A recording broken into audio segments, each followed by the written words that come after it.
Once upon a time, in a distant era shrouded in the mists of history, there resided a legendary blacksmith in a quaint village.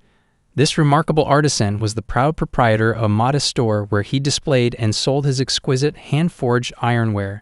One fateful day, destiny conspired to smile upon him as he clinched a momentous contract, a contract that would change the course of his life. In the midst of an unrelenting war that cast its shadow over the land, the blacksmith was presented with an extraordinary opportunity. He was bestowed the honor of crafting weapons for the kingdom of Cairo, a task that would not only bolster his reputation but also elevate his social standing. The intricately wrought blades and armor he meticulously created found their way to the hands of warriors, further fueling the flames of the relentless conflict. Following the cessation of hostilities, the blacksmith's dedication and contributions to the war effort did not go unnoticed. In recognition of his invaluable service to the kingdom, he was graced with a peerage, ascending to the position of a baron. This newfound nobility also came with the bestowing of land, a sprawling estate that would become a legacy for generations to come. Among those who would inherit his name was his son, a young man named Roman. The scene transitions to a more recent period in time, where we find Roman engaged in an unexpected pursuit, listening intently to the tales of an elderly. This deviation from Roman's usual comportment astonishes his loyal butler, a man who has long been acquainted with the young nobleman's disinterest in the world's affairs. Yet the narrative shifts once more to a crucial moment in Roman's life. Roman, in a moment of epiphany, discovers his true identity as the eldest son of the illustrious Dimitri family. Furthermore, he comes to terms with the fact that he resides in the kingdom of Cairo, located within the enigmatic Salamander continent. This revelation is accompanied by the unsettling realization that a realm known as Merin, a world Roman was familiar with, no longer exists. To his butler's amazement, Roman acknowledges these newfound truths, eliciting a suspicion that perhaps the young nobleman has turned to illicit substances, a popular vice among the privileged youth. As the revelation unfolds, the butler informs Roman about a significant event scheduled for the day, the arrival of his betrothed, a lady from the esteemed Lawrence family. In contrast to Roman's more accomplished siblings, he has spent the last quarter-century sequestered within the confines of his room, earning him the unenviable moniker of the Moron of Dimitri. However, Roman's priorities seem to diverge from the social expectations associated with his noble lineage. To Roman, understanding the intricacies of navigating the current world takes precedence over formalities. This declaration leaves his butler bewildered, prompting him to question why Roman, who has lived within these environs for the entirety of his life, would entertain such notions. Undeterred by the enigma surrounding Roman's sudden change of heart, the butler remains steadfast in his duty to serve the young nobleman. Then we come to the present, where Roman is talking with the old man, and the old man have told Roman everything he knows. Roman thanks the old man and tells him that it was huge help, and he will reward him later for this. Old man tells Roman it's nothing, as it was an honor for him to even talk to Roman. Roman's introspective journey began as he grappled with his identity, questioning the very essence of his existence. Originally known as Bak Jong Hyuk, a resident of Merin, he had led a tumultuous life filled with challenges. After fulfilling every life's mandate, he had embraced his inevitable demise. However, his existence took a sudden and bewildering twist, thrusting him into the unfamiliar persona of Roman Dimitri. Roman, now lost in a labyrinth of his thoughts, pondered whether this transformation was orchestrated by the divine, or if it was a form of divine punishment for rejecting ascension. Amid this existential contemplation, the tranquility of the moment was shattered by distant shouts that emanated from outside the walls of Roman's residence. Rushing to investigate, he discovered a scene that sent a chill down his spine. A red-haired man, a humble fruit vendor, was being mercilessly assaulted by 3 aggressors as a horrified crowd watched helplessly. The savagery of the attack was appalling, with the perpetrators showing no mercy. As panic rippled through the bystanders, in this dire moment, Roman's loyal butler, ever vigilant, stepped forward to assess the situation. His eyes widened in disbelief as he noticed a distinctive fang-shaped tattoo on the assailant's arm. Roman couldn't stand by idly. He stepped forward and inquired about the unfolding chaos. The butler informed Roman that these attackers were known as the Bloodfangs, a notorious usury group whose nefarious operations extended beyond the confines of the Dimitri territory. It appeared that the red-haired vendor had fallen victim to their ruthless extortion practices. As Roman's curiosity grew, he suddenly vanished from the butler's side, heading towards the assailants with an air of determination. He implored them to cease their brutality. The Bloodfangs, however, dismissed Roman's plea with contempt, asserting that nobility held no sway over their actions. The butler, concerned for his master's safety, admonished Roman not to meddle with these dangerous individuals. Roman, unwilling to let injustice prevail, turned to his butler, Hans, seeking a comprehensive explanation of the land's legal system and the consequences for those who transgressed it. Hans was taken aback by the request, as it was unconventional for someone of Roman status to engage in such matters. The revelation that the red-haired vendor had incurred a debt and was subjected to the Bloodfang's illicit enforcement left Roman with a sense of urgency. Moreover, Roman's status as the eldest son of the Dimitri family added a layer of complexity to the situation. Disrespect towards him constituted a grave offense, one that could potentially warrant capital punishment in accordance with the region's legal framework. The Bloodfangs, upon hearing this, exchanged uneasy glances as Roman declared their violation of the law.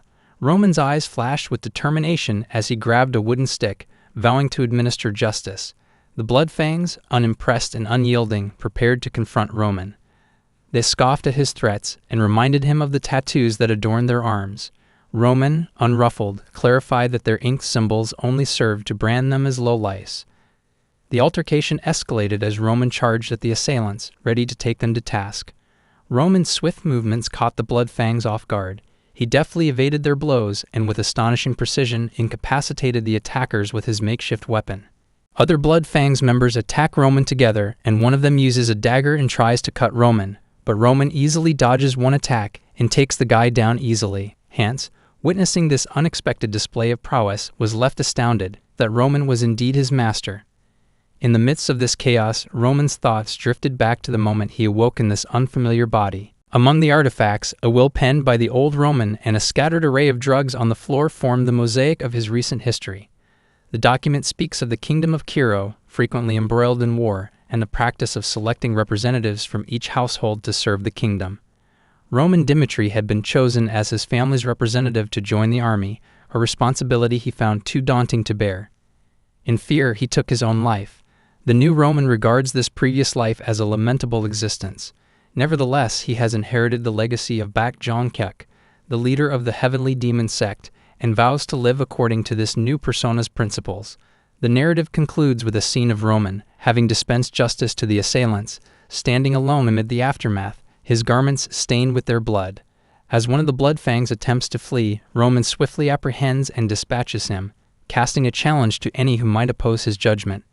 The onlookers are left in stunned silence, their perceptions of the young nobleman forever altered by his unexpected display of valor. Baek Jong-hyuk, once a name that reverberated throughout the world of Murim, had ascended to the pinnacle of power with unmatched martial prowess. Countless martial artists had dared to challenge him, only to meet a grim fate, massacred and obliterated without mercy. It was a time when the entire world acknowledged the dominance of the heavenly demon sect, a martial organization under Baek Jong-hyuk's control, which held sway over the entire Murim realm. However, circumstances had taken an unexpected turn. Baek Jong-hyuk, who had once wielded overwhelming power, now found himself confined within a fragile and feeble physical vessel. In his current state, he struggled even to subdue a mere group of street-level ruffians. This stark contrast between his former might and present frailty weighed heavily on his shoulders. Frustration etched on his face, Roman, the name by which he now went, summoned his loyal butler and instructed him to alert the guards. Roman demanded an investigation into the recent skirmish, emphasizing the urgency of the matter. The butler, visibly shaken, nodded in compliance and hastened to carry out his master's orders. While the wheels of justice were set in motion, Roman pondered the limitations of his current body. He lamented its lack of vitality and the erratic flow of ki, a vital energy in the world of Murim. With determination etched in his gaze, he resolved to expedite his quest for knowledge and, more crucially, the elusive process of skeletal modification, a pathway to greater power. As Roman contemplated his future, a red-haired man approached him, gratitude shining in his eyes.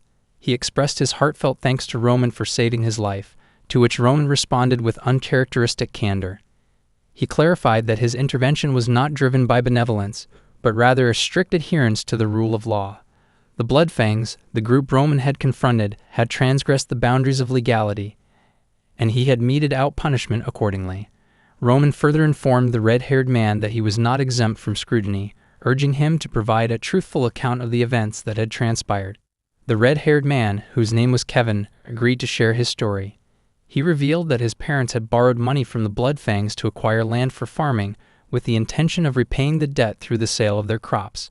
However, the Bloodfangs had resorted to a malicious act of destroying their entire harvest, rendering it impossible for the family to meet their financial obligations. Kevin had since learned that this vile act was motivated by the syndicate's sinister intent to prey upon his younger sister. He emphasized the injustice of their situation, as his family had always lived modestly and refrained from causing harm to others. Kevin implored Roman to help rescue his sister from the clutches of the Bloodfangs. In that moment, as Roman gazed into Kevin's eyes, he sensed the presence of a latent demon, a memory from his past. The recollection stirred within him, and he asked for Kevin's name, curious to know more about the man before him. Kevin, his voice tinged with gratitude and vulnerability, introduced himself, initiating a connection that would likely have far-reaching consequences. Roman assured Kevin that he would verify the veracity of his account and ensure that justice prevailed. Grateful for Roman's intervention, Kevin expressed his heartfelt thanks. As Roman left the scene, he couldn't help but feel that this chance encounter with Kevin might lead to a long and meaningful relationship. The narrative transitions to a different setting, where a luxurious carriage advances along a well-trodden path. Inside the carriage, Lady Flora, the passenger, contemplates her recent turn of fate. Just a month ago, she had received the shocking news of an arranged marriage with the Dimitri family. Her father, bearing a grave countenance, had delivered the decree, explaining that their family's land faced imminent disaster, and this union was the sole avenue to navigate the impending crisis. Flora, initially taken aback by the suddenness of the arrangement, voiced her concerns about becoming a member of the Dimitri family. She expressed her dismay, citing the Dimitri's mining background as a stark contrast to her own upbringing. Her father, weighed down by the circumstances, offered his apologies, acknowledging the arduous decision he had been compelled to make. Now, in the present moment, Lady Flora has arrived at the Dimitri territory, expecting to wed the second son of the family, who had shown promise and a bright future. However, her expectations crumble as she learns of an unforeseen twist. The eldest son of the Dimitri family, Roman Dimitri, asserts his claim to her hand in marriage. Roman, commonly known as the Moron of the Dimitri family, is notorious for living a life of indulgence and luxury. As Flora walks alongside him, she resolves to confront him about the situation, determined to voice her refusal. Turning to face him, she implores Roman to reconsider the marriage. In response, Roman surprises her by stating that he has no qualms about canceling the engagement, an unexpected acquiescence. Stunned by this turn of events, Flora inquires about Roman's reasons. In a nonchalant manner, Roman confirms his readiness to annul the engagement. He clarifies that, as the purported moron of the Dimitri family, he possesses neither the ambition nor the desire to enter into a marriage with her. His disinterest leaves Flora bewildered, unable to comprehend the true motives behind Roman's actions. Prompted by Flora's persistence, Roman decides to inform his father of their mutual decision. Flora is shocked, and she tells him to stop. Roman asks her, "Is there any problem?" Flora tells Roman that she heard that this marriage happened because he really wanted to marry her. And now he is willing to cancel their marriage without any conditions, so she is a bit confused. Roman asks her does she wants to marry him then. She tells him no, not really. Roman tells her then let's not cause each other any more problem. So now we both agreed to cancel the marriage and that's all there is to it. And Roman tells her that he will take full responsibility for breaking the engagement. Flora is surprised hearing this. Roman tells her that he has already called the Moron of the Dimitris, so it's not a big problem to also be called a divorced man. Flora is shocked to hear this and doesn't get what Roman deal is, and she wonders if he is really that rumored moron Dimitri's elder son. As he enters his father's office and delivers the news of the broken engagement, his father's reaction is far from what Roman had anticipated. Faced with a surge of anger, Roman's father chastises him for jeopardizing an arrangement that held the potential to elevate the Dimitri family's standing as nobility. His father underscores the importance of the marriage and expresses his disappointment in Roman's inability to fulfill even this simple duty as the eldest son. Roman, unflinchingly resolute, tenders his apologies, but his father's fury shows no signs of abating. In a fit of rage, he hurls a cup in Roman's direction, the vessel narrowly missing its target, but drawing blood on his forehead. His father's reprimands continue, stressing that this marriage was intended to secure a better future for their family. In an act of genuine contrition, Roman beseeches his father for forgiveness, acknowledging the gravity of his actions. However, his father's response is unwavering. He reminds Roman that the engagement had offered an opportunity for Roman to marry a noblewoman of his choosing and thus fulfill his familial obligations. Instead, Roman's defiance has jeopardized his own future. Moreover, his father reveals knowledge of Roman's recent altercation with the Bloodfangs, an encounter that had reportedly ended in Roman's favor. Yet Roman's father dismisses the veracity of these claims, suspecting that someone else had intervened on his behalf. He underscores the magnitude of the problem, emphasizing that the Bloodfangs are a formidable group that even he, as the patriarch of the Dimitri family, cannot easily contend with. In a final admonition, Roman's father informs him that he will be conscripted for military service in 6 months. He turns to Roman, inquiring whether he has any response to these circumstances. Roman, unwavering and resolute, quietly conveys his acceptance of the impending conscription, offering no objections. With Roman's departure from his father's office, Flora rushes to confront him, anxious about the consequences of his actions. She admonishes him for provoking the Bloodfangs, a group notorious for their audacity in terrorizing even nobles. She urges Roman to confess the truth to his father and seek clemency from the Baron, fearing the retaliatory wrath of the syndicate. Roman, however, counters her pleas with a question. Why should he heed her advice? This unexpected response leaves Flora stunned and bewildered, as she grapples with the enigmatic character of the man before her. In the hours preceding the critical encounter between Roman and Lady Flora, the Dimitri estate buzzed with preparations. Roman found himself in the midst of a wardrobe adjustment, as his devoted butler, Hans, applied an excessive amount of perfume. Roman's discomfort was palpable as he lamented the tightness of his attire. However, Hans's insistence on perfection remained unwavering, as he emphasized the significance of this meeting with his fiancée, Lady Flora Lawrence. Roman's mind raced with thoughts of the ever-increasing complexity of his life in this world. This arranged marriage, an unexpected intrusion, appeared to be nothing more than an additional burden. Nevertheless, he recognized the imprudence of showing disrespect to a woman who had yet to bring any trouble into his life. Hans's gentle but unwavering insistence eventually led Roman to comply. Roman conceded that there was no reason to be disrespectful toward a woman who had not caused him any harm. After all, his primary goal was to terminate this engagement while causing minimal offense. This had been his initial plan. As the narrative transitions to the present, Roman finds himself engaged in confrontation with Lady Flora, a confrontation that reveals her perceived arrogance. Shocked by Roman's directness, Lady Flora listens as he explains his perspective. He conveys his understanding of her position, acknowledging that she might not have considered the full extent of his circumstances when he initially suggested breaking off the engagement. However, he highlights that she has no right to interfere with the decision he has now taken. Both of them are to part ways, tending to their own affairs. Flora is left speechless by the abruptness of this separation. Roman, on the other hand, reflects on his earlier declaration to take full responsibility for ending the engagement. He intended this assurance to preempt any subsequent discussions or complications related to the dissolution of their arrangement. Yet he also held a desire to distance himself from her. Roman believed that this would mark their final encounter, as he departed, leaving her to contemplate the turn of events. In a different setting, the narrative shifts to the palace. Romero Dimitri, the lord of the household, indulges in excess alcohol, an attempt to drown his worries. His wife observes his inebriation with concern and implores him to halt. In his inebriated state, Romero confides in his wife, recounting the physical discipline he had inflicted upon Roman during their earlier years as commoners. Romero divulges that, after becoming nobles, he had vowed to shield his children from the hardships they had endured. His wife acknowledges that this promise had successfully shaped their children's lives, including Roman. Yet he remains uncertain about how to treat Roman, the only child who had experienced those early struggles with him. His wife reassures him not to bear the weight of self-blame too heavily. While recognizing his imperfections as a parent, she emphasizes that they alone have the power to guide their children away from any misguided paths. She reminds him of the Romano Dimitri she knows, a father who would not allow his own son to stray into undesirable territory. The conversation then turns to the issue of the Bloodfangs, an organization Roman had recently confronted. Given Roman's prideful nature and his impulsive declaration that he would handle the Bloodfangs single-handedly, his mother voices concern about the consequences of leaving him without support. She suggests that they involve Captain Jonathan, a skilled figure who might be able to aid Roman in addressing the issue.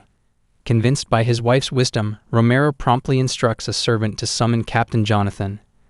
Considering Roman's well-being as a priority and the uncertainty surrounding his recent actions against the Bloodfangs, The narrative then returns to the present, with Roman strolling through the town. Hans, his loyal butler, expresses concern for Roman's safety, advising him against venturing outside. The looming threat of a potential Bloodfang retaliation prompts Hans to urge Roman's return to the safety of the palace. Roman questions Hans about when the Bloodfangs had accumulated their newfound strength, to which Hans can only offer uncertainty. Roman contemplates the peculiar dynamics of the Bloodfangs, an organization that gained notoriety by brutally eliminating their adversaries, particularly those engaged in reprehensible deeds. Their reputation had bred fear, which in turn enhanced their operational efficiency. Roman acknowledges the enduring danger posed by the Bloodfangs, but emphasizes that as long as they inspire fear, they remain manageable. Undeterred, Roman and Hans enter a restaurant, where they place an order for a substantial meal. Hans is visibly delighted at the prospect of indulging in the delectable spread. After making himself comfortable, Roman informs Hans that he can remain and enjoy the meal, as he intends to continue his investigation alone. This revelation momentarily surprises Hans, who had expected to accompany Roman. In a twist of events, Hans stops Roman, expressing his unwillingness to let his young master go into potential danger unaccompanied. This unexpected display of loyalty and resolve takes Roman by surprise, and he commends Hans for his unwavering dedication.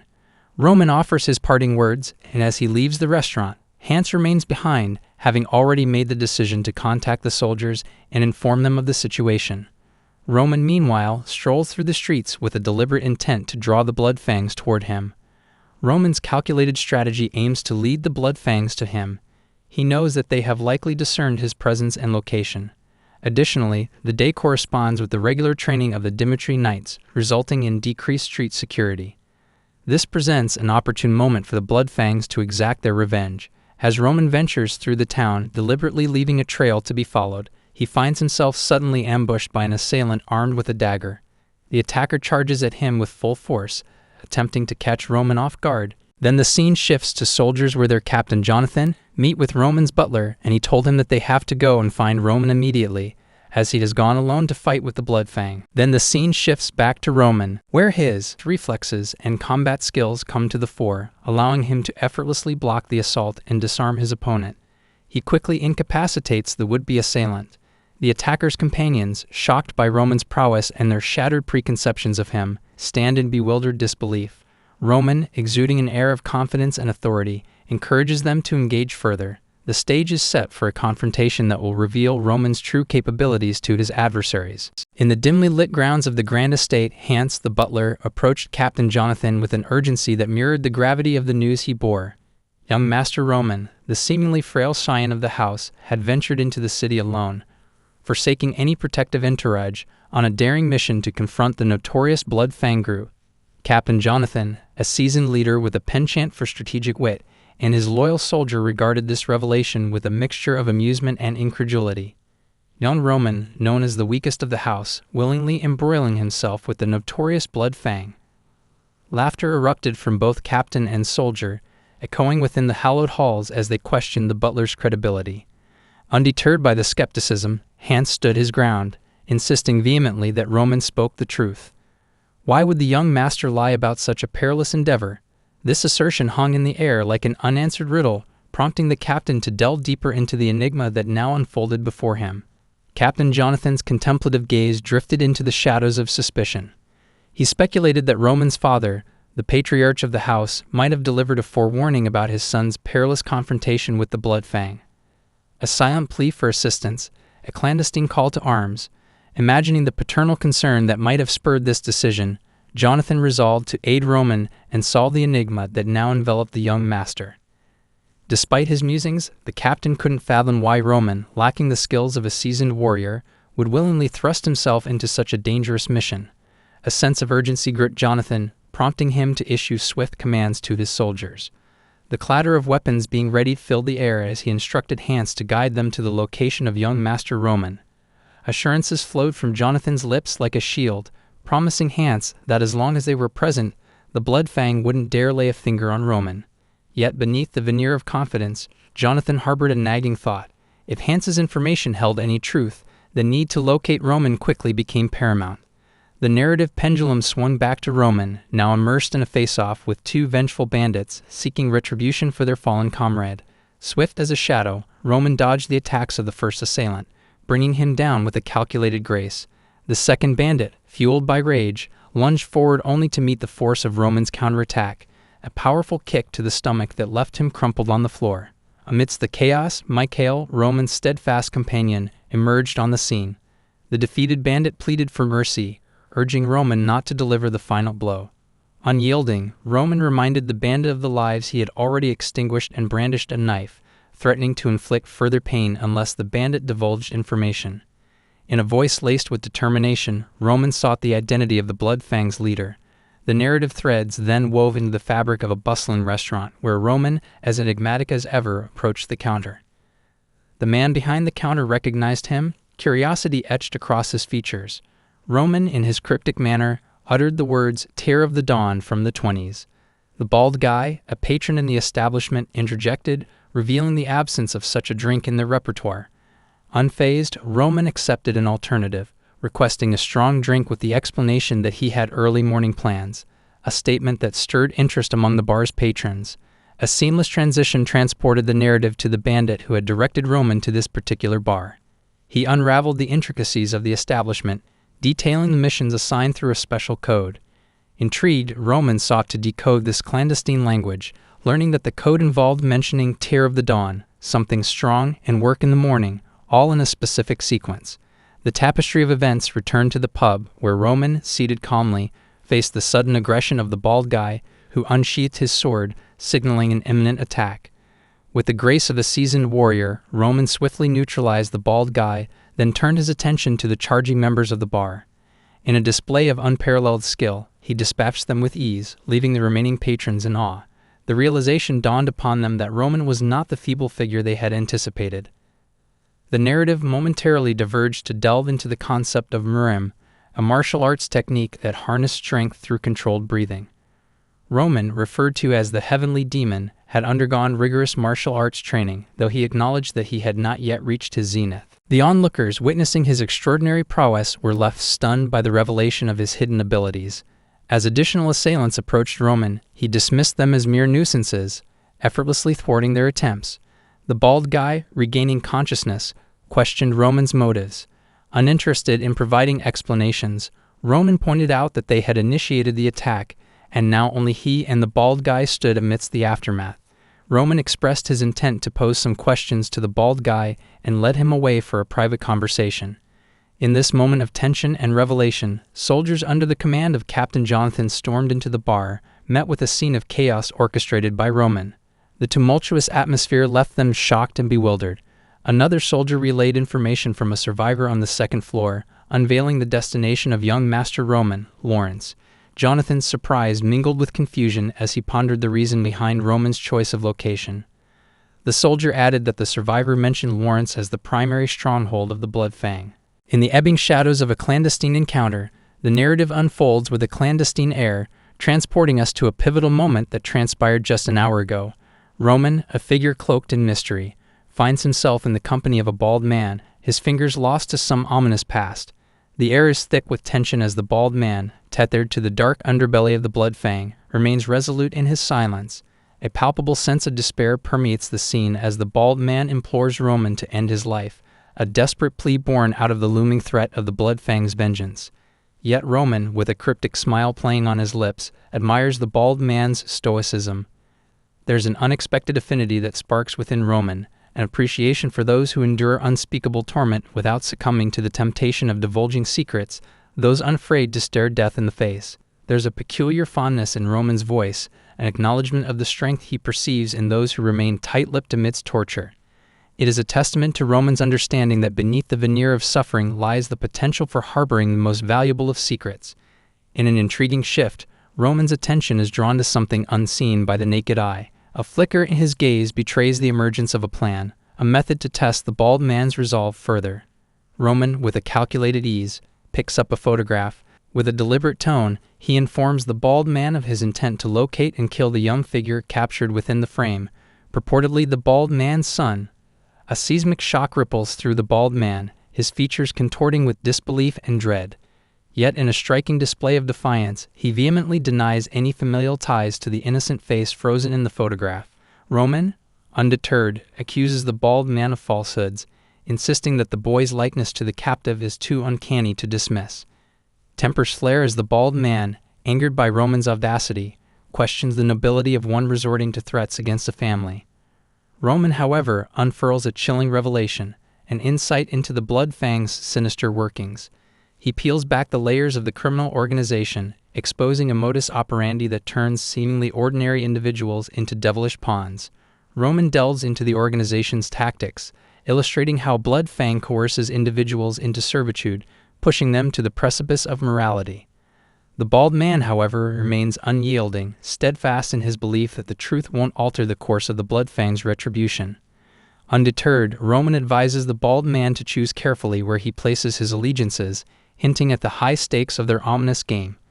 In a haunting oath, Roman solemnly swears to carry out his earlier threat, a pledge to seek out and end the life of the bald man's son. Yet before the final curtain falls, Roman extends an unexpected olive branch. He gives the bald man a chance, a fleeting opportunity to save his kin. The choice is left dangling in the air, a macabre dance between silence and salvation.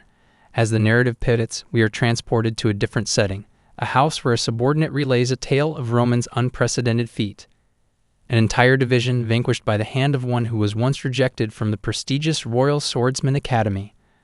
The shockwaves reverberate through the boss, who, incredulous, seeks Roman's current whereabouts. The revelation that Roman has departed the Dimitri region, armed with information extracted from the Morning Dew. The bald man enrages the boss. Roman's audacious assault on their headquarters, seemingly a solo endeavor, ignites a fury within the boss. Determined to eradicate this perceived threat, the boss commands a gathering of forces, vowing to eliminate Roman before the formidable Dimitri Knights intervene.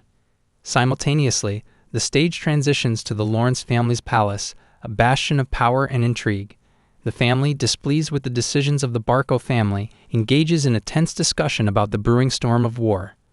Whispers of substantial loans from the Gold Bank and the ominous preparation for an impending conflict cast a shadow over the once stable Lawrence territory. Flora's father, a patriarch burdened by the weight of impending doom, contemplates the unforeseen turn of events. The central government's unexpected alignment with the Barcos jeopardizes Lawrence's hold on their fertile soil. Amidst fervent debates, an elder statesman urges the family to cling to their territory at all costs, knowing that the survival of Lawrence hinges on the richness of their soil. In a strategic move, Flora's father reveals a glimmer of hope, a marriage alliance with the Dimitri family. The prospect of the Dimitri's support, their wealth and influence, sparks a flicker of optimism among the Lawrence family members. Their joy is palpable, a momentary respite from the encroaching darkness. Yet, as joy blooms, a cloud of uncertainty descends upon Flora. Outside the door, she grapples with a secret that threatens to unravel the delicate tapestry of alliances, the broken engagement with the Dimitris. Filled with trepidation, she contemplates the impending revelation to her father, a confession that might fracture the familial unity. In a moment of vulnerability, a soldier emerges, disrupting Flora's internal turmoil. An emergency, a word that shatters the fragile peace within the Lawrence palace, propels the narrative forward. The scene transitions to the border, where Captain Jonathan and his soldiers plead with the Lawrence guards to open the door, citing Roman's imminent danger. A standoff ensues, the Lawrence soldiers unwavering in their demand for protocol. Yet, a revelation of chaos in the Lawrence Plaza prompts Captain Jonathan to escalate his plea. The tension crescendos, setting the stage for a potential breach, all while the fate of Roman Dimitri hangs in the balance. In a riveting twist, the narrative shifts to the Lawrence Central Plaza, a theater of shock and disbelief. Roman emerges, dragging the leader of the Bloodfang, a visual testament to the sinister connection between the criminal organization and the impending war. In the muted hues of dusk, the narrative unfolds, traversing back in time to the clandestine heart of the Bloodfang's lair. The shadows dance with anticipation as the malevolent assembly of the Bloodfang readies itself for the impending confrontation with Roman. Weapons glint ominously, a symphony of danger echoing in the air. The leader, shrouded in overconfidence, believes that the sheer numbers of his faction guarantee victory.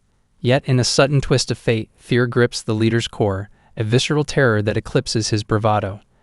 The scene unravels, revealing Roman's handiwork, every member of the Bloodfang incapacitated, a testament to the enigma that is Roman. His figure emerges, a silhouette against the chaos he has sown, and he strides purposefully towards the quivering leader. Panic engulfs the Bloodfang's commander, who, confronted with the stark reality of his imminent demise, recoils in terror. The narrative seamlessly transitions to the present, the streets serving as the stage for Roman's relentless pursuit of justice. The Bloodfang leader, now at the mercy of Roman's iron will, pleads for his life in a desperate crescendo. Roman, an embodiment of stoicism, remains impervious to the pleas, dragging the blood-soaked figure into the public eye. As the leader begs for mercy, promising servitude in exchange for his life, Roman's refusal reverberates through the onlookers. The streets bear witness to the clash of morality, the executioner and the condemned entangled in a macabre dance. Roman's foot descends with a resounding stomp, a grim finality that echoes through the horrified crowd. The public spectacle unfolds, and Roman seizes the opportunity to lay bare the sins of the Bloodfang. His voice, a clarion call, exposes the organization's malevolence, its tendrils reaching even into the sanctum of the Dimitri family. Roman, unmasking the Bloodfang's treachery against his kin, paints a vivid picture of their nefarious methods, the twisted path that turns ordinary souls into pawns of darkness. The crowd, captive to the unfolding drama, grapples with the shock of revelations. Roman's declaration echoes, condemning the Bloodfang's atrocities and laying bare the gravity of their crimes. A chilling resolve lingers in the air as Roman pronounces his intent, to extract the evil from the Bloodfang's leader in the most visceral manner. The execution plays out, a grim tableau that etches itself into the collective memory of the witnesses. Roman's blade becomes an instrument of retribution, severing the ties that bind the Bloodfang to its insidious leader. Captain Jonathan, arriving on the scene, is caught in the undertow of shock, his gaze transfixed upon the brutal spectacle unfolding before him. The narrative pivots to the hallowed halls of Lawrence's seat of power, a meeting room steeped in tension and disquiet. The Lawrence family, blindsided by the revelation of Roman's unorthodox intervention, grapples with the ramifications of his audacious act. Flora's father, the Baron, stands at the epicenter of the storm, a visage of disbelief etched upon his countenance. The members of the Lawrence family, privy to the unsettling news, express concern over the gravity of Roman's actions. The specter of unauthorized murder looms, an offense that demands attention. Yet Flora's father, a complex tapestry of emotions, is torn between the need for justice and a begrudging acknowledgement of the Bloodfang's malevolence. In a decisive moment, Flora's father resolves to summon Roman, seeking clarity from the orchestrator of this unforeseen upheaval. The door creaks open, heralding Roman's entrance into the chamber. The presence of Captain Jonathan at Roman's side serves as a testament to the collaborative efforts that transpired in the pursuit of justice. Roman, stoic and resolute, greets the Baron with a nod, a subtle acknowledgement of the complex dynamics at play. Flora's father, not one to mince words, implores Roman to unravel the enigma behind his violent foray into Lawrence territory. The air thickens with tension as the fate of alliances and engagements teeters on the precipice. The narrative unfurls another layer as the scene shifts outside the room, where Flora, unaware of the storm brewing within, seeks answers from a soldier. Her inquiry, tinged with curiosity, revolves around the enigmatic figure who had just entered her father's office, Roman Dimitri. The soldier, bearing witness to the unfolding drama, cryptically hints at a revelation that awaits Flora. Back within the confines of the meeting room, Roman begins to recount the genesis of his intervention. The tale weaves through the fabric of days past, an odyssey that commenced with the Bloodfang's assault on an innocent citizen. A catalyst for Roman's decisive action, the recollection unfolds like a somber ballad, each note resonating with a sense of duty and moral imperative. Flora's father, a mixture of incredulity and concern, presses Roman on the authority that sanctioned his intervention. Roman, with a measured gaze, acknowledges the lack of explicit authority, laying bare the skepticism he harbored regarding Lawrence's proactive stance against the Bloodfang. A ripple of discontent courses through the Lawrence nobles, while Captain Jonathan, once a confidant of Roman's, grapples with the transformation of the man before him. Roman's revelation casts a shadow on the apathy of Lawrence's response to the Bloodfang's menace. The nobles, indignant at Roman's audacity, question the propriety of his unilateral action. Yet Flora's father, a shrewd tactician, contemplates the essence of Roman's gambit, a move born out of necessity, a stark reminder of Lawrence's failure to curb the Bloodfang's influence. As Roman faces the scrutiny of Lawrence's nobility, a surprising twist unfolds, the Baron's pragmatic admission that he was unaware of Ben Miles' true identity.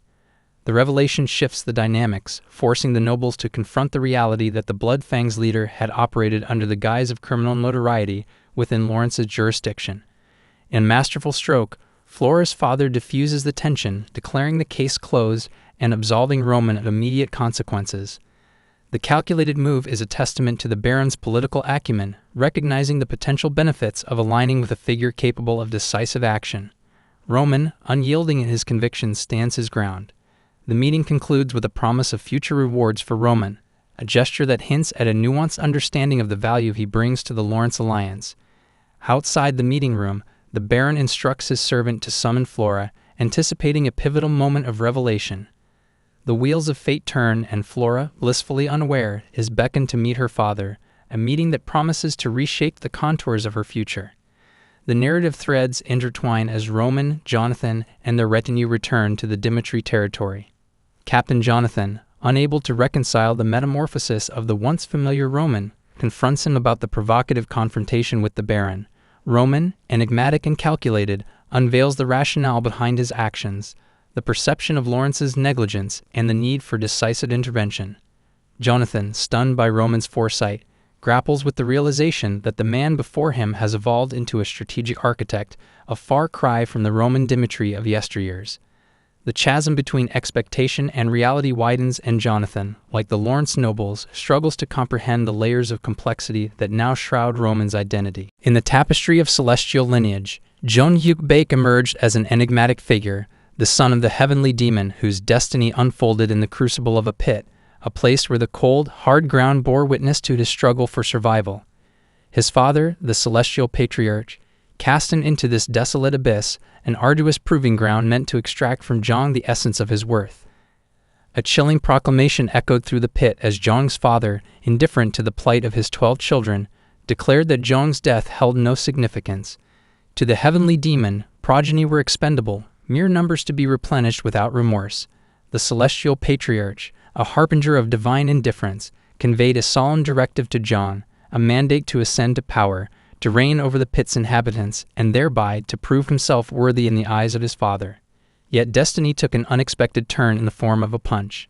A fellow child, misguided by the allure of Jong's celestial lineage, unleashed a physical blow that shattered the illusion of divine privilege.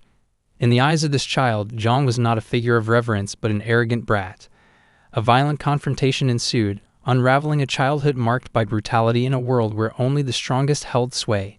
The assailant, unimpressed by Jong's celestial pedigree, delivered a swift blow to his chin, sending him sprawling to the unforgiving ground. Jong, undeterred, attempted to retaliate, but his efforts were in vain as the child deftly dodged his attacks and retaliated with a forceful blow to Jong's chin.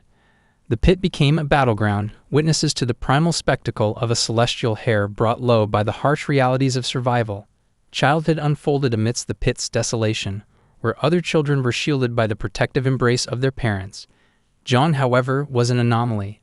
Thrown away in a world where only the strongest reigned, his struggles, etched in the scars on his body, told a tale of resilience and primal determination. The narrative then transcended time, shifting to the opulence of Dimitri's palace in the present. Here, Jon had metamorphosed into Roman, a figure of power and complexity. In the solitude of his chamber, Roman immersed himself in a bath, feeling the weariness of his new body that tired easily. The echoes of an awakening in a world dominated by the enigmatic Bloodfang resonated within him. Roman reflected on the choices he had made, choices that led him to annihilate everything obstructing his path in the pursuit of the Bloodfang. His convictions remained unshaken. He had not wavered in becoming the person he was. In his past life, he had been a force to be reckoned with, slicing and torturing those who obstructed him, utilizing any means necessary against those with killing intent. The bath became a vessel for Roman's contemplation, a moment of introspection amid the suds and warmth. The danger of his previous encounters with the Bloodfang loomed over him, prompting caution. He acknowledged that he had not fully grasped the intricacies of this new world, and that his true strength had waned compared to his previous life as Jon-Hyuk Baek. As Roman pondered his next move, a servant interrupted his thoughts with news of a summons from his father, the lord of Dimitri's palace. Roman acknowledged the call, promising to be there shortly. The scene then shifted to the opulent confines of Romero Dimitri's office, where incredulity hung heavy in the air. Jonathan, an astute observer, noted the profound transformation in the young master. Roman's father, Baron Romero, confronted the anomaly of his son, and the current young master is not the same person they used to know before. Roman's father tells Jonathan that Roman is his sore thumb, as he is the only one of his sons who doesn't have anything impressive about him, and he is also the only child that went through the time when Roman's father was a commoner. A poignant flashback unfurled, revealing Roman's father as a commoner toiling in a mine. Young Roman's innocent visit marked by a simple offering of candy, as young Roman wanted his father to finish his work quickly so they can go home together, which is why Roman's father wished Roman to be happy, and this is also the reason he favored Roman and also gave Roman a lot of allowance so he wouldn't be made fun of for being poor. Yet the unintended consequences unfolded as Roman veered down a path of deviation. Roman's father, recognizing the divergence in his son, had already resigned a part of himself to the belief that Roman was beyond redemption. However, news of Roman single-handedly dismantling the Blood Fang rekindled a flicker of hope, prompting a resurgence of paternal optimism. Roman emerged from his chamber, greeted by his father, who beckoned him inside. The paternal proclamation echoed through the corridors, an unwavering declaration that regardless of the means Roman employed against the Blood Fang, his father stood ready to do anything for him. In the office, Roman stood before his father, who had heard of his solo triumph against the Blood Fang. As Roman pondered whether to reveal the truth, his father's eyes burned with hope. Baron Romero had high expectations for what Roman was about to say. The tension in the room, thick with anticipation, hung on Roman's next words. Roman thinks that his father will see him in a totally new light if he told him the truth, but also achievements that exceed expectations come back to bite him. And so if Roman back off right now, he could earn some time for himself to grow. Roman wonders if he should tell the truth or hide it. The narrative then unfurled a tapestry of contrasts, transitioning to the past where Zhang, in his former self, endured a merciless beating by a child. The echoes of the pit resounded as Zhang, battered and bruised, seized a rock. In a surge of primal determination, he retaliated, taking down his assailant with brutal force. The kid falls to the ground, covering his face in fear. Zhang gets back on his feet and brutally punches the man with a rock in his hand, ending his life. Onlookers are shocked by this violent act. Zhang proudly declares to everyone in the cave that he has defeated the boss, establishing himself, Zhang Hakbeek, as the dominant force. The scene then shifts to the present, where Roman confesses to his father that he was the one who took down the Blood Fang, as Roman was Zhang Hakbeek in his previous life who doesn't know how to hide his superiority. The Dimitri's Territory Training Center stood as a bastion of martial development, where the echoes of clashing swords and the fervent hum of disciplined training filled the air. In this crucible of aspiring knights, Baron Dimitri, accompanied by his trusted advisor Jonathan and enigmatic son Roman, made a grand entrance. The sight of the Baron, Jonathan, and Roman walking in prompted all the students and their instructors to stand in line, extending a collective welcome that resonated with awe and respect. Among the sea of aspiring knights, a brown-haired observer's attention was drawn to Roman's unexpected presence. The silent question lingered in his mind. What was Roman doing here, in the heart of the training center? The mystery deepened as the trio of Baron Dimitri, Jonathan, and Roman took their places within the vast expanse of the training facility. The anticipation peaked as Jonathan, assuming the role of a herald, addressed the gathered students. A ripple of curiosity swept through the onlookers as they learned of the day's main event. A swordsmanship duel featuring none other than the young master Roman. Jonathan, with a commanding presence, opened the floor to the students, inviting them to step forward if they wished to participate. However, to the bewilderment of the brown-haired observer and the entire assembly, a profound silence followed. No eager participant emerged to accept the challenge. Perplexed, the brown-haired individual couldn't fathom the hesitation, pondering who would willingly engage in a duel with Roman. The unspoken sentiment of the crowd seemed to echo his sentiments, doubt and reluctance. The narrative then took a temporal leap, rewinding an hour earlier to a pivotal moment when Roman revealed the startling truth to his father, Baron Romero. In a private exchange, Roman disclosed that he had taken down Blood Fang, a notorious organization, by himself. The shock on Baron Romero's face was palpable as he sought details about Roman's audacious feat. Roman, aware of the need to tread carefully in his response, explained that he had been clandestinely training his swordsmanship skills. Baron Romero, puzzled by the secrecy, questioned why Roman had concealed this endeavor. Roman's revelation unraveled a desire for independence, a longing to escape the cocoon of pampering that surrounded him. Roman expressed that he had spent too long wandering alone and sought to demonstrate that even the perceived fool of the Dimitri family could achieve greatness independently. The conversation pivoted to the core of Roman's revelation, the defeat of Bloodfang. Roman elucidated that the organization, born from illegal loans and sustained through threats and coercion, could crumble if its leader were vanquished. Baron Romero, shocked by Roman's audacity in baiting the Bloodfang leader, Ben Miles, with false information, reprimanded his son for the perceived recklessness of his actions. The discourse explored the calculated risk Roman had taken, utilizing himself as bait. Roman argued that the group, bound by threats and pressure, wouldn't risk their lives to save their leader in a situation where they could regain their freedom. Despite Baron Romero's initial anger, he found himself impressed by Roman's careful planning, decision-making, and the courage to execute the plan. This newfound respect prompted a unique favor from the Baron. He expressed a dying wish to witness Roman's transformed swordsmanship firsthand, eager to see the extent of his son's evolution.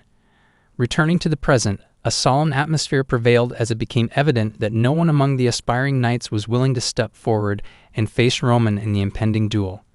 The brown-haired observer contemplated the scenario, concluding that the potential participants saw little to gain in challenging Roman, and the consequences of a loss loomed large. Jonathan, faced with the challenge of an unresponsive crowd, took it upon himself to select a worthy opponent for Roman.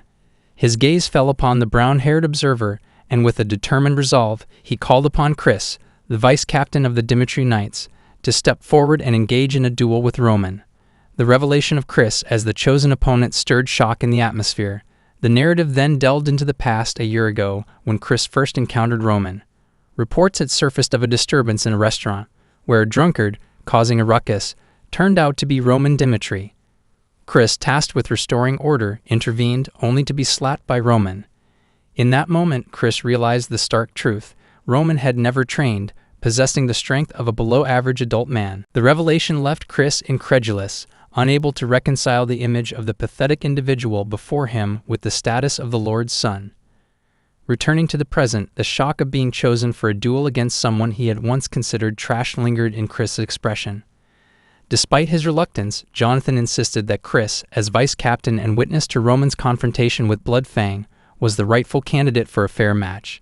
Attempting to dissuade Jonathan, Chris conveyed his hesitations about facing Roman. However, Jonathan, armed with the knowledge of Roman's exploits against Bloodfang, asserted that Chris' participation was essential for a fair match.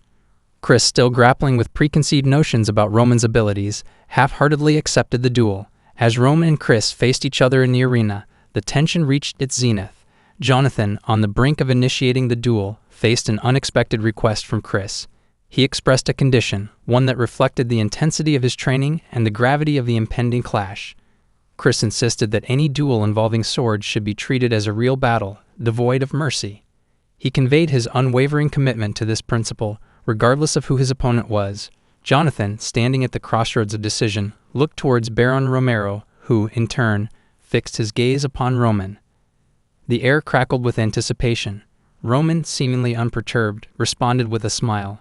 The unexpected display of confidence from Roman left Chris in a state of shock, challenging his assumptions about the Lord's son.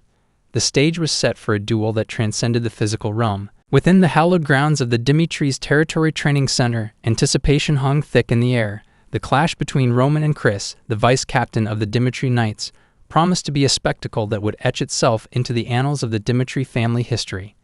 As Jonathan initiated the duel, the atmosphere crackled with tension. Chris, fueled by determination and perhaps a tinge of resentment, charged forward at Roman with unbridled ferocity. The clash of steel echoed through the training center as Chris unleashed a series of rapid strikes, each aimed at testing Roman's mettle.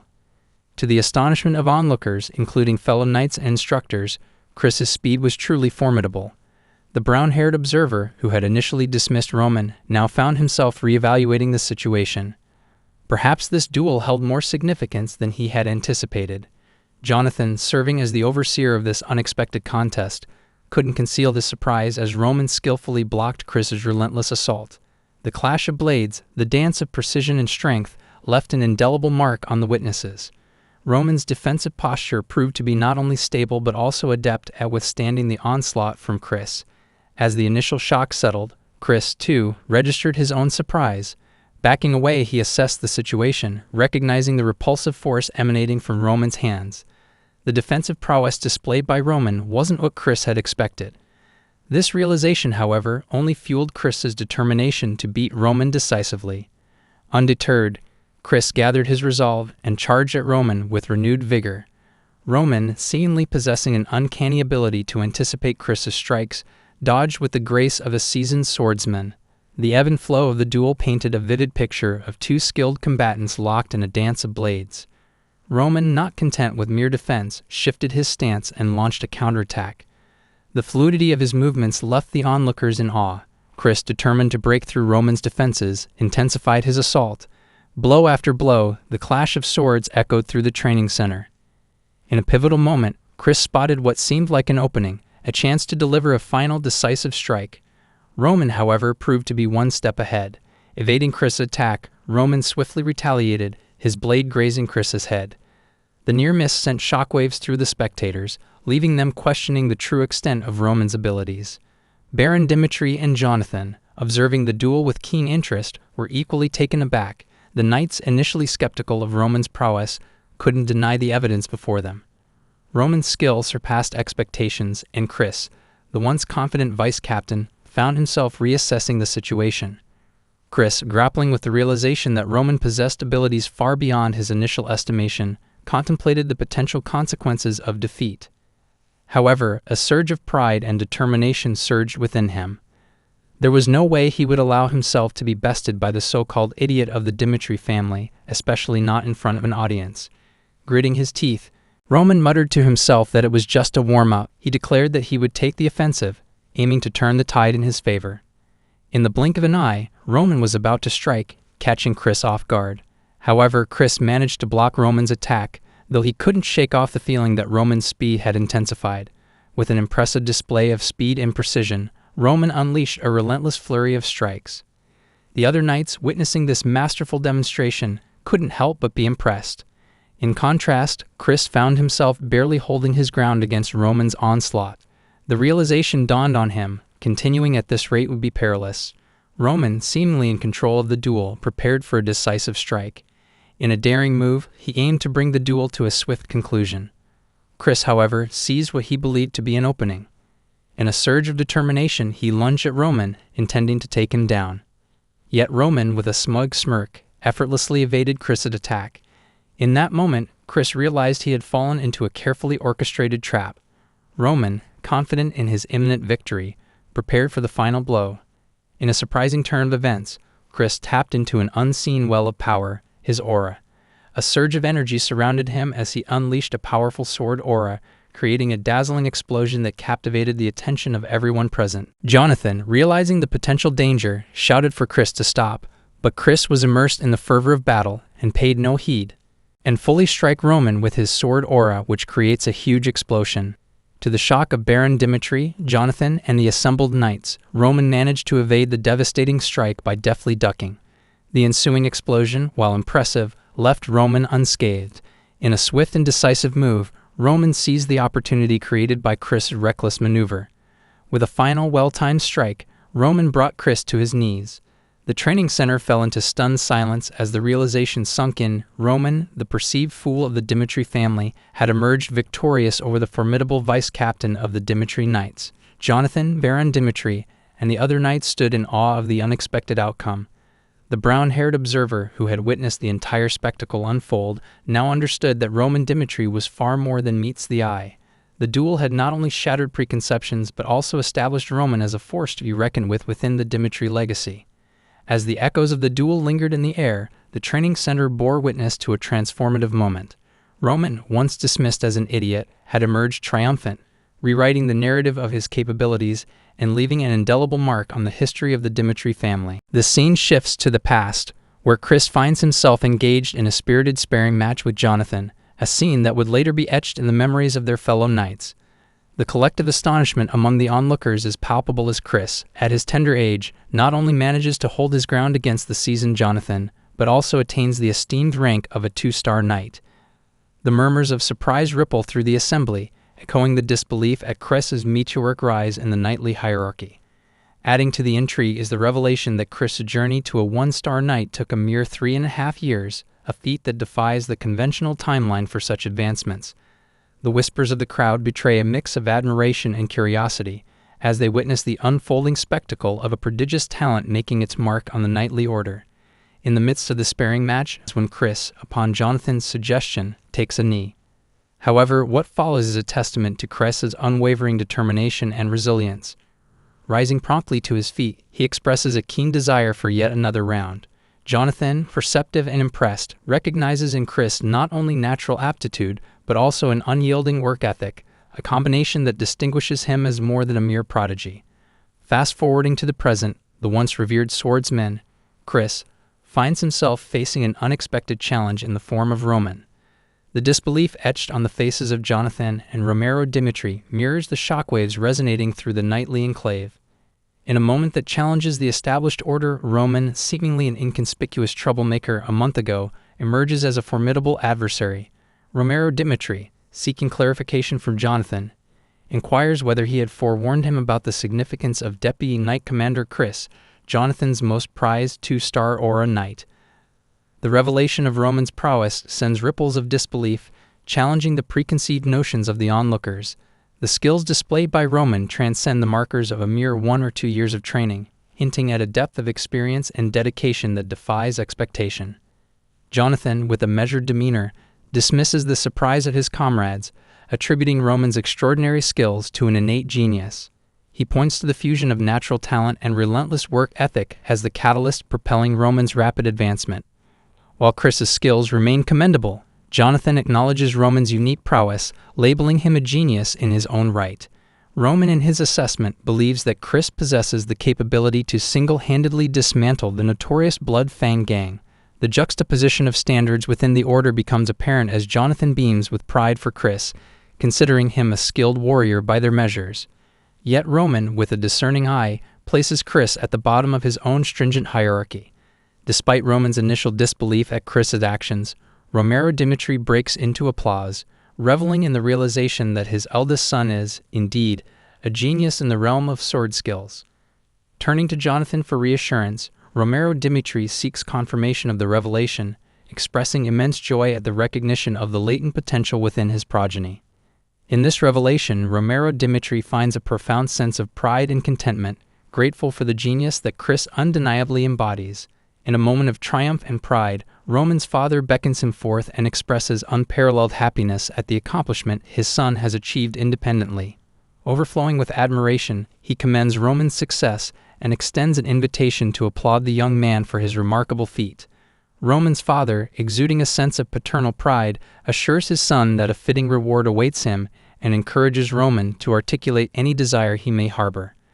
With a sly smirk, Roman, cognizant of his impending departure for the battlefield, asserts to his father that rather than seeking exemption from enlistment, he wishes for the autonomy to select his own comrades. The unexpected nature of this request leaves Roman's father visibly surprised. Seeking clarity, Roman's father questions the rationale behind this peculiar choice, given the considerable time remaining before Roman must depart for the battlefield. In response, Roman elucidates his desire for independence in choosing his own team, a sentiment rooted in his belief that such a privilege would be paramount for his success on the impending mission. Acknowledging the gravity of Roman's request, his father acquiesces, conferring upon him the authority to assemble his own team. Roman expresses his gratitude, but there remains one final matter on his mind. Seizing the opportunity, Roman addresses his father with a final request, one that carries the weight of future decisions. Roman's father, attuned to the significance of this moment, assures Roman that as long as he continues to demonstrate the caliber witnessed in his recent achievement, there shall be no grounds for refusal. The scene transitions to Chris's room, where shock washes over him upon learning that Roman wishes to be instructed in the art of aura manipulation. Stunned, Chris turns to Jonathan, expressing his disbelief at the audacity of such a request. Jonathan, unfazed, informs Chris that this directive comes directly from the Lord, emphasizing its non-negotiable nature. Struggling to reconcile the notion of imparting aura knowledge to the very individual he recently engaged in combat, Chris protests, recounting his futile attempt to counter Roman's skillful maneuvers. Chris, desiring nothing more than to retreat into obscurity, finds himself at odds with Jonathan's insistence on undertaking the responsibility of teaching Roman the intricacies of aura manipulation. In an attempt to assuage Chris's reservations, Jonathan proposes an offer that captures Chris's attention, prompting his eyes to widen in curiosity. Jonathan, with a solemn gaze, approaches Chris and expresses a unique proposition: to teach the young master Roman and discern the nuances that set him apart. This request comes with a promise that, should Chris successfully navigate this task, Jonathan pledges to unveil all his closely guarded secrets to him. The weight of this offer leaves Chris visibly stunned, prompting him to seek confirmation on the sincerity behind Jonathan's words. In response to Chris's incredulous inquiry, Jonathan affirms the seriousness of his proposal. He articulates that, in the event of Chris accomplishing the assigned task, the coveted knowledge required to ascend to the esteemed rank of a 3-star Aura Knight will be divulged. The gravity of this pledge hangs in the air as Chris, grappling with the implications, bites his lip in contemplation before ultimately accepting Jonathan's offer. The scene transitions to Roman's chamber, where his butler brings tidings of the castle abuzz with rumors of Roman's extraordinary victory over the deputy knight commander. Roman, contemplating the aftermath of his recent triumph, quizzes his butler on the concept of aura.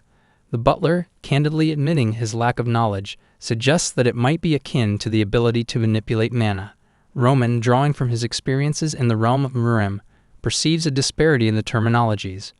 While the energy demonstrated by Chris is recognized as a surge of power in Merim, the local reference to it as aura strikes him as somewhat inefficient. Roman contemplates the divergence in the utilization of energy, concluding that the inhabitants of this realm may benefit from a deeper understanding of the powers they wield. Anticipating the upcoming training session with Chris, Roman resolves to investigate firsthand the intricacies of aura manipulation in this unfamiliar land. The stage is set for a collision of knowledge and perspectives. The narrative shifts outdoors, where Roman and Chris stand facing each other. A subtle smile graces Roman's face, eliciting a surge of irritation from Chris. Managing to quell his rising frustration, Chris decides to lay the groundwork before delving into their training session. With a composed demeanor, he begins to enlighten Roman on the intricacies of aura. Chris elucidates that aura is a specialized manifestation of mana, specifically tailored for the utilization by knights. In contrast to magicians who channel mana through circlets, knights store this potent energy throughout their bodies. The historical luminary in the realm of aura was Emperor Alexandro, credited with the groundbreaking insight that disseminating stored mana across the body could fortify one's physical prowess. Aura then becomes the act of projecting this accumulated mana outward, concentrating and releasing it for a surge in power. Acknowledging the historical context, Chris assures Roman that the arcane origins of mana are not paramount for their immediate endeavor. Instead, he steers the conversation towards the rarity of individuals who can harness mana effectively. Approximately 1 in 1,000 men choose the path of an Aura Knight, while a mere 1 in tens of thousands can traverse the intricate route of a magician.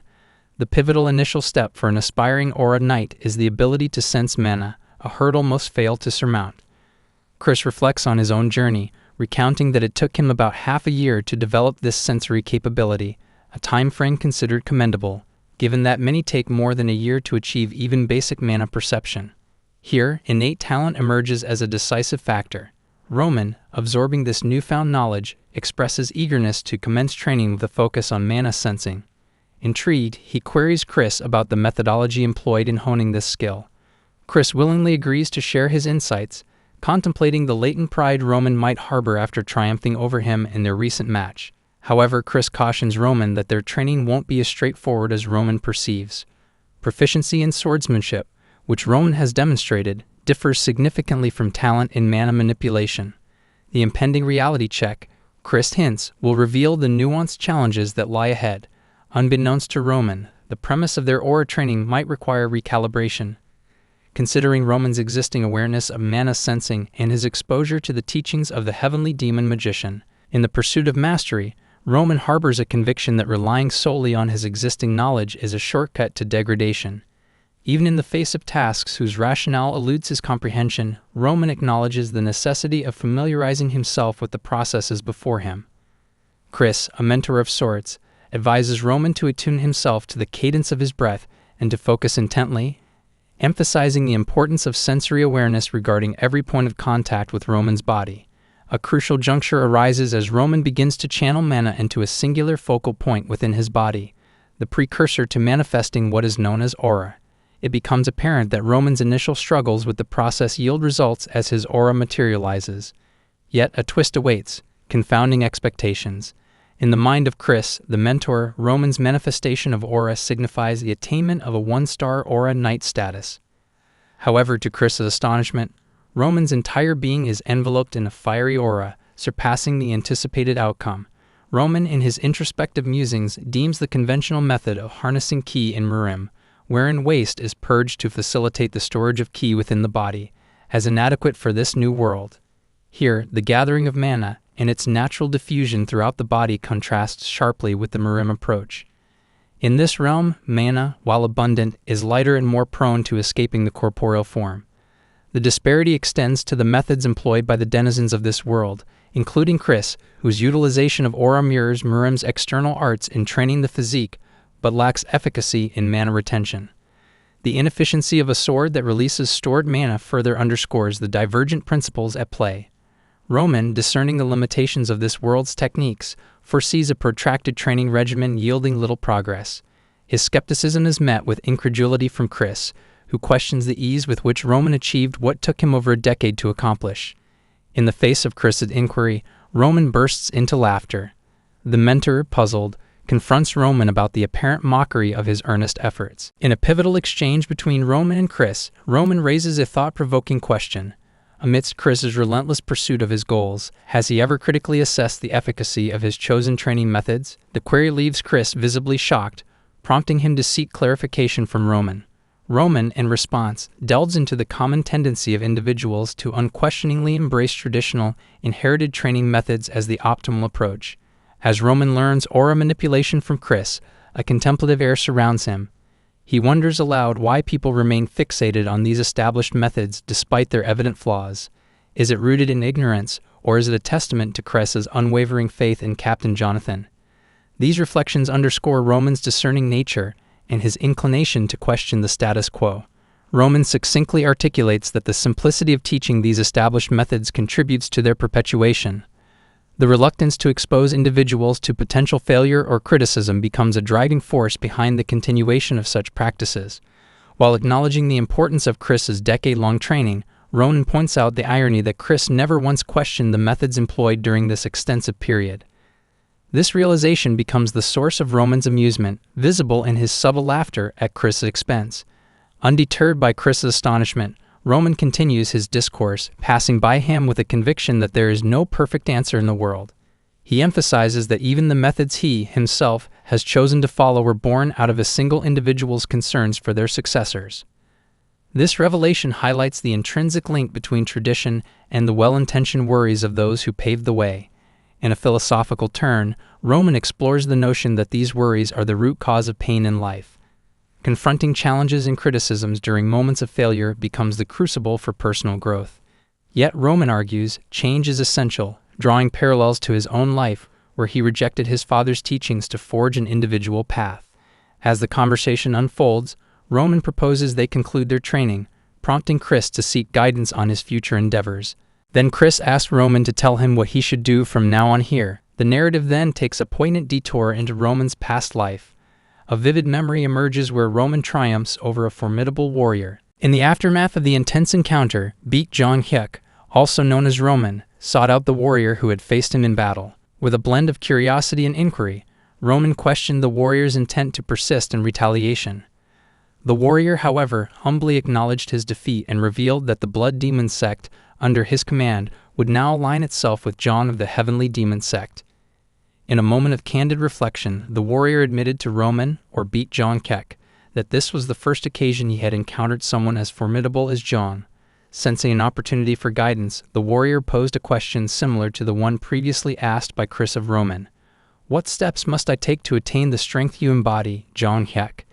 In a profound declaration, the warrior expressed his commitment to John Hyuk, proclaiming a decision to dedicate his life to the formidable warrior. The warrior emphasized the mutual benefits that could be derived from his own journey towards greater strength. In a fervent plea, he implored John Hyuk to share the wisdom and counsel needed for his progression. The scene seamlessly shifts back to the present, where where Roman discerns a similar warrior spirit in Chris. Recognizing that Chris has willingly set aside his pride to pursue strength, Roman finds the unfolding dynamics in this world intriguing. His subtle smirk reveals a growing fascination with Chris's journey and the evolving complexities of their shared narrative. In a moment of earnest conversation, Roman countered Chris's revelation by expressing his reluctance to divulge such information. Chris, undeterred, inquired about what Roman desired him to do instead. Roman clarified that he simply advised Chris to break away from the ingrained methods he had adhered to throughout his life. He emphasized that offering a direct answer would only replicate the life choices Chris had made thus far. However, Roman proposed an alternative approach. He suggested that if Chris wished to seek answers firsthand, he should shadow Roman and glean insights from observing his actions. This unexpected proposition left Chris visibly surprised. Roman further disclosed his imminent departure for war in 6 months, urging Chris to closely observe how he confronted various adversaries and triumphed over challenges. Roman encouraged Chris to scrutinize the diverse strategies employed in overcoming foes. In a final compelling statement, Roman outlined a long-term commitment. He challenged Chris to follow him for a decade and witness the evolution of his strength. Roman asserted that by the end of this period, Chris would likely discover the answers he sought if he remained steadfast in his journey alongside Roman. Chris sat in his room, overwhelmed with a sense of melancholy. Memories flooded his mind, particularly those of his days as a trainee knight alongside Jonathan. Back then, he had worked hard to earn the title of a 2-star knight. However, after a conversation with Roman, uncertainty clouded Chris's thoughts, leaving him grappling with the question of what to do next. In a later meeting with Jonathan at the office, Chris decided to open up about his dilemma. He expressed his intention to resign from the knighthood and join Roman on the battlefield, driven by a desire to grow stronger. Jonathan was taken aback by this revelation, sensing that there was more to Chris's decision than met the eye. Chris confirmed that something had indeed happened, prompting Jonathan to carefully consider the gravity of Chris's choice. Acknowledging the weight behind Chris's decision, Jonathan conveyed his understanding. He informed Chris that henceforth he would no longer be affiliated with the Knights of Dimitri. Despite the separation, Jonathan expressed his hope that Chris would protect young Master Roman in his pursuit of strength. Grateful for everything, Chris thanked Jonathan, who reflected on the transformation of the once grieving child he had found on the battlefield. Jonathan, recognizing the evolution in Chris, stood up and shared his conviction that even Chris choosing to follow young Master Roman signified Roman's growth. He assured Chris that Roman was no longer the foolhardy noble Jonathan had once known. Urging Chris into another room, Jonathan emphasized the necessity for Chris to prepare himself for the challenges ahead. To survive on the battlefield, Jonathan believed Chris needed a unique skill, a secret weapon he could call his own.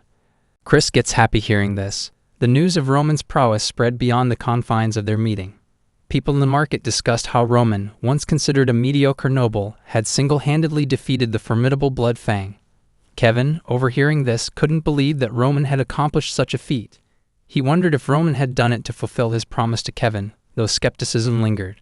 Despite the revelation, Kevin's boss snapped him back to reality, reminding him to focus on his work. In the face of uncertainty and change, Kevin clutched the box tightly, the weight of it mirroring the burning determination in his eyes.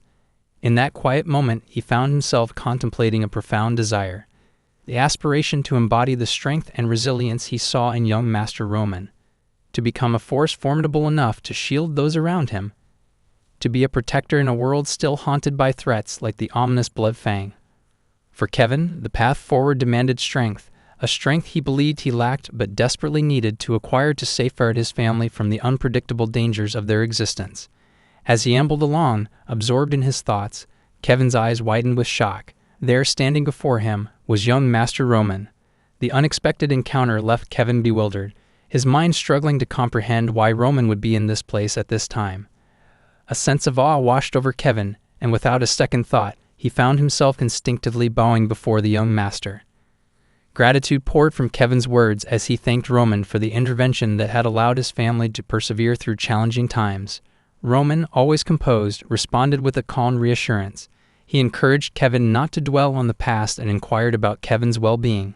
Kevin, in turn, shared the positive changes that had unfolded in his life after the confrontation with the Bloodfang. The threats had ceased, and he had found gainful employment through the assistance of Marhance. Kevin was grateful for the turn of events but struggled to find words adequate enough to express his profound gratitude to young Master Roman. In response, Roman, with a calm and collected demeanor, extended an unexpected offer. If Kevin were to accept, Roman pledged not only to alleviate the financial burdens that weighed heavily on Kevin's family, but also to elevate their standard of living to one of comfort and abundance. He promised Kevin a life far removed from the toil of his current employment, where leisure time would be marked by luxury rather than the grind of daily work.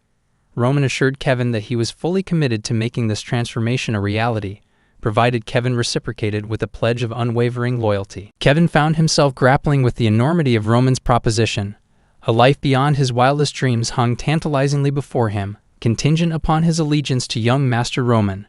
Roman painted a vivid picture of a future where Kevin's family need not worry about financial struggles, where their days would be marked by security and opulence. The allure of such a life was undeniable, and yet the commitment required gave Kevin pause. In a moment of solemn determination, Kevin lowered his head to the floor, a symbolic act of acceptance that signaled his commitment to Roman's terms. He pledged not only his service but his very life to young Master Roman. In his earnest devotion, Kevin swore to follow any command issued by Roman, even if it meant facing death. The only condition, Roman's solemn promise to safeguard Kevin's family, an assurance that Kevin's fate was now irrevocably intertwined with Roman's will. Observing this display of unwavering loyalty, Roman couldn't help but smile. Kevin's commitment, sealed with his own blood, evoked memories of a wild stallion from Roman's past, a creature untamed, relentless, and fiercely loyal. The image also conjured thoughts of the Blood Demon, a formidable warrior whose fervor mirrored Kevin's own. Roman sensed that in Kevin he had found a kindred spirit, someone who, like the crazed stallion and the Blood Demon, would prove to be an invaluable asset in the times to come.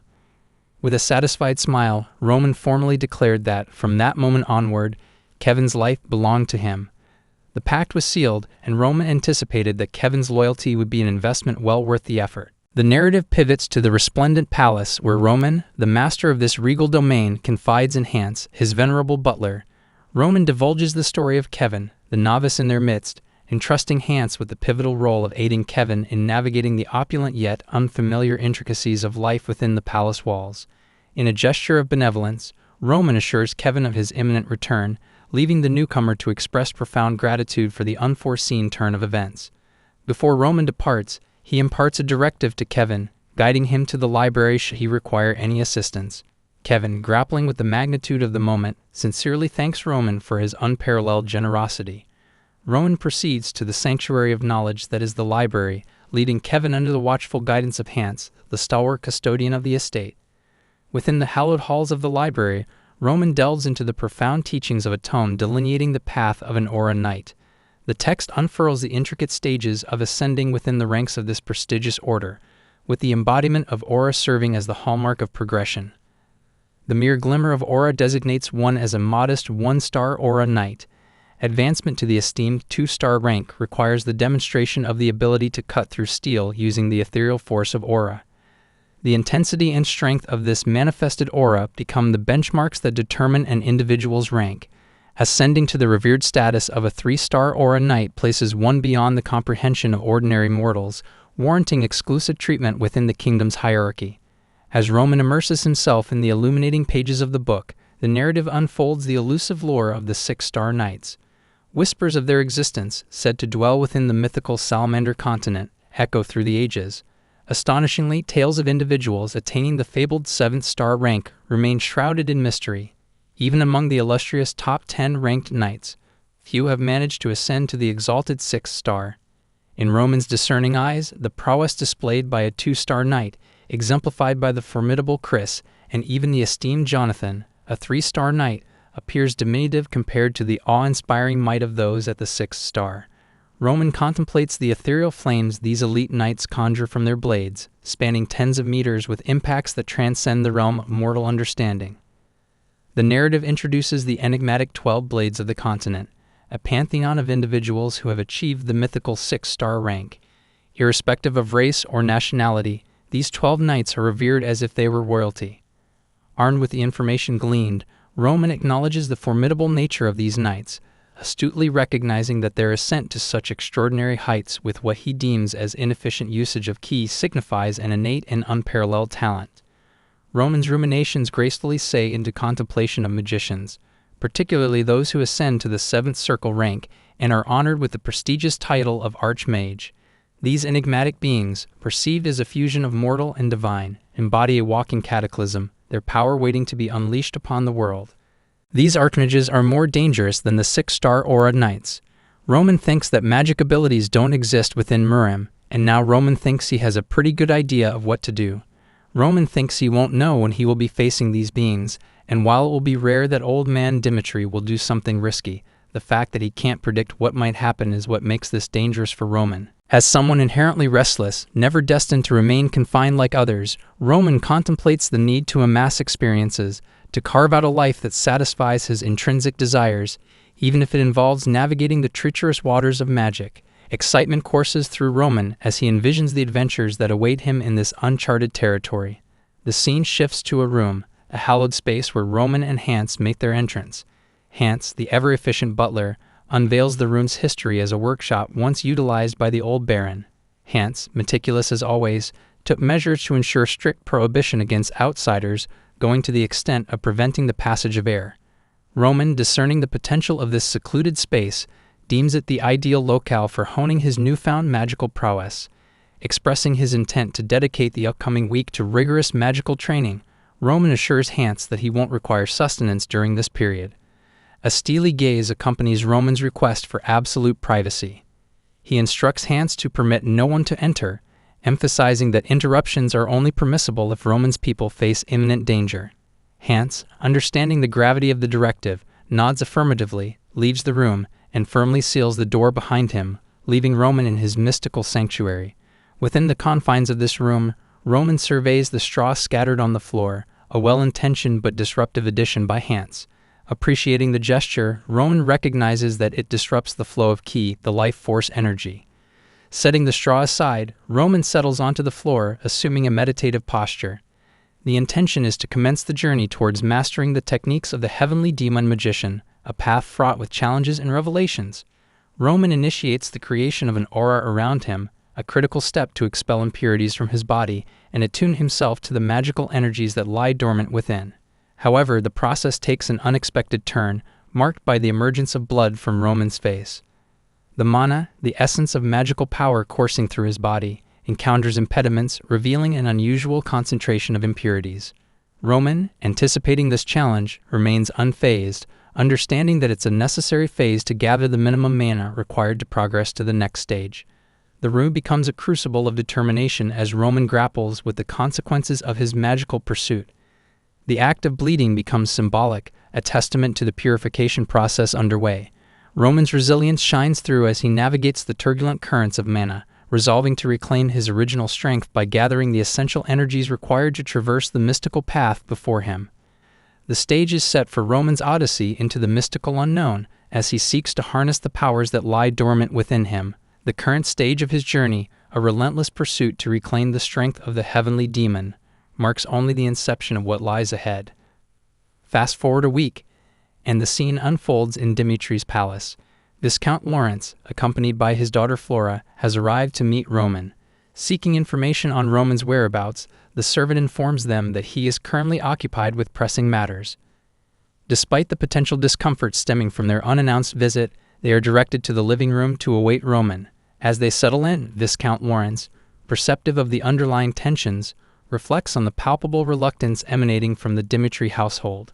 Anticipating a meeting laden with tension, Viscount Lawrence takes a moment to caution Flora. He emphasizes the need for circumspection and restraint in her words and actions, especially in light of her recent decision to disengage from Roman. Flora, acknowledging the gravity of the situation, affirms her understanding of her father's counsel. The narrative then shifts to the Lawrence Palace, where Flora had earlier divulged her decision to sever ties with Roman. Viscount Lawrence, upon hearing this revelation, is taken aback. He expresses disbelief in his daughter's seemingly impulsive action, questioning her about her understanding of the intricate dynamics within their territory. Flora, initially resolute, asserts the Lawrence family's strength and resilience, implying that they can weather any storm without the Dimitri alliance.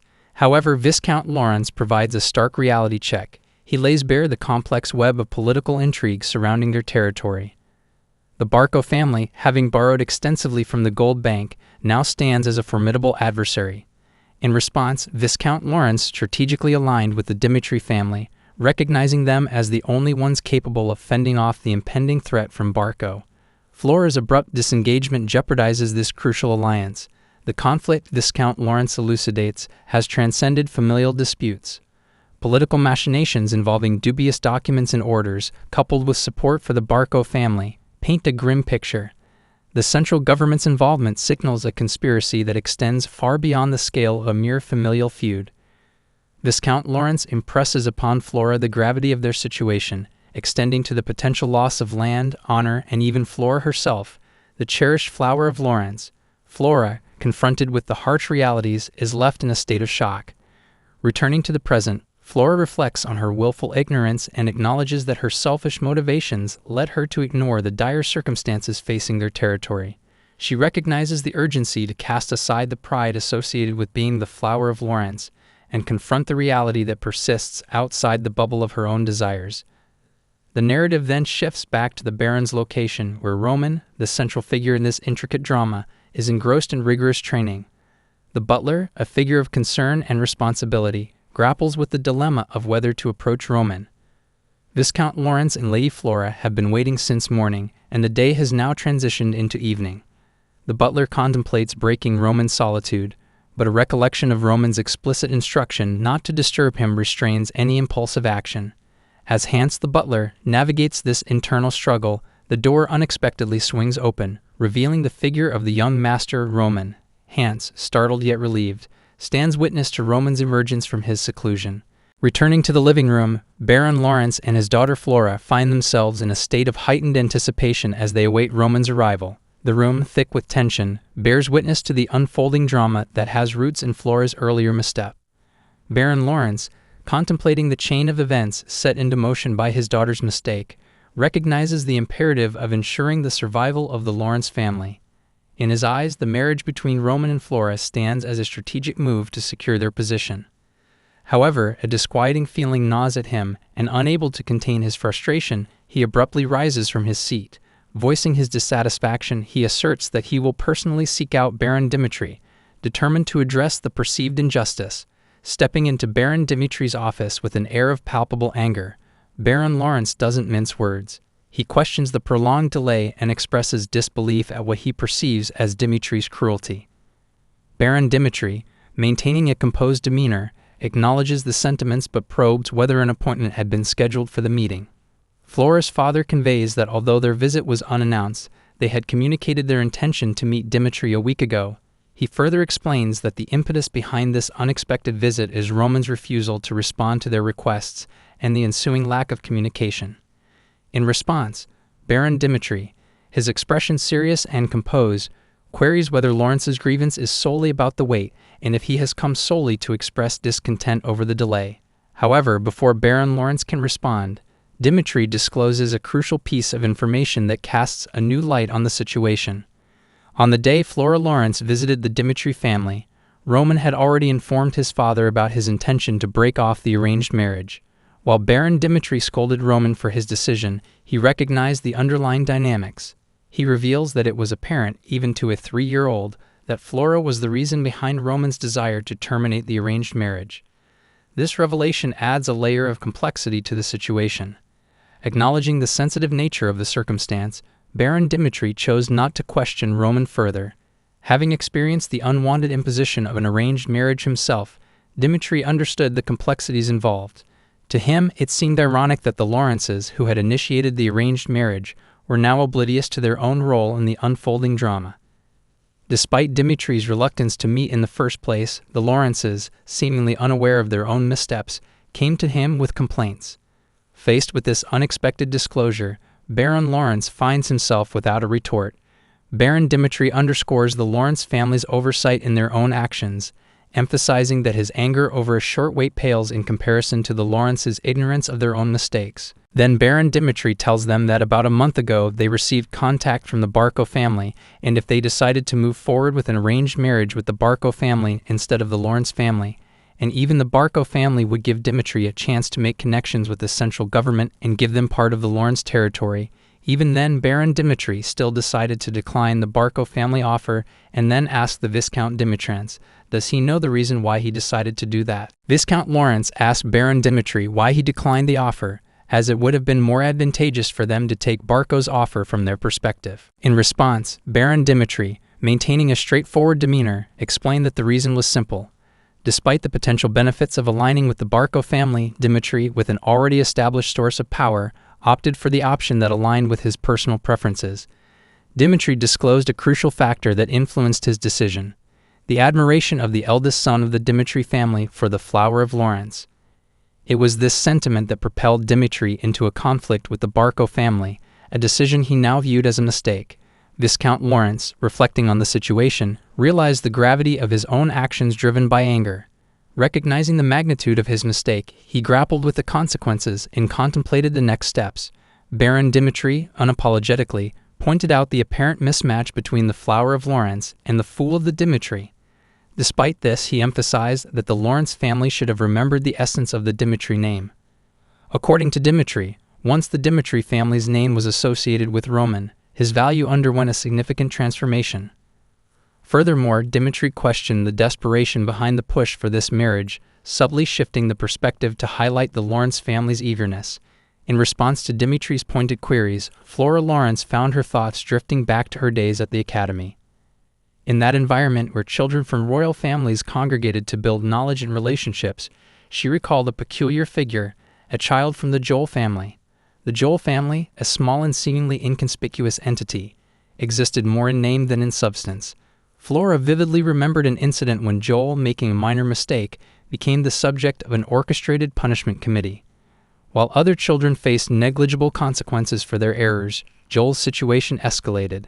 Flora witnessed teachers scolding Joel, and a man, presumably his father, appeared to apologize on his behalf. The father pleaded for forgiveness and vowed to personally instruct his son. Flora, observing from the sidelines, couldn't shake the feeling of sadness at the unfolding scene. Returning to the present, Flora found a wry sense of amusement in her reflection on those bygone days. The contrast between the gravity of the present situation and the seemingly trivial incidents from her past struck her as ironic. Observing the head of the Lawrence family apologizing to the Dimitris on her behalf, Flora reflects on a past memory involving Joel, a member of a seemingly weak family who faced apologies and repercussions. This memory prompts Flora to draw parallels between Joel's perceived weakness then and the Lawrence family's current situation. In her perspective, this world adheres to a principle where the weak bow down to the strong. As the Lawrences offer apologies, Flora contemplates the dynamics at play, recognizing the inevitability of submission in a world driven by strength. The door opens, revealing Roman, who has undergone a striking transformation with newly dyed purple hair, exuding a cool aura. The surprise is palpable among those present in the room. Roman approaches his father, and an inquiry follows about his completion of training. Roman confirms the completion but defers the discussion to a later time. However, his father redirects attention to the Lawrence family's visit regarding the arranged marriage matter, prompting raised eyebrows from Roman. Roman's father conveys a decision to follow Roman's lead as the head of Dimitri and his father. Roman acknowledges the weight of this decision, understanding the potential consequences of uniting the two families. The conversation turns to Roman's initial decision to proceed with the marriage, prompting an inquiry about his motivations. Roman explains that initially he believed there was value in that decision. However, his perspective shifted upon meeting Flora on the first day. Learning about her reservations regarding the arranged marriage altered Roman's thoughts. He surmises that Flora likely heard rumors about the perceived foolishness associated with the Dimitri family. Recognizing that public opinion might not reflect his true character, Roman expresses his desire to share his life with someone who judges him based on personal interactions. Therefore, Roman asserts his decision to break off the marriage, advocating for no changes to occur.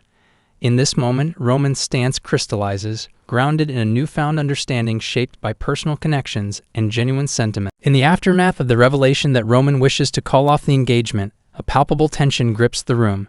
Flora's father, processing this unexpected turn of events, begins to believe that this arranged marriage, which once seemed like a strategic move for the Lawrence family, is now a thing of the past.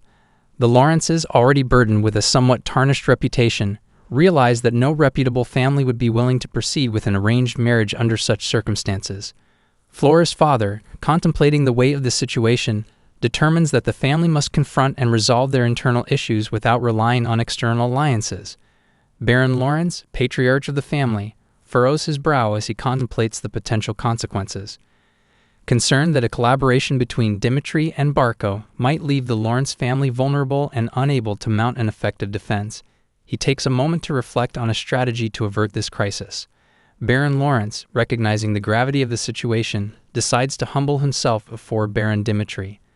Bowing slightly, Baron Lawrence apologizes to Baron Dimitri, emphasizing that the entire debacle is a consequence of actions taken by the Lawrence family. He expresses regret and remorse, acknowledging that mistakes were made within their own household.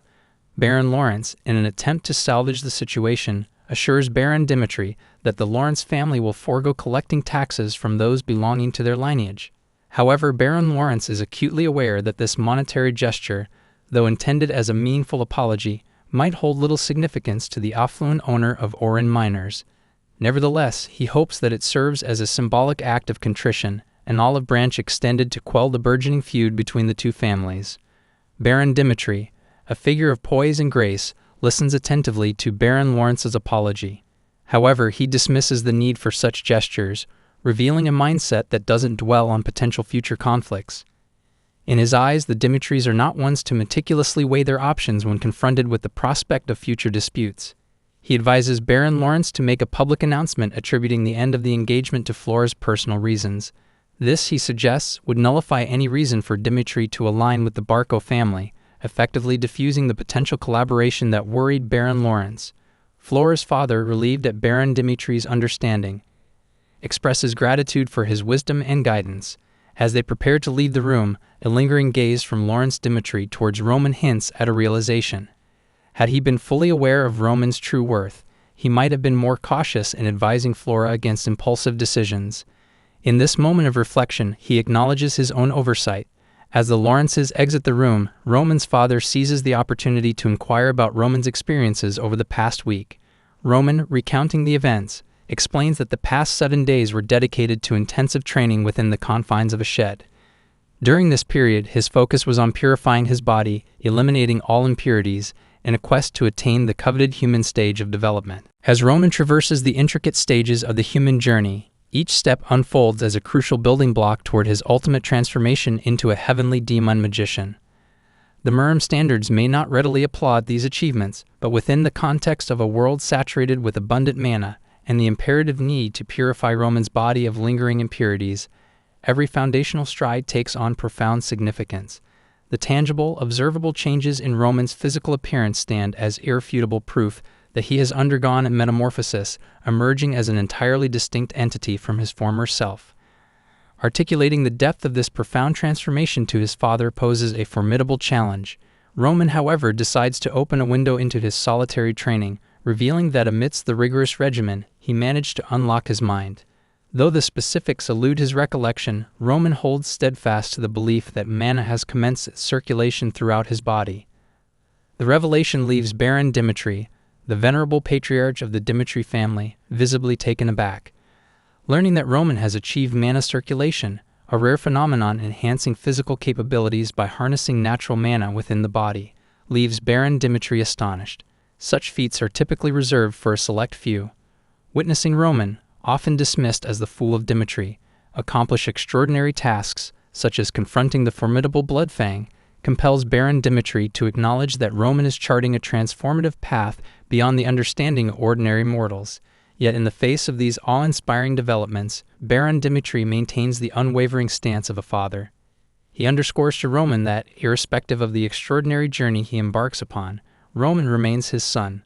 Baron Dimitri issues a poignant reminder, urging Roman to be mindful that his father is ready to extend a helping hand whenever it is needed. Emphasizing the importance of Roman's lineage as the son of Romero Dimitri, Baron Dimitri assures Roman of steadfast support from the shadows. This revelation instigates a profound shift in Roman's perception. Reflecting on his time in Murim, where his father's demeanor was marked by coldness and distance, Roman is moved by the stark contrast presented by his father on earth, a figure not characterized by coldness or ruthlessness, but one offering genuine and unwavering support. This newfound connection with his father fills Roman with gratitude, manifesting in a heartfelt smile and a sincere expression of thanks. Exiting his father's office, Roman's path intertwines with that of Flora, adding yet another layer to the intricate tapestry of his experiences. In a moment of vulnerability and sincerity, Flora extends a heartfelt apology to Roman. She acknowledges the hastiness of her judgments and the resultant complications that reverberated through both of their families. Roman, now radiating confidence and a newfound understanding, responds with grace, assuring Flora that there is no need for an apology. He articulates that, irrespective of their shared past, he had no intentions of continuing with the marriage. As Roman gracefully walks away, leaving Flora to contemplate the shifting dynamics of their relationship, Flora approached Roman quietly from behind, acknowledging the justified anger that simmered within him. Despite their arranged marriage, she understood that neither of them had willingly agreed to it. Moreover, Flora acknowledged her lapse in breaking the promise without prior discussion. However, seizing the moment, she felt compelled to share a crucial revelation with Roman. There was a special reason behind the abrupt cancellation of their impending marriage. Roman, taken aback by this unexpected disclosure, turned to gaze at Flora, a mix of surprise and curiosity etched on his features. Flora began to unravel the intricacies of the situation. During a social gathering hosted by the royal families of the Northeast, a damaging rumor had circulated. It suggested that Flora would be engaged to a member of the Dimitri family. The rumor, however, took a darker turn, insinuating that Roman Dimitri himself indulged in the consumption of drugs, substances that corrode one's sanity and erode knowledge. This revelation struck Roman with a certain gravity. Flora believed it was essential for him to know, despite the falsity of the rumors. At that time, she found herself unable to ignore the malicious gossip that had taken hold of their social circles. Roman, processing this information, assured Flora that regardless of the rumors, their relationship remained unchanged. He comforted her, expressing that there was no need for her to harbor worries any longer. With those words, Roman departed, leaving Flora to contemplate the significance of their conversation.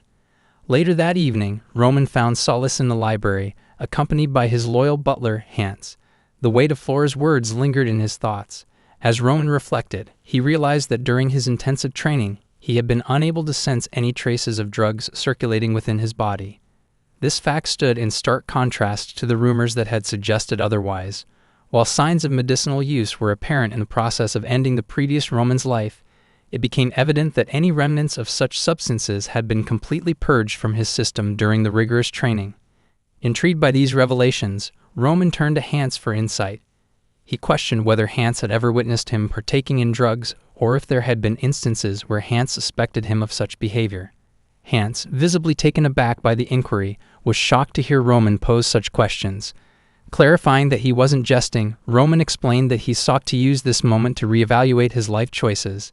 Instead of relying solely on his own memories, he aimed to gain an external perspective, an unbiased lens through which to scrutinize his past actions and decisions. Hans, unsure of how to broach the topic with Roman, eventually musters the courage to share his observations.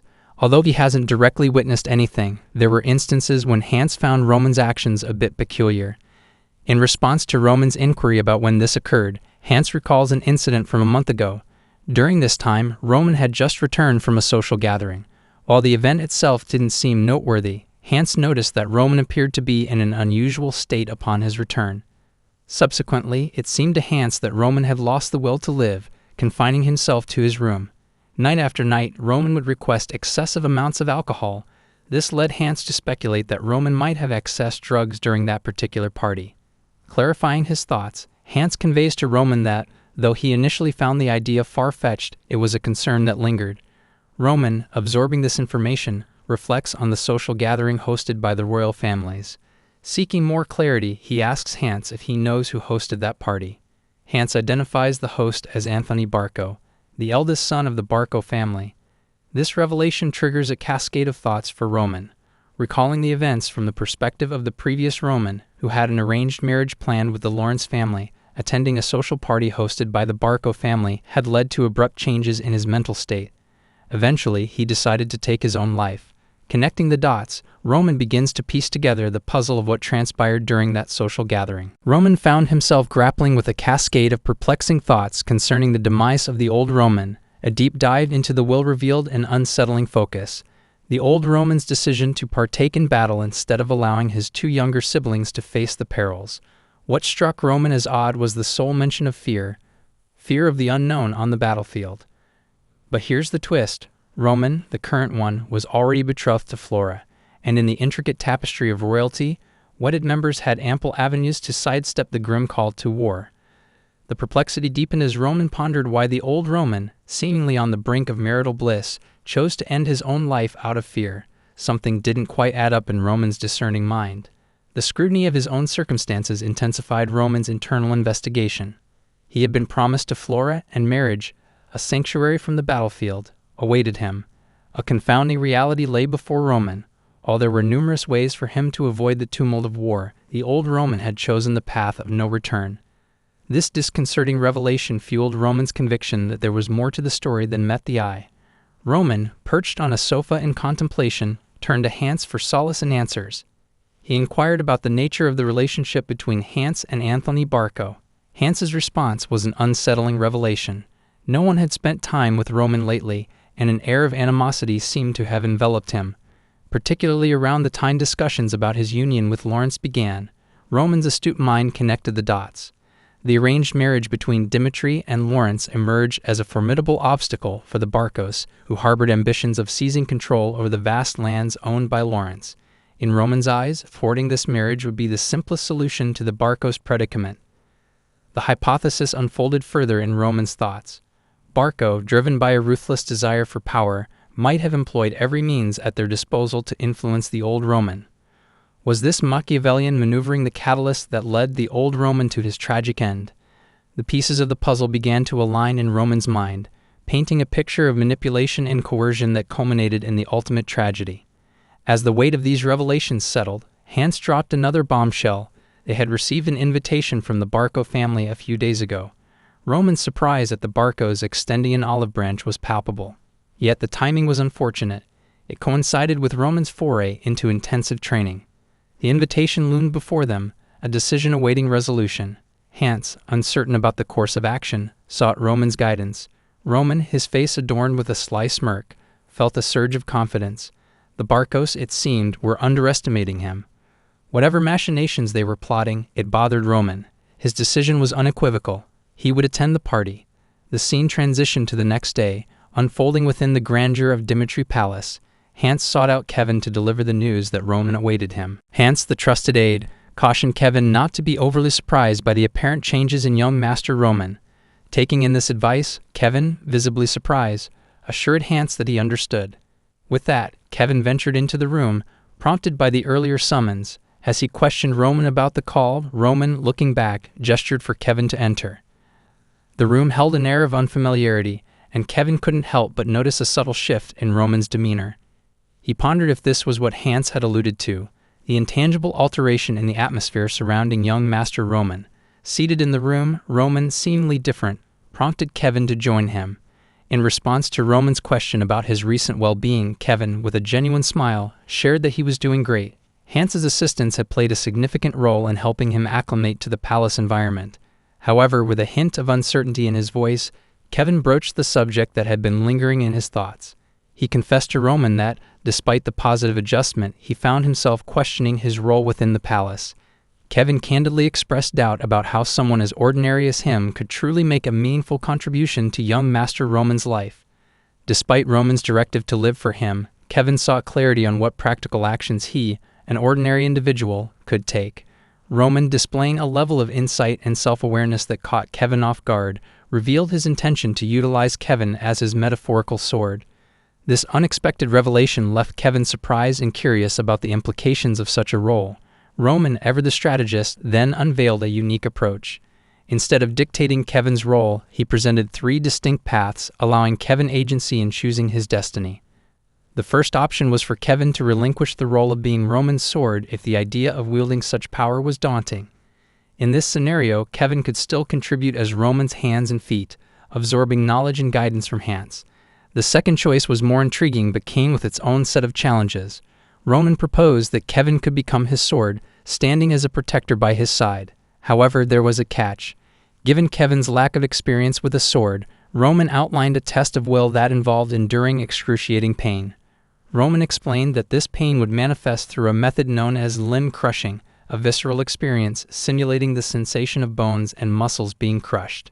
Roman looked intently at Kevin, his words laden with a promise that went beyond mere rhetoric. He assured Kevin that these were not empty words but a commitment backed by a sincere willingness to prove Kevin's true worth. The atmosphere hung heavy with tension as Roman laid out an unconventional option before Kevin. A sword, a drastic measure. Kevin was to sever his own hand. Roman believed in the transformative power of self-inflicted pain, convinced that enduring such a sacrifice could propel Kevin to heights of strength unimaginable to others. As Roman spoke, his mind wandered to the tale of a once mad demon, astray on the unforgiving streets who, through sheer willpower, had risen to become one of the enigmatic four heavenly kings.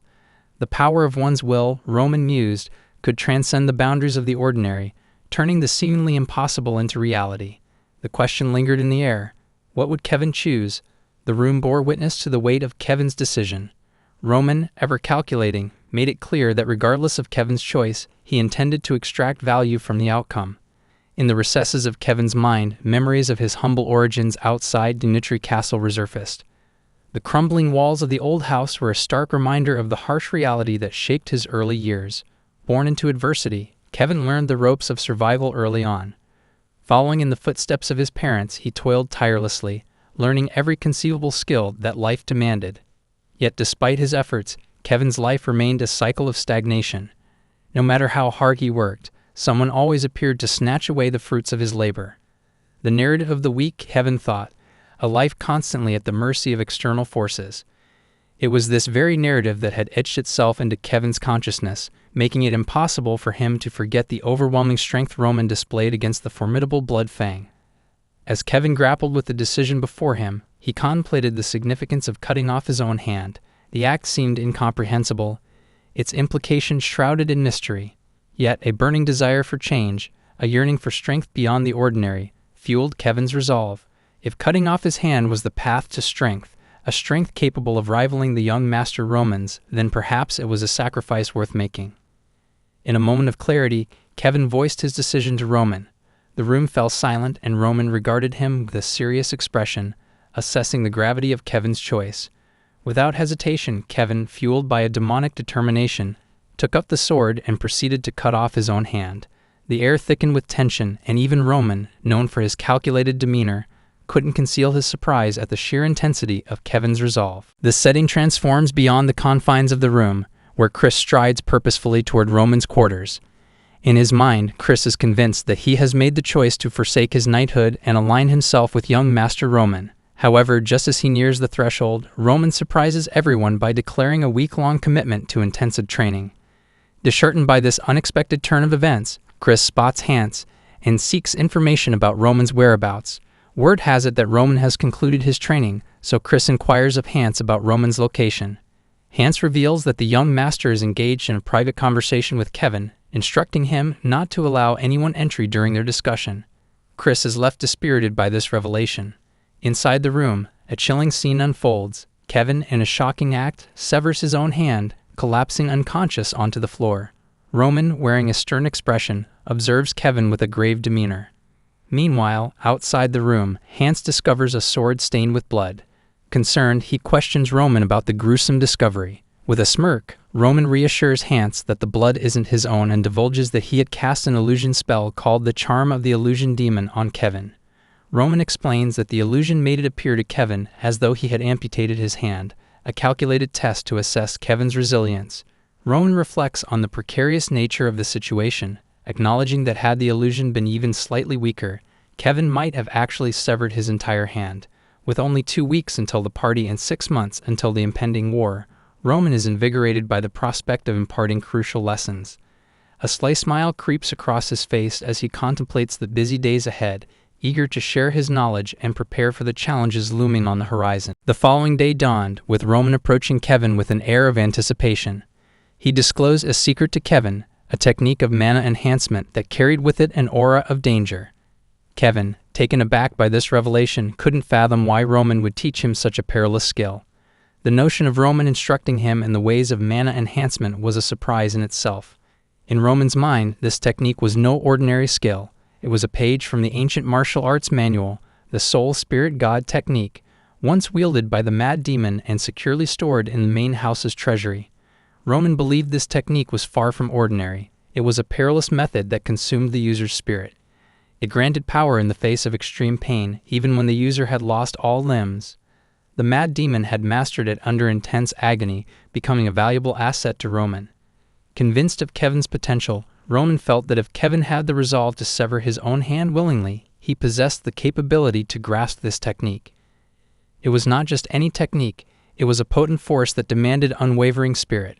Roman stressed the dangers, cautioning Kevin about the toll it would take on his spirit. The technique required a resilience that surpassed the trials of yesterday.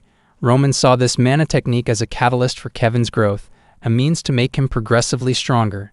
Despite the perils, Roman believed it was the fastest way to impart mana knowledge to a teenager lacking the basics. If Kevin could master this technique, he would possess the strength to safeguard everything dear to him. Listening to Roman's words, Kevin felt a surge of happiness.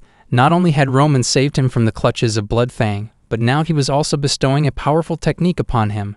Gratitude welled up within Kevin, and he couldn't help but express his feelings. There was, however, a burning question in Kevin's mind, one he hesitated to ask. Kevin, overwhelmed with emotion, finally questioned Roman about the depth of trust he had placed in him. He admitted that despite swearing loyalty to Roman and pledging his life, he hadn't demonstrated his worth. In a moment of vulnerability, Kevin even confessed his fear of potentially running away after acquiring the technique. He sought an understanding from Roman, wanting to know why the young master had such unwavering trust in him. Roman, with a subtle smile, responded with a simple yet profound answer: just because. Surprise rippled across Kevin's face as Roman disclosed the perilous nature of the mana enhancement technique he was about to teach. Nevertheless, Roman reassured Kevin that their training would commence the following day, urging him to rest for the remainder of the day. As Roman exited, he found himself ruminating on Kevin's inquiry about trust, a question that resonated with a similar one posed by the Mad Demon in Roman's past life. In Roman's reflections, he concluded that unconditional trust could only be attained when someone truly believed in another. Despite initial doubts, Roman harbored a deep conviction that Kevin would never betray him. The rationale lay in the understanding that, as Kevin grew stronger, he would realize the inherent danger in betraying the heavenly demon. The scene transitioned to the training grounds of Nitri on the next day, where Roman initiated Kevin into the basics of the technique. Stressing the foundational importance of correct movements, Roman underlined that every action hinged on mastering these fundamentals. Kevin absorbed the teachings, understanding the significance of focus in executing each movement accurately. On the periphery, Chris watched with a sense of boredom and confusion. He couldn't comprehend why Roman was dedicating time to teach swordsmanship to Kevin, a seemingly peculiar choice. Adding to his frustration was the fact that Roman seemed to be neglecting Chris himself. Initially, Chris had believed that aligning himself with Roman would be a shortcut to rapid strength gains. Now, however, he felt like a mere bystander, contemplating a return to Jonathan for guidance. Days rolled by, and Chris's impatience grew. Approaching Roman, he candidly expressed his frustration, acknowledging that the initial week had been spent on Roman's personal training.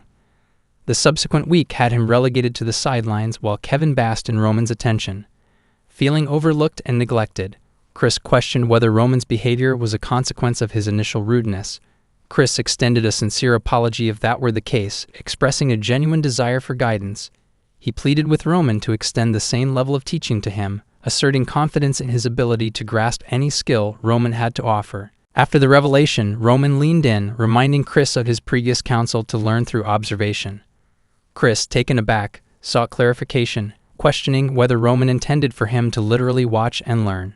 Roman, with a calm demeanor, explained the intricacies of individual learning styles. For Kevin, a novice, Roman needed to guide him from the inception of his journey until he reached a certain level of expertise. In contrast, Chris possessed a different approach. Regardless of Roman's teachings, Chris tended to force himself into learning rather than embracing a genuine understanding. Slightly perplexed, Chris probed Roman about the possibility of continuing to observe. Roman, however, dismissed the idea by tossing a wooden sword towards Chris, indicating that tangible results were necessary for Chris to accept the truth. The wooden sword symbolized a challenge, a test of Chris's abilities. Curiosity etched on his face, Chris questioned the purpose of the wooden sword. Roman, ever the strategic mentor, explained that Chris needed to demonstrate concrete results to grasp the reality of his current skill level. The ensuing challenge was a spar, but not a conventional one. Roman proposed a face-off between Chris and Kevin with a twist. Roman would offer guidance to Kevin on how to defeat Chris. Essentially, Kevin would become a reflection of Roman's prowess. This proposition left both Kevin and Chris visibly surprised. Roman emphasized that even though Kevin was Chris's immediate opponent, Roman's advice would tip the scales, making Kevin a mirror image of Roman's combat style. Roman informs Chris that if following their current sparring session, Chris remains convinced of his correctness, Roman will take on the responsibility of personally teaching Chris. Chris becomes upset at the prospect of having to spar with this beginner. Undeterred, Chris reluctantly accepted the challenge, declaring his readiness to prove that he was not a mere pushover. The stage was set for a spar between Kevin and Chris, an unexpected match that would unravel the complexities of their respective learning journeys. As the two contenders faced each other, tension hung in the air. Kevin, the novice, voiced his concerns, seeking guidance from Roman about sparring with a two-star knight like Chris. Roman acknowledged Kevin's disadvantage, but seized the opportunity to impart a crucial life lesson. He drew parallels between those stronger than Kevin in the world, including the oppressive Blood Fang and Chris, who harbored eagerness to assert dominance over Kevin. In Roman's eyes, this spar was not merely a physical contest, but a reflection of life's challenges. Kevin, despite his disadvantages, had nothing to lose from defeat. Roman's wisdom extended beyond the training grounds, encompassing the harsh realities of the world they inhabited. When Roman questioned Kevin's passive approach, Kevin decided to take it seriously. He assured Roman that he was willing to give it a shot and prepared to face Chris with newfound determination. Witnessing Kevin's transformation, Chris felt annoyed to spar with what seemed like an inexperienced novice, puzzled by Kevin's unexpected confidence. As the match began under Roman's watchful eye, Chris charged at Kevin with full force. Despite Kevin's attempts to block Chris's attacks, he struggled to maintain control of his wooden sword. Chris swiftly changed the sword's direction, causing Kevin to lose his grip. In a surprising twist, Chris delivered a powerful knee strike to Kevin's stomach, sending him tumbling to the ground. As Kevin found himself sprawled on the ground, Roman's voice echoed in his mind, urging him to rise. Responding to the telepathic command, Kevin pushed himself up. The unexpected communication came with an explanation from Roman, introducing Kevin to the concept of sound conduction, a method of delivering instructions through mana. Intrigued and slightly bewildered, Kevin listened as Roman informed him that he would receive instructions through this unique technique. Kevin's surprise lingered as he realized that even communication through mana was within the realm of possibilities. Roman wasted no time and immediately put the method into action. "Throw yourself to the right," came Roman's first command. Focused and determined, Kevin swiftly moved to the right, narrowly dodging an incoming attack from Chris. The sudden agility surprised not only Chris, but also Kevin himself. Roman's telepathic guidance had proven effective, showcasing the potential of this unconventional training method. Encouraged by the success of the first maneuver, Roman directed Kevin to turn around and aim for Chris's left chest. Kevin followed the instruction meticulously, demonstrating a level of precision that caught Chris off guard. However, Chris, relying on his seasoned skills, managed to evade Kevin's strike with a deft move, leaving Kevin momentarily vulnerable. Seizing the opportunity, Chris retaliated with a swift kick aimed at Kevin's stomach.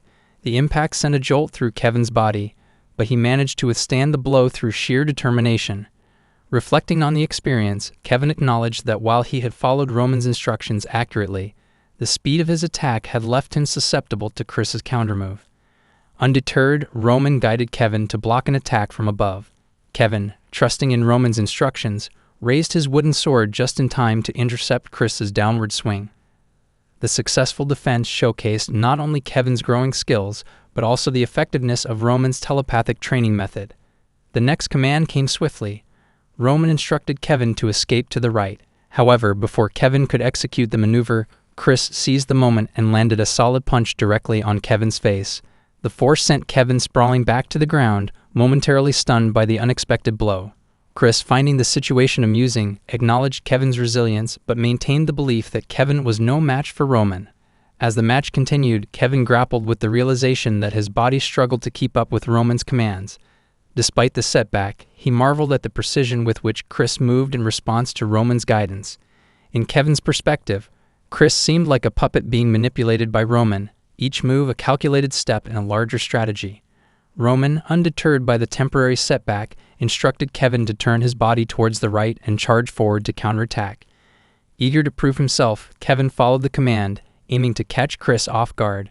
However, Chris, displaying his prowess, skillfully dodged Kevin's counterattack and swiftly responded with a powerful punch to Kevin's face. Chris, confident in his prowess, believed he was on the offensive, attempting to strike Kevin down. However, Kevin, seemingly one step ahead, continuously eluded critical moments and retaliated with counterattacks that took Chris by surprise. Chris began to question whether Kevin's strategic maneuvers were mere coincidences or a display of calculated skill. Observing Chris's struggle, Kevin, despite being considered Dimitri's greatest genius, saw a stark contrast between his abilities and the true skills possessed by young Master Roman. In Kevin's eyes, Roman's mastery surpassed that of any individual, making him a figure worthy of unwavering loyalty. Despite the logical inconsistency of pledging allegiance to someone in such a manner, Kevin felt compelled to follow Roman's guidance, seeing it as an absolute directive. Following Roman's telepathic instruction, Kevin charged at Chris with all his might. The intensity of their exchange pushed Kevin to the edge, physically and mentally. Acknowledging Kevin's fatigue, Chris, with a hint of concern, warned him that continuing could result in the deformation of one of his body parts. Instead of showing fear, Kevin surprised both Chris and Roman by smirking. In that moment, Kevin's confidence signaled a determination to face whatever physical consequences lay ahead, showcasing an unwavering resolve that intrigued and perplexed his opponents. Undeterred by Chris's warning, Kevin proposed continuing the spar until the end with a confident smile on his face. This unexpected turn of events caught Chris off guard, who, now facing a seemingly tireless opponent, charged at Kevin with heightened killer intent. The intensity of their clash escalated, and just as Chris was about to close in on Kevin, Roman intervened with a strategic twist. Following Roman's guidance, Kevin pressed forward unexpectedly. Chris, expecting Kevin to retreat, was taken aback by this change in tactic. Seizing the opportunity, Roman directed Kevin to turn around and charge again. Chris, sensing an opening in Kevin's attack, struck with the anticipation of Kevin's next move. To everyone's surprise, Kevin deftly dodged Chris's attack and countered with a powerful swing of his wooden sword. In an unexpected turn, Chris, displaying agility and quick thinking, ducked and unleashed a forceful counterattack that sent Kevin flying to the ground. The spar concluded, leaving both combatants with a newfound respect for each other's abilities. Roman, analyzing the entire sequence, concluded that Chris had strategically swung his sword with the anticipation of Kevin's ducking and correctly expected the second attack to be a feint. Back on the ground, Chris, still processing the intensity of the spar, was genuinely surprised by the challenge Kevin had posed. Roman, ever the insightful mentor, approached and acknowledged Chris as the winner. True to his promise, Roman offered to personally teach Chris starting from the next day.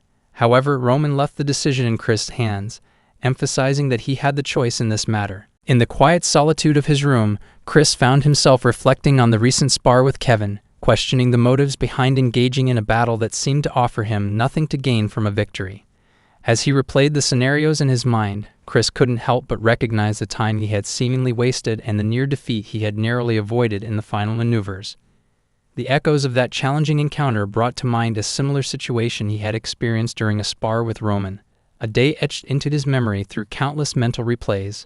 The profound impact of that past experience with Roman became evident to Chris as he contemplated the recent spar with Kevin. He realized that without the insights gained from his encounters with Roman, overcoming Kevin without relying on aura would have presented a significant challenge.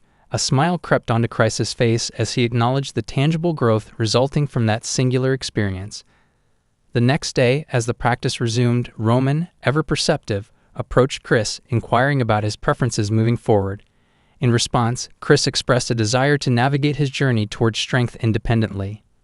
He assured Roman that he didn't need personal instruction and was determined to seek growth by following young Master Roman's lead. It was a testament to Chris's evolving mindset, acknowledging the value of learning and self-discovery. Reflecting on the spar with Kevin, Chris marveled at the precision of Kevin's decisions in every situation. Contrary to Chris's initial belief, he realized that Roman had indeed provided instructions to Kevin during their exchange. Chris's misconception gave way to a profound understanding that in attempting to decipher Roman's decisions, his mind had become a receptacle for invaluable teachings. Chris's newfound confidence emanated from this realization, that the young master, once perceived as a defeated figure, had evolved into a source of profound wisdom and strategic insight. Observing Roman with fresh eyes, Chris speculated about the remarkable transformation that had taken place, even surpassing the esteemed Captain Jonathan in prowess and understanding. The phrase "observe and learn" took on a deeper meaning for Chris. He interpreted it not as a mere directive, but as an invitation to enlighten himself while closely observing Roman's every move. With this revelation, Chris made a resolute commitment to continue observing and learning from Roman until he surpassed the current limits of his own abilities. As Chris dedicated himself to this newfound path, Roman, pleased with the young knight's dedication, instructed Kevin to continue with his training. The narrative pivots to the bustling market, where the heir is charged with gossip about the shattered engagement between Roman Dimitri and Flora Lawrence. Rumors swirl that Flora's blunder during Viscount Lawrence's announcement played a pivotal role, as many speculate that the Viscount, protective of his cherished daughter, couldn't bear to see her linked to the perceived foolishness of Dimitri. The timing of the breakup, just on the brink of war with Barco, prompts some to suggest that Dimitri's eldest son is even more problematic than the circulating rumors imply. However, amid the speculations, a counter-narrative emerges, championing the idea that Roman himself vanquished the notorious Blood Fang. Yet the majority perceive this as a strategic move to salvage Roman's reputation in the aftermath of the broken engagement. Transitioning to the Barco's palace, the eldest Barco's son grapples with disbelief over Roman's decision to sever ties with the Lawrence family. Anthony Barco, seeing Roman as pliable, contemplates the unfolding scenario. His trusted butler confirms Roman's participation in an upcoming party, substantiated by a letter from the Dimitris. Anthony, confident in the success of his machinations, eagerly awaits the impending event, noting that his excitement for a party hasn't been this palpable in quite some time. The scene shifted, and a week later, the day of the social gathering hosted by the Barcos arrived. The atmosphere buzzed with anticipation as the aristocratic elite gathered for the occasion. The much-anticipated day of the social party finally dawned, and the excitement permeated the air as we made our way to Roman's room. There, amidst an array of clothing choices, Roman turned to Hans, seeking guidance on his attire for the evening. In a burst of enthusiasm, Hans shared the significance of the event. It was Roman's first official gathering since his disengagement, a momentous occasion that demanded careful consideration in the wardrobe department. Hans, ever the fashion enthusiast, insisted that Roman couldn't just wear anything. He envisioned a look that would not only reflect Roman's stature, but also make a statement about his newfound freedom. As Roman mulled over the suggested outfit, Hans's excitement gave way to a subtle unease. He had poured his heart and soul into creating this dress, hoping to capture the essence of Roman's personality and the symbolism of the occasion. The hesitation in Roman's eyes sparked a flicker of sadness in Hans, as he feared his creation might not see the light of day. After a brief internal debate, Roman agreed to don the outfit, a decision that brought immense relief and joy to Hans. The scene transitioned outside, where a carriage awaited. Chris, standing by, grew visibly agitated as Kevin arrived fashionably late. Kevin, seemingly unfazed, attributed his tardiness to the struggle of donning armor. Chris, however, couldn't shake off the disbelief that lingered in his eyes. Despite Roman's assistance, Kevin had managed to outshine him, a fact that gnawed at Chris's competitive spirit. In a stern yet paternal tone, Chris emphasized the gravity of their roles as liege's escorts and representatives of the Dmitri house. He cautioned Kevin against impulsive decisions and urged him to be mindful of his words. The reputation of Dmitri, a powerhouse in the Northeast, rested on their shoulders. Chris, while acknowledging Kevin's capabilities, stressed the importance of measured actions and wise choices. Kevin, ever the eager learner, responded with excitement. He respectfully addressed Chris as Sir Knight, a gesture that brought a genuine smile to Chris's face. As the mentor-apprentice dynamic solidified, Chris reassured Kevin, encouraging him to seek guidance whenever uncertain. Grateful for the advice, Kevin expressed his thanks, ready to navigate the complexities of the evening under Chris's seasoned guidance. The narrative then shifted to the opulent Barco Palace, where the social elite had gathered. Amidst the clinking of glasses and the hum of conversation, guests discussed Roman's unexpected participation in the Barco party. They couldn't fathom why Roman, having broken off a political marriage he had fervently pushed for, would now be present at an event hosted by the very house he had seemingly rejected. Critics, quick to judge, labeled Roman a moron, questioning his decision-making abilities. The conversation pivoted to the intricate web of political relationships involving Dmitri and Barco. The Dmitri family's position, once clear-cut, now seemed ambiguous due to Roman's actions. While acknowledging the greediness inherent in maintaining ties with Barco, guests conceded that Roman's presence was an attempt to rectify his past mistakes. In the midst of a lively social gathering, a blonde girl found herself intrigued by the discussions surrounding a certain Roman matri. Curiosity getting the better of her, she turned to the guy next to her, seeking insights into the enigmatic character everyone seemed to be talking about. The guy, perhaps not the biggest fan of Roman, responded with a touch of cynicism. He suggested that she would form her own opinion when she met him, but shared his own less than impressive view. According to him, Roman left a terrible impression, and his unremarkable appearance, particularly his small stature, did little to redeem him in the eyes of this observer. As the chatter continued, a butler's announcement cut through the conversation, declaring the arrival of the eldest son of the Dmitri family. The news sent a ripple of surprise through the gathering, leaving everyone anticipating the entrance of the talked-about Roman. The atmosphere brimmed with a mix of skepticism and curiosity. And then, like a burst of unexpected sunshine, Roman made his grand entrance. A dazzling smile adorned his face, and an air of confidence emanated from him, shocking the assembled guests. He defied their preconceived notions, appearing vastly different from the image they had painted in their minds. It was a moment of collective disbelief as Roman shattered the expectations, particularly regarding his height, and left everyone questioning their earlier assessments. The blonde girl, who had been inquiring about Roman, found herself drawn to him. Seizing the opportunity, she approached him directly. With a warm smile, Roman graciously acknowledged her presence. Sophia, introducing herself as a member of the Grizzle family, expressed that her family might not be well known, but her father, Baron Grizzle, dedicated his life to the kingdom of Caro. Roman, still wearing that disarming smile, assured Sophia that he was well aware of the Grizzle family. This revelation touched Sophia deeply. She couldn't help but feel a connection, appreciating Roman's familiarity with her family's history. Roman, reflecting on this encounter, recognized the importance of understanding the legacies of the families he would encounter. In a flashback to the library scene, we saw Hans, Roman's confidant, providing him with detailed information on all the northeastern families. Hans, ever curious, questioned Roman's sudden interest in such specifics. Roman, with a sense of responsibility befitting his role as the representative of the Dmitri family, explained his rationale. He believed that equipping himself with knowledge about each person's background and legacy was essential. Roman understood that such efforts were crucial, especially given his less than flattering reputation as the Morin of Nitri. Returning to the present, Roman continued his conversation with Sophia. He shared additional insights about her family's long-standing presence in the Northeast and highlighted the Grizzle family's renown for producing high-quality lumber in the Kingdom of Caro. It was a subtle yet effective way of demonstrating Roman's awareness and respect for the various families and their contributions. Roman caught wind of Sophia's sibling achieving a significant feat in sensing mana, prompting him to congratulate Sophia on her family's success. The unexpected depth of Roman's knowledge about her family left Sophia pleasantly surprised. As they engaged in lively conversation, other nobles observed the exchange, captivated by the genuine and animated interaction between Roman and Sophia. Witnessing the scene unfold, additional nobles were drawn to Roman, eager to introduce themselves and partake in the conversation. The lively atmosphere surrounding Roman became a magnet, attracting the attention and curiosity of those in attendance. Roman, ever gracious, seamlessly transitioned between conversations, piquing the interest of those he engaged with. Amidst the social interactions, Roman found himself face-to-face with a noble who happened to be the eldest son of Volt. Expressing his disbelief at the chance encounter, Roman went on to commend Viscount Volt for his remarkable accomplishments in past battles.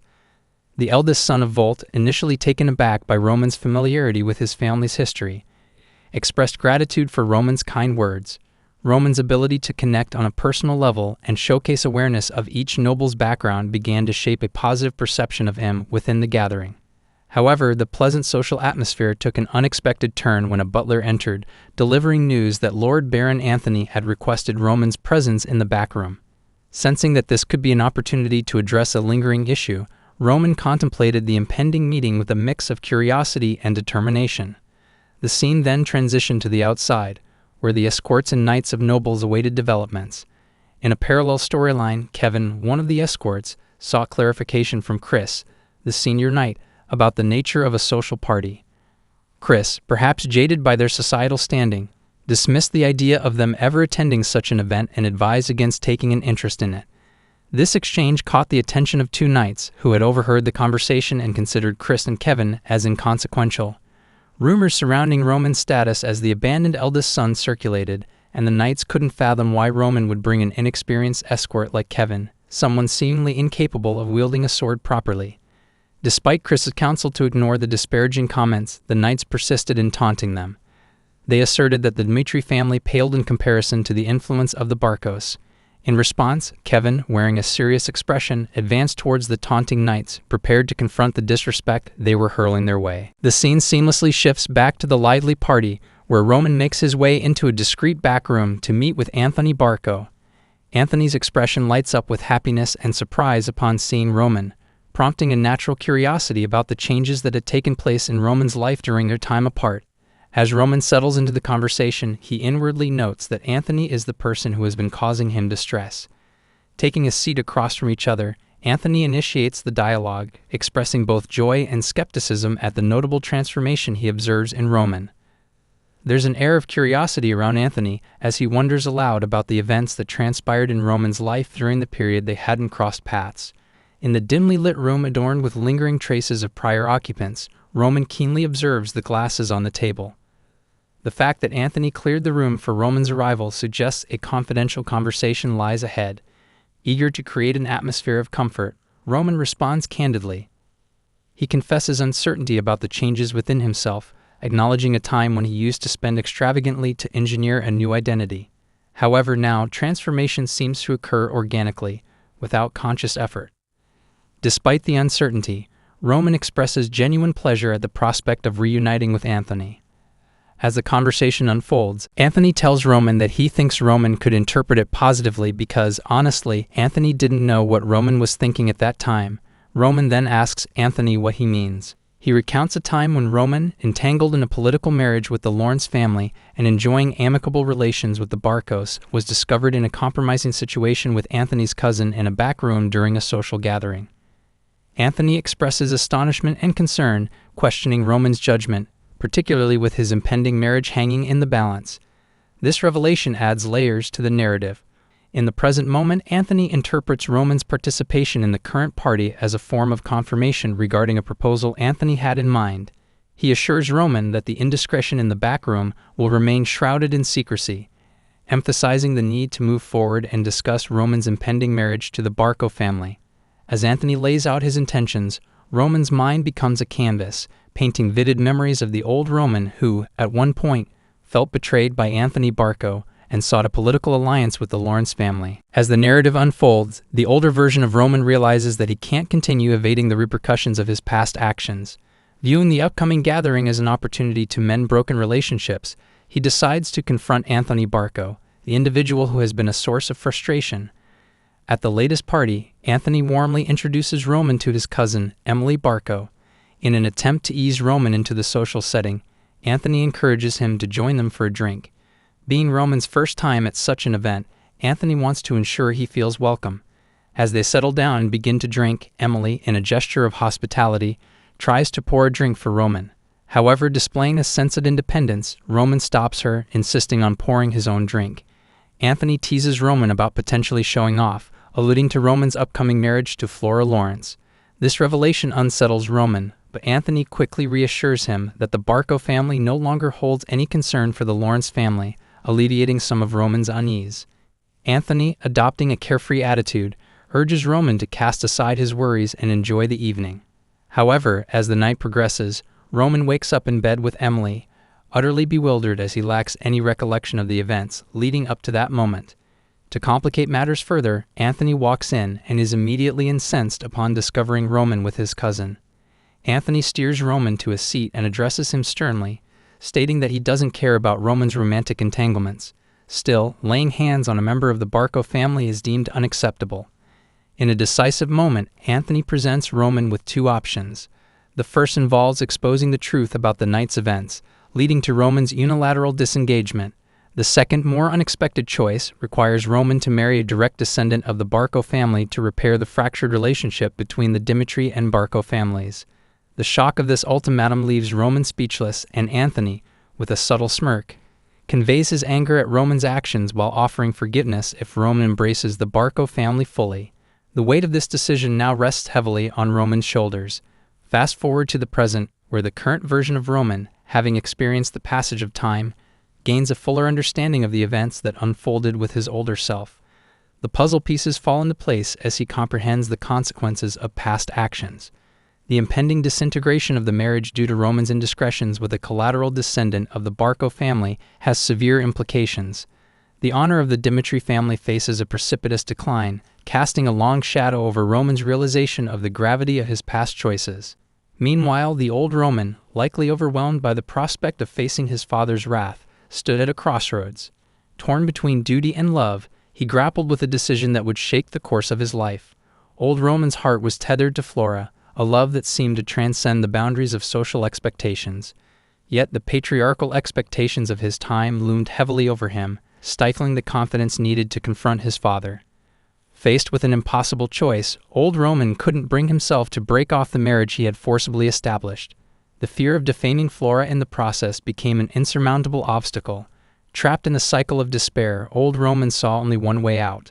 The weight of societal norms, coupled with his own internal turmoil, pushed him to the brink of desperation. In a tragic turn of events, he chose to end his life, hoping that his death would untangle the complicated web he found himself in. It was a decision born out of a desire for resolution, a belief that his sacrifice could somehow make everything right. However, the legacy of old Roman's choices cast a long shadow. In the eyes of the current Roman, he saw not a tragic figure, but a weak man who had accomplished nothing on his own strength. To the current Roman, this was a pathetic tale of a man who succumbed to the pressures of society. Amidst this internal conflict, Anthony Barco emerged as a pivotal figure. He approached Roman, highlighting the significance of a union between the Dimitris and the Barcos. Anthony painted a picture of political upheaval in the northeastern region, with Roman positioned to wield absolute power. It was a proposal that could alter the course of history, yet Roman found himself unable to accept it. Roman, bound by his principles, refused the political marriage proposal. To him, the idea of leveraging such a union for personal gain was unacceptable. Anthony, however, had a different perspective. He warned Roman that rejecting the proposal would lead to the exposure of a hidden truth, a secret that could tarnish the Dimitri family's reputation irreparably. Undeterred by this threat, Roman stood firm.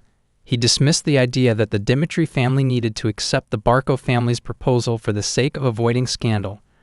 Later, at a social gathering, Roman found himself caught in the delicate dance of social obligations and personal convictions. Explaining to Sophia that he had an urgent matter to attend to, he regretfully announced his early departure. Despite Sophia's disappointment, Roman assured her that they would meet again when the opportune moment presented itself. As Roman made his exit, the atmosphere shifted abruptly. A sudden commotion pierced the air, drawing Roman's attention. Shock washed over him as he witnessed Barco knights attacking Kevin. In the midst of the medieval drama, the narrative takes a step back to a critical moment that unfolded a few hours earlier. Kevin, catching wind of the Barco knights, felt a surge of indignation and resolved to confront them. However, Chris, his level-headed companion, intervened, urging Kevin to endure the provocation. The tension escalated as two Barco knights, embodying the epitome of arrogance, approached the duo, ridiculing Kevin for his comically ill-fitting helmet. Chris, never one to shy away from a verbal skirmish, retorted with a cutting remark. He questioned whether the Knights of Barco honed their skills in mockery rather than the art of the sword. Unfazed, one of the Barco knights boasted about his superior swordsmanship compared to Kevin and took the opportunity to disparage their liege as a moron. The verbal duel reached its climax as Kevin, fiercely protective of his liege, young Master Roman, demanded a retraction of the disrespectful remarks. In a swift turn of events, the Barco knight responded not with words, but with a resounding punch to Kevin's face. Shocked but undeterred, Chris instinctively moved to draw his sword. However, a moment of realization halted him in his tracks. The Dimitri family, to which Chris and Kevin belonged, was currently entangled in a delicate conflict of interest with the Barco family. Chris hesitated, recognizing that his actions could precipitate consequences not only for young Master Roman, but for the entire Dimitri lineage. As Kevin rose from the unexpected blow, he declared himself as his liege knight, expressing disdain for dealing with Barco thugs masquerading as knights. The Barco knight, reveling in his perceived triumph, prepared for another punch. Yet just before the blow could land, the atmosphere shifted dramatically. Young Master Roman himself emerged from the shadows, intervening in a manner that left everyone dumbfounded. In an unprecedented move, Roman, typically reserved and composed, delivered a series of stinging slaps to the Barco Knight's face. The Barco Knight, unable to comprehend the abrupt turn of events, found himself on the receiving end of a humiliating display.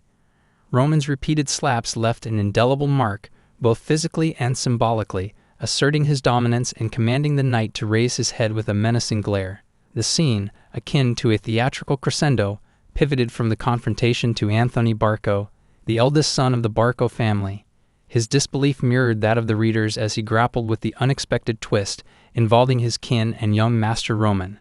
The narrative then transported the audience back to the genesis of this conflict, a few hours earlier, when Anthony had confronted Roman.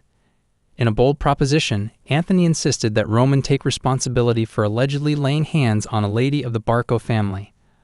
The proposed resolution? Marriage to a direct descendant of the Barco lineage. However, Roman staunchly refuses, wearing a self-assured smirk. He dismisses the potential fallout, claiming that being called a moron is nothing new, especially when he's already subjected to mistreatment. In a surprising twist, Roman challenges Anthony to conduct himself appropriately, emphasizing that Roman has chosen to terminate the proposed marriage on his terms, unaffected by Anthony's threats. Roman subtly hints at the Dimitri family's estrangement from the Lawrence family, suggesting that Anthony's desires have already been fulfilled in some measure. With a serious expression, Roman confronts Anthony, questioning whether he would go to the lengths of manipulating the Lawrence family merely to settle a personal vendetta against him, the eldest son of the Barcos. Anthony, taken aback by Roman's unexpected revelation, is left grappling with the implications of this newfound information. Roman, revealing a depth of strategic thinking, discloses that he has thoroughly researched the Barco family. While acknowledging their influential connections with the central government, Roman underscores that the Barcos' power hinges solely on those affiliations. In a subtle power play, Roman asserts that, when considering wealth and influence, the true powerhouse in the Northeast is the Dimitri family, not the Barcos. With these revelations hanging in the air, Roman leaves Anthony to ponder the next course of action. Anthony informs Roman that once this issue is settled, Roman won't involve himself in the Lawrence family matters. Roman acknowledges this, and Anthony concludes by saying that this conversation is now finished. The sudden shift in Roman's demeanor, marked by a change not only in his facial expressions, but also in his actions, gaze, and tone, leaves Anthony bewildered and uncertain about how to proceed. As the tension thickens, a butler interrupts the contemplative atmosphere with urgent news. Roman and a Barco knight are engaged in a heated altercation. Outside, nobles gather to witness the unexpected spectacle. Roman, displaying a relentless resolve, continues to slap the Barco knight repeatedly. The knight, now desperate for reprieve, pleads for forgiveness and promises to refrain from repeating the offense.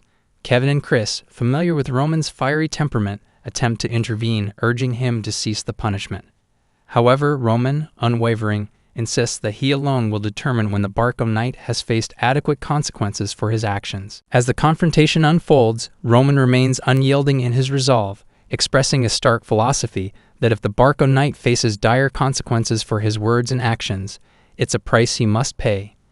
Anthony Barco intervenes, insisting that Roman, despite his status as the eldest son of the Dimitri family, cannot engage in such behavior. Anthony demands an immediate apology from Roman for his actions. Roman challenges the necessity of an apology, pointing out that the Barco knight not only slandered him, but also laid hands on a member of the Dimitri family. He questions whether Anthony still believes Roman is the one at fault. Anthony, recognizing Roman's crossing of a line, recalls Roman's earlier warning about personal grudges affecting their family's relationship. In response, Roman shifts the responsibility back to Anthony, asserting that Anthony should be the one exercising restraint.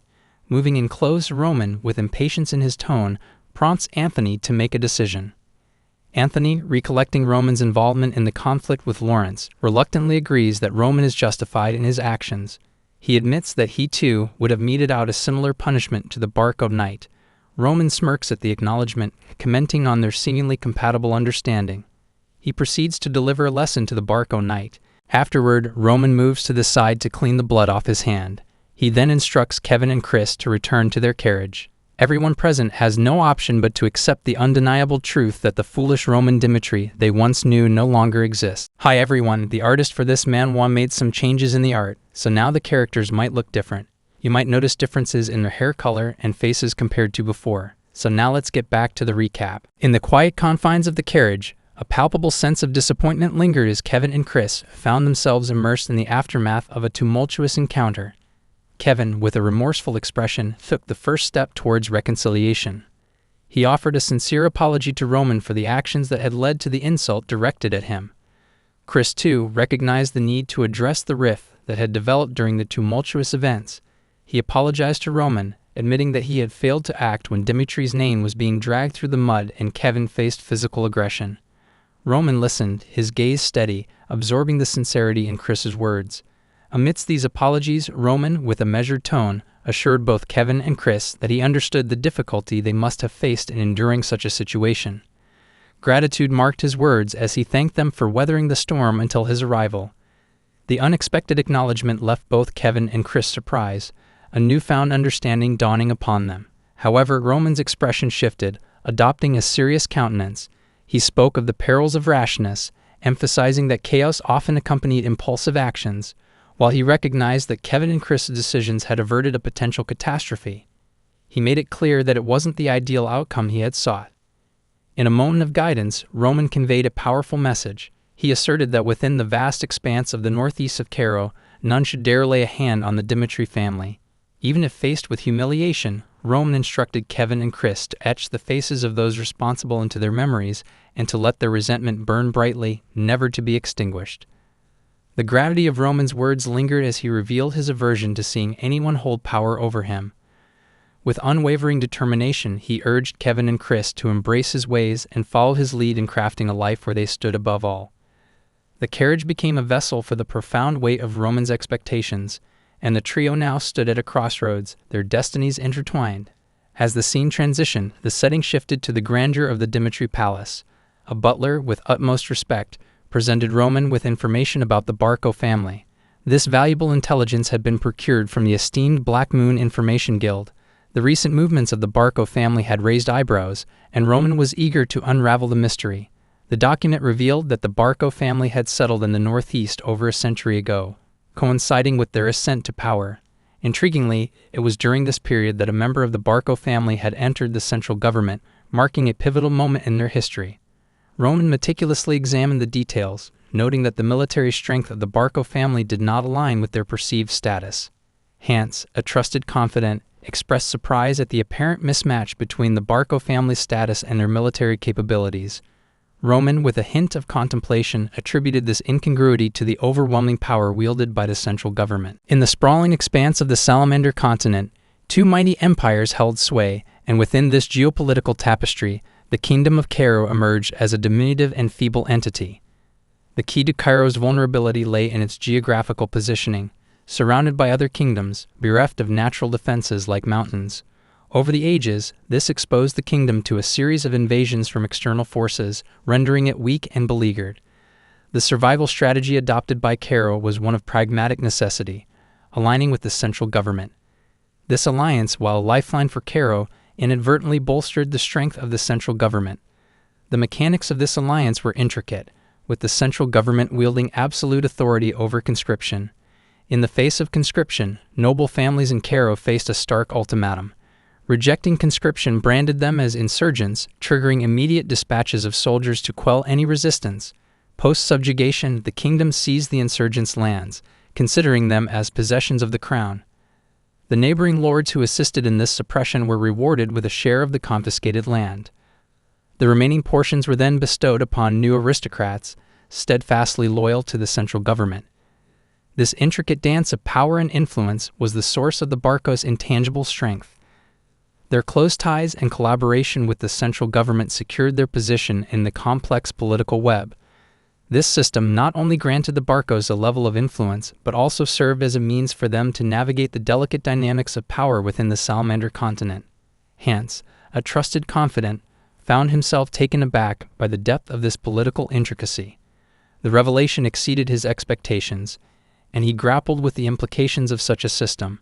Roman explained that this arrangement was not merely about military strength but extended to economic maneuvering as well. The Barcos' financial acumen was exemplified by their ability to secure a considerable loan from the Gold Bank. Roman suspected that the Barcos had obtained this loan not by offering specific collateral but through a credit guarantee, showcasing their shrewd financial maneuvering. The borrowed funds were strategically invested in the establishment of the Barge Mercenary Company. This mercenary group, led by the formidable A-rank mercenary Burge, comprised 100 skilled fighters.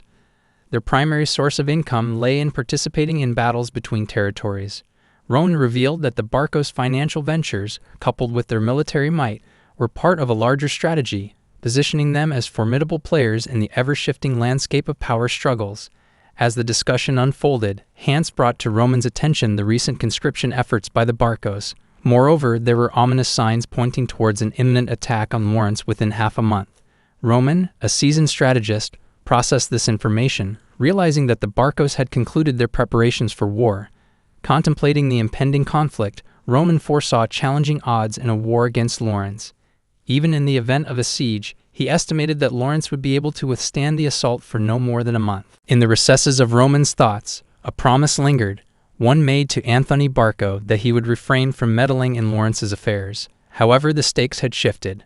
For Roman Dimitri to persist, he couldn't afford to turn a blind eye to the looming threat the Barcos now posed. They had not only targeted Roman but, in doing so, had ignited a conflict that demanded his attention. Roman, the patriarch of the Dimitri family, acknowledged the inadequacy of the Barcos' forces against the might of Dimitri. While it might seem a straightforward task to overpower them using the Dimitri family's formidable strength, Roman deemed such an action devoid of purpose.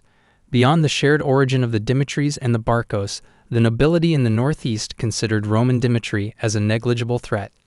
To Roman, the crucial need of the hour was an opportunity to ascend to a higher echelon, reminiscent of past triumphs. Turning to Hans, Roman expressed his desire to meet with his father. It was time to cash in on the promises made to him during prior dealings. The intricate dance of politics and power in the Salamander continent demanded strategic moves, and Roman sought to navigate these currents with a calculated finesse. The narrative then shifted to the lively marketplace, a stark contrast to the weighty discussions in the corridors of power. Amidst the bustling activity, a figure caught the attention of onlookers. Lucas, a B-rank mercenary, strode through the market with armor stained by the recent battle. This seemingly inconspicuous soldier held his own tales of the front lines, and the people observed him with a mix of awe and curiosity. Lucas sought refuge at an armor shop, his armor telling the story of the perilous encounter he had faced. The shop owner, astute and discerning, engaged Lucas in conversation, inquiring about the intensity of the battle. Lucas, in his candid manner, recounted a near-death experience attributed to the recklessness of his companions. The shop owner, examining the battered state of Lucas's armor, couldn't help but comment on its poor quality. Intrigued, the shop owner probed further, asking where Lucas had acquired his gear. Lucas, revealing a past misjudgment, explained that he had tried another store once and paid the price with a brush with death. The shop owner, recognizing an opportunity to impart wisdom, extolled the superiority of the Dimitri's ironwork and equipment production. In doing so, he advised Lucas against straying to other establishments in pursuit of armor and weaponry. Lucas, appreciative of the advice, admitted that it was precisely why he had sought out this particular shop. The shop owner, acknowledging the need for repair, assured Lucas that he would craft a full set for him, although it would take some time. Unfazed by the wait, Lucas shared his intention to recuperate in Dimitri for a while, expressing weariness with the relentless demands of the battlefield. As Lucas emerged from the armor shop, he was met with a spectacle. A crowd congregated around a notice board. The curiosity in the air was palpable, and Lucas couldn't help but be drawn to the gathering. Lucas sauntered over to investigate. Pinned to the board was a recruitment notice seeking private soldiers, a common occurrence in a world marked by shifting allegiances and power dynamics. The requisites were simple: good health, a desire for personal growth, and a select 30 recruits would be chosen. The offered wage stood at 8 silver coins per month, a sum that, upon quick mental calculation, seemed reasonable given the potential risks involved. As Lucas contemplated the opportunity, his experienced mind factored in the average cost of living for a family of 4, roughly estimated at 5 silvers. Despite the apparent hazards, the monthly wage offered by this recruitment appeared enticing. Yet a crucial condition caught Lucas's attention. The recruits would exclusively belong to Roman Dimitri, a nuance that demanded undivided loyalty to Roman, not the broader Dimitri family. The elderly man beside Lucas advises him against applying, mentioning that numerous others have likely already done so. In response, Lucas explains that despite his appearance, he's a B-rank mercenary and demands a minimum of 50 silvers monthly to consider pledging loyalty. Surprisingly, Lucas realizes that many people have already submitted applications. Perplexed, he questions the old man about the true worth of the opportunity. The old man, in turn, asks Lucas to clarify. Lucas expresses doubt, acknowledging favorable conditions but questioning whether serving under Roman Dmitri, whom he views as foolish, is truly worthwhile. This candid remark drew disbelieving glances from those within earshot. To Lucas's surprise, the old man refuted his characterization of Roman. The old man enlightened Lucas, explaining that Lord Roman had undergone a transformative journey. No longer the fool he was once perceived to be, Roman had achieved remarkable feats, including defeating the notorious Blood Fang. More significantly, Roman had demonstrated a genuine care for his people, reshaping his public image. Lucas, grappling with this unexpected revelation, probed further, questioning the credibility of the newfound information. The old man's response was anchored in the testimony of someone named Clark, a figure who seemed to carry weight in shaping public opinion about Lord Roman. Eager to learn more, Lucas pressed the old man for details about Clark. The old man revealed that Clark's son, Kevin, had become a subordinate to Lord Roman. In a heartening twist of fate, this allegiance had transformed the Clark family's life, lifting them out of poverty. It was a tangible example of the positive impact Roman had on the lives of those who aligned with him. As the old man shared this anecdote, the scene transitioned to the emergence of Kevin from a nearby bakery. In the grand halls of the Dmitri Palace, a surprising directive came from Roman to Kevin, disrupting the usual routine. Roman urged Kevin to take a break, a notion that initially left Kevin bewildered. However, Roman elaborated, suggesting a 3-day leave starting the following day. To Roman, this period of rest was more than just a hiatus. It was an extension of the training Kevin had diligently undertaken. Acknowledging Kevin's relentless efforts, Roman emphasized the importance of spending quality time with family. Expressing gratitude, Kevin retreated to his room, reflecting on the peculiar sensation of stepping away from the demanding daily grind. It had been a long while since Kevin had seen his family. The castle had become a second home, but the ties that bound him to his kin remained strong. In this moment of contemplation, Hans, a confidant and aide, reached out to Kevin. Practical and considerate, Hans questioned Kevin's intent to reunite with his family in his current state. Sensing the need for a more presentable appearance, Hans revealed that Lord Roman had arranged clean clothes for Kevin.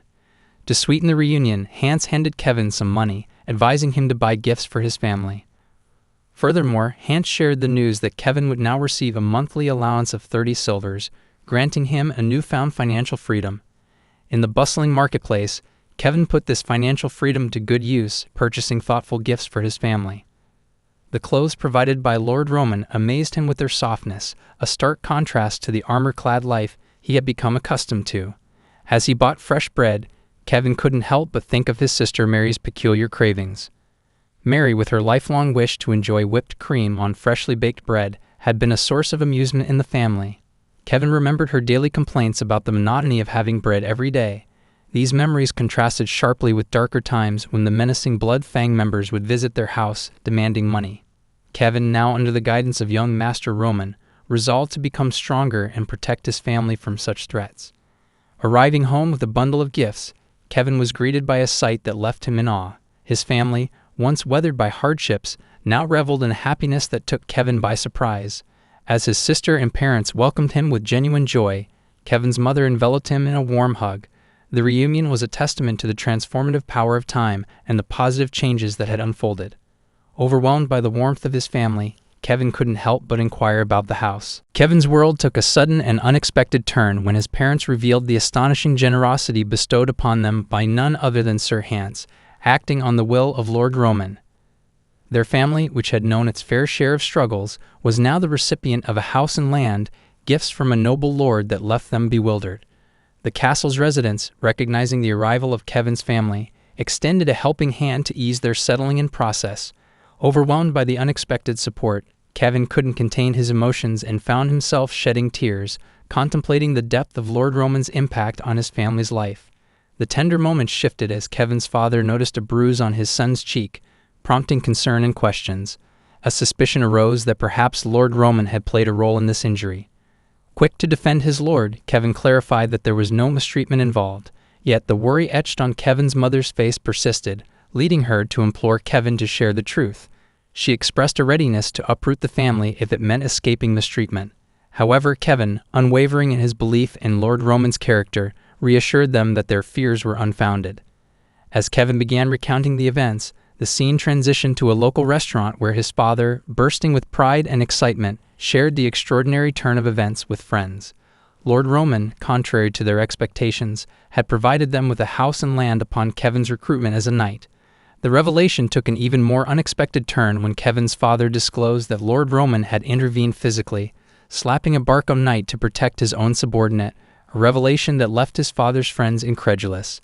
The news spread like wildfire through the town, challenging the prevailing perception of Lord Roman as the moron of Dimitri. The townsfolk found it hard to believe that a noble would go to such great lengths for a subordinate. The shift in perspective was seismic. Lord Roman, once dismissed as an idiot, was now seen as a caring and protective leader. The narrative suggested that gaining Roman's trust could pave the way for an entirely different life, a notion that started to reshape the town's collective opinion.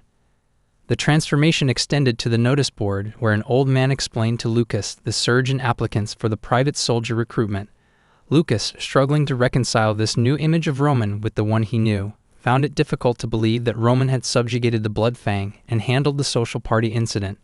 It contradicted the Roman he had witnessed causing a commotion in a casino just 2 years prior. Lucas found himself consumed by curiosity, pondering the enigma that was Roman over the past 2 years. The prospect of unraveling the mystery surrounding Roman stirred excitement within Lucas, compelling him to seek confirmation firsthand.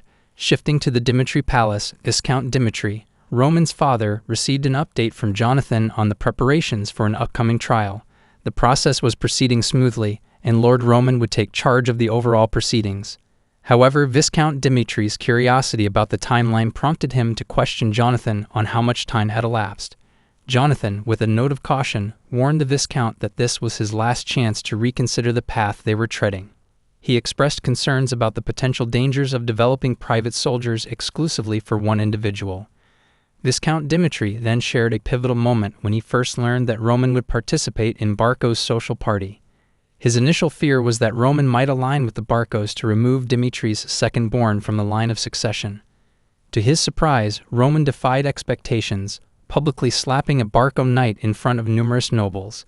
Even when Anthony, a potential ally, could have joined forces with Viscount Dimitri's second-born to undermine Roman's succession, Roman chose to assert his independence. Roman's actions signaled a departure from the perception that had plagued him for over a decade. Once deemed a moron, Roman had reshaped his life since the Blood Fang incident, living according to his own terms. Viscount Dimitri, Roman's father, expressed a genuine desire to support his son's newfound path. Acknowledging the Viscount's sentiments, Jonathan understood the complexity of the situation. Viscount Dimitri then delved into practical concerns, questioning Jonathan about the number of applicants for the upcoming trial. Given Roman's unconventional reputation, the Viscount hoped for a modest number. Anything above 50 would have been a relief. To his astonishment, Jonathan dropped a bombshell. Over 500 individuals had applied. The magnitude of the response left Viscount Dimitri in shock, as the unexpected surge in applicants hinted at a significant shift in Roman's standing within the community. The sheer number of people eager to participate in the trial underscored the resonance of Roman's newfound reputation and the anticipation surrounding the event. The narrative transitioned to the next day, where all the applicants gathered at the palace, marking the commencement of the trial. Chris, a key figure, approached Roman, delivering the news that the trial preparations had been completed. The scene unfolded on the eve of the trial, in a quaint inn where Lucas found solace in the embrace of his drink. The room buzzed with pre-trial anticipation, an atmosphere Lucas had not expected. The gathering of applicants exceeded his imagination, and the lively hubbub echoed the aspirations of those seeking a chance in the impending trial. At a corner table, 3 raucous individuals caught Lucas's attention. Their copper IDs, proudly hanging from their belts, marked them as C-rank mercenaries. Meanwhile, at the bar, another trio exhibited an air of battle-hardened experience, though lacking the visible insignia of mercenaries. Lucas mused about the mysteries surrounding these characters and the unspoken tales etched into their expressions. Dimitri boasted several inns, and Lucas pondered the significance of his chosen abode amidst the plethora of options. In this modest town, home to only a handful of decent people, the concentration of skilled applicants surpassed Lucas's expectations. The inn's patrons seemed cut from different cloths, each with a unique story and purpose for being there. Frustration gripped Lucas as he struggled to comprehend the convergence of seasoned warriors with the likes of him, driven by curiosity rather than necessity. His mug slammed onto the table, a manifestation of his perplexity and the weight of the unknown that hung in the air. Contemplating an early exit, Lucas found his attention unexpectedly hijacked by a conversation unfolding nearby. A man inquired of his companion Henderson about the reason for his presence. Henderson revealed his initial intention to enlist in the soldiers of the Lawrence family, his hometown's noble lineage. However, the trajectory of Henderson's fate shifted after witnessing Roman Dimitri's ruthless dismantling of the Blood Fang in Lawrence. The mere mention of Roman's name changed the atmosphere. Henderson's narrative unfolded with vivid imagery. The plaza, Roman covered in blood, dragging the Blood Fang leader by his hair. The recounting of this scene was a turning point, a visceral testament to the lengths Roman went to for justice. Lawrence, embroiled in skepticism and denial, doubted the reality of the incident. But for Henderson, there was no room for doubt. He had stood in the plaza, witnessed the indomitable strength of Roman Dimitri, and felt the shivers coursing through his spine. It was a moment etched in his memory, an undeniable truth that defied the rumors portraying Roman as a mere weakling. In the bustling inn, Henderson's impassioned proclamation echoed through the air, fueled by the influence of alcohol. He fervently asserted that Roman Dimitri was more than a leader. He was a true champion fighting for the welfare of his people. The recruitment for private soldiers, Henderson believed, was an unparalleled opportunity to become a loyal subordinate to Roman. As the eyes of the inn's patrons turned towards him, Henderson boldly declared his intent to pass the impending trial, secure permanent residence in Dimitri, and pledge allegiance to Roman, willing to lay down his life for him. This revelation left Lucas stunned, prompting him to reconsider the seemingly coincidental gathering of applicants. The dawn of the trial arrived, casting a wave of anticipation over the crowd. Lucas, reflecting on Henderson's words from the night before, grappled with a pivotal decision. If Roman Dimitri was indeed the leader described by Henderson, Lucas pondered the choices before him. He sensed a collective unease among the applicants, each facing their own internal dilemmas after hearing the rumors. Lucas anticipated that the moment of truth would unfold when they witnessed Roman's actions during the trial. As the tension reached its peak, Roman Dimitri made a grand entrance, commanding the attention of everyone present. Lucas observed in awe as an unspoken command compelled the crowd to lower their heads and make way for Roman. It became evident to Lucas that the rumors surrounding Roman were not mere exaggerations. There was an undeniable aura of authority surrounding the young leader. Roman ascended the stage, and a collective gasp swept through the crowd. Breaking the silence, he instructed the applicants to raise their heads. The unexpected presence of Roman left everyone in suspense, eager to hear his address. With the crowd's attention firmly in his grasp, Roman disclosed his plans. Contrary to expectations, he revealed that he had no intention of leading a secluded life in a remote territory. The revelation surprised the onlookers, who had anticipated a different path for the noble leader. Roman continued, articulating his relentless pursuit of a higher position and the inevitability of battles where lives hung in the balance. The gravity of his words hung in the air, challenging those who aspired to follow him to reconsider their commitment. Roman extended a warning to those without unwavering resolve, offering them a chance to turn back before the trials began. He emphasized that the path he treaded was one of constant struggle, and that following him required more than a passing curiosity or superficial dedication. Roman's declaration underscored the profound risks and challenges that awaited those who chose to stand alongside him. In closing, Roman made it clear that, in the face of potential casualties, resentment should not be directed towards him. The idea that the only regret anyone might harbor would be missing the chance to witness Roman standing as the most powerful on the continent by his side was met with disbelief. The gravity of Roman's ambition unsettled the gathered crowd, and for Lucas, it was a moment of incredulity. How could Roman, whose position within his own family was in question, aspire to such heights? To Lucas, it seemed like an unwarranted display of arrogance, yet there lingered a peculiar sense that Roman might possess the ability to turn this audacious dream into reality. Amidst the murmurs of confusion, Chris stepped forward, seizing control of the situation. He took it upon himself to lay out the instructions for the first trial, injecting a sense of urgency into the atmosphere. The trial, as he explained, was deceptively simple. An archer stationed nearby would unleash 3 arrows upon an applicant standing at a designated location. The arrows could either graze the individual, embed themselves in the plate behind, or, in the most extreme scenario, strike the applicant directly, potentially causing fatal harm. The catch? Only those who remained motionless throughout the barrage of arrows would pass the trial. The announcement left everyone in the room in stunned silence. The audacity of such a trial raised eyebrows and fueled skepticism. Chris, undeterred by the collective disbelief, proceeded with the first trial, calling forward the applicants in the order of their names. As the first brave soul stepped onto the designated spot, a ripple of uncertainty spread through the onlookers. Among them, a skeptic pondered the implausibility of aiming potentially lethal arrows at private soldier applicants. The logical reasoning dictated that subjecting participants to life-threatening trials seemed far-fetched. After all, the archer must be highly skilled, and the notion of a mistake was dismissed as absurd. The archer's first shot, calculated and deliberate, narrowly missed the guy's neck, hitting the wooden wall behind him. It was a tense moment, and onlookers convinced themselves that this was merely a psychological test.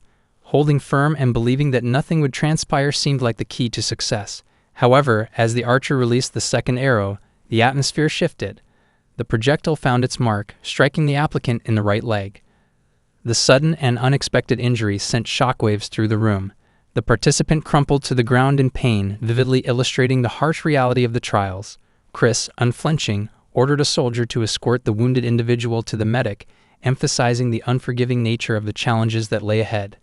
The room was left in a somber state, the gravity of Roman's ambitions mirrored in the severity of the first trial. The air was thick with tension and realization as the applicants grappled not only with the physical trials before them, but also with the enormity of the leader they had chosen to follow. As the wounded participant was led away, shock permeated the room. Undeterred, Chris called for the next participant. However, the recent spectacle had a profound effect on the following applicant, who stood motionless, grappling with the sight of the arrow piercing the previous participant's thigh. The severity of the injury left the second applicant stunned, contemplating the inherent risks of the trial. Chris, recognizing the hesitancy among the applicants, acknowledged that it seemed to align with Liege Roman's foresight. Addressing the paralyzed second applicant directly, Chris assumed that the individual had surrendered to the challenges ahead, acknowledging the trial's daunting nature. Direct and unwavering, Chris offered those fearful of arrow strikes an opportunity to withdraw from the trials on the spot. He made it clear that enduring to the end, even if struck, would earn them the proud qualification of having passed the first trial. The choice presented was stark: confront the trials head-on or choose the path of withdrawal. With frustration evident in his voice, Chris shouted at the applicants, challenging the courage of anyone considering themselves a coward. The once anticipatory end now echoed with the weighty decisions each applicant had to make, to embrace the trials or succumb to their fears and exit the hall. The narrative unfolds in Roman's office. A day before the pivotal trial, Roman gathers a group of men and issues a directive that will set the tone for the challenges to come. He reveals that in the upcoming trial, they will be struck by arrows. The gravity of the situation becomes evident as Roman introduces an expert archer, emphasizing that the arrows will target non-fatal areas. The archer, exuding confidence, reassures the men that they need not worry about errant shots. Roman, embodying a mix of authority and purpose, proceeds to reward the men with a box filled with gold. The glint in their eyes at the sight of the precious metal illustrates the allure of the reward. However, Roman tempers the excitement with a stark reality check. He makes it clear that although medics will be on standby to tend to injuries, the fact remains that each man will be struck by an arrow. Undeterred, Roman poses a crucial question: will they still proceed? The response is unanimous, a collective affirmation that echoes through the room. The men, seemingly undaunted by the impending ordeal, take their leave. Chris, a confidant of Roman, seeks an explanation for the extreme measures. Roman candidly shares that mere threats won't lead him to the individuals he seeks. To truly find those he's looking for, Roman believes he must show these men that they are putting their lives on the line. It's a visceral demonstration of commitment, a litmus test for those who aspire to be in Roman's service. Roman's rationale extends beyond the physical trial. He believes that even if the chances of being struck by an arrow are slim, most applicants will face it, revealing their innate resilience. The core of his search is individuals with a robust mentality, those born with what he terms the heart of a beast. This is not just a trial, it's a revelation of character. As the narrative shifts back to the present, the trial itself unfolds. Many applicants, unable to grapple with the reality of the challenges, have given up and left. Chris, surveying the diminished crowd, estimates that approximately 100 people remain. The scenes at the trial underscore the significance of Roman's quest for the heart of a beast. It's not merely about enduring physical hardships. It's about possessing an innate strength that sets certain individuals apart. Roman, reflecting on the concept of the heart of a beast, identifies it as an innate talent. It's not just about the willingness to face challenges head-on, but also a unique disposition that distinguishes certain individuals. Roman draws parallels with those who have already demonstrated this innate strength, like Kevin, who executed orders without hesitation, or Chris, who sought strength even after facing a humiliating defeat. Roman deems it crucial to identify and select individuals with this exceptional quality, a sentiment that becomes the driving force behind the upcoming trial. As Roman issues the command to resume the trial, Lucas's mind wanders back to a pivotal moment at the inn. He recalls Henderson, now facing the trial. The visible terror on Henderson's face as the archer readies the first arrow sets the stage for a tense and critical moment. The initial arrow narrowly misses Henderson's head, intensifying the suspense. The second arrow strikes perilously close to Henderson's right arm, prompting thoughts of surrender. Henderson contemplates giving up, fearing the potential impact of the impending third arrow. However, the archer, with precise timing, releases the third arrow, hitting the target between Henderson's legs. Luck favors Henderson, and he successfully navigates the trial. Lucas, witnessing the close call, reflects on the fine line between success and surrender in such challenging circumstances. As the other participants face their own trials, the scene shifts to the culmination of the first trial. Excluding those who yielded, approximately 400 applicants persist. Of these, 120 emerge as successful candidates. Roman, evaluating the results, notes the diverse reactions among the participants, some trembling with fear, while others face the challenge with indifference. In Roman's eyes, both groups exhibit a shared trait, the courage to confront their fears, meeting the standards he deems essential. Reflecting on the broader context, Roman recognizes the need to sift through the gathered multitude, distinguishing those with genuine potential from those present for circumstantial or ulterior motives. His discerning gaze seeks individuals who will regard him with awe rather than mere fear. This discernment becomes a critical aspect of Roman's strategy in assembling a cohort of truly exceptional individuals. Addressing the 120 successful applicants, Roman commends their passage of the first trial as evidence of their worth as warriors. Yet with a firm tone, he underscores that only 30 will be accepted as his subordinates. The announcement introduces a new layer of reality and urgency, emphasizing the high stakes and rigorous standards that define Roman's selection process. The narrative deepens as Roman reveals plans for a second trial, another formidable test that will separate the chosen few from the rest. Success in this subsequent trial will elevate them to the coveted position of Roman's subordinate, a role that promises a life akin to that of a predator. The gravity of the announcement underscores the intense scrutiny and expectations placed on those who aspire to stand alongside Roman. Lucas is left astounded by the unexpected turn of events as Roman moves forward with the second trial. The air in the room thickens with anticipation as Roman outlines the straightforward rules for the participants. Wooden swords of various types are laid out, and Roman informs them that they have the freedom to choose any sword they prefer. The essence of the trial becomes clear. Each participant is tasked with proving their worth through a one-on-one duel with Roman himself. The audacity of Roman's decision to face all 120 applicants individually in a duel doesn't escape Lucas's notice. Roman, with a serious expression, addresses the participants, alleviating some of the pressure by stating that winning is not a requirement. Those who can endure and last even a mere minute against him will pass the trial, and they'll be rewarded with conditions surpassing those outlined in the notice. A bald man named Vulcan steps forward eagerly, volunteering to be the first to face Roman in the duel. A bald man steps forward, confronting Roman. Roman inquires about the bald man's name, and he introduces himself as Vulcan. Roman then checks if Vulcan is comfortable using the wooden sword, and Vulcan reassures him that it's perfectly fine. However, lurking beneath his confidence is an underestimation of Roman's abilities. Vulcan, even considering the rumors of Roman subjugating Bloodfang, believes it's impossible for Roman to defeat him in under a minute. As the duel begins, Chris signals the start, and Vulcan charges forward at full speed, determined to make an impression. Yet to his astonishment, Roman displays an agility and precision that catches Vulcan off guard. In a swift motion, Roman dodges Vulcan's attack, leaving him sprawled on the ground with Roman's sword poised at his neck. The unexpected turn of events emphasizes the vast difference in skill between Roman and the participants. With a serious demeanor, Roman calls for the next applicant, setting the stage for a series of individual duels.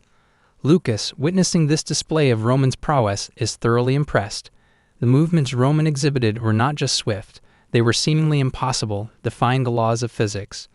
Lucas grapples with the realization that this second trial is poised to be incomparably more difficult than the first.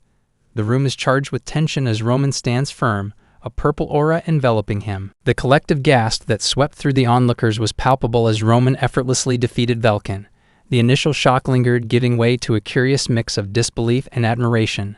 As the duels repeated and time ticked away, the participants held on to the hope that facing Roman would gradually become more manageable.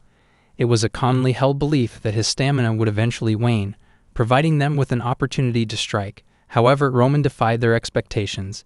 An hour passed since the commencement of the second round, and Roman had engaged in an astounding 60 duels, emerging victorious in each one. What baffled everyone even more was the conspicuous absence of any signs of fatigue on Roman's part. The relentless pace at which he fought seemed to have no impact on his energy reserves. Henderson, initially skeptical of Roman's prowess, found himself reevaluating his perception. Roman's earlier words, spoken with a self-assured demeanor, now took on a new meaning. Henderson realized that Roman Dimitri wasn't just a participant. He was a predator in this ruthless world of survival. The realization hit him with a clarity that bordered on unsettling. As Henderson scrutinized Roman, he sensed an aura of undeniable power. Roman's ability to navigate the duels with such ease suggested a dominance that transcended the physical realm. The Fool of Dimitri, as Roman was often labeled, now appeared as a force to be reckoned with, a potential leader in this chaotic landscape. Contemplating the situation, Henderson understood the significance of this moment. While Roman was still underestimated by many, this might be the only chance of a lifetime to align oneself with such a formidable force. Becoming Roman's subordinate in this cutthroat world could mean not just survival but a position of influence and strength. Yet the daunting question lingered: how could they face this apparent monster? The reluctance among the applicants was palpable, an unspoken agreement that challenging Roman was a perilous endeavor. In response, Roman issued a stern ultimatum: if no one stepped forward, everyone would fail. Just when hesitation threatened to paralyze the group, a lone figure emerged. Lucas, the 61st applicant, stepped forward with determination etched across his face. Addressing Roman, he bravely declared his name, breaking the tense silence that had enveloped the arena. In the intense confrontation between Lucas and Roman, a palpable tension hung in the air. Lucas, observing Roman, couldn't shake the feeling that he was facing a formidable adversary, a true monster. It wasn't just Roman's exceptional martial skills that gave Lucas pause. It was the subtle pressure he seemed to exert, a force that extended beyond mere physicality.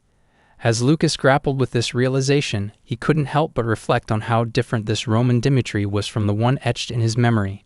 Roman, despite his overwhelming combat abilities, had expressed his disdain for languishing in a remote region like their current surroundings. He had declared his intention to move on, to conquer the entire continent. Lucas, absorbing these words, became convinced of their validity. The prospect of 8 silvers paled in comparison to the question gnawing at Lucas: were Roman's ambitions genuine? To find out, Lucas believed he had to overcome a trial. As the 1-minute timer commenced, Lucas abandoned all hesitation and charged straight at Roman. Chris, a bystander to this unfolding clash, observed with keen interest. Only Lucas, aside from the first applicant, had managed to seize the initiative against Roman. Lucas, in his assault, employed a multifaceted strategy. With a sword in hand, he aimed slashes at Roman's head, while simultaneously directing a dagger toward his heart. It was a calculated move, an attempt to exploit any vulnerability in Roman's defenses. However, Roman, a paragon of skill, effortlessly blocked Lucas's every advance. Lucas, undeterred by the initial setback, maintained his offensive. A relentless pursuit of weaknesses seemed to be his strategy. Yet Roman, like an impregnable fortress, deflected each blow with ease. Despite the frustration mounting within Lucas, he couldn't help but respect the prowess before him. An opening, Lucas thought, would inevitably present itself if he persisted. But Roman, seemingly aware of Lucas's calculations, took a step back to evade the dagger, parried the sword, and maintained his defensive stance. Undeterred, Lucas pressed on, determined to breach Roman's defenses. Time was of the essence, and any hesitation could spell his defeat. The need to endure for 1 minute pressed heavily on his mind. Lucas understood that maintaining the initiative was crucial, and he redoubled his efforts. Each strike became a desperate attempt to wrest control from Roman's unyielding grasp. Roman, in response, began to smirk. He recognized Lucas's tenacity and instinctive senses. In Roman's estimation, Lucas wasn't a bad opponent.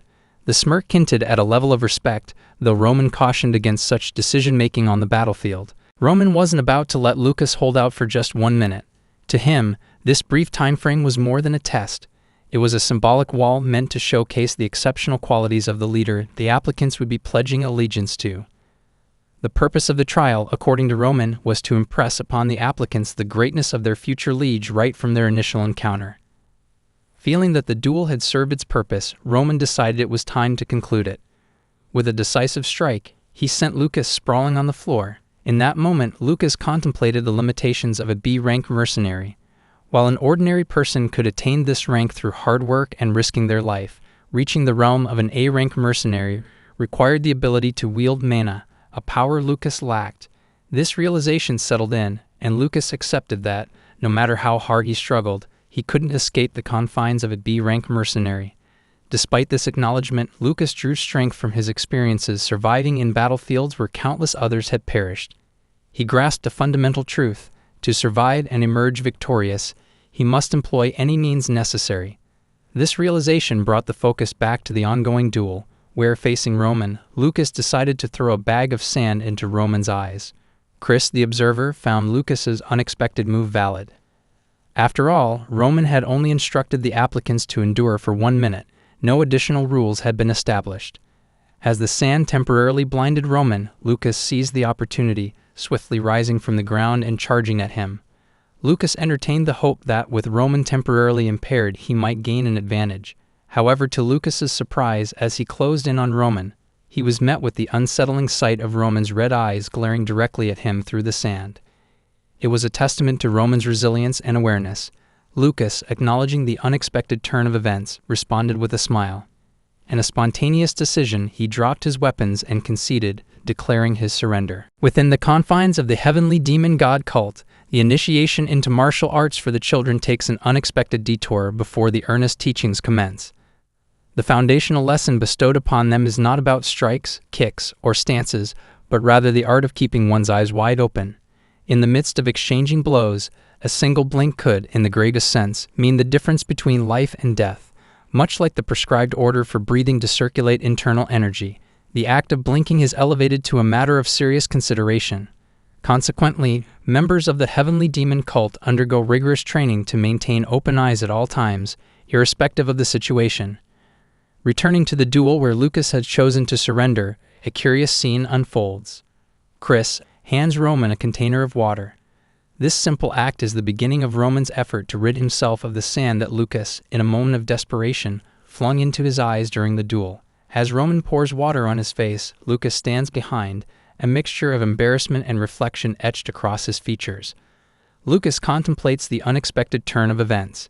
If he had known the duel would culminate in this way, he might not have resorted to using the sand.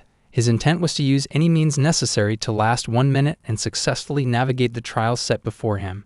Yet, in his eyes, the result appears nothing short of pathetic. Doubts and self-criticism surface as Lucas wonders if Roman is disappointed in him. Perhaps, Lucas ponders, Roman harbored no expectations from the outset. The looming fear of potential punishment hovers over Lucas's thoughts. Contrary to Lucas's apprehensions, Roman's response is unexpected. Rather than addressing Lucas's use of foul play, Roman calls for the next applicant with an air of nonchalance. This surprises not only Lucas, but also the other applicants who had anticipated Roman's wrath. Roman's lack of anger or inquiry leaves the onlookers in a state of bewilderment. From Roman's perspective, the sand-throwing maneuver wasn't a surprise. He had astutely observed Lucas reaching for the pouch as he gracefully evaded Roman's attack. Far from condemning Lucas, Roman intentionally allowed the unconventional tactic to play out. Roman's motivation was clear: he wanted to see Lucas at his best, navigating the challenge with resourcefulness and resilience. Roman, known also as Bak Jong-hyuk, acknowledges the challenges and hardships Lucas has faced. Though Roman can't quantify the extent of the bloodshed Lucas has witnessed, he is confident that the experiences have been profound. In Roman's mind, the blood he has seen is enough to create an ocean. This realization underscores the birth of the heavenly demon, an entity forged in the crucible of trials and tribulations. With the duel momentarily set aside, Roman directs the other applicants to come forward, signaling the resumption of the trial. The arena transforms into a stage for a myriad of tactics as each participant endeavors to last 1 minute against Roman. As Chris observes the unfolding events, he can't help but notice that Lucas has set a precedent, inspiring every subsequent applicant to employ any means necessary to endure the rigorous 1-minute duels.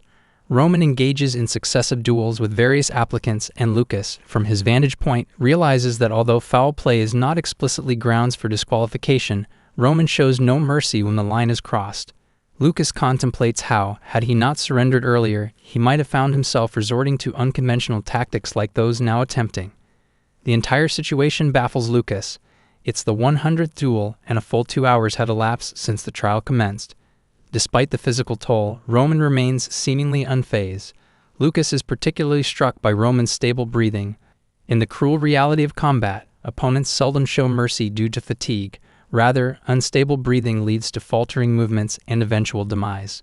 Lucas grasps the importance of mastering the intricacies of combat, aligning breath with action to harness the mana of nature. Roman's body, fortified by skeletal metamorphosis, maintains an optimal state, drawing from past experiences where combat endurance endured for 3 days and nights during the conquest of the Murim. Despite the relatively light sparring in the current duel, Roman's stamina stands resilient. Lucas marvels at this display of endurance, considering it against the harsh backdrop of battles where countless lives are lost. Later on, Chris gathers all the applicants, delivering the news that none have passed the second trial. However, he tempers the disappointment by assuring them that this doesn't necessarily mean there are no successful applicants. Out of the 120 present, 30 will be selected and informed at a later date. Chris commends the applicants for their efforts, and with that, everyone is dismissed for the day. The weight of anticipation and uncertainty lingers in the air as the aspiring members of the heavenly demon god cult disperse, each contemplating their performance in the trials. In the subsequent scene within Roman's office, a new phase unfolds. Roman hands Chris the list of successful applicants, entrusting him with the responsibility of training. Chris, displaying a deep sense of commitment, assures Roman that he will put forth his best efforts in this new role. As Chris carefully reviews the list of successful applicants, his attention is drawn to a familiar name, Vulcan, the individual who had boldly challenged the young master Roman in the initial stages of the trials. Chris can't help but wonder what qualities Vulcan possesses that garnered the approval of Roman. There's a sense that Vulcan must hold a considerable amount of courage to have earned this distinction. Another name on the list, Henderson, leaves Chris somewhat perplexed. From Chrysa's perspective, there doesn't appear to be anything particularly exceptional about Henderson. He contemplates whether Roman might see something in Henderson that escapes his own understanding. However, what truly catches him off guard is the realization that Roman has also passed Lucas, prompting him to seek clarification about this unexpected decision. Curiosity prompts Chris to question Roman about Lucas's inclusion. Roman, seemingly unperturbed, inquires if there's a problem. Chris, acknowledging Lucas's undeniable talent as a B-rank mercenary, raises the issue of Lucas's questionable conduct during the dueling trial and his premature surrender. In Chris's eyes, Lucas's decision to abandon the fight at the first sign of defeat, coupled with the use of dishonorable tactics, marks him as a potential liability on the battlefield. Putting honor aside, Chris perceives Lucas as a stereotypical mercenary whose priority is personal survival, even at the expense of comradeship. Roman's response, however, defies expectations. He affirms that this very reason led him to pass Lucas. Roman explains that, despite Lucas's apparent lack of traditional honor, in a situation where foul play was unprecedented, Lucas demonstrated a pragmatic and realistic approach to facing Roman. Roman sees individuals like Lucas as shining on the battlefield, adept at navigating chaos by constantly seeking ways to survive and find solutions, even if it means bending the rules. Roman challenges Chris's certainty that Lucas would betray his comrades solely based on his engagement in foul play. This revelation surprises Chris, prompting him to reflect on his training with Jonathan. Memories resurface of Jonathan, emphasizing that survival on the battlefield is not the exclusive domain of knights like Chris and himself who wield aura. Instead, it belongs to those who can calmly assess each situation and adapt accordingly. Individuals capable of enduring until the very end. Jonathan urged Chris to keep this perspective in mind, emphasizing the value of adaptability and resourcefulness over strict adherence to conventional notions of honor. Despite Chris's prowess as a knight, the ever-present threat of ambush by unseen adversaries lurks in the shadows. Reflecting on Lucas's recent decision, Chris now sees the pragmatism in it and acknowledges his own short-sightedness. Seeking understanding, Chris turns to Roman and poses a question about something that might elude his comprehension. With 5 months until Roman's departure for the battlefield and the typical exemption of nobles from frontline duty, Chris is curious about Roman's early gathering of soldiers. Roman cryptically responds, hinting that the reason will soon be disclosed. The narrative shifts to the subsequent day when Barco issues an official statement. Barco, having patiently awaited the Lawrences' adherence to past promises, feels betrayed by their breach of noble honor. The Lawrences not only failed to settle ancestral debts, but also refused to surrender the land serving as collateral. Consequently, Barco announces their decision to take up arms against the Lawrences. In a public statement addressed to the Kingdom of Cairo, Barco declares that if the Lawrences don't settle their debts or relinquish the collateral land within a week, Barco, with the central government's approval, will declare a territorial war against the Lawrences. This revelation surprises Chris, leaving him grappling with the sudden escalation of tensions. Roman then discloses to Chris that he plans to actively involve his army in the conflict between Barco and Lawrence. The narrative shifts to Lawrence's palace, honing in on Flora. She grapples with the weight of perceived responsibility for her family's potential downfall in the impending war with the Barcos. Flora's sleepless nights are haunted by the notion that her broken engagement with Roman Dimitri is the catalyst for their impending struggle. In the quiet hours of the night, a heavy sense of guilt drives her to wakefulness as she contemplates the consequences of her actions. As dawn breaks, the concern deepens among Flora's maids. She has secluded herself in her room since her return from Dimitri's, and the maids attribute this withdrawal to the speculated disengagement. Rumors circulate that Lady Flora's supposed mistake led to the termination of the engagement, a revelation that perplexes and disturbs the maids. Their disdain for Dimitri intensifies as they struggle to comprehend why Lady Flora would do something deserving of rejection by what they dismissively refer to as a moron. The maids' worries amplify with the news of Barcos declaring war on Lawrence, casting a shadow of uncertainty over the fate of the family. Within the confines of her room, Flora confronts the dissonance between her self-perception and the harsh reality. She once thought of herself as clever, having excelled in an advanced-level course at the academy, and believed she was a dutiful daughter based on the approving smiles from her father. However, the current circumstances force her to acknowledge the fragility of her position. Stripped of her family's protective embrace, Flora sees herself as nothing more than a delicate flower in a greenhouse, vulnerable to the harsh elements of reality. A sense of irony pervades Flora's thoughts as she draws a parallel between the moronic Dimitri and herself, realizing that in the eyes of others, she may be the fool. This revelation shatters her confidence, leaving her unable to face her father with the same assurance she once had. Flora grapples with the dissonance between her perceived identity and the reality that her actions may have dire consequences for her family. Contemplating her predicament, Flora finds herself wondering how Roman Dimitri would navigate such a challenging situation. She recognizes a stark contrast between their characters. Roman, an individual who stands independent, needing nothing and desiring nothing from others. Roman's strength and resolute actions, such as subjugating Bloodfang for his family, leave Flora questioning when he became such a formidable force. She puzzles over the mystery of Roman's capability to undertake such significant actions independently, questioning her own inadequacies in comparison.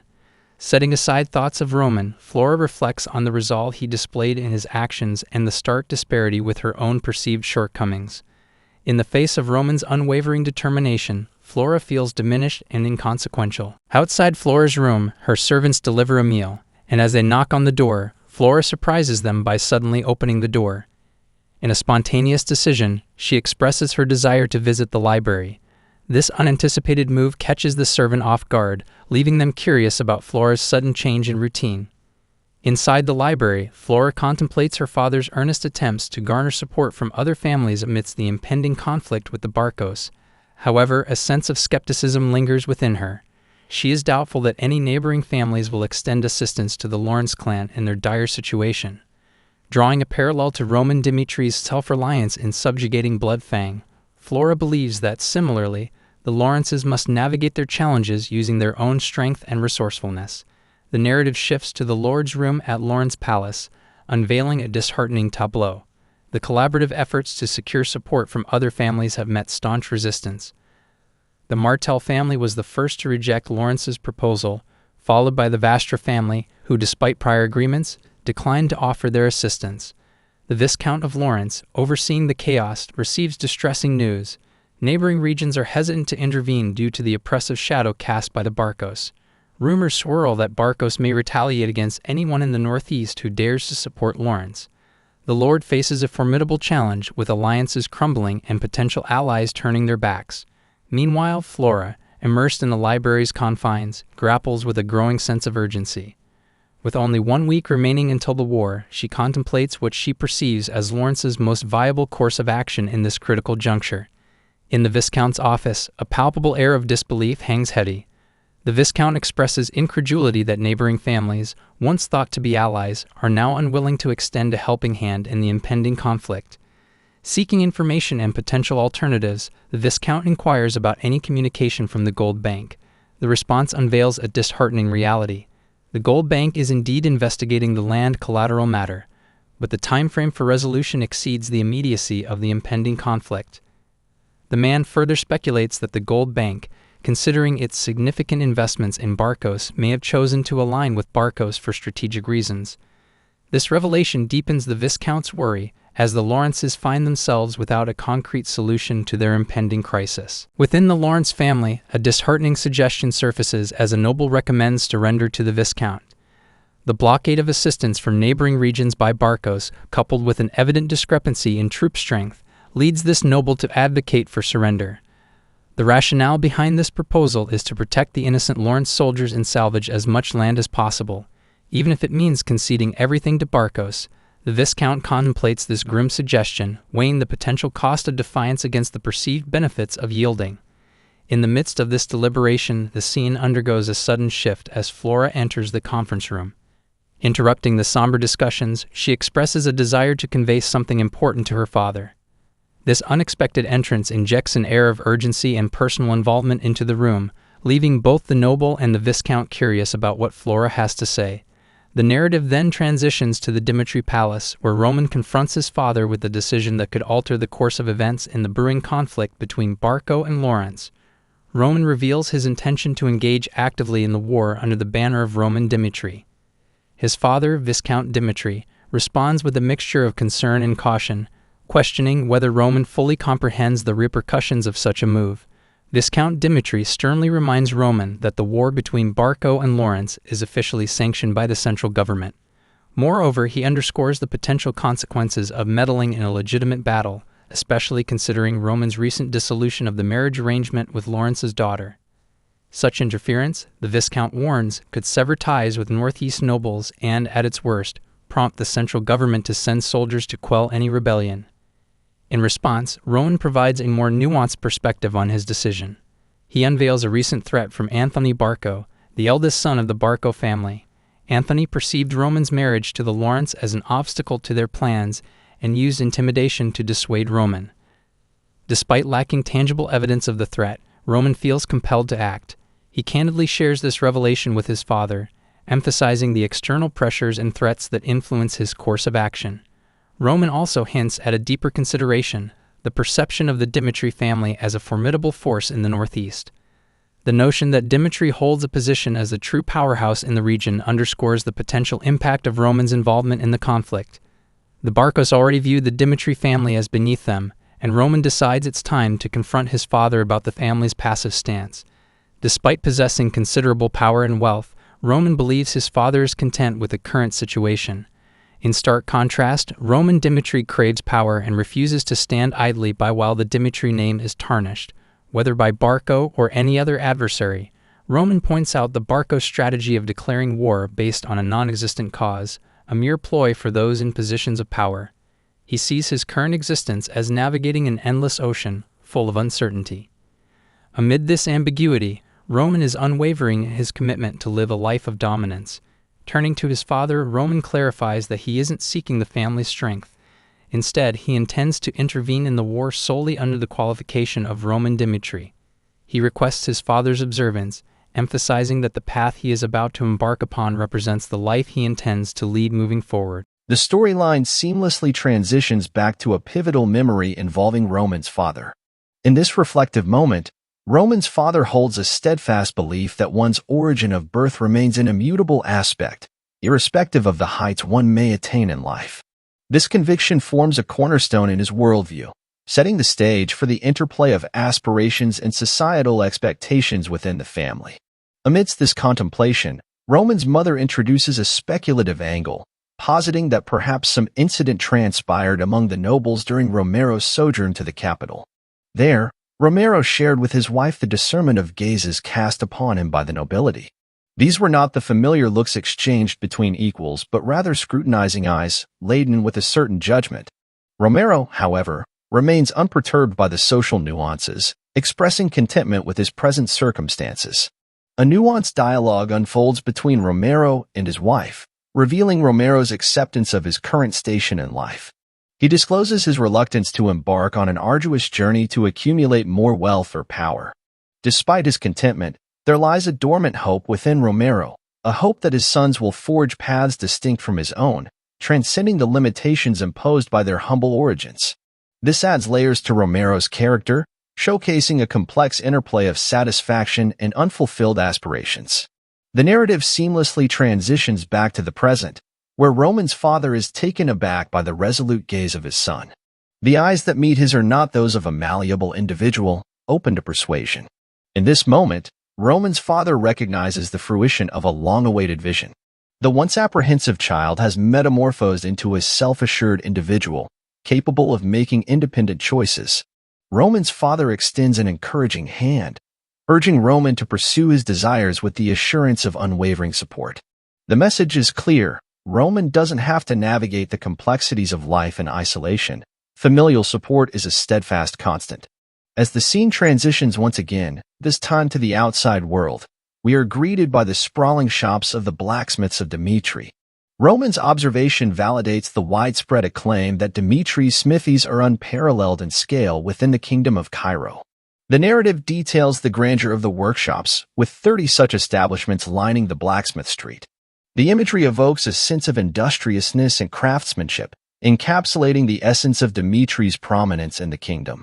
In these meticulously described workshops, several blacksmiths toil simultaneously, creating a vibrant tableau of industry and craftsmanship. Roman, observing this spectacle, contemplates the veracity of the claims. The blacksmiths of Dimitri are indeed the largest and most prolific in the entire kingdom. As Roman strolled along the vibrant street of blacksmith shops, a revelation dawned upon him. The immense wealth amassed by the Dimitri family was laid bare in the very stones of this thoroughfare. This realization stemmed not merely from the opulence of the establishments, but from the underlying source, the iron mine nestled behind the Dimitri estate. It harbored the most substantial deposits in the entire Kingdom of Cairo. The blacksmiths of Dimitri, with their unparalleled skill set, transformed the raw ore from their rich mine into exquisite ironwork. The products were then sold at a premium, commanding a hefty price in the market. This strategic blend of resource and craftsmanship ensured that the northeastern nobles of Cairo dared not harbor any hostile intentions towards Dimitri. Beyond the awe-inspiring wealth, they recognized the pragmatic truth. The kingdom's reliance on Dimitri's iron weapons was so profound that any disruption in supply would constitute a critical issue. In Roman's mind, the symbolic figurehead of this industrial prowess was the master blacksmith, an individual who, through skill and leadership, embodied the Dimitri family's legacy. As the scene transitions, we find ourselves in Roman's father's office, a space steeped in history and decision-making. Roman, with a determined gleam in his eyes, reveals to his father his intent to take matters into his own hands. However, acknowledging the monumental task ahead, he humbly seeks assistance for a crucial aspect: the procurement of armaments to equip the soldiers under his command. In response, Roman's father, a figure once at the helm of the family's smithy affairs, advises him to seek the counsel of Master Hendrik. Master Hendrik, once a collaborator with Roman's father, now held the mantle of responsibility in the Dimitri family's blacksmithing endeavors. Following Roman's father's elevation to peerage, Hendrik seamlessly succeeded him. In his role as the family's master, Hendrik bore the weight of overseeing all facets of ironwork production. Roman, now tasked with this pivotal mission, expresses gratitude to his father. Yet, a note of caution lingers in the air. Roman's father imparts a crucial piece of advice: a subtle reminder of the intricacies woven into the fabric of the Dmitri legacy. The blacksmiths of Dmitri, it seems, are not swayed by the mere echo of the family name. Prideful and discerning, they demand genuine merit and understanding. With this counsel resonating, the narrative unfurls onto the bustling street outside, where the iron-forged creations of Dmitri craftsmen adorn the shop fronts. The eyes of the workers, fixated on Roman, tell a story of skepticism and scrutiny. As Roman navigates this visual tapestry, he realizes that earning the trust of these prideful artisans would be no easy feat, especially considering his past actions. Amidst the lingering glances, Roman proceeds to Hendrik, who, in the midst of his craftsmanship, queries Roman about the purpose of his unexpected visit. As Roman entered Hendrik's workspace, he couldn't shake the feeling that his father had sent word ahead about the purpose of his visit. Hendrik, the master blacksmith in charge of Dmitri family's ironwork, met Roman's gaze with a serious expression. Roman got straight to the point, informing Hendrik that he needed equipment to arm 30 soldiers. Hendrik, while acknowledging the request, injected an unexpected dose of skepticism. He suggested that he initially thought Roman might be there to pilfer something due to running out of money for entertainment. This revelation caught Roman off guard, but Hendrik quickly directed him to a corner of the workshop where an assortment of equipment was stacked. In a surprising turn, Hendrik urged Roman to take whatever he needed, emphasizing that the items in that corner would be more than enough to equip 30 soldiers. The generosity left Roman taken aback, prompting him to seek confirmation. With a hint of disbelief, he asked Hendrik if he was genuinely permitting him to take the supplies. Hendrik's affirmative response didn't alleviate Roman's surprise. However, as Roman questioned the quality of the equipment, the atmosphere grew tense. Picking up a sword from the corner, Roman expressed disappointment, suggesting that the reputation of Dmitri's ironwork might be exaggerated if this was considered suitable for soldiers. His probing continued as he asked Hendrik if this was truly the best work he could offer. Hendrik, now visibly agitated, shot back at Roman, stating that if he wasn't satisfied, he was free to leave. Undeterred, Roman pressed on, questioning the authenticity of Dmitri's renowned ironwork. Hendrik, in a stern retort, reminded Roman that passing judgment on the quality of their ironwork required more than mere observation from someone who had never endured the searing heat of a blacksmith's furnace. As the tension lingered, Hendrik divulged a critical detail. Had it not been for Baron Romero's request, Roman wouldn't have received anything. He proceeded to draw a stark contrast between Roman and his younger brother, Rodwell. While Rodwell diligently apprenticed under Hendrik, preparing to succeed the family, Roman, as the eldest son, squandered his time pursuing fleeting pleasures on the streets. With a cutting tone, Hendrik drove home the gravity of Roman's inadequacy. He asserted that, even compared to the equipment scattered on the workshop floor, Roman Dmitri was deemed irredeemable trash. As Roman stood before Hendrik once again, he couldn't help but feel a sense of déjà vu. Addressing Hendrik, he acknowledged the palpable anger in the air, reassuring him that he understood the source of Hendrik's frustration. However, Roman couldn't overlook the glaring issue at hand, the sword in question. With a discerning eye, Roman pointed out that this particular weapon had been forged with an alarming lack of precision. The uneven application of force during the crafting process had resulted in a sword so poorly made that it changed color simply from exposure to sunlight. Roman emphasized that this couldn't be considered a product of Dmitri's renowned ironwork. Despite this obvious flaw, Hendrik had chosen to sidestep the issue and resort to personal insults instead of acknowledging the subpar quality of the equipment. Hendrik, visibly surprised by Roman's candid assessment, listened as Roman recounted a recent tragedy involving one of his soldiers. The soldier had met an untimely demise due to the inadequacy of the sword. Roman vividly described how the blade, far from being a testament to quality craftsmanship, failed to cleanly cut through flesh, resulting in the soldier's bewildered death on the battlefield. Roman questioned the injustice of the situation, highlighting the soldier's futile efforts to survive armed with nothing but subpar weaponry provided by his lord, Roman Dmitri. As Roman passionately shared this sobering tale, Hendrik grappled with the weight of the revelation.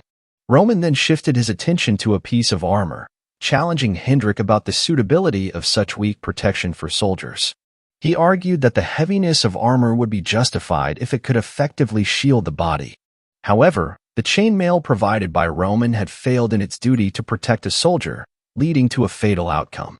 Roman illustrated how the soldiers' trust in the finely stitched iron pieces had been shattered when an experimental piece from an unknown blacksmith failed to withstand an enemy's attack.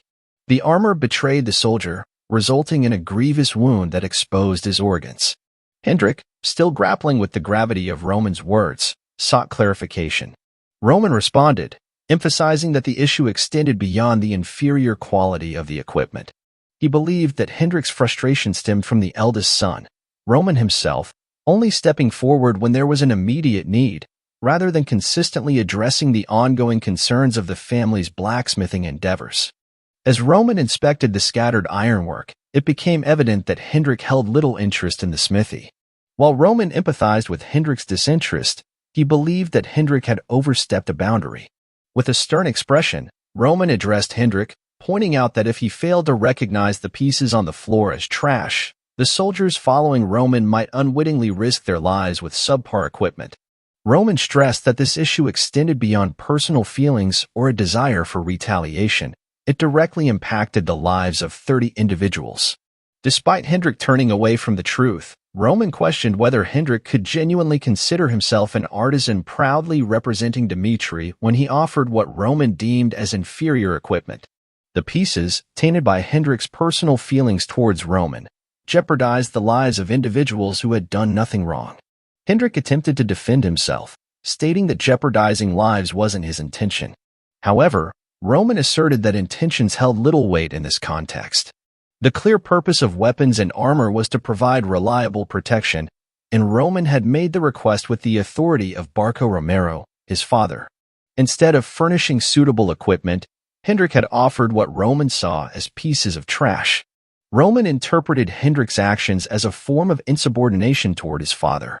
In the midst of the heated confrontation, the workshop echoed with the clamor of other workers pouring out to witness the exchange between Roman and Master Hendrik. Reacting to Roman's perceived disrespect, some workers, noting the sword in Roman's grip, were poised to physically restrain him. However, before matters escalated, Hendrik intervened with a commanding order to halt, temporarily quelling the potential physical altercation. It was in this charged atmosphere that Hendrik, rather unexpectedly, extended an apology to Roman for the tumultuous situation that had unfolded. The narrative then gracefully shifted to a poignant memory etched in Hendrik's past. As a fledgling smith, Hendrik found himself at the receiving end of stern reprimands from his elder craftsmen for producing subpar equipment. The memory unfolded with a young Hendrik being assigned menial chores as a consequence of his lackluster craftsmanship. During this period, a pivotal incident unfolded, a moment that would leave an indelible mark on Hendrik's understanding of the craft. While engaged in his chores, Hendrik overheard a scene playing out within the workshop. An adventurer had approached the owner, seeking to purchase a sword for a mere gold piece, promising to repay the debt later. Despite the adventurer's earnest plea, the owner declined the request. Witnessing this exchange, young Hendrik was stirred by a sense of compassion and a desire to rectify his own perceived shortcomings. He took it upon himself to forge a sword, an act of kindness that transcended the confines of commerce. Hendrik approached the adventurer and offered the sword free of charge. Grateful, the adventurer accepted the gift and ventured forth on a mercenary mission. However, the tale took a tragic turn. The very sword crafted by young Hendrik failed during the escort mission, resulting in the adventurer's untimely demise. This haunting incident left Hendrik profoundly impacted, instilling within him a solemn vow never to repeat such actions. Returning to the present, Hendrik grappled with the realization that he had, in essence, repeated the tragedy of that fateful day due to personal animosity towards Roman. He regarded himself with a critical lens, seeing his actions as those of a pathetic individual. In a rare display of vulnerability, Hendrik confessed to Roman that he would bear the consequences of his misguided actions. Roman, sensing the depth of Hendrik's remorse, extended an unexpected olive branch.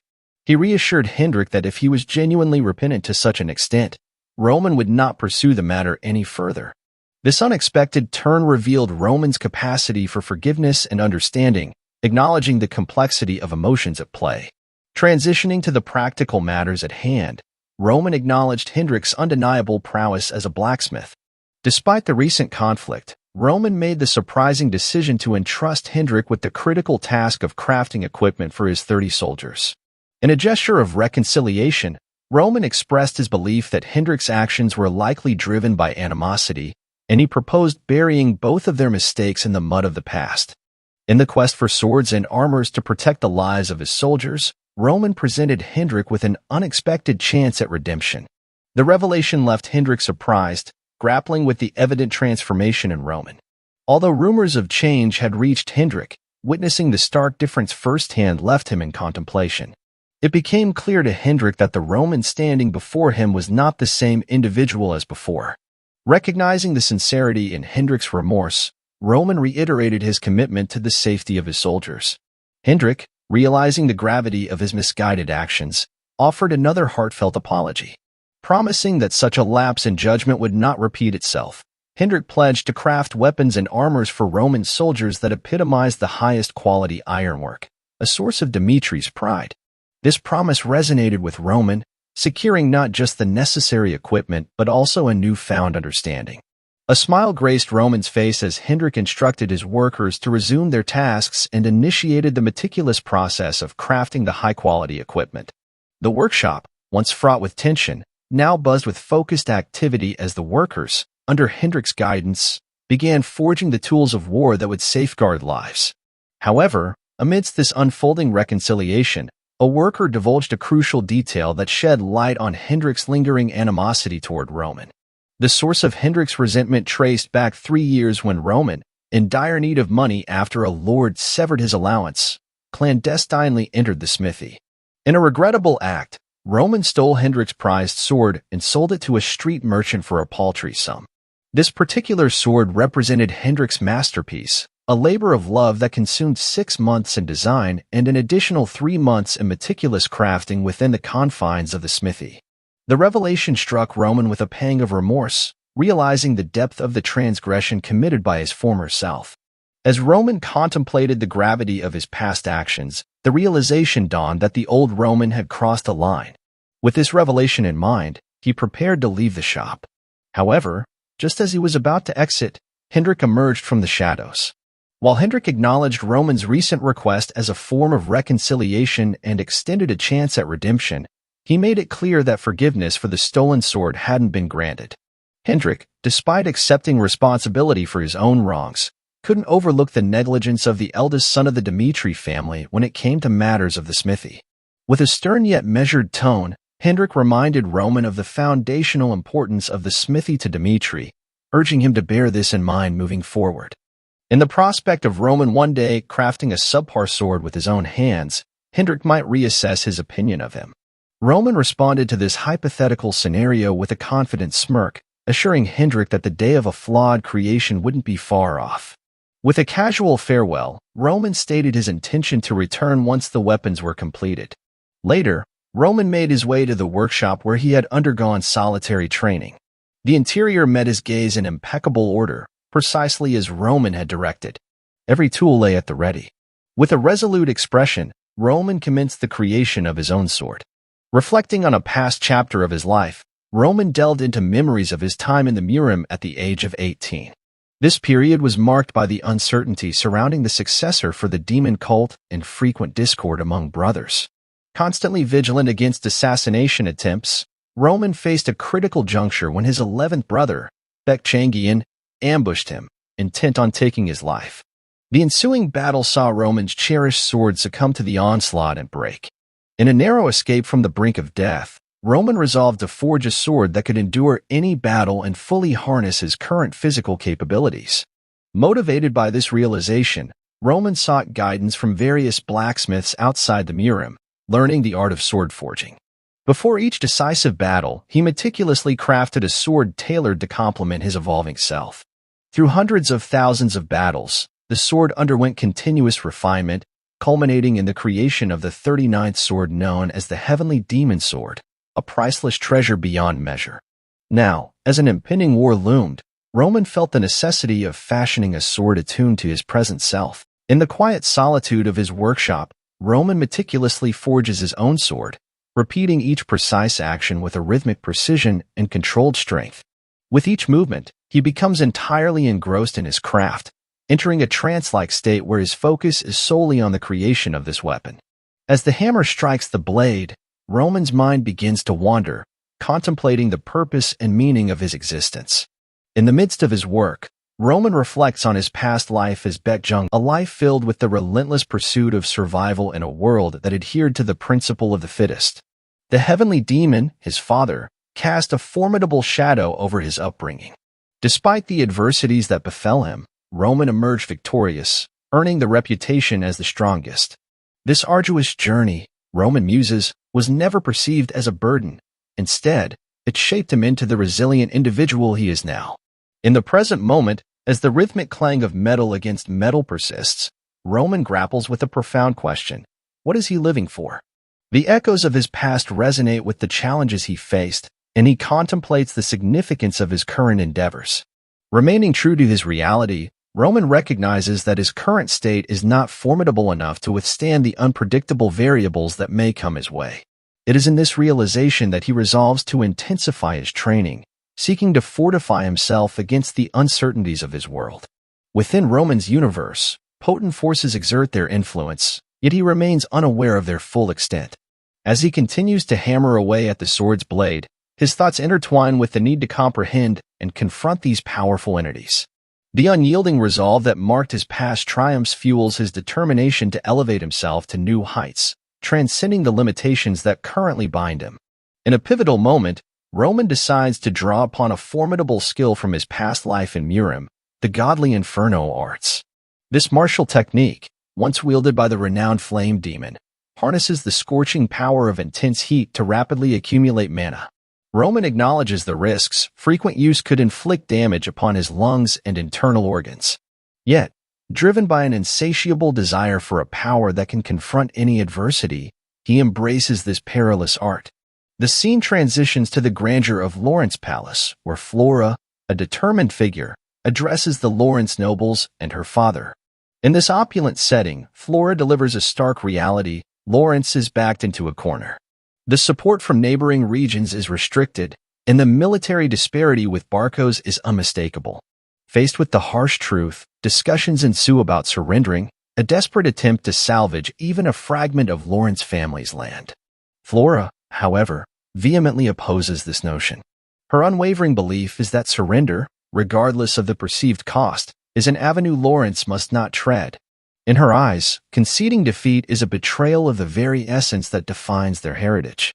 In the hushed atmosphere of the meeting room, Flora's father, the head of the Lawrence family, expressed a surprising sentiment by forcefully slamming his hand on the table.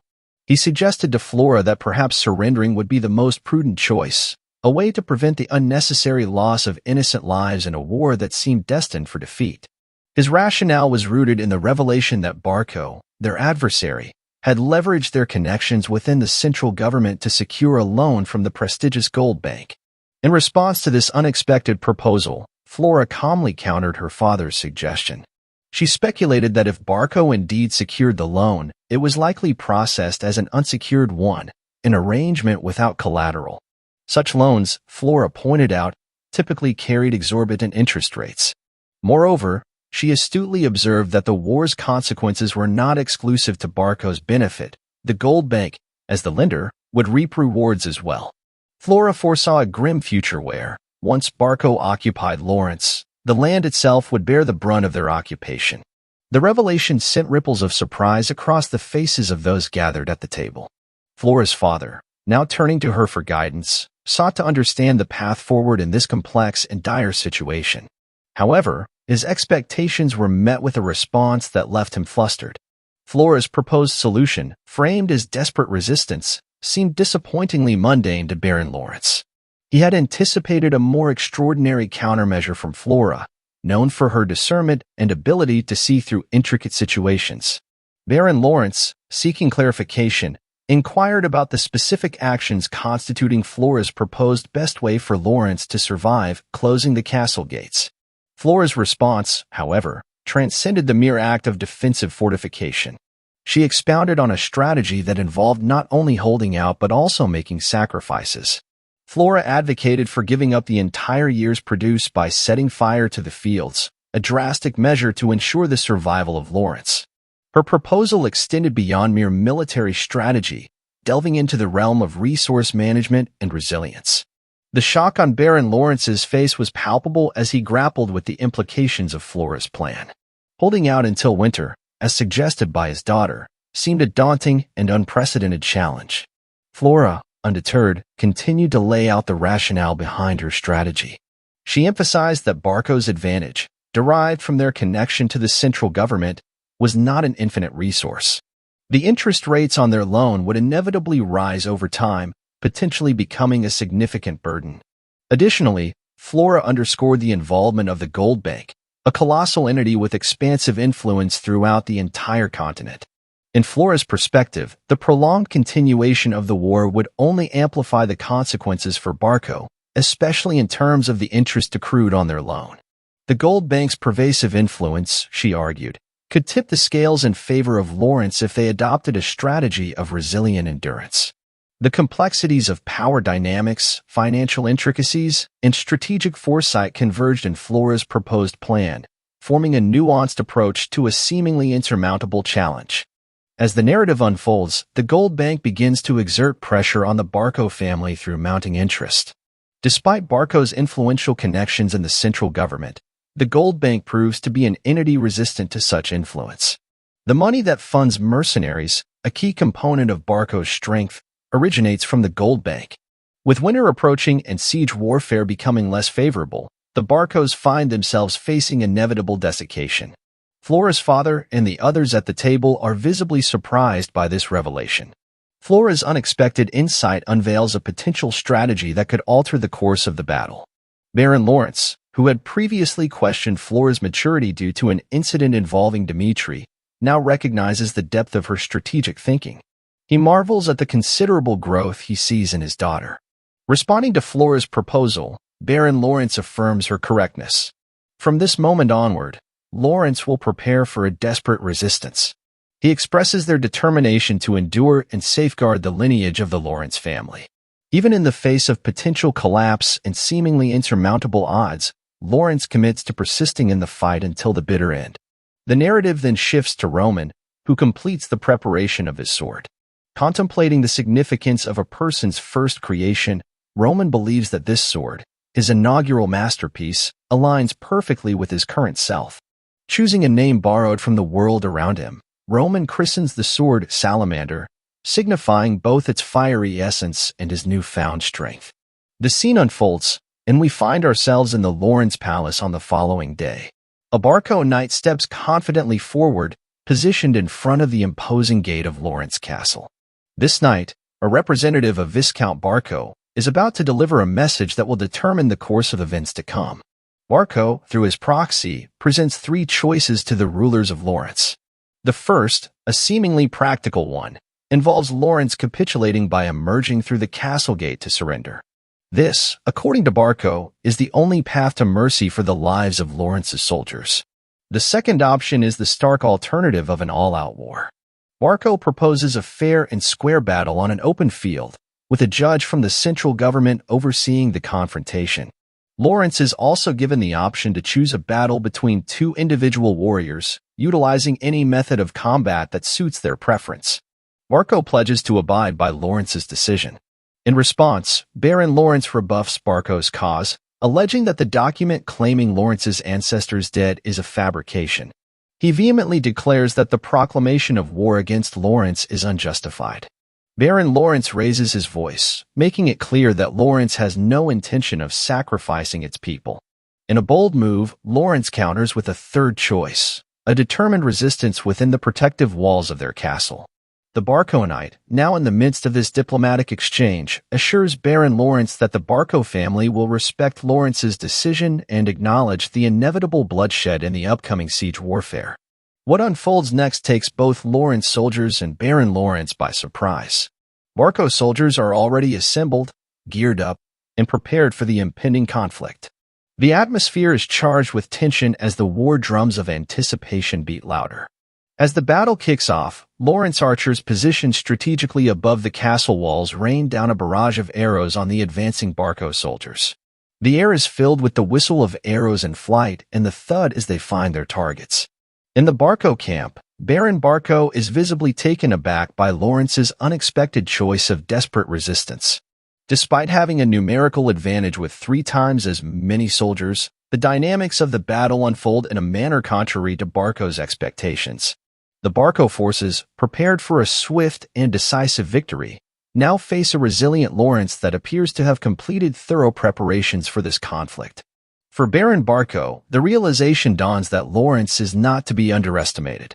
The battle, expected to be decided within an hour, becomes a protracted struggle. Lawrence's strategic depth and resilience challenge the preconceived notions of both Barco and his forces. In the heart of the Lawrence territory, a strategic move was made as the Lawrence meticulously dug a deep moat encircling their fortress, an obstacle designed to impede any enemy soldiers approaching the walls. The air crackled with tension as Lawrence archers unleashed a relentless storm of arrows right from the outset.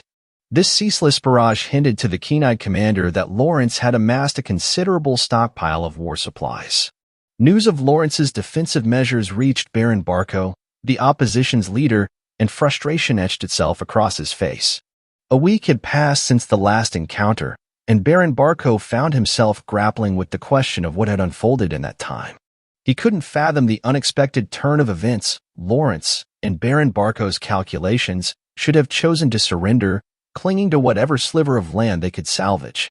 Instead, Lawrence opted for a desperate resistance, risking potential annihilation by sealing the castle gate. Baron Barco, surrounded by the remnants of his assumptions, pondered where his calculations had gone astray. In the midst of uncertainty, the commander's soldiers sought guidance from Baron Barco. The response was unexpected. Baron Barco, wearing a serious expression, instructed them to prepare for what lay ahead. The shock among the commander's soldiers was palpable, but Baron Barco exuded an air of confidence. In his eyes, Viscount Lawrence was not a figure of unwavering resolve. Baron Barco recalled a moment of weakness when Viscount Lawrence almost succumbed to external pressure, nearly marrying his daughter into the Dmitri family, a move influenced by Barco's machinations. Baron Barco viewed Viscount Lawrence as a leader who shrank like a coward when confronted with crises. The narrative shifted to the Lawrence Palace, where urgency permeated the air. Viscount Lawrence, recognizing the imminent threat, swiftly ordered his soldiers to prepare for the forthcoming attack.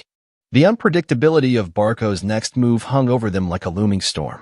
Viscount Lawrence turned to his daughter, Flora, acknowledging her earlier insights. Barco, it seemed, had been flustered and had pulled back their forces. Intrigued, Viscount Lawrence queried Flora on her thought process. In a poignant moment, Flora stepped forward, revealing a newfound strength and resilience. She expressed a realization that waiting for problems to resolve themselves was futile. Instead, she needed to actively become stronger. It was a declaration of autonomy and a commitment to forging her own path in life. Viscount Lawrence, moved by his daughter's determination, found himself on the verge of emotion. In a sincere apology, he expressed remorse for forcing Flora into a marriage with the Dmitri family. He admitted that, at the time, he believed it was the sole means for Lawrence to endure the mounting pressures. The weight of past decisions and the acknowledgement of Flora's burgeoning independence created a poignant interlude amid the impending conflict. From this moment onward, Viscount Lawrence entrusted his daughter Flora with crucial decisions. As they shared an emotional moment, an unexpected explosion rocked the castle walls, prompting Flora to quickly assess the situation. To her surprise, the Barcos had employed a formidable weapon known as a flare, a catapult launching explosive magic at the castle walls. Flora, realizing the strategic and financial implications, felt a wave of frustration. The cost of each shot was exorbitant, and more significantly, the use of such a weapon required approval from the central government, irrespective of one's wealth. Baffled by how Barco managed to acquire both the financial means and the political connections for this magical assault, Flora contemplated Lawrence's limited options. To counter the flare, they needed an equivalent magic weapon or the risky strategy of confronting the magical assault outside the castle walls. Both options seemed impractical, leaving Lawrence in a precarious situation. Determined not to succumb to despair, Flora grappled with the urgency of the situation. The looming threat demanded a swift response, and as she pondered the dire possibilities, a surprising development unfolded. Flora's maid delivered unexpected news. an incoming magical call from Roman Dmitri. Flora, astonished, listened as the maid conveyed Roman's message. He had a solution to aid Lawrence. The revelation struck Flora with disbelief. Roman Dmitri, whom she had seen as an adversary, now offered an unexpected lifeline in Lawrence's time of need. As Flora went to receive the magical call, her curiosity propelled her to question Roman about the specifics of his plan to rescue Lawrence from the impending danger. In response, Roman adopted a candid approach, admitting that his intention was to exact revenge against the Barco family due to personal grievances. He emphasized that this decision was irreversible, and the only remaining variable was the timing for him to unleash his vengeance. Roman proposed a collaboration with the Lawrence family, assuring them that if they adhered to his plan, he would expedite his vendetta against the Barcos, effectively neutralizing the imminent threat. Flora, grappling with the revelation, sought clarification on Lawrence's role in Roman's revenge scheme. Roman elucidated that Lawrence needed to initiate the process by making a sacrifice. The gravity of the term sacrifice hung in the air, and Flora, recognizing the dire circumstances Lawrence faced, reluctantly considered the proposal. It became apparent that Roman, fully aware of Lawrence's predicament and limited alternatives, unapologetically suggested this drastic measure as a means to an end. In response to Roman's proposition, Flora, torn between loyalty to her family and the ethical implications of the sacrifice, made a solemn promise. She vowed to Roman that she would do anything within her power to protect her family. However, Roman introduced an additional condition to their arrangement.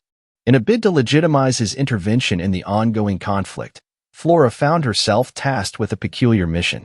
She was instructed to assert that Anthony Barco, a member of the opposing family, had coerced her into terminating her marriage with Roman Dmitri. Flora, taken aback by this unexpected directive, attentively listened as Roman elucidated that her only obligation was to affirm, despite the absence of any real involvement with Anthony, that his threats had compelled her to call off the impending union with the Dmitris. By vocalizing this narrative, she aimed to fabricate a compelling cause that would not only serve as a catalyst, but also mitigate the imminent peril in Lawrence.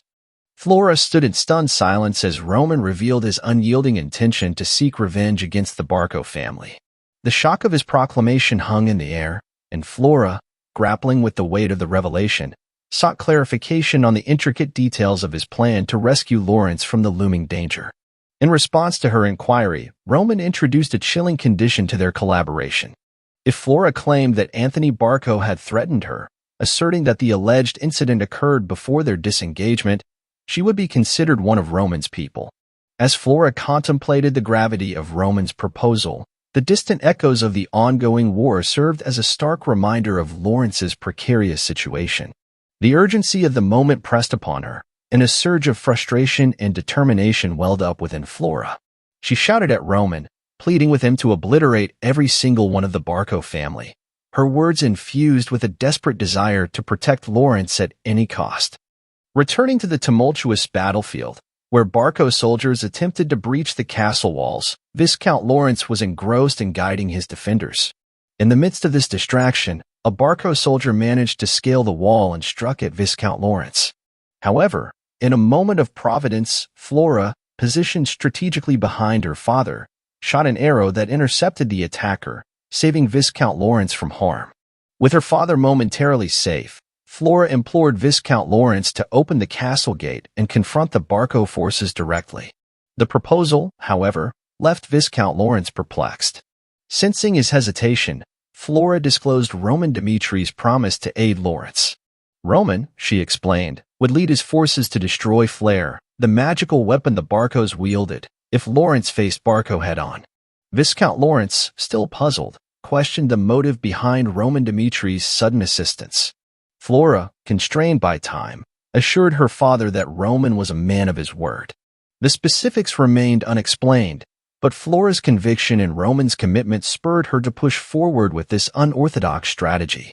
The scene transitioned to Roman in a forest. The magical call with Flora concluded.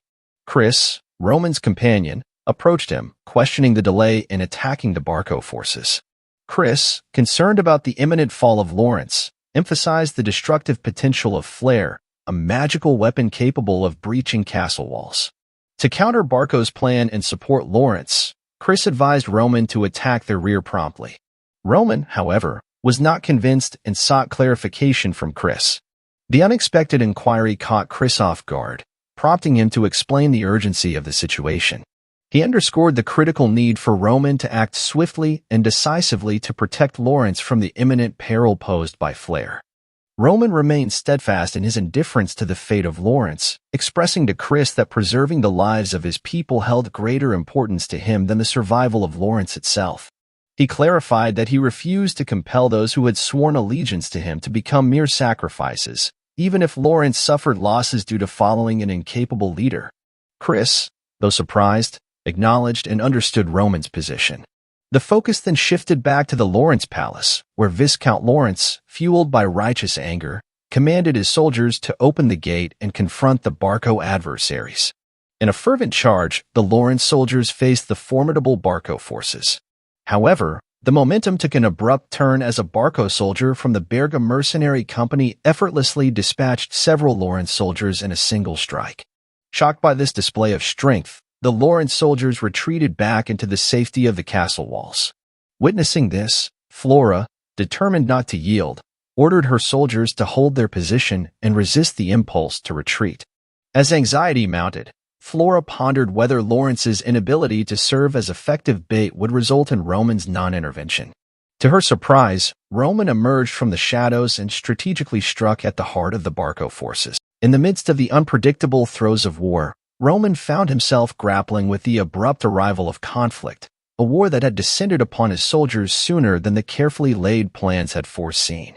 The air was thick with uncertainty and anxiety as Roman pondered the harsh reality that his soldiers now faced, a reality entwined with the imminent risk of their own lives. In an attempt to bolster the spirits of his beleaguered troops, Roman made them a promise. He assured them a life akin to that of a predator, a life where survival would be the ultimate testament to their mettle.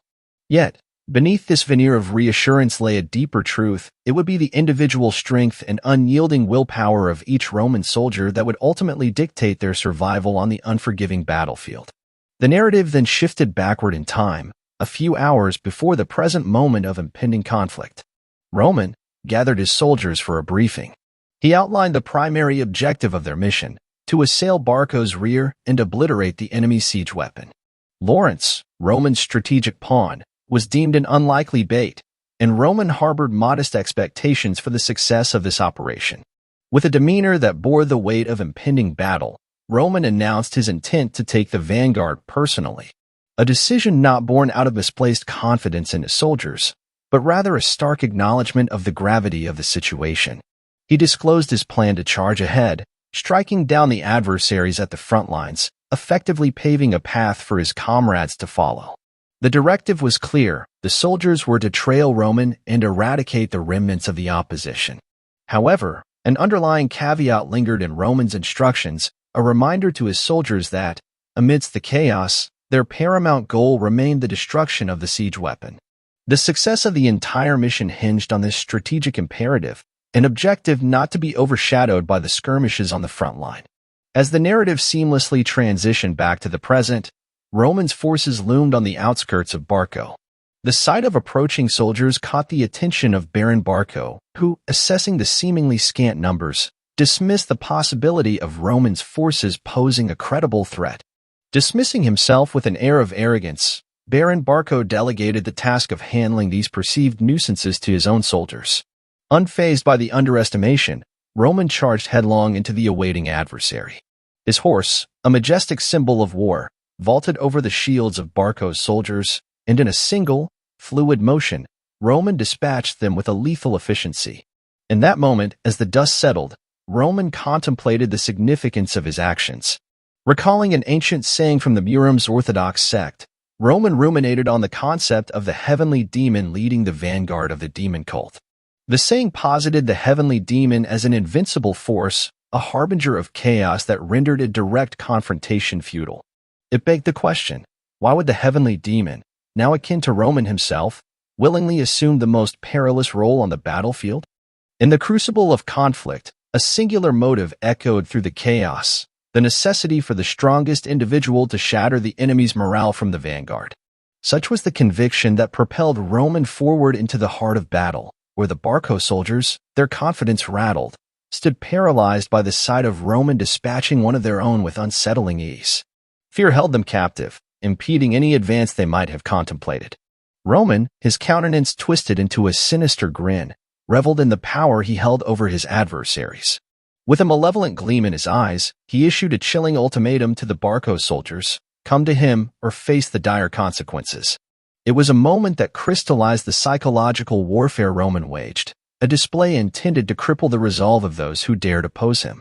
In response to Roman's menacing call, Kevin, a stalwart ally and leader among Roman soldiers, rallied his comrades with a fervent shout.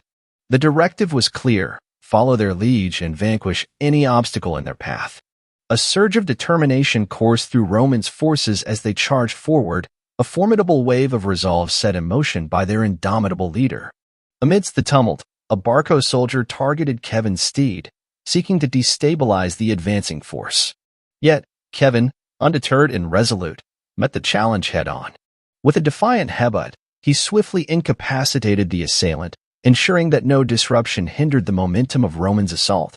Simultaneously, Chris, a skilled companion in arms, unleashed the power of his aura technique, striking down multiple adversaries in a singular, awe-inspiring sweep. As the dust settled and the Barco soldiers regrouped to form a defensive line against Roman's advance, they found themselves ill-prepared for the sheer force Roman could muster. Effortlessly, Roman dismantled their defenses, revealing the weapon flare he sought to destroy looming ominously in the distance. The tide of battle was turning, and the Barco soldiers struggled to comprehend the relentless onslaught they faced.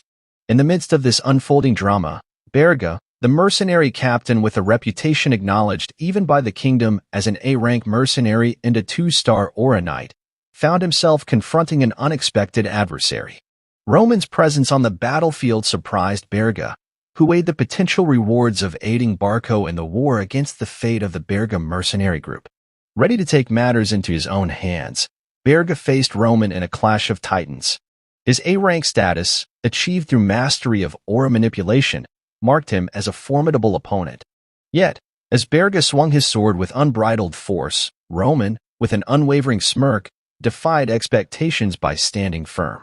Roman's swift and calculated counters left Berga dumbfounded, a testament to Roman's unparalleled strength.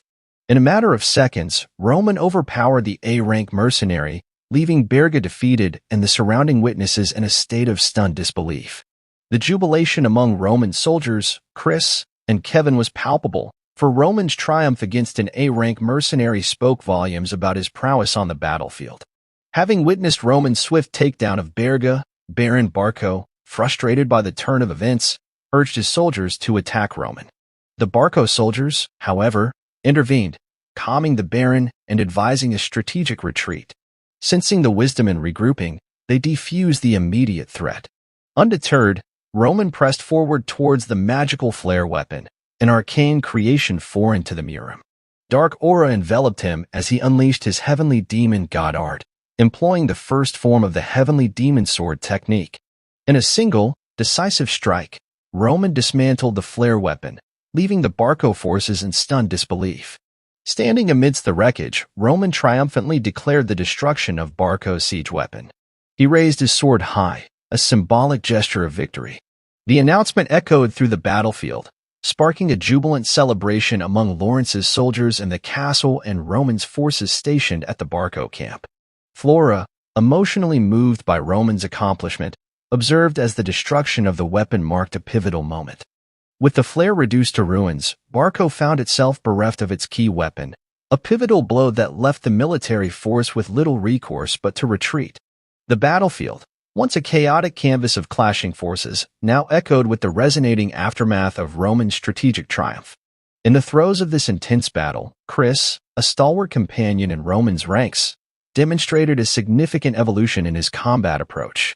Following Roman's lead, Chris harnessed his aura in a manner distinct from his previous engagements.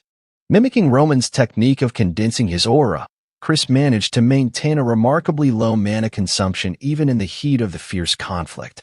Despite facing ridicule from those around him for emulating Roman, Chris wore a subtle smirk on his face, a silent acknowledgement that his liege's approach was proving effective and, perhaps, the correct path to follow. Chris observed his fellow soldiers in Roman's company, noting their unwavering commitment to the liege's directives. They diligently followed Roman, teeth gritted in determination to avoid isolation on the battlefield. Despite their obvious exhaustion, not a single one of the 30 soldiers fell behind, and remarkably, none suffered serious injuries. Chris marveled at this testament to Roman's leadership, realizing that their safety amidst the chaos was not just luck, but a calculated outcome of following a leader who defied logic, a monstrous force on the battlefield. In that moment, Chris couldn't help but recognize the real reason Roman had chosen them. As Roman returned to his soldiers, a sense of pride and gratitude infused his words. He commended them for their survival, declaring their role in the battle over. The Lawrence forces, recognizing the pivotal moment, powered their castle bridge, allowing Roman and his soldiers to enter Lawrence's castle. Inside the walls of Lawrence's stronghold, a heartfelt expression of gratitude unfolded. The Lawrence people, free from the impending doom that the flare weapon represented, showered Roman with thanks. The air resonated with sincere appreciation as they voiced their gratitude, assuring Roman that they would never forget the heroism displayed on this day. Baron Lawrence, observing the scene, experienced a complex mix of emotions. While appreciative of Roman's valor in saving his people, he couldn't shake a tinge of regret. From the moment he met Roman, the Baron sensed an extraordinary individual. Witnessing Roman single-handedly obliterate the flare weapon only reinforced the realization that Roman possessed overwhelming talent. The Baron marveled at the tiger Roman had given birth to, a metaphor for the formidable individual Roman had become under the tutelage of Dmitri. Contemplating the missed opportunity, Baron Lawrence reflected on the fact that Roman, in a different turn of events, could have been his son-in-law. He acknowledged the unfortunate twists of fate that led them down divergent paths. Although the potential union between Roman and the Baron's family had slipped away, Baron Lawrence accepted it as a part of the unchangeable past. In a moment of diplomatic camaraderie, Baron Lawrence approached Roman, expressing genuine delight at the sight of the hero from the Dmitri family. The traditional gesture of goodwill took the form of a handshake, a bridge symbolizing the connection between two formidable figures. Roman, ever enigmatic, responded with a subtle smirk, accepting the hand extended in friendship. The unspoken tension that often characterized their interactions seemed momentarily quelled. The scene seamlessly shifted from the courtyard to the stately halls inside the Lawrence Palace, where Roman, his countenance betraying no emotion, prepared to step into the arena of negotiations.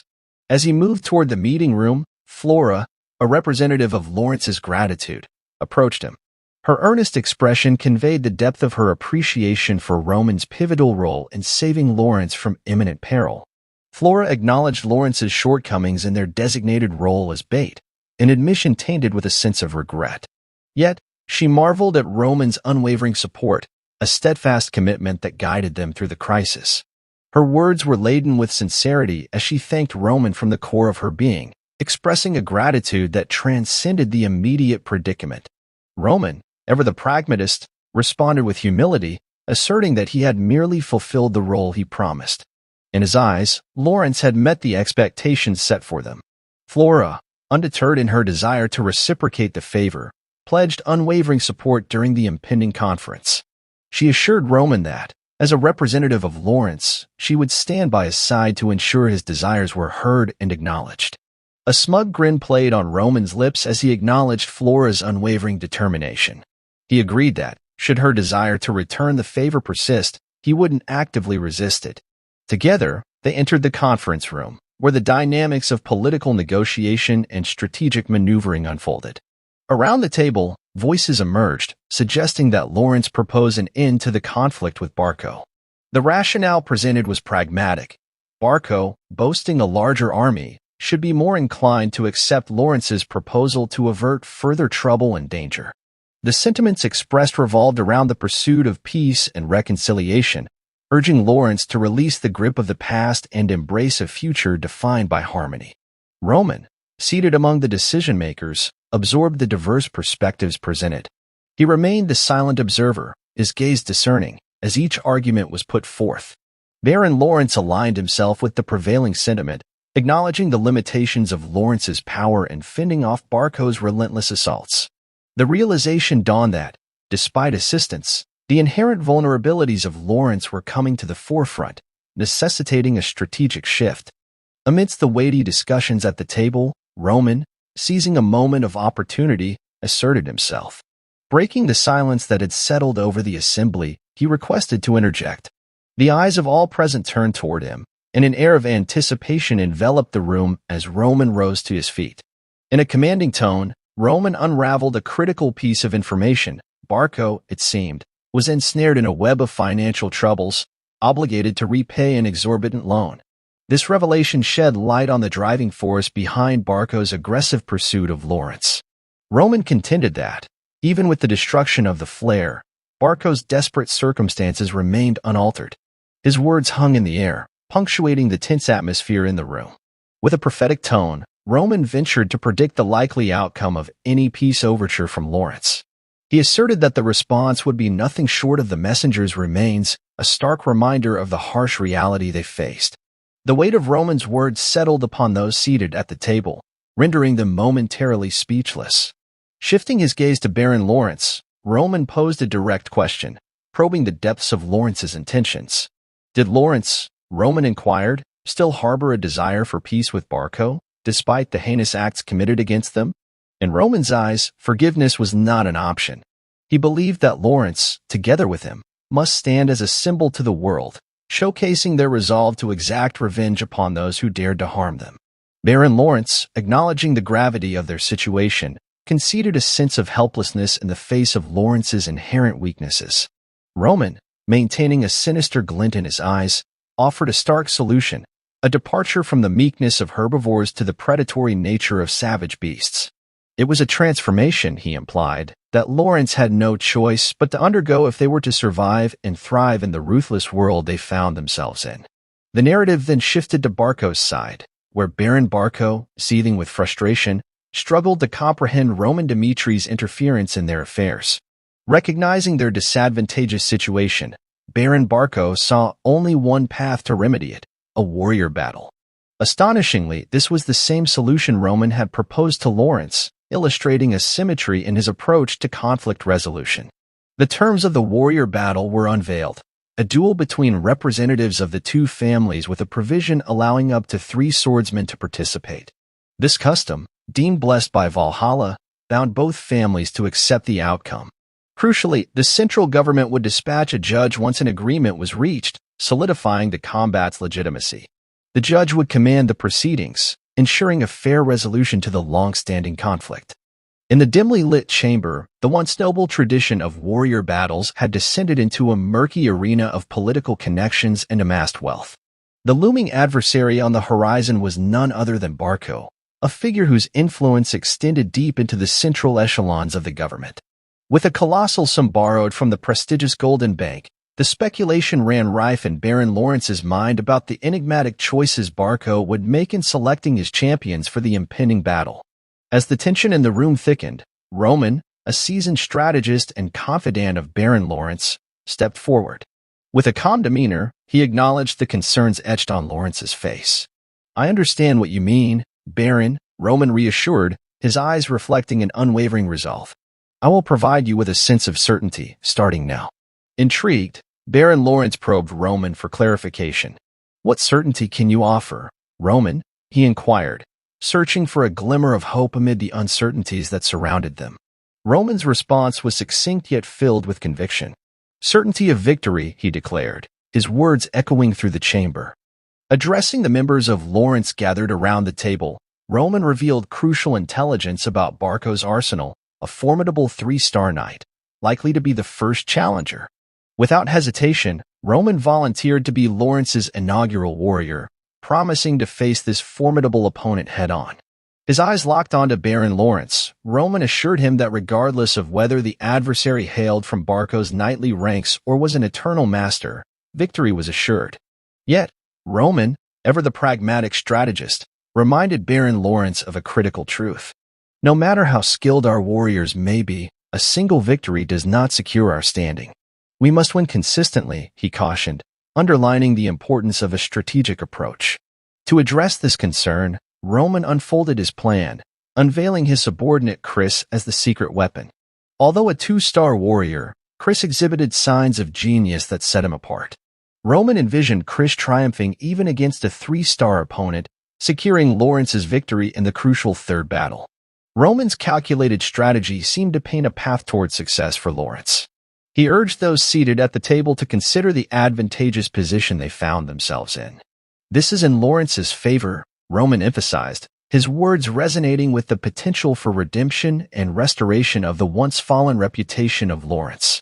As the room hung in contemplative silence, Roman's gaze shifted towards Flora, a keen observer of the unfolding dynamics. In that fleeting moment, Flora sensed a silent plea in Roman's eyes, a plea for her to honor a promise made in the shadows of uncertainty. Roman's unspoken message was clear. He would step into the fray as a warrior, but Lawrence must navigate unforeseen variables independently. Flora, recognizing the intricate web of intrigue that surrounded Roman, acknowledged the danger he embodied. Yet, in a display of unwavering support, she voiced her favor for the warrior battle. The decision to resolve the warrior battle through mutual agreement marked the beginning of a pivotal event. After the message was transmitted, a mere week passed before the arena was prepared, and a diverse crowd assembled, eager to witness the impending clash. The atmosphere was charged with anticipation as Count Aertes, the appointed judge, stepped forward to address the gathering. Count Aertes, a figure of authority, emphasized the sacred nature of the impending warrior battle. With solemnity in his voice, he declared that the event was blessed by Valhalla itself. Regardless of the outcome, both parties were bound to comply with the decision. Aertes warned that any transgressions would not be taken lightly, invoking the honor of the Kingdom of Cairo as the ultimate arbiter of justice. In an echo of the profound importance of the event, Count Aertes instructed each faction to designate 3 warriors to represent them. Additionally, they were required to submit an order list, outlining the sequence in which their chosen champions would enter the battle. As the directives were given, the tension in the arena heightened, and the gravity of the situation was palpable.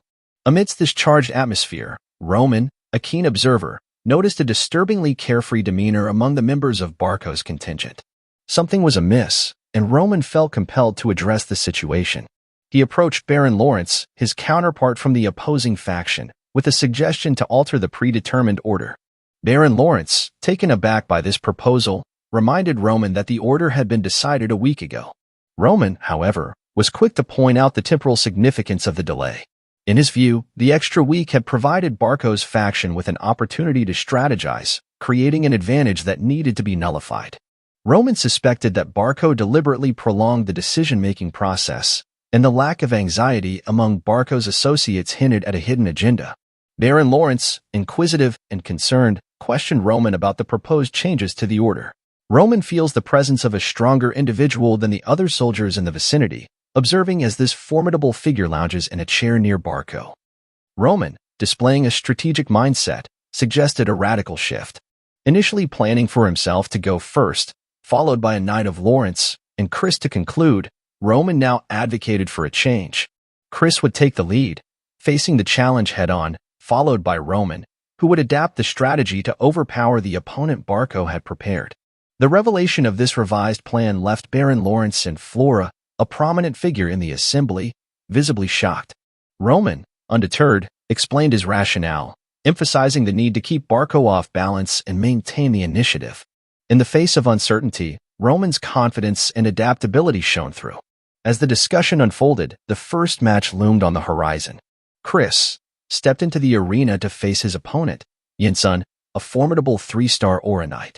Chris, with a self-assured demeanor, introduced himself as a 2-star Aura Knight, setting the stage for an intriguing clash.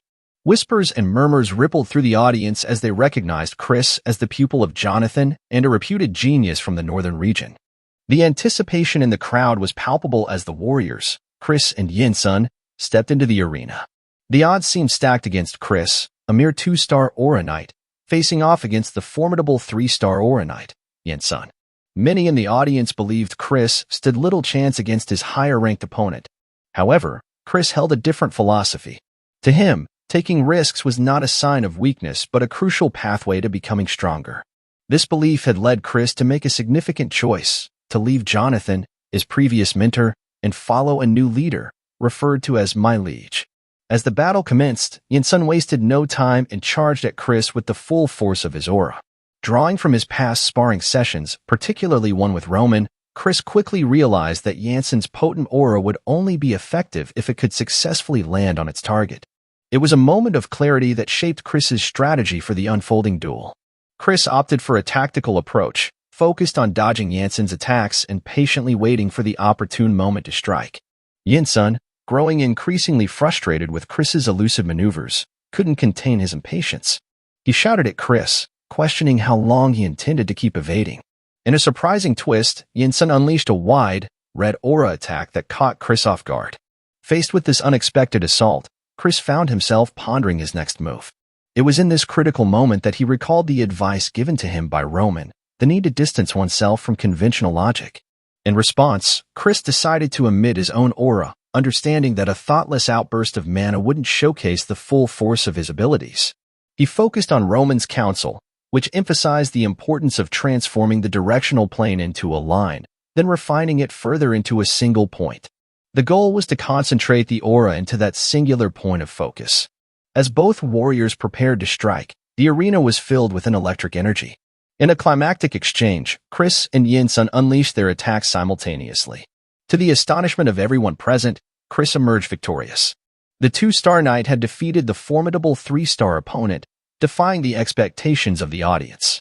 The reaction was immediate and enthusiastic. The crowd erupted into cheers and applause, acknowledging Chris's strategic brilliance and the success of his unconventional tactics. Baron Barco stood at the edge of the arena, his eyes wide with disbelief. Yinsun, his chosen warrior, had been defeated. The plan was to conclude the warrior battle in the second match, wrapping it up neatly and securing a victory. However, fate had other ideas, and now the final match had become the linchpin of Baron Barco's hopes. In the midst of this unexpected turn of events, Baron Barco found solace in a secret weapon he had meticulously prepared, a trump card that had cost him a small fortune. The details of this hidden gem were known only to him, a source of reassurance amid the chaos. As he pondered the situation, a soldier approached a figure slumbering on a chair. It was time for his match. Homeros of Barco, a 4-star aura knight, rose from his makeshift bed and made his way to the arena. The anticipation in the air was palpable as the spectators wondered about this mysterious warrior chosen by Baron Barco. Chris, Baron Lawrence, and Flora, equally taken aback by the sudden turn of events, exchanged shocked glances. Homeros, with an air of confidence, introduced himself in the arena. A 4-star aura knight, ranked 49 in a system originating from the Valhalla Empire. The Valhalla Empire, a sanctuary where those who died honorably were believed to find eternal rest, had a unique way of acknowledging strength the ranks. Those who risked their lives to reach Valhalla had their battles recorded, and the names of the strong were immortalized through the ranking system. Baron Lawrence, although initially stunned, began to grasp the significance of Homeros' presence. Sending out a warrior of such caliber in the final match spoke volumes about Baron Barco's strategic prowess. Homeros, known as the Wandering Swordsman, had gained widespread fame for roaming across the kingdom, engaging in battles against formidable opponents. The audience buzzed with excitement as they discussed Homeros' reputation. Whispers of his past victories and tales of defeating a 4-star knight circulated among the spectators. The murmurs painted a vivid picture of a skilled and elusive warrior, and the anticipation for the upcoming battle reached a fever pitch. Meanwhile, Roman, a keen observer in the crowd, wore a confident smirk. Having delved into information guilds, he had attempted to unravel Barco's moves, but his efforts had only scratched the surface. Roman's sources hinted at superficial information, leaving him eager to uncover the true depth of Baron Barco's strategy. Roman recognized that Homeros was the hidden card in Barco's hand. The Wandering Swordsman, a figure of mythic proportions, had remained veiled in secrecy until this crucial moment.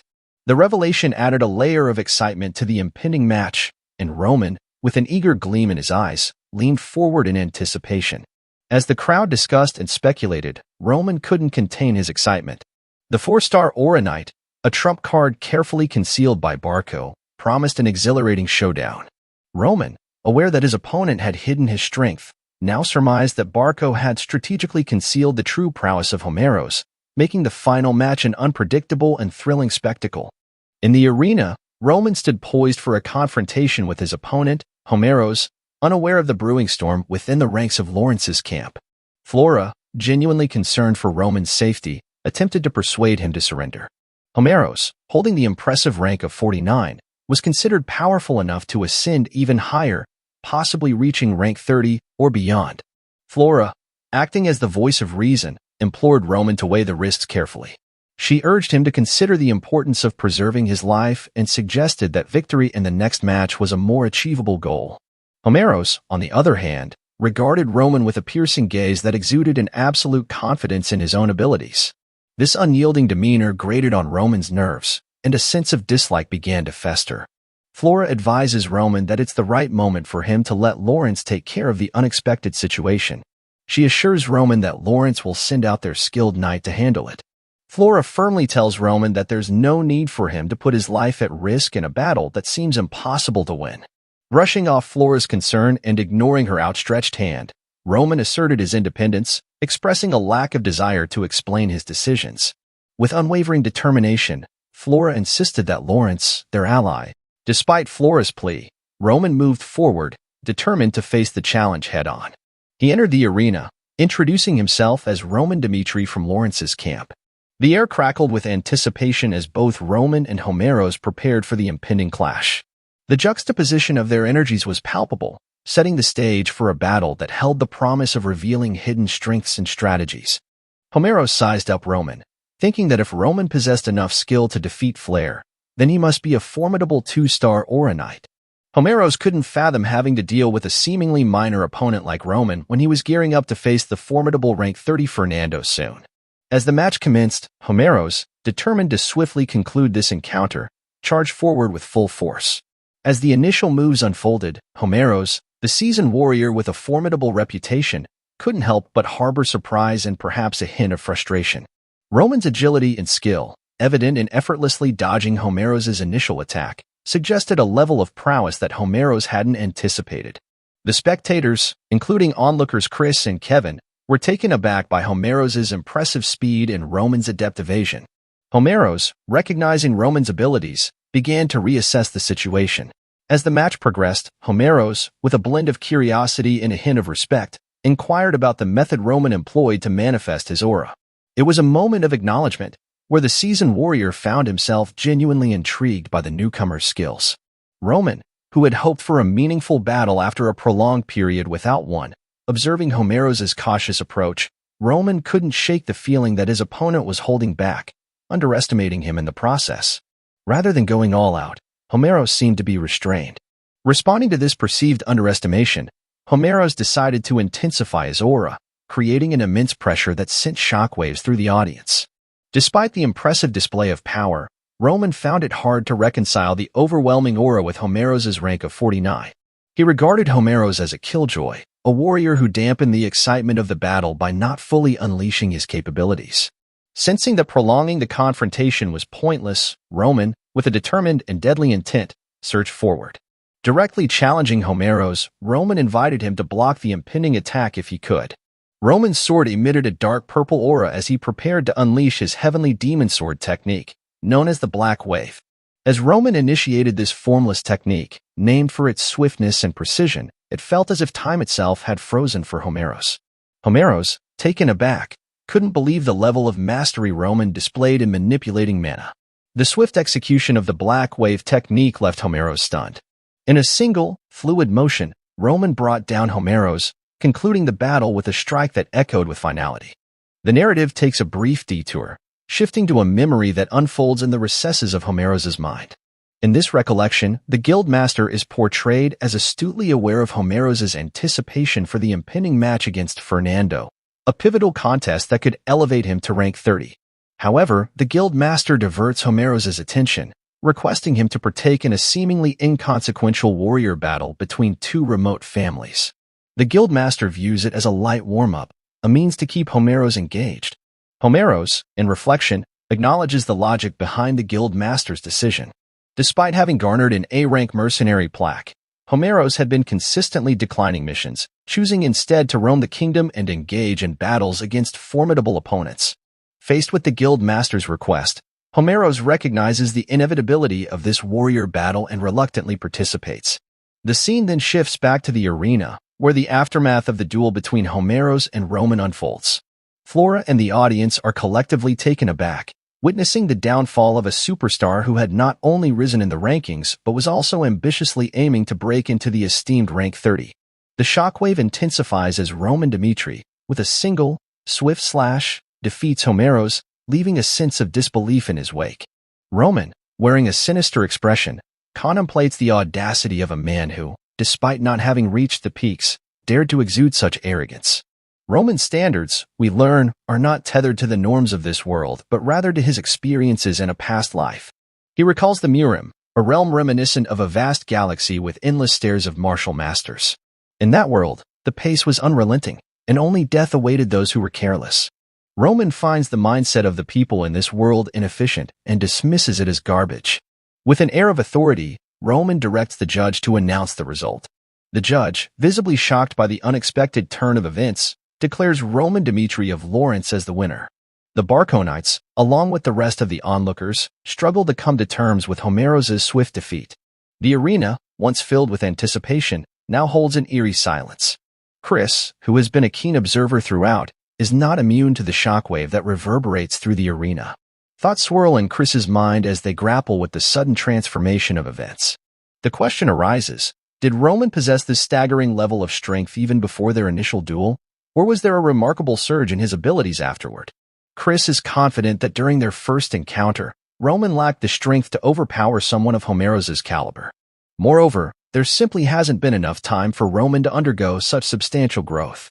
The situation, in Chris's analytical perspective, appears logically impossible, prompting a cascade of wonder about the unfathomable depths of Roman's abilities.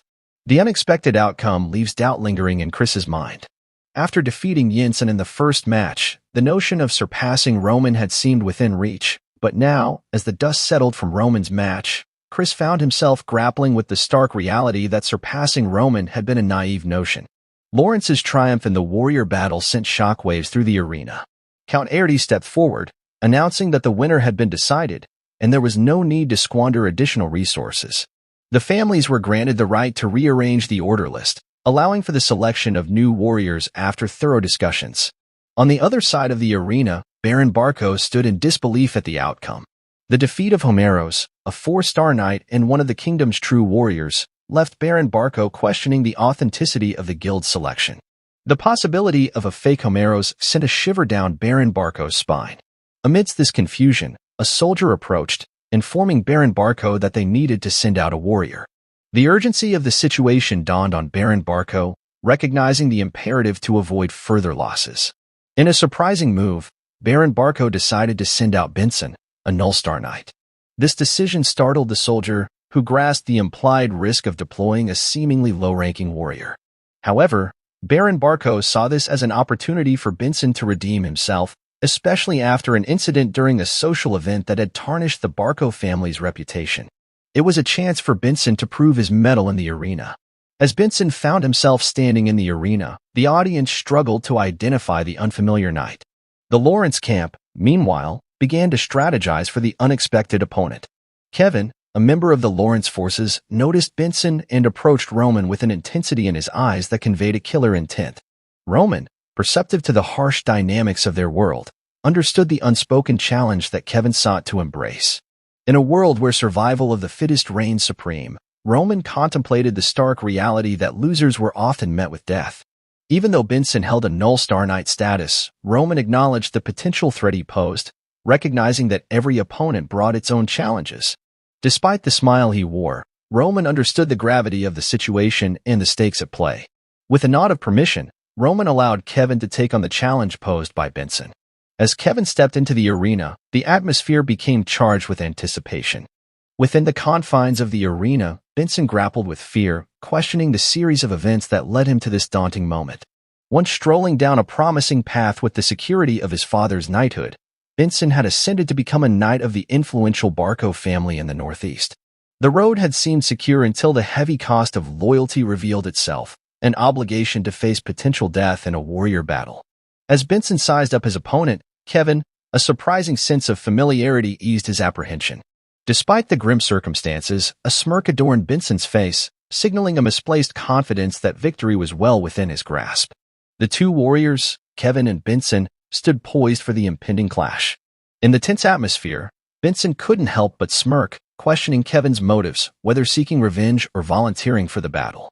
Regardless, Benson pointed out the shared experience of abandonment by their respective lieges. For Benson, this encounter felt like an unexpected stroke of good fortune, a chance to turn the situation to his advantage. In response, Kevin, with a steely glare in his eyes, declared himself nothing more than a sword protecting his liege. This revelation only fueled Benson's determination. Charging at Kevin with full force, Kevin skillfully avoided Benson's attack and poised himself to strike Benson with his sword.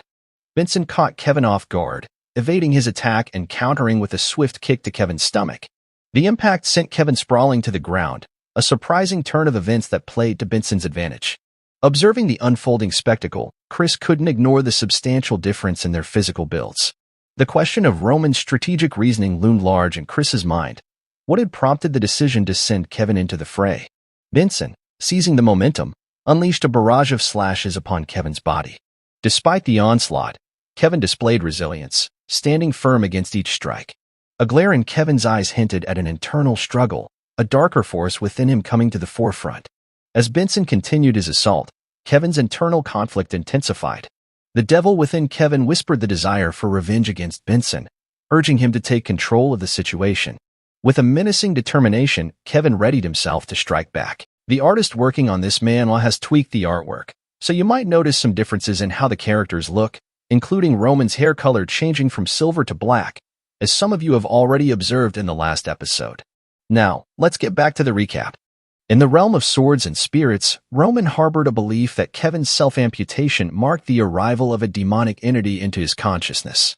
This conviction fueled Roman's determination to unearth and tame the sinister force dwelling within Kevin. The unfolding drama transpired during a gripping duel, a battleground where Kevin found himself entirely in the clutches of the demonic spirit's art. Kevin, his eyes ablaze with a menacing red glow, moved with an uncanny grace as Benson's strikes rained down upon him. The demonic spirit, a clandestine puppeteer, guided Kevin's every move, transforming him into a formidable force on the battlefield. In the midst of the chaos, Benson's attacks met with air as Kevin, under the otherworldly influence, skillfully dodged and countered with lethal precision. The demonic spirit whispered directives into Kevin's mind, urging him to annihilate his opponent. Kevin, fueled by a desire to be a more indispensable weapon for his leader than his counterpart Chris, grappled with conflicting emotions. In the crucible of battle, a vortex of thoughts churned within Kevin, feelings of inadequacy, unyielding loyalty to his liege, and a relentless drive to prove his worth. These tumultuous emotions became the catalyst for the emergence of the demonic spirit art. Kevin's eyes, once vivid, transformed into an ominous shade of red, and an ethereal aura enveloped him, signaling the fusion of mortal and malevolent forces. With an unsettling calm, Kevin charged at Benson with unbridled determination, catching the seasoned warrior off guard. Benson, a veteran of many battles, was shocked by the manifestation of a crimson aura surrounding Kevin. It was a sight foreign to him, a testament to the unpredictable nature of the demonic spirit's influence. Before Benson could muster a response, Kevin's blade, infused with demonic power, threatened to pierce through his armor. Despite Benson's attempt to evade the impending strike, Kevin pressed on with unwavering resolve. The demonic spirit's power coursed through him, and with a single, decisive blow, Kevin brought down his opponent. The crowd, including Chris, Flora, and Baron Lawrence, stood in collective disbelief at the spectacle unfolding before them. Kevin's transformation from a seemingly ordinary warrior to a vessel of demonic might was nothing short of astonishing. Having vanquished Benson, Kevin strode purposefully toward Roman, the orchestrator of this otherworldly journey. Kneeling before his leader, Kevin declared his return. Roman, recognizing the success of his unconventional approach, commended Kevin for a job well done. In that moment of acknowledgement, a triumphant smile adorning his face.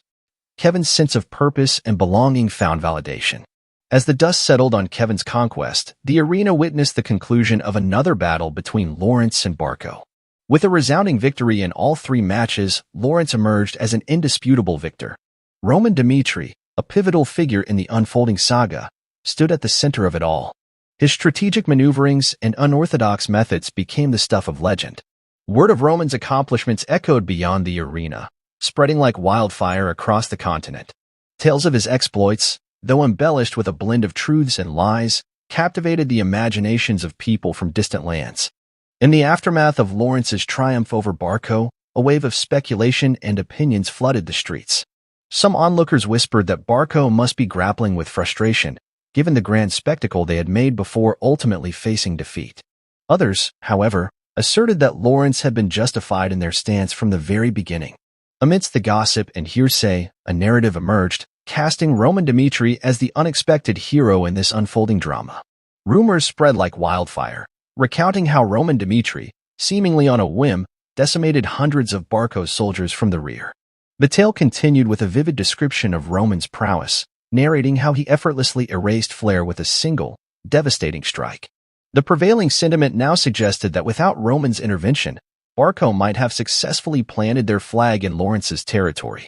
Roman Dimitri, once the dormant dragon of the Dimitri family, was now soaring into the skies, amassing heroic tales that captivated the collective imagination. As the scene shifted to the heart of Barco Castle, a contrasting narrative unfolded within the chamber. The weight of impending doom pressed upon him as reminders from the Golden Bank arrived, principal and interest demands that seemed insurmountable. Additionally, compensating for the loss of manpower in Homeros and deflecting responsibility from the Mercenary Guild added to the mounting pressure. Frustration etched itself on Baron Barco's face as he lamented the swift decline of his once untouchable status. Baron Barco attributed this sudden downturn to Roman Dimitri. The nobles, who had once fought for Barco's favor when it held the title of the Northeast Powerhouse, now acted as if Barco was invisible. The Baron believed that Roman's interference was the catalyst for this dramatic shift. As he reflected on the situation, Baron Barco realized that Roman Dimitri had committed a grave transgression in the eyes of aristocracy, an act that went against the unspoken rules of their privileged society. In the throes of this realization, Baron Barco saw this as the last chance to salvage what remained of the Barco family's standing and influence. A few days later, Baron Barco summoned a gathering of other nobles for a crucial discussion. Gratitude laced his words as he acknowledged their presence, though the air in the room was thick with tension. Cutting to the chase, the other nobles, uninterested in pleasantries, pressed Baron Barco to get to the heart of the matter. Baron Barco laid out his case. He began by reminding everyone that Barco's attack on Lawrence was rooted in a valid cause, emphasizing the crucial role that justification played in aristocratic circles, painting Barco as the aggrieved party with a legitimate cause for their actions against Lawrence. He appealed to the aristocratic principles that governed their society. Baron Barco sought to elucidate the underlying purpose of the war against Lawrence. He contended that the conflict aimed to extract retribution from Lawrence for the decisions made by their ancestors. Baron Barco asserted that the central government had validated this cause, substantiated by the dispatch of a judge to oversee the proceedings. However, frustration crept into his voice as he detailed how Roman Dimitri had interjected into the conflict without any discernible justification, resulting in the loss of Flair due to a calculated ambush. Expressing his incredulity, Baron Barco highlighted a perplexing aspect of the warrior battle. Not a single warrior from Lawrence had participated. He questioned the rationale behind such a scenario, underscoring the lack of connection between the declared cause and the absence of Lawrence's direct involvement. In Baron Barco's view, Roman Dimitri's motives remained elusive, with no apparent cause for him to aid Lawrence. He underscored that the dissolution of the engagement between the Dimitri and Lawrence families left Roman as a stranger to Lawrence, devoid of any valid reason for his unwarranted interference. Baron Barco insisted that Roman Dimitri's actions had overstepped acceptable boundaries, a sentiment that resonated with others at the table who began to align with his perspective. Their collective agreement bolstered Baron Barco's position as he contemplated the next steps to rectify the situation. He saw a potential resolution by demanding the Dimitri family take responsibility and provide compensation, thereby addressing the financial repercussions with the Golden Bank. As Baron Barco pondered this course of action, the deliberations were abruptly interrupted by the creaking sound of the chamber doors swinging open. To everyone's surprise, Roman Dimitri strode in, injecting an air of tension into the already charged atmosphere. Baron Barco, momentarily shocked by Roman's unexpected presence at the table, now faced a direct challenge from the enigmatic figure.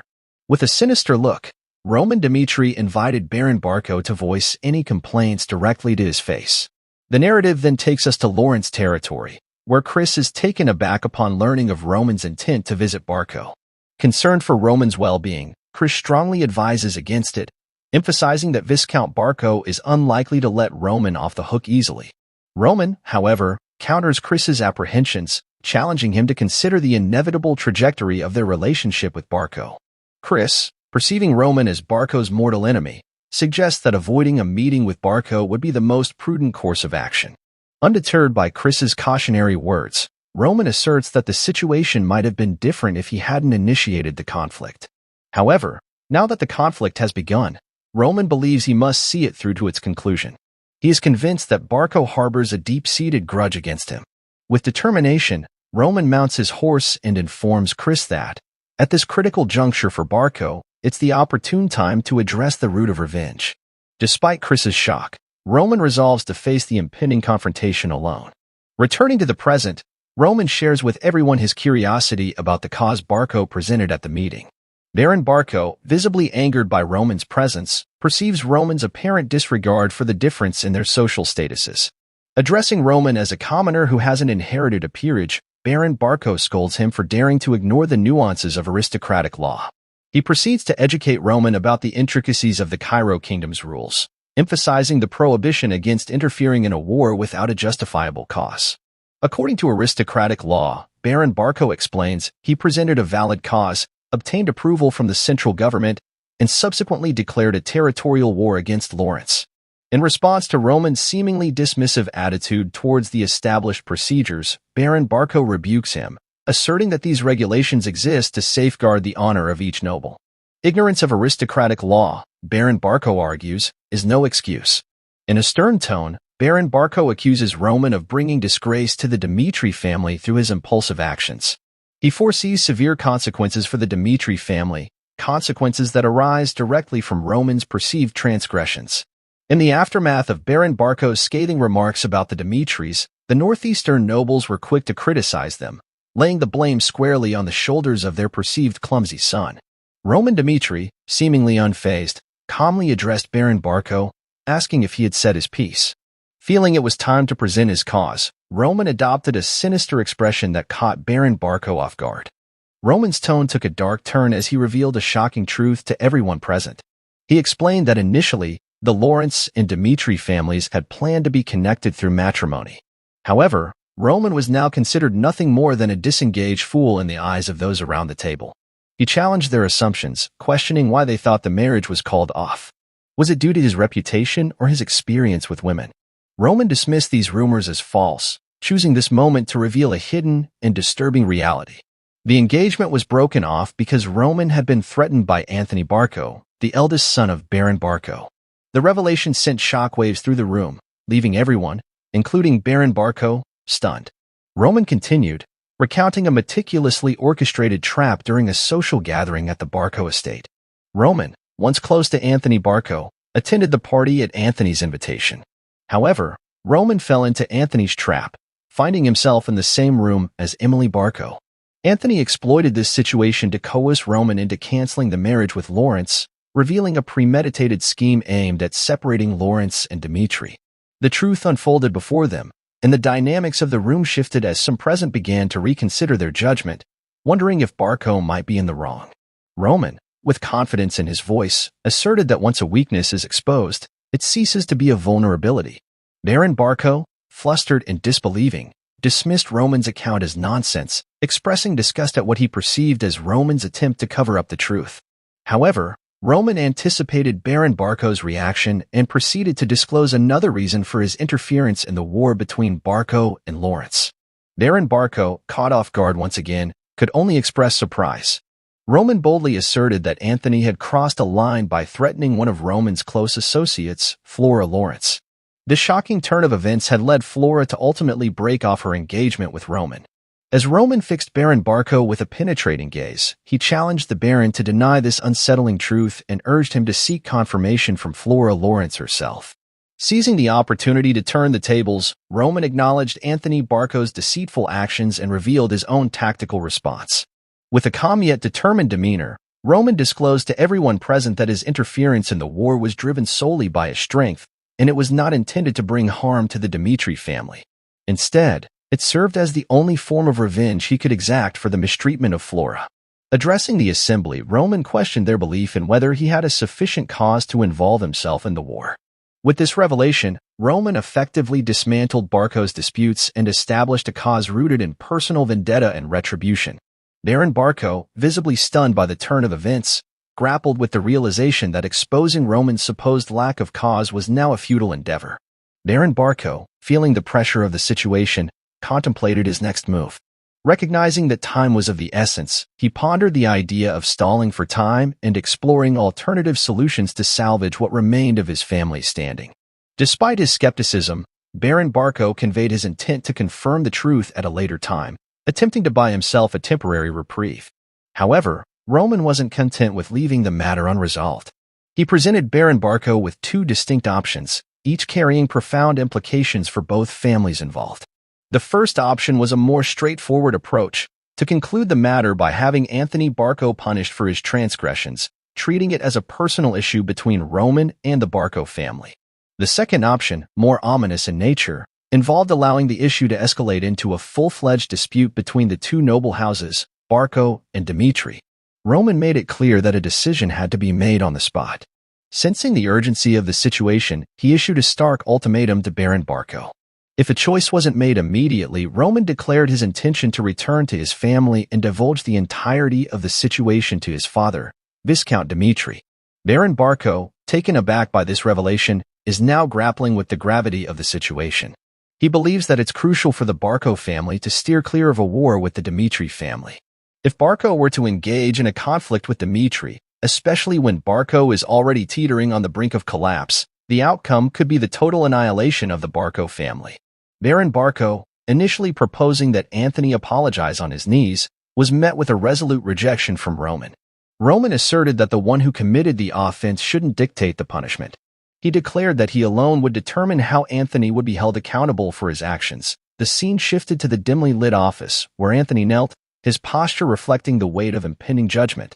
Recognizing the severity of the situation, Anthony pleaded with his father to reject Roman's terms. Fearful of Roman's prowess and certain of his own demise in a judgment duel, Anthony implored Baron Barco to spare him from this fate. Baron Barco, attempting to console his distressed son, reminded Anthony of the inextricable link between his life and the fate of the Barco family. Expressing his frustration, Baron Barco urged Anthony to face the harsh reality that awaited him. He warned his son to brace himself for the potential loss of at least an arm, an ominous foreshadowing of the harsh consequences that might unfold. As Baron Barco left the room, Anthony remained on his knees, a poignant image of vulnerability and despair. The narrative then transitioned to the arena, where a crowd had gathered in anticipation of the clash between Roman and Anthony. The air was thick with tension as the adversaries faced each other. Anthony's visible fear manifested in trembling limbs and a heartfelt apology for the wrongs he had committed against Roman. However, Roman remained stoic, unmoved by Anthony's plea. In a decisive moment, Roman unsheathed his sword, signaling the commencement of the impending confrontation. Anthony, sensing the gravity of the situation, shifted from an apologetic tone to desperate begging. He pleaded with Roman to spare his life, promising to repay this debt for the rest of his days. The sudden shift in Anthony's demeanor shocked not only the onlookers but especially Baron Barco, who witnessed his son's vulnerability in the face of impending doom. As Roman stood with sword in hand, the arena became a stage for a poignant moral dilemma. Roman confronted Anthony with a pointed question, challenging the very foundation of Barco's position. He questioned whether Barco had any viable means to repay the substantial debt borrowed from the Golden Bank. Dismissing the notion that Barco's influential connections, even within the central government, could shield them from the consequences of their questionable actions, Roman took a step forward, declaring the imminent downfall of the Barco family. As Roman approached Anthony, the very architect of Roman's recent tribulations, he reminded him of the disrespect and treachery he had endured. Roman demanded a reason why he should spare Anthony's life. There, in front of the gathered onlookers, Roman made a resolute decision. He took matters into his own hands and, without hesitation, ended Anthony Barco's life. The unexpected turn of events left Baron Barco in a state of shock. Then we see a flashback. Roman's past experiences with his brothers painted a picture of relentless survival conflicts. Night after night, Roman had endured assassination attempts, emerging victorious by turning the tables and, at times, ending his brothers' lives with a ruthless determination. It was a life marked by a lack of compromise, a trait pointed out by his elder brother, Beck-Hoyle. Beck-Hoyle, the eldest among the 12 siblings, confronted Roman about this critical flaw. He asserted that Roman's unwillingness to compromise and show tolerance to adversaries would eventually become a significant problem. Beck-Hoyle, in contrast, embodied strength and wisdom, not just in his power but in his ability to accept defeated opponents into his fold once they were vanquished. Roman acknowledged his elder brother's insight but stood firm in his belief that crushing those who posed a threat was his chosen way of life. It was a survival strategy honed in the crucible of the demon cult, where weakness invited destruction. Roman, with a determined glare in his eyes, asserted that he would continue to live by this uncompromising ethos. Returning to the present, the aftermath of Anthony's demise hung heavy in the air. Baron Barco, rushing towards his fallen son, found himself in the midst of an unexpected turn of events. Roman, unyielding and resolute, questioned Baron Barco about the supposed problem. In his eyes, the death of a criminal in a judgment duel was a commonplace occurrence, a stark reminder of the harsh realities of their world. In the heat of the moment, Baron Barco's voice thundered through the air, commanding his soldiers to take down Roman, driven by a surge of anger and grief over the loss of a member of the Barco family at Roman's hands. The soldiers, however, found themselves facing an unforeseen challenge. The sheer reputation of Roman as a formidable adversary left them shocked, questioning how they could possibly defeat such a powerful opponent. Unyielding, Baron Barco accused Roman of orchestrating this outcome from the very beginning. He pointed out Roman's lack of guards during the visit to Barco, suggesting that the pretense of seeking compromise was a ruse. In response, Roman, with a gaze that spoke volumes of determination and resolve, revealed that the decision to sever ties with the Barco family had been made the moment Anthony Barco threatened him. The tension in the room escalated as Roman expressed his inability to coexist under the same sky as the Barco family. With a swift turn, Roman faced the other nobles present, making it clear that the outcome they witnessed was a direct consequence of their actions. Emitting a purple aura, Roman issued a warning to those who still clung to connections with the Barco family, signaling that they would now have to face his wrath. Baron Barco, attempting to salvage the situation, questioned the feasibility of Roman escaping unscathed from these circumstances. Roman dismissed such concerns, boldly asserting that he would closely monitor the Barco family's every move. He vowed to continue his onslaught until they were brought to their knees. Roman, having delivered his stern message, calmly walked out, leaving Baron Barco to grapple with the consequences of their ill-fated choices. The narrative then shifted to a few days later, revealing Baron Barco's desperate attempt to escape the weight of his debts to the Golden Bank. However, his efforts proved futile, and he was discovered dead on a nameless hill. The once mighty Barco family, which had wielded significant influence in the Northeast, met a pitiful and inglorious end. The scene changes to Dimitri's palace, where Hans spots young Master Roman. Curious, Hans asks Roman why he's out in the middle of the night, noticing that Roman is covered in blood. Roman, with a smile, explains that the moonlight tempted him for a nighttime stroll after a long while.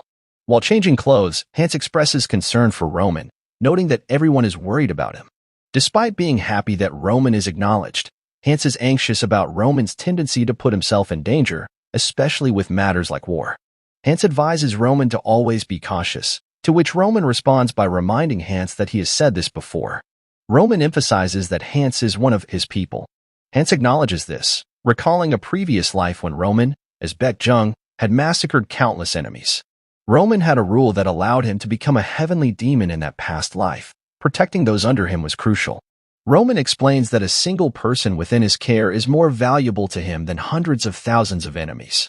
Roman concludes with a promise to do his best to ensure the safety of those under him. In the midst of the uproar surrounding the Barco family, the Malok family orchestrated a social gathering to navigate the shifting tides of alliances and power. At the helm of the Malok family stood Helena Malok, a woman of poise and influence who believed that Dimitri would emerge as the central figure in the Northeast. As the evening unfolded, Helena, the matriarch of the Malok family, orchestrated the event with precision, recognizing the opportune moment to solidify the Malok family's stance alongside Dimitri. The gathering served as a strategic move, a subtle declaration of allegiance that had been steadfast since the beginning.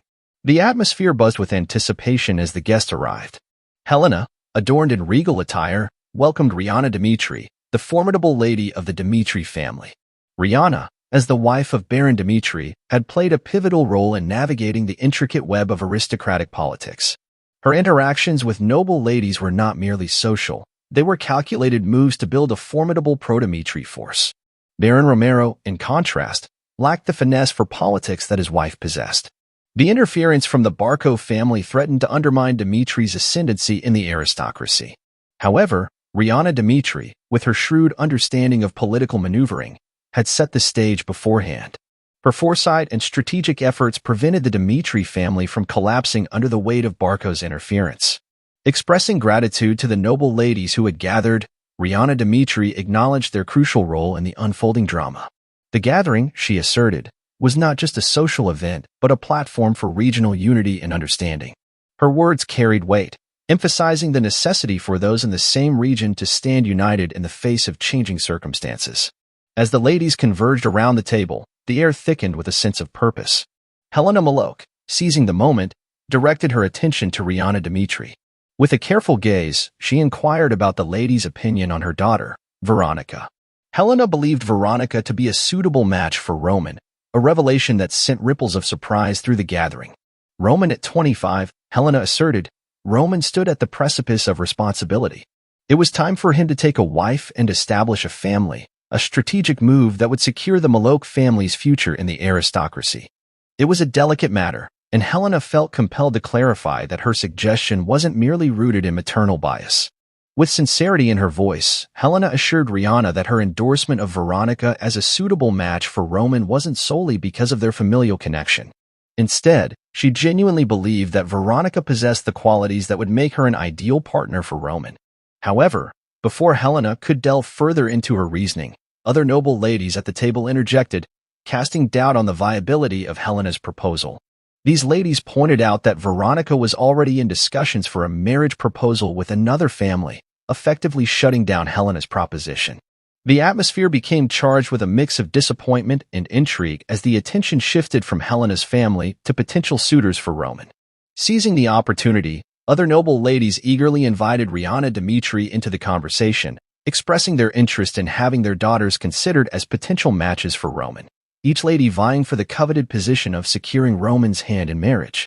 Riana Dmitri, with her astute understanding of aristocratic dynamics, took a moment to reflect on the past 6 years. Roman, the eldest son of the Dmitri family, had been relegated to the sidelines, considered a nuisance in the aristocratic circle.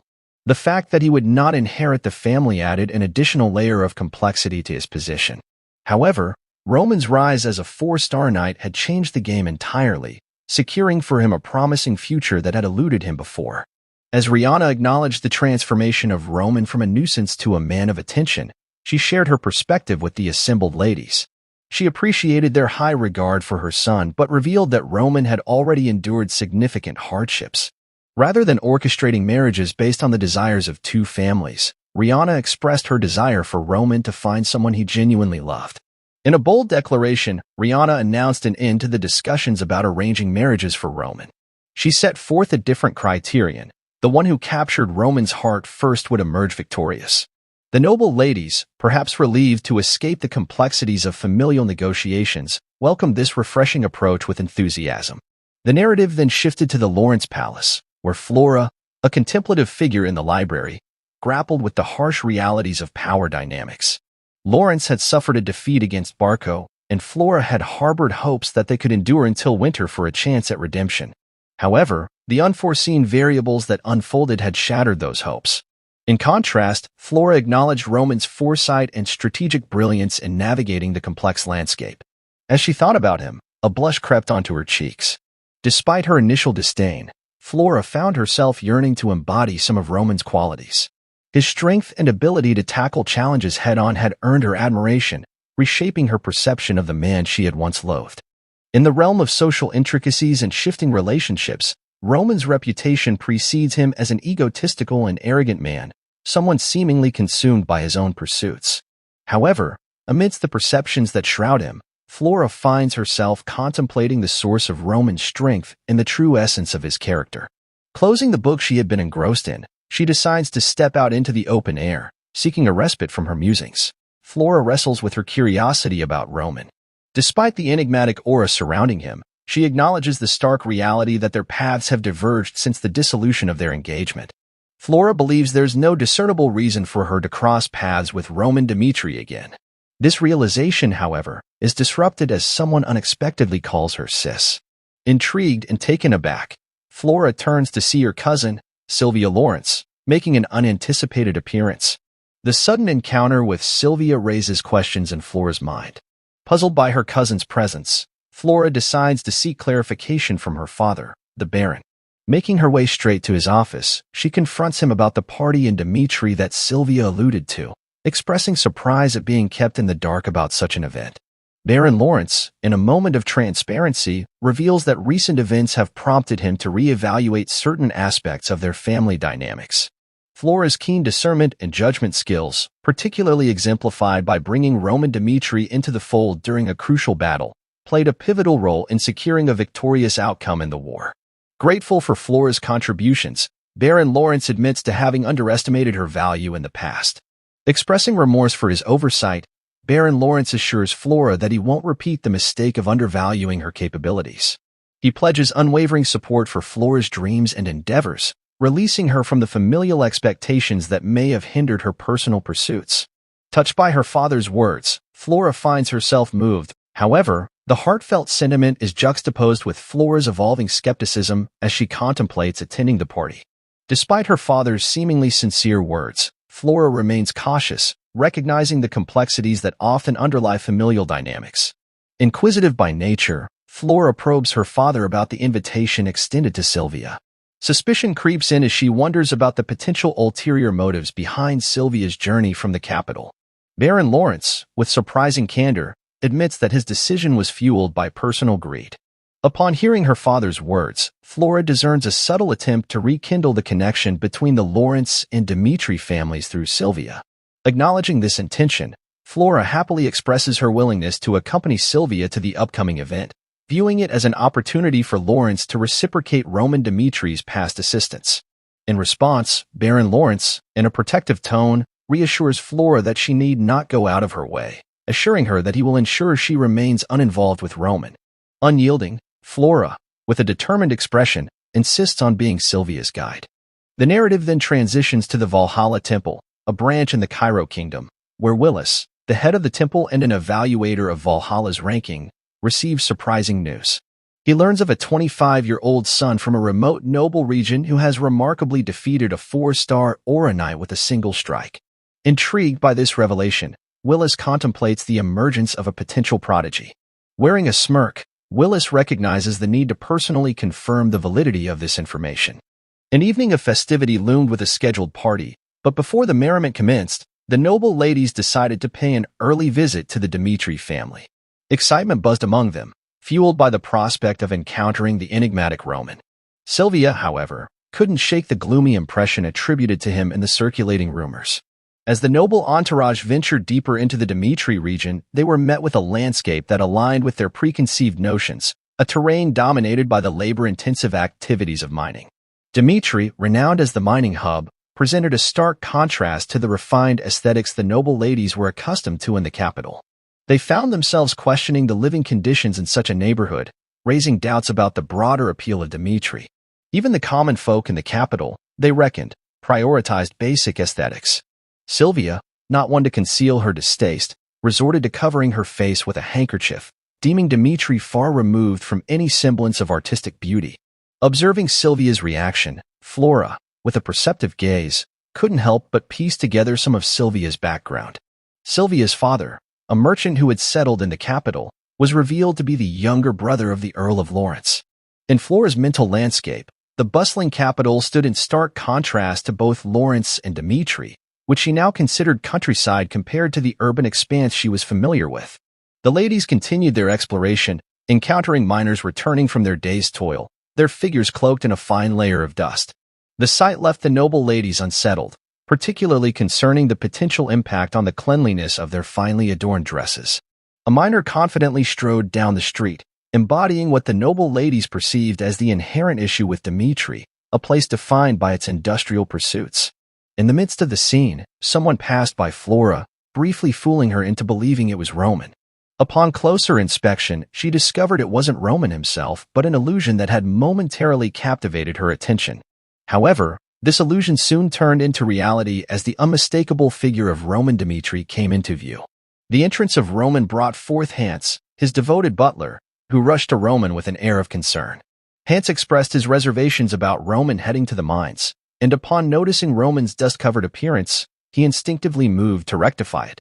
Roman, however, stopped Hans, refusing his assistance. The commotion around Roman caught the attention of the noble ladies, who, in turn, grew increasingly excited at the unexpected encounter with the elusive figure of Roman Dmitri. Sylvia, in particular, found Roman to be even more captivating than the rumors had suggested. Pondering the whispers about the potential loss of heir position for the second son of Dmitri, Sylvia questioned the credibility of such claims. In her estimation, a family would not assign their son to the laborious role of a minor if he were destined for a position of succession. Sylvia proposed to the other noble ladies that they pay Roman a visit before the evening's party. The group, fueled by anticipation, made their way towards Roman. Sylvia took the initiative, introducing herself as Sylvia from the Lawrence family.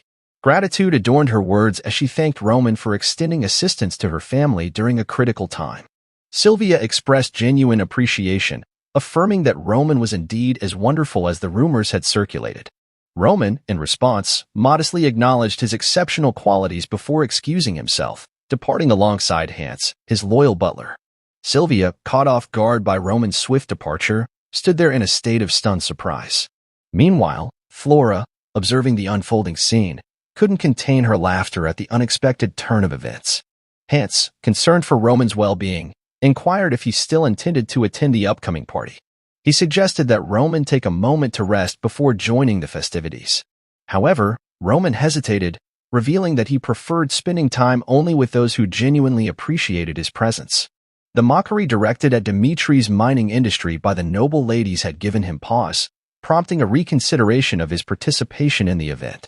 Hans persisted, seeking answers about the duration of Roman's labor in the mines, expressing concern despite the absence of direct orders from the Lord. In response, Roman shared insights into Dmitri's essence, portraying it as a land rooted in blacksmithing and iron mining. He vividly described the strenuous efforts of miners extracting iron ore, emphasizing that this process epitomized the very core of Dmitri.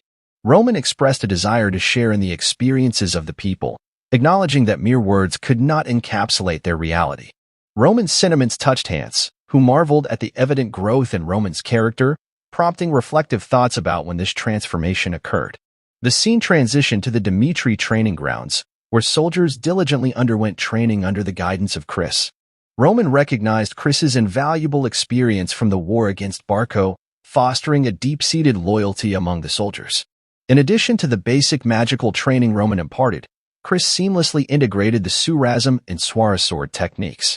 This fusion allowed Roman to unlock his potential as an aura prosecutor, a realization that underscored the importance of knowledge and training in mastering the intricacies of power. Yet, Roman acknowledged that these foundations alone were insufficient in the broader context of his journey. Recognizing his adept analytical skills, Roman decides that building his own intelligence force is a necessity. However, the hurdle lies in the need for financial resources and manpower, elements he currently lacks. To address this challenge, Roman summons Chris for a discussion. As Chris arrives, Roman inquires about the ongoing training progress. Chris, with evident enthusiasm, reports that the soldiers are passionate and quick learners, signaling anticipated improvements in the near future. Seizing the moment, Roman reveals his plan to teach Chris a new sword technique. Chris, taken aback by this unexpected proposition, attentively listens as Roman elaborates. Roman acknowledges Chris's distinctive approach, highlighting that Chris stands apart from the others. He notes that Chris has already forged his own path, making it challenging for him to embrace new knowledge. Despite this, Roman believes that Chris is now prepared for a new learning experience. With anticipation in the air, Roman unveils the name of the sword technique he intends to impart to Chris, Siamjan. This technique, once held in high regard by the Murim, carried a legacy associated with a festival known as the Great Master of the World. For Chris, Siamjan represents the next step in his martial journey, offering a promising avenue for continued growth and mastery. The Dmitri Palace buzzed with the energy of the ongoing party. The butler's announcement signaled the imminent entrance of Roman, prompting a collective anticipation among the noble ladies. As Roman stepped into the room, His charismatic presence immediately captured the attention of all. The noble girls, enchanted by his charms, couldn't help but blush in response. A gathering quickly formed around Roman, the girls eager to understand why he had left abruptly earlier in the day. With a warm smile, Roman explained that he had just concluded a day's work and wished to present himself in a more presentable manner for the festivities. The simplicity of his explanation and his effortless charm disarmed the inquisitive noble ladies. Sylvia, among the noble ranks, couldn't contain her admiration for Roman. She openly expressed her belief that he lived up to the rumors surrounding him. In a playful tone, Sylvia marveled at the unconventional choice of a noble household successor actively engaging with minors. Pondering aloud, she wondered if her life could undergo a similar transformation with someone like Roman as her spouse. Roman, gracious in his response, deflected the praise, insisting that Sylvia was flattering him too much. The party continued with Roman seamlessly conversing with the noble ladies, his amiable demeanor making him the center of attention. The scene transitioned to the balcony outside, where Roman found a moment of solitude. Unbeknownst to him, Flora approached from behind. She commended Roman for his acting skills, a remark that took him by surprise. Flora had perceived Roman as someone indifferent to relationships, making his current role in the social gathering unexpected to her. Roman, however, explained the necessity of his behavior at this particular party, emphasizing that it involved his parents and their guests, setting it apart from his usual course of action. As the conversation unfolded, Roman recalled his initial meeting with Flora, drawing a parallel to the present situation. Flora, acknowledging Roman's point, flipped her hair casually, revealing a newfound understanding. In a moment of self-reflection, she recognized that her initial disrespect was met with Roman's unchanging standards. Intrigued by his consistency, Flora couldn't help but wonder about the life Roman had lived, leading him to maintain such steadfast principles. Flora couldn't help but question Roman's unexpected foray into mining earlier that day. To her, the idea of a successor involving themselves in the mines seemed peculiar, especially considering the apparent disconnect between mining and the typical responsibilities of a successor. Intrigued, she confronted Roman, seeking an explanation for this seemingly unconventional choice. In response, Roman turned the question back to Flora, prompting her to contemplate how the Lawrence family had achieved its current standing. Flora, somewhat surprised by the unexpected query, shared the common belief that Lawrence's success was primarily attributed to its fertile soil and abundant produce. However, Roman unraveled a different narrative, revealing that the Lawrence family's prosperity was rooted in business. They actively engaged in selling or bartering their own produce, a strategic move that significantly contributed to their elevated status. Roman's insight provided Flora with a new perspective, especially when he pointed out that Baron Lawrence's brother had become a merchant in the capital. Flora, stunned by this revelation and Roman's awareness of Dimitri's roots, sought to understand the connection between this information and Roman's recent stint in the mines. Roman enlightened her, emphasizing that the heart of Dimitri lay in the iron mines. The tireless efforts of miners, covered in dirt as they extracted iron ores day in and day out, played a pivotal role in Dimitri's ascent. Roman believed that spending time in the iron mines was not only a means of understanding the miners but also a way to empathize with them. He considered it a duty for someone carrying the Dimitri name. Flora, taken aback by the depth of Roman's revelation, absorbed the weight of his words. Roman, sensing that he had lingered for too long, expressed his intention to take his leave. As Roman departed, Flora, left alone to contemplate, couldn't help but gaze at the sky with a newfound clarity and a smile. Meeting with Roman, it seemed, had clarified her thoughts and led her to a decision.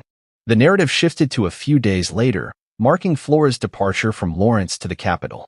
This symbolic moment signaled the departure of the flower of Lawrence from the confines of the greenhouse into the vast expanse of the outside world.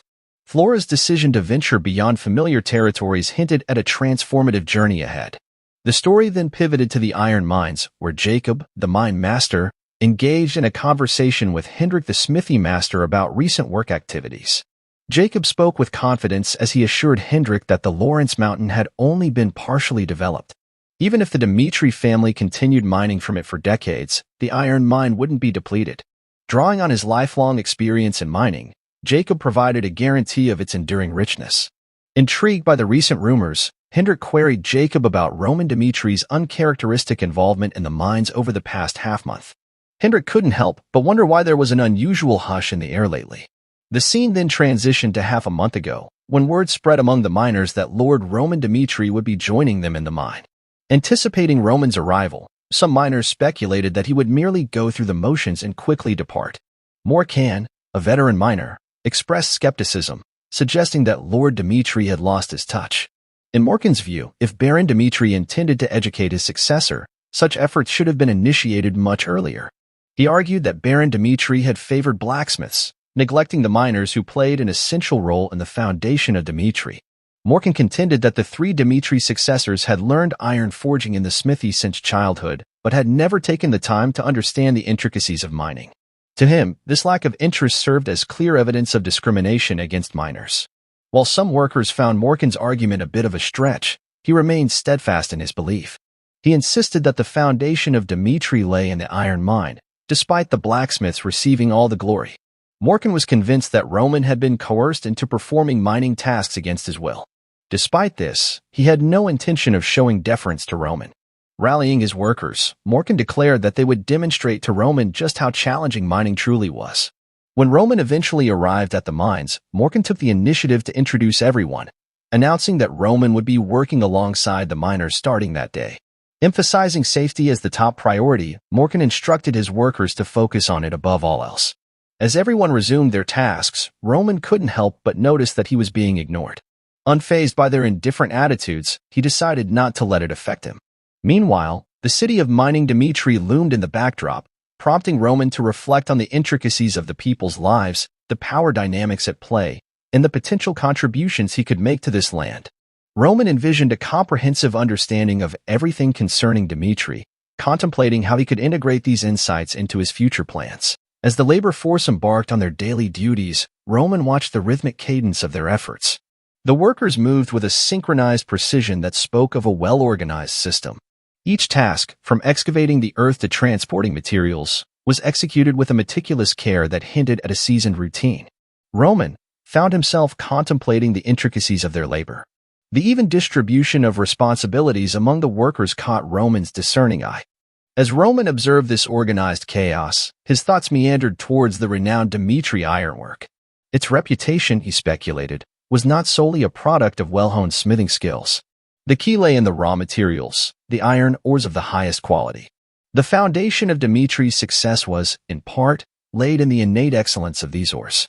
Unlike other estates grappling with losses incurred during the distribution of iron ores, Dimitri seemed immune to such setbacks. The crux of Dimitri's prosperity, Roman deduced, lay in its ability to perform all processes internally. The estate, a self-contained entity, retained a significant portion of the earnings that other estates lost in the intricate web of external transactions. The efficient cycle of ore extraction, processing in the smithy, and eventual distribution was a self-sufficient mechanism that contributed to Dimitri's affluence. It was a model that had sustained the estate for decades. A pivotal factor in Dimitri's economic prowess was its capacity to supply and distribute materials within the estate itself. The strategic location in the city of blacksmiths further amplified the estate's financial standing. The premium placed on the seamless flow of resources within Dimitri's confines was a cornerstone of its prosperity. Roman marveled at the intricate dance of commerce, where each step was carefully choreographed to ensure that Dimitri stood as the unrivaled titan in the realm of ironwork. As Roman delved into these reflections, he became aware of the vast wealth Dimitri had amassed over the years, a wealth that surpassed Roman's initial estimations.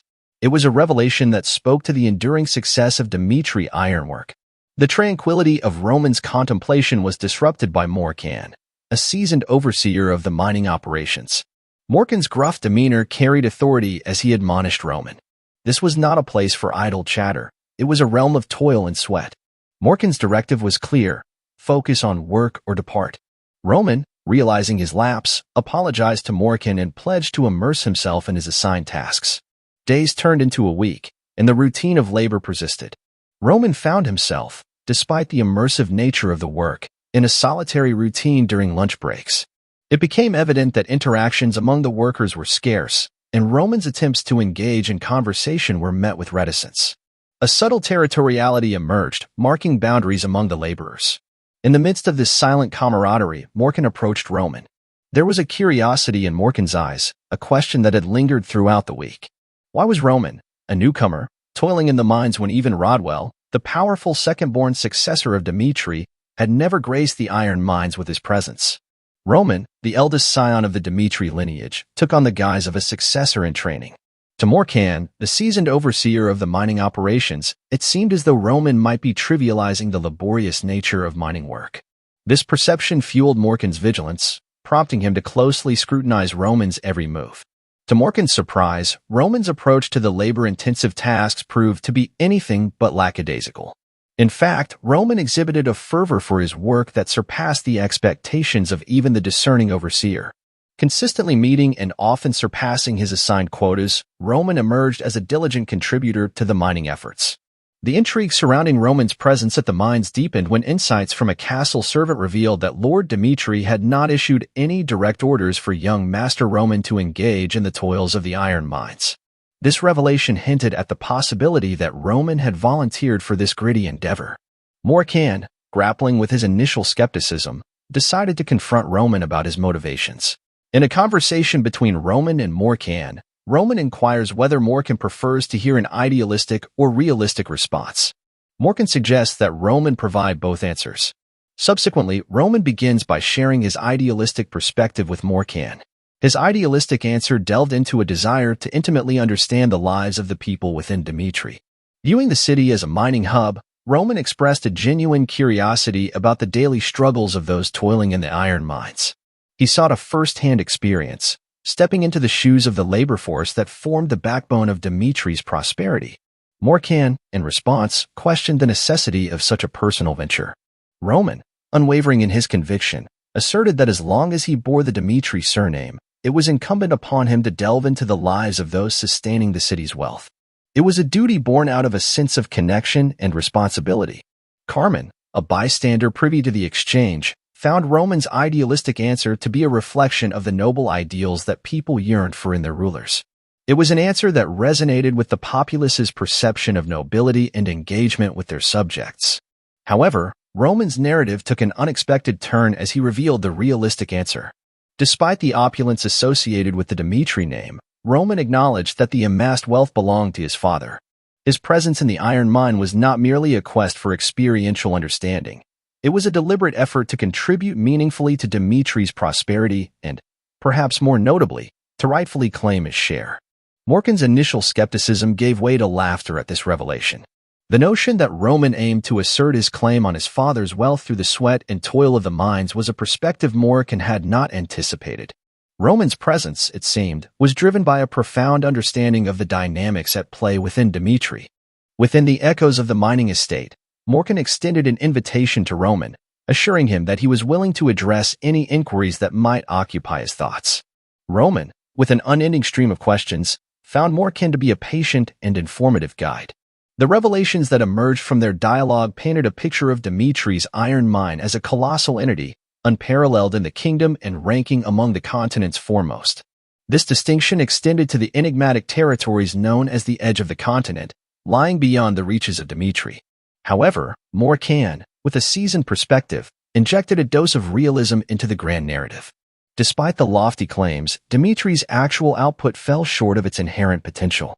The treacherous working conditions within the mine acted as a hindrance, slowing down the mining process and directly impacting overall productivity. Even with the safety measures implemented by Lord Dmitri, the inherent dangers persisted. The northeastern mountain ranges, a home to frequent earthquakes, served as an unpredictable backdrop, underscoring the fragility of human endeavors in the face of natural disasters. Suddenly, the theoretical became tangible as an earthquake shook the mining site. Morkan, quick to respond, rushed to assess the situation. The grim news reached him. The 8th shaft had collapsed, entombing a worker beneath the rubble. The immediate reaction was one of panic and indecision. The looming threat of additional collapses deterred any rash attempts at rescue. In the midst of the chaos, Roman, with a steely determination, offered a bold proposition. He declared his intention to descend into the collapsed shaft to rescue the trapped worker. Morkan, visibly taken aback, expressed genuine concern for Roman's safety. Even the prowess of an Oronite, Morkan warned, might not be sufficient if the shaft were to collapse further. Roman's response was resolute and unyielding. He locked eyes with Morkan, reminding him of the responsibility borne by those who carried the Dmitri name. The weight of this responsibility was etched into Roman's gaze, a silent testament to the unwavering commitment he felt towards the legacy of Dmitri. Morkan, stunned by this unexpected display of resolve, could only watch as Roman leaped into action. With a grace that defied the peril below, Roman navigated from one precarious rock to another. The moment stretched into an agonizing wait for those above ground, their collective breaths held in anticipation. Then, against the backdrop of uncertainty, Roman emerged from the depths, the injured worker on his back. The crowd erupted in jubilation, their cheers echoing through the mine, a chorus of relief and gratitude. After emerging from the collapsed shaft, Roman immediately turned his attention to the injured worker, skillfully bandaging their wounds. Morkan, watching this display of adeptness, couldn't help but be surprised at Roman's unexpected proficiency in treating injuries. With the impromptu first aid completed, Roman calmly instructed the workers to transport the injured individual to a doctor. He assured them that he would cover the costs of any potions prescribed for the treatment. The workers promptly mobilized, carrying their fallen comrade on a stretcher to seek medical attention. Once the immediate crisis was addressed, Roman gathered the workers to address the broader implications of the incident. Recognizing that such accidents were often considered the inevitable fate of miners, Roman acknowledged the helplessness that came with sudden disasters. However, he offered a glimmer of hope. As the bearer of the Dmitri name, Roman pledged to tackle the difficulties faced by the miners using any means necessary. What struck Morkan even more was Roman's assurance that this resolution might not take much time. The narrative shifts to Baron Dmitri's office, a space where familial concerns and the weight of decisions converge. Baron Dmitri, a father seeking reassurance about his son's safety, directly questions Roman about the perilous incident. In response, Roman offers a calm assurance that he emerged unscathed from the ordeal. However, Baron Dmitri, displaying a father's concern, delves deeper into the motivations behind Roman's daring actions.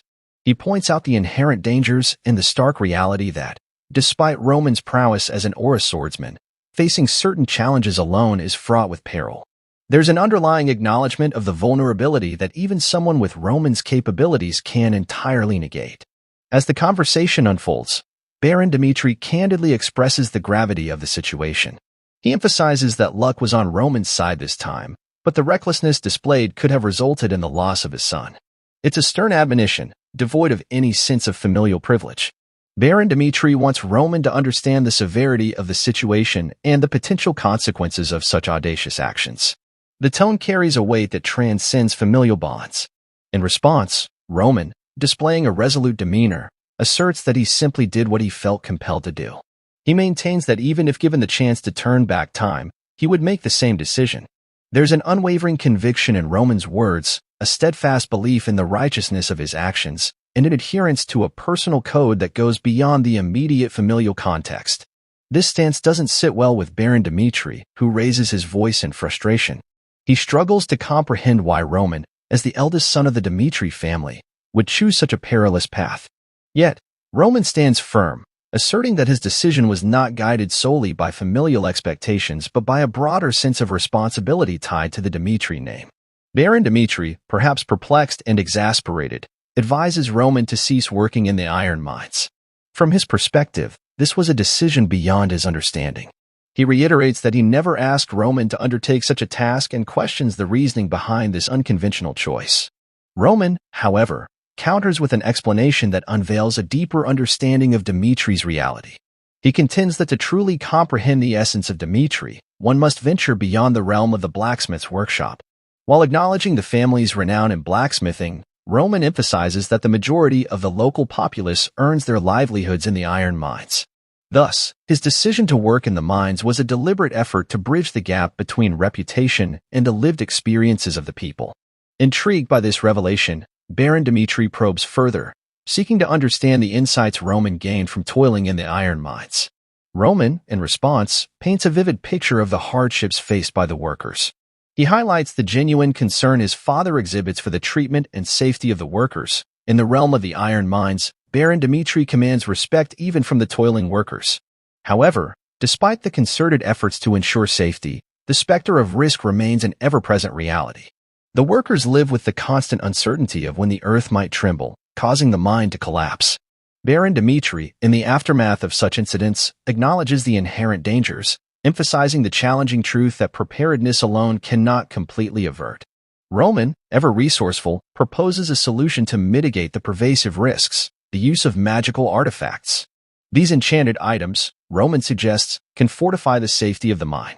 Baron Dimitri, while acknowledging their potential, questions the practicality, pointing to the considerable cost associated with implementing such measures. Roman, undeterred by the financial implications, stresses the potential benefits that extend beyond mere safety measures. In presenting his case, Roman introduces the concept of opportunity cost, emphasizing that while the upfront investment in magical artifacts may be substantial, the subsequent increases in iron ore production could far outweigh these initial expenses. He envisions a scenario where not only does safety improve, but the development of undiscovered mines is no longer hindered. It's a strategic proposal that seeks to turn an expenditure into an investment with long-term gains. Moreover, Roman advocates for a proactive approach to safety by establishing a dedicated team. This team, he suggests, could work tirelessly to reduce risks and improve overall safety measures. He then proposes utilizing a portion of the increased profits for the welfare of the workers, creating a holistic approach that not only safeguards lives but also enhances the well-being of those contributing to Dimitri's prosperity. Baron Dimitri, initially skeptical, finds himself intrigued by Roman's comprehensive approach. He acknowledges Roman's thoughtful considerations and sees the potential for a paradigm shift in the way the mines are managed. Encouraged by Roman's insights, Baron Dimitri seeks more concrete details, asking Roman about the financial investment required and the supporting evidence for such a venture. It's a pivotal moment where familial concerns intersect with economic and social considerations, reflecting the intricate balance required in managing a domain like Dimitri. Meanwhile, the narrative shifts to the broader Miram world, a realm marked by the dichotomy of the weak and the strong. In this intricate web of power dynamics, two groups stand out for their prowess in information gathering: Jabang Goa and Halmoon. Jabang Goa, through beggars scattered across the world, listens to people's stories to collect information. On the other hand, Halmoon focuses on socially vulnerable groups, leveraging their connections to gather valuable insights. In a strategic move, Roman opted to immerse himself in the iron mines rather than the blacksmith's trade. His decision was motivated by a broader ambition to grasp vital information from the Northeast region. Armed with his father's financial backing and a robust workforce, Roman envisioned establishing Halmoon's information-gathering dominance in their world. However, Roman remained cognizant that this initiative needed amplification. While Halmoon's influence would be formidable in the Northeast, Roman recognized the necessity of expanding beyond these regional confines. The quest for information demanded a continent-wide perspective. Realizing the limitations of his current team in handling this monumental task professionally, Roman concluded that he needed someone adept at collecting and organizing information. Furthermore, he aimed to forge stronger connections with the upper echelons of Dimitri to bolster these efforts. The narrative then transitioned to Dimitri's training ground, where Chris, a seasoned figure, gathered the soldiers for an unexpected announcement. He revealed Roman's gift, instruction in the use of mana and swordsmanship. The soldiers, initially taken aback by this surprising development, soon learned of its significance. Chris dispelled any skepticism surrounding the mana method, emphasizing its intrinsic value beyond mere market speculation. Lucas, a soldier with initial doubts, anticipated a trivial instruction from Roman, expecting to be told to roll on the market floor for a treasure. However, Chris unveiled the mana method's name, Azura, denoting the ghost of the battlefield in a distant foreign language. This revelation elevated the soldiers' perception of the training from mere market fodder to a potent and meaningful discipline. As the soldiers began to engage with the Azura method, Lucas, initially skeptical, experienced a remarkable transformation. In just a few days, he felt a heightened sensitivity, perceiving the wind on his skin with newfound acuity. The Azura sword method, consisting of 108 ways to engage an enemy, emerged as a comprehensive and powerful technique. Lucas found himself in a state of disbelief, grappling with the mystery that was Roman Dimitri. The question echoing in his mind was, who is Roman Dimitri? As Lucas pondered this, he considered the unique skills possessed by Roman, the Azura and the Azura sword. If Lucas were in a similar situation, holding such exclusive abilities, he decided he would guard this knowledge as an absolute secret, not only from his fellow soldiers but even from his blood relatives. Lucas, having experienced the loss of all his wealth, understood the hardships that life could inflict.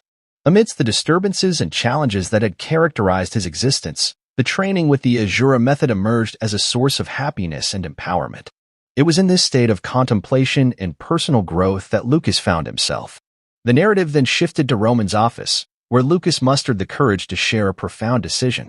Instead of joining the Information Guild, Lucas expressed his desire to align himself with Master Roman. Roman pondered the notion that rejection was an unacceptable outcome, drawing from Lucas's vast experience among seasoned mercenaries with extensive networks, having weathered tests and undergone various life-altering changes.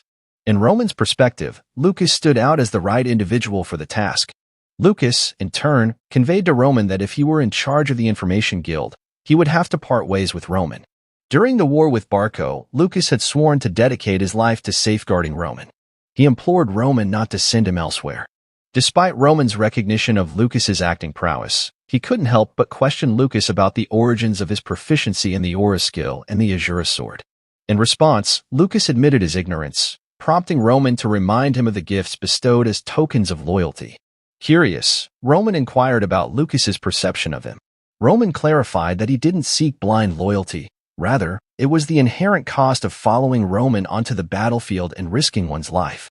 Eager to explore the depths of loyalty, Roman questioned what Lucas believed he would offer to someone deserving more than Roman's soldiers. Lucas, taken aback, wondered if there existed anything beyond the aura method. Resolute, he pledged to follow Roman's orders and vowed to establish the finest information guild on the continent. Recognizing Lucas's quick and logical mind, Roman appointed him as the head of the Halmon Information Guild. The scene then shifted to the Iron Mines, where miners enthusiastically welcomed Roman upon his visit.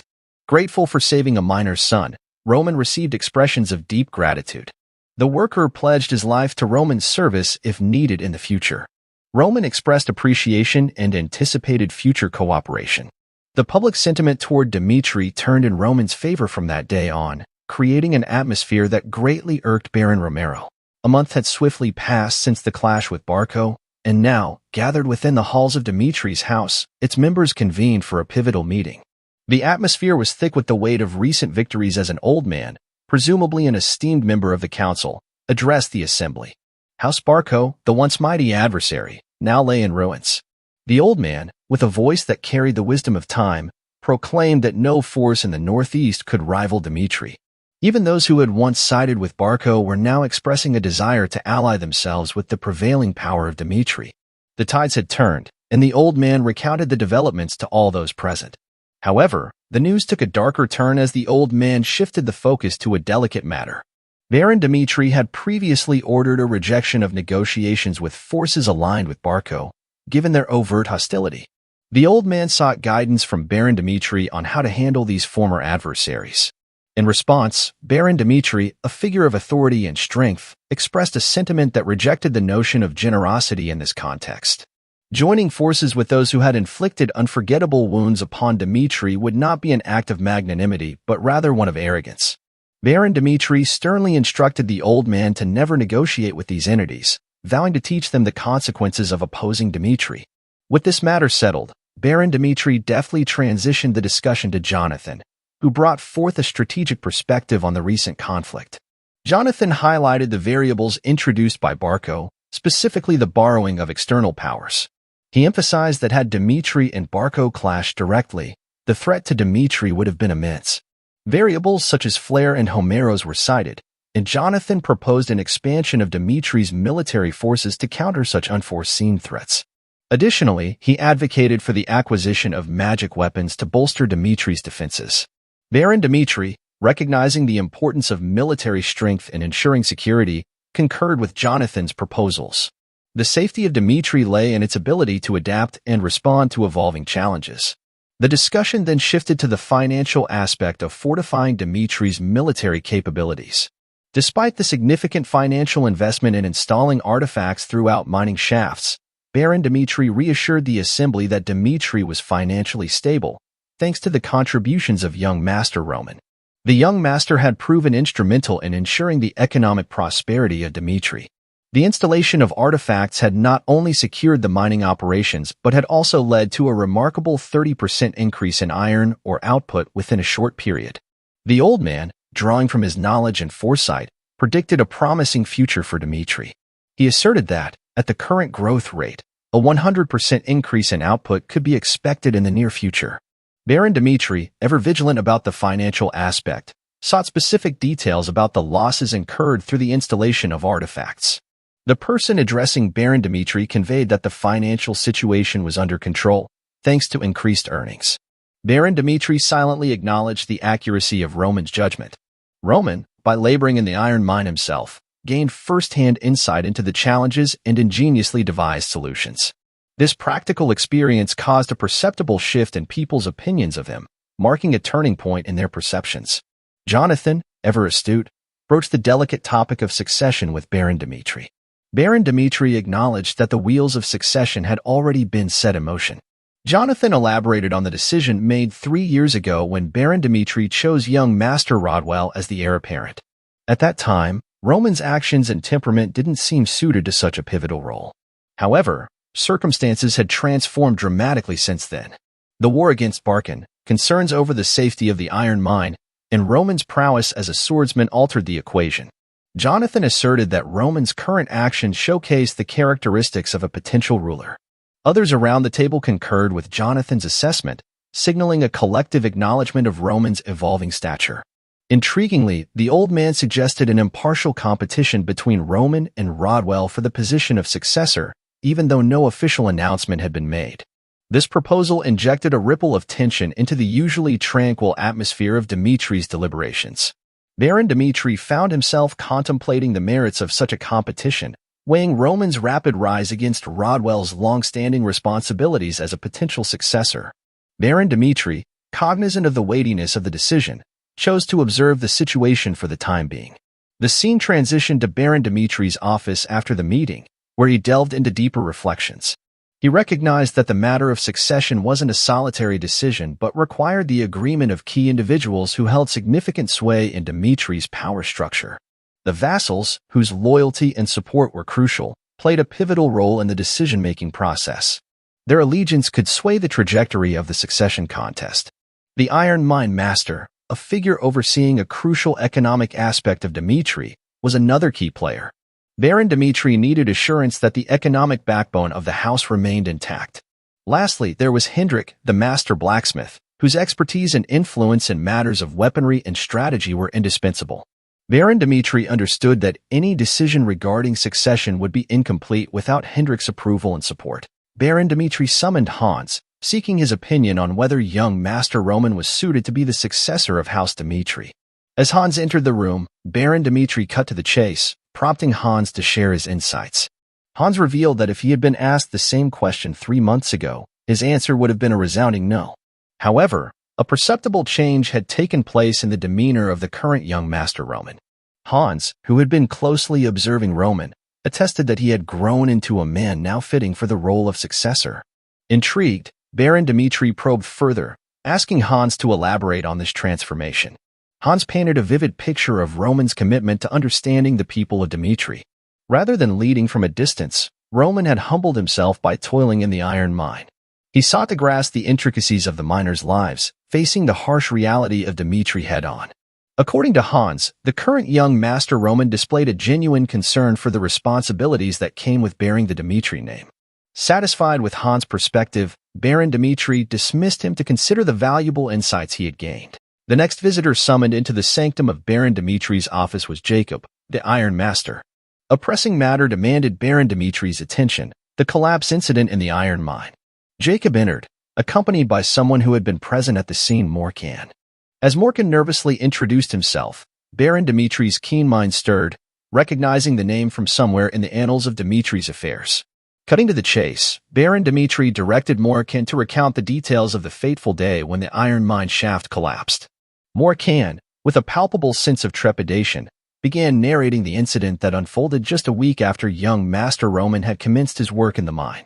The collapse trapped a worker underground, and a tense debate ensued among the miners on how to proceed.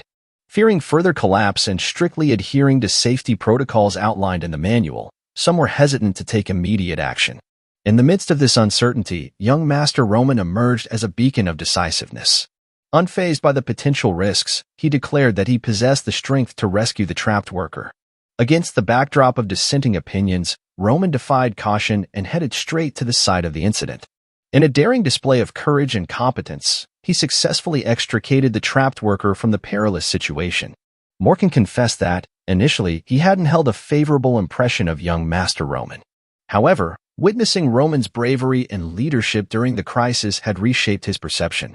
In the quiet contemplation that followed, Morkan found himself reflecting on the perceived foolishness of his initial doubts. The incident, where young Master Roman took charge and declared his responsibility to address the problems of the people as the eldest son of House Dmitri, had left an indelible impression on Morkan. It wasn't just a matter of Roman's will, it was an embodiment of a commitment larger than himself. If Baron Dmitri were to inquire about Morkan's assessment of young Master Roman, Morkan would unreservedly declare Roman a successor worthy of trust and wholehearted allegiance. Baron Dmitri absorbed Morkan's perspective, finding it resonating with the unanimous endorsement of Roman from others. Yet, the weighty decision of selecting a successor still eluded Baron Dmitri. The critical judgment, forged in the heart of the smithy, lingered as an unresolved question. The scene transitioned to the lively smithy shops, where a worker sought guidance from Hendrik. Numerous items, requested for repair in the name of young Master Roman, presented a dilemma. The worker, uncertain of how to proceed, turned to Hendrik for direction. Contemplating the query, Hendrik, with a sense of personal reluctance, advised the worker to accept the equipment. Behind this decision lay a hint of remorse, stirred by Jacob's accounts of the iron mine incident and a newfound appreciation for young Master Roman. As the equipment arrived, the workers were astonished by the extent of wear and tear on the items. A worker marveled at the dedication of the soldiers who had trained diligently, resulting in the worn-out state of their gear. In this sea of battered equipment, Hendrik's attention was drawn to a specific sword, and its appearance left him astounded. This particular sword boasted a remarkably smooth blade edge, a testament to precision and balance. The grip, meticulously wrapped, showcased an artistic craftsmanship that transcended the ordinary. Hendrik, a seasoned blacksmith of the renowned land of Dmitri, couldn't help but acknowledge the exceptional quality of this sword. It stood as a masterpiece, a rarity even in a realm known for its skilled blacksmiths. Hendrik's curiosity deepened as he wondered about the origins of this extraordinary piece. The sword's mana sensitivity, an aspect that caught him by surprise, hinted at its potential impact, especially among Aura swordsmen. Hendrik contemplated the far-reaching implications of a sword possessing such extraordinary qualities without the infusion of mana. Despite his pride in being recognized as the best blacksmith on the continent for forging ironworks, Hendrik found himself humbled and in awe of the craftsmanship displayed in young Master Roman's sword. Enhancing mana sensitivity was a whole different challenge, thought Hendrik. He decided he needed to personally talk to Roman about the sword. The scene shifted to the moment when all the repaired equipment was handed over to Chris. To Chris's surprise, the repairs were completed much quicker than expected, something that usually took 2 weeks. The worker explained that Master Hendrik was unusually motivated, rallying all the blacksmiths to focus on the job. With a serious expression, Hendrik approached Chris, eager to inquire about Roman. The scene then transitioned to Hendrik questioning Roman about the sword. Hendrik, with a stern look, pressed Roman to reveal everything about it. From Roman's perspective, everything seemed to be going according to plan. He disclosed to Hendrik that he hadn't acquired the sword anywhere else. Surprised, Hendrik asked about the sword's origin, and Roman confidently declared that he himself had crafted the sword. Hendrik's frustration flared as he absorbed Roman's bold claim, and he couldn't hold back his disbelief. He confronted Roman, questioning whether he truly expected Hendrik to believe that he had crafted the intricate sword, the salamander, entirely on his own. In response, Roman stood firm, asserting the truth of his words. The salamander, he declared, was a unique creation, unparalleled on the continent. Roman, determined to prove himself, confidently told Hendrik that he would show him the reality of his craftsmanship. He believed that only through his unconventional methods could Hendrik, the family's main blacksmith, truly understand and accept the authenticity of his work. The scene transitioned as both of them entered the bustling blacksmith shop. In a direct and candid manner, Roman shared the story behind the salamander and his forging endeavors. He recounted how, while preparing for the impending war against Barco, he felt the need for a sword he could entrust with his life. Driven by this necessity, Roman faced the searing flames of the furnace, tirelessly hammering the steel until the process became almost meditative. Surprisingly, the blacksmith shop transformed into a sanctuary for Roman during those intense moments. Looking at Hendrik, Roman believed that the seasoned blacksmith could understand the profound emotions tied to the act of forging. Roman acknowledged that, soon, he would have to assume the duty of defense, and that realization fueled his dedication to creating a new sword, one to replace the venerable salamander. With a determined expression, Roman began to prepare for the forging process, removing his shirt as he got ready to craft the new blade. Hendrik, witnessing this, assumed Roman was disregarding safety precautions and attempting to forge without the necessary protective gear. He concluded that Roman lacked the fundamental knowledge of blacksmithing, a sentiment that colored his expectations. However, to Hendrik's astonishment, as Roman commenced hammering the blade, a shocking revelation unfolded. The iron handling standard, as Hendrik had come to know it, shifted before his eyes. It became apparent that the handling of iron varied between this world and the world of Murim. In this world, people grappled with the complexities of mana control, investing time and effort into perfecting the capabilities of their swords. Conversely, those from Murim prioritized the smooth flow of chi, leading to the creation of swords that enhanced chi intensity. Roman, having experienced the dual worlds and their distinct approaches, showcased a mastery that transcended the conventional standards of blacksmithing. Hendrik, watching Roman forge the blade with an extraordinary finesse, realized that Roman's skills were unconventional but undeniably effective. Hendrik stood in awe, grappling with the incredulity of the scene before him. Roman, once doubted and questioned, now exhibited a masterful prowess in the craft of blacksmithing. The way Roman handled steel, the speed of his striking, and the symphony of hammer meeting steel all seemed to harmonize perfectly. It was a display that brought Hendrik's mind to the prime days of Baron Romero Dimitri, a time when the family's legacy was forged with unyielding strength. In the hushed moments following this revelation, Hendrik couldn't deny the authenticity of Roman's craftsmanship. Blood, he thought, couldn't be deceived. The echoes of the blacksmith's hammer, reminiscent of Baron Romero's heyday, resonated in Hendrik's ears. It was a moment of realization that transcended skepticism, and after a pause, Hendrik, with genuine humility, conceded to Roman. He acknowledged that Roman was indeed the skilled artisan behind the remarkable sword, the salamander. Sincere in his newfound understanding, Hendrik offered Roman an apology for ever doubting his capabilities. In response, a smile graced Roman's face as he graciously accepted Hendrik's admission. To further demonstrate his sincerity, Roman made an unexpected offer. He would gift the salamander to Hendrik. The seasoned blacksmith was taken aback by this gesture of generosity. Roman explained that he was in the process of forging a new sword and, recalling the swords Hendrik had crafted for him in the past, he wished for Hendrik to accept the salamander as a token of gratitude. It was a moment that spoke volumes about the evolution of their relationship, from doubt to respect, and from skepticism to acknowledgement. The narrative then delved into a memory from 3 years prior, a time when Hendrik vehemently opposed the notion of Roman succeeding Baron Dimitri.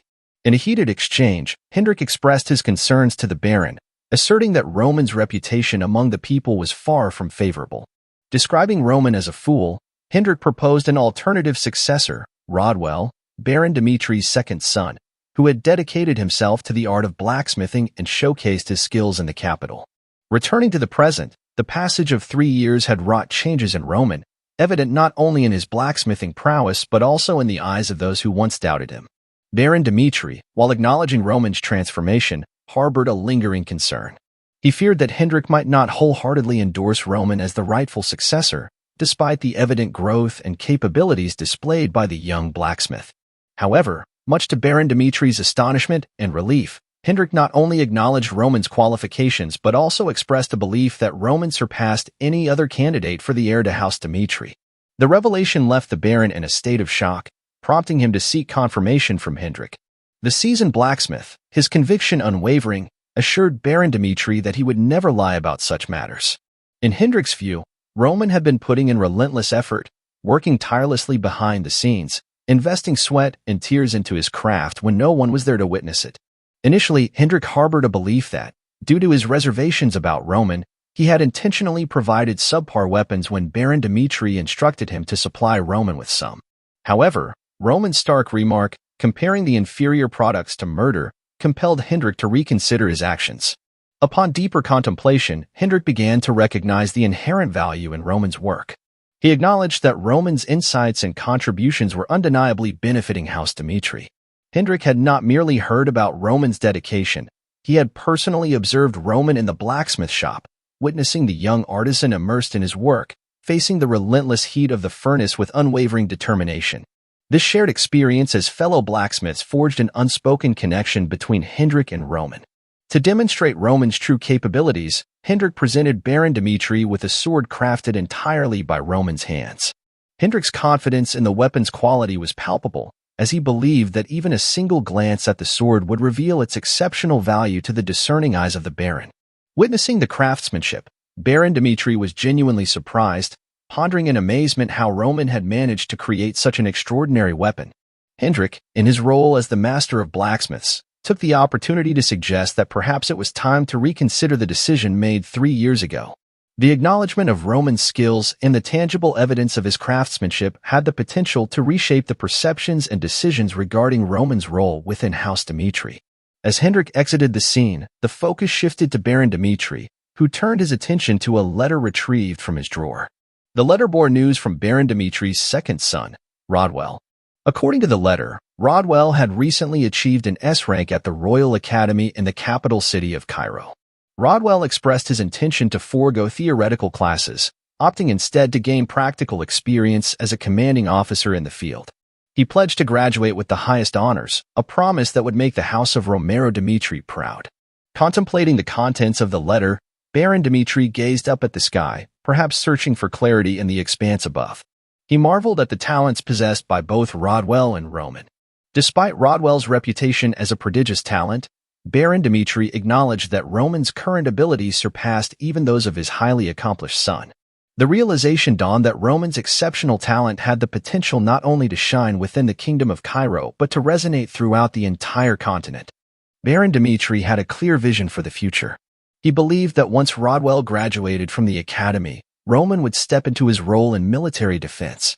Following this transition, Baron Dimitri intended to declare the Battle of Succession, a significant event that would shape the destiny of House Dimitri. The anticipation of these pivotal moments hung in the air. The scene then shifted to a few days later, where Willis, a priest in Valhalla, found himself in Dimitri. A high-ranking judge accompanied him as they entered the domain of the noble house. Baron Dimitri took the opportunity to meet with Willis, extending a warm welcome and introducing himself. Willis, having heard rumors about Roman Dimitri's extraordinary feat of defeating Homer, sought confirmation by meeting Roman in person. The unprecedented nature of this achievement raised questions about whether Roman's accomplishments should be reflected in the rankings.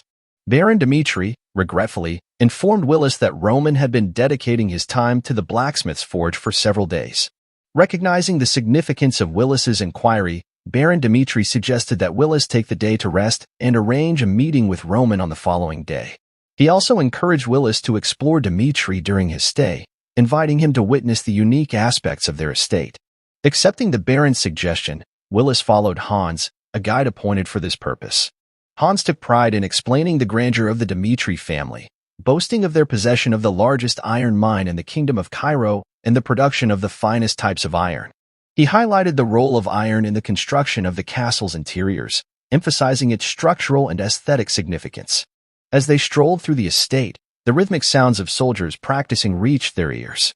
Intrigued, Willis inquired if he could observe the training for a brief period. Hans, accommodating and eager to showcase the military prowess of House Dimitri, agreed. They approached the training ground, where Kevin and Pucky, 2 soldiers, engaged in a practice match. The sight left Willis astonished. Both soldiers exhibited a remarkable ability. They could use aura, a manifestation of energy that added a unique dimension to their combat skills. Willis, a witness to this unexpected display of power, was taken aback by the revelation. The use of aura set these soldiers apart, elevating their training and combat capabilities to a level that surpassed conventional expectations. As Willis absorbed the scene, contemplating the significance of soldiers possessing aura abilities, he began to grasp the exceptional nature of House Dimitri. In the ranks of the 30 men recruited by Roman as his soldiers, not a single one possessed the coveted skills of an aura swordsman. The dynamics within this group took an unexpected turn when Roman, one day, casually mentioned to Pucky that he appeared to be born with a martial physique. At that moment, the cryptic nature of Roman's words left everyone puzzled. However, the mystery unfolded within a remarkably short span of less than a month when Pucky successfully manifested aura, a phenomenon that defied expectations. This pivotal event marked a turning point in the soldiers' approach to their training. Faced with the newfound challenge presented by aura manifestation, A collective determination emerged among them to surpass this hurdle. The soldiers, now fueled by a heightened sense of purpose, embarked on a journey to not only strengthen their combat abilities but also to push their own limits, even at the risk of their own lives. The transformation was evident in a practice match between two of Roman's soldiers, Pucky and Kevin. Both fighters displayed a level of skill and finesse that resembled seasoned Aura swordsmen. This unexpected display caught the attention of Willis, a priest in Valhalla, who found himself utterly shocked by the prowess exhibited on the training grounds. Willis, unable to comprehend the depth of this sudden transformation, wondered if all the soldiers shared a common swordsmanship style, marveling at their proficiency. To him, observing these soldiers from the remote region of Dimitri felt akin to witnessing a miniature version of the powerful Valhalla Empire. The stark contrast between the soldiers' capabilities and the perception of Dimitri as a countryside family puzzled Willis, prompting him to question when and how Dimitri had acquired such extraordinary strength. Accompanied by another judge who shared in his astonishment, Willis speculated that these might be members of the famed Dimitri Knights, a force associated with Baron Romero. However, Hans, providing a surprising clarification, revealed that these soldiers were not part of the Dimitri Knights. Instead, they were identified as young Master Roman's personal soldiers, a distinction that further intensified Willis's sense of shock. Willis, struggling to reconcile the image of Aura swordsmen as mere soldiers, sought clarification on whether they were recruited through substantial financial incentives or perhaps as apprentice knights. Hans, equally taken aback by Willis's inquiries, unveiled the extraordinary backgrounds of Kevin and Pucky. Kevin, once a commoner, and Pucky, a C-rank mercenary, had only recently become Aura swordsmen under the guidance and teachings of young Master Roman. The revelation highlighted Roman's exceptional eye for talent and his ability to cultivate strength in those under his charge. Hans, in his explanation, emphasized the significance of Roman as the successor of the Dimitri family. He portrayed Roman not just as a martial figure, but as a beacon of inspiration, capable of recognizing and nurturing talent to an exceptional degree. To Hans, Roman was not merely a successor but a blessing to the Dimitri legacy. Willis, still grappling with the unfolding revelations, questioned the true identity and capabilities of Roman Dimitri. The anticipation hung thick in the air as Willis awaited the long-awaited meeting with Roman. The next day had finally arrived. Willis, seated at a table with his thoughts, couldn't help but wonder about Roman, a figure he saw as a mysterious entity, a hidden dragon yet to reveal the true extent of his capabilities. In Willis' mind, the question lingered: had Roman earned his place through genuine skill, or was he merely a hero forged through a string of past successes? As the door swung open, signaling Roman's entrance, Willis's mind was consumed by speculation. The atmosphere shifted as Roman made his way into the room with an undaunting gait. Willis couldn't help but notice Roman's eyes, naturally pear-shaped downward, revealing a certain quiet confidence. To Willis's surprise, Roman wore an adequately relaxed expression, seemingly at ease with the world. It struck Willis that Roman was a man accustomed to the life of the strong. As Roman approached and introduced himself, taking a seat, Willis seized the opportunity to delve into the rumors surrounding Roman's prowess. The question loomed in the air: had Roman truly defeated Homeros in a warrior battle? Roman's response was succinct yet affirmative. Willis, however, felt a need to impress upon Roman the gravity of his accomplishment. Homeros, Willis explained, wasn't just any warrior. He was ranked 49th and was expected to ascend even higher, being a 4-star contender. Yet, at the age of 25, Roman had vanquished him. In Willis's eyes, Roman's triumph transcended mere victory. It painted him as a genius, possibly the greatest in the history of Cairo. The weight of the achievement seemed lost on Roman, who Willis believed hadn't fully grasped the significance of his own actions. To Willis, defeating someone of Homeros's caliber at such a young age was nothing short of extraordinary. Roman, however, dismissed Willis's admiration with a confident nonchalance. He asserted that Willis was beating around the bush, attributing his victory to logical impossibilities. Roman, with a sense of certainty, suggested cutting to the chase. Willis, taken aback by Roman's directness, decided to elucidate the ranking procedure before confirming the truth. In the intricate world of ranking battles, Willis explained, there existed both official and unofficial battles. Official battles required defeating an opponent in the presence of a Valhalla Temple observer after obtaining permission. The results were immediately reflected in the rankings, and Roman, in such cases, would be provided with an ID to verify his newfound rank. However, Willis continued, In unofficial battles where a ranker was defeated abruptly, the vacated spot led to a reshuffling of the existing rankings after a year. Importantly, Roman couldn't claim the rank of the defeated opponent, even if victorious in an unofficial battle. The prospect of Roman securing the lowest spot on the ranking through the verification of his qualifications filled the room with anticipation. A triumphant smile graced Roman's face as he contemplated the possibility of attaining rank 100 by proving his strength in an unofficial battle. Willis, the guide through this intricate process, reminded Roman that the Valhalla Temple relied on first-hand confirmation, emphasizing their belief in what they could see with their own eyes. To validate the winner's qualification in an unofficial battle, Willis produced an aura gauge, a tool that would serve as the arbiter of Roman's eligibility. Willis explained the simplicity of the verification process, underscoring that if Roman met the criteria set by Willis using the aura gauge, he would be considered qualified and awarded the lowest rank. Unlike official matches, where an ID verified one's rank immediately, unofficial battles underwent a more deliberate confirmation process. Valhalla took its time, recognizing that those occupying rank 100 became tempting prey for ambitious challengers. Intrigued by the motivations behind becoming a ranker, Roman probed Willis for insight. Willis, with a passion for elevating Roman's reputation as a swordsman, spoke of the desire to have Roman's name resonate globally, even if there were no explicit rewards involved. He posed a question to Roman, asking whether enduring such peril for the sake of fame wasn't a worthy pursuit. Roman, his smile undeterred, proposed an alternative strategy, defeating a higher-ranked opponent in an official battle. Willis, momentarily taken aback, conceded that official battles were the ultimate proving grounds but explained the procedural complexities involved in initiating them. The geographical constraints of the northeastern region of Cairo further complicated matters. Willis revealed the absence of rankers in that area, rendering the arrangement of an official ranking battle an impossibility. Roman, recognizing the challenge posed by the lack of suitable opponents in the region, prepared himself for the forthcoming test. As Roman readied himself, Willis detailed the mechanics of the test. The aura gauge, a seemingly simple device, held the key to determining Roman's rank.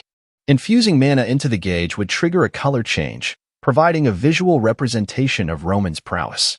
Willis elucidated the color code: red for a 1-star ranking, orange for 2 stars, yellow for 3 stars, and green for 4 stars and above.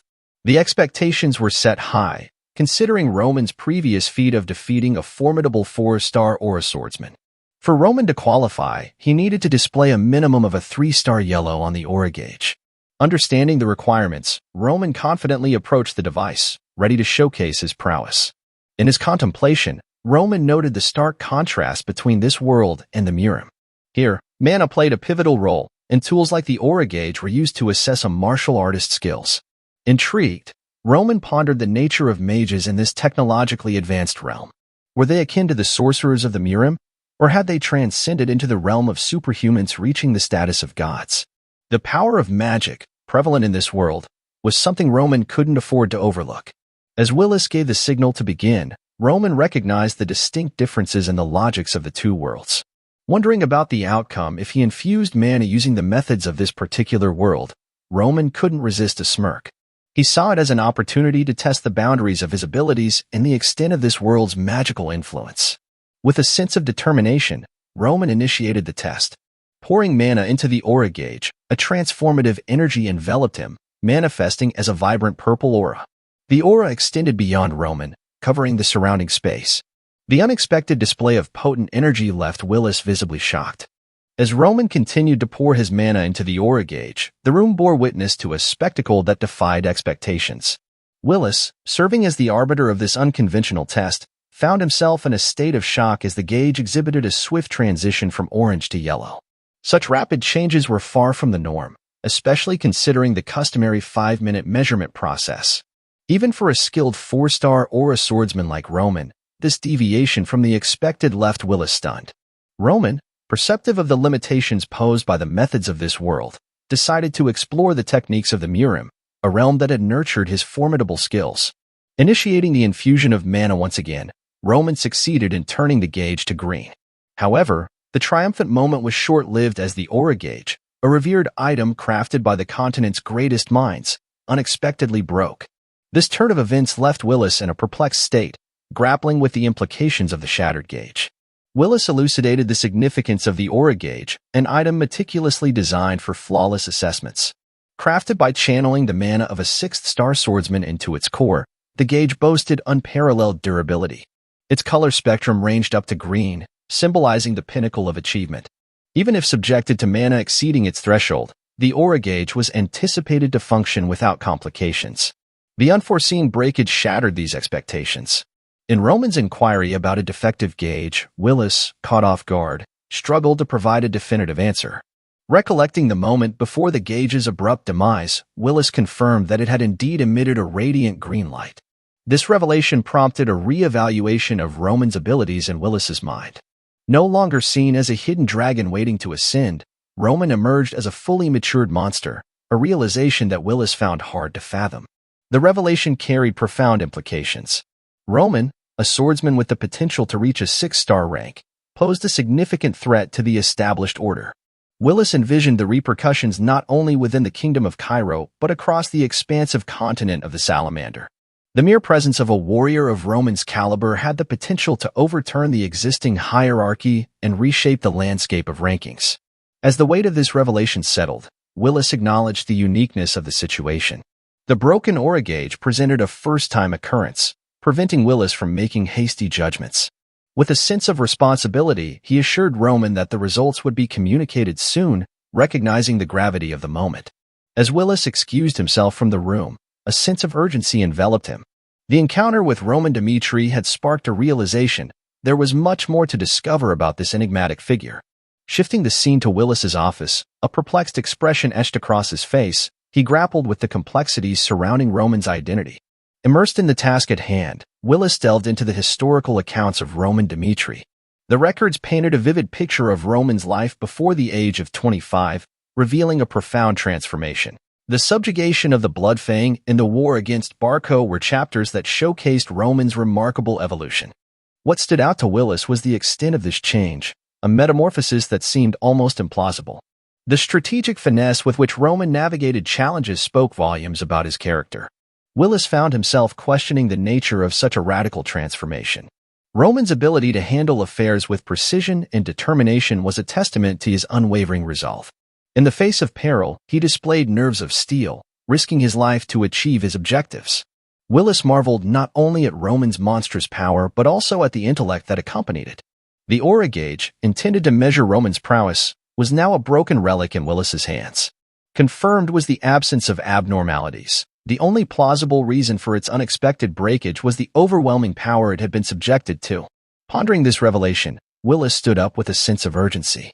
It was imperative to report this anomaly immediately. However, before he could act, a magic call interrupted his thoughts. The voice on the other end hailed from the superior main branch of Valhalla. In a conversation that would alter the course of events, Willis conveyed the newfound information about Roman Dimitri. The decision was made. Roman was to be elevated to the status of a recruitment target.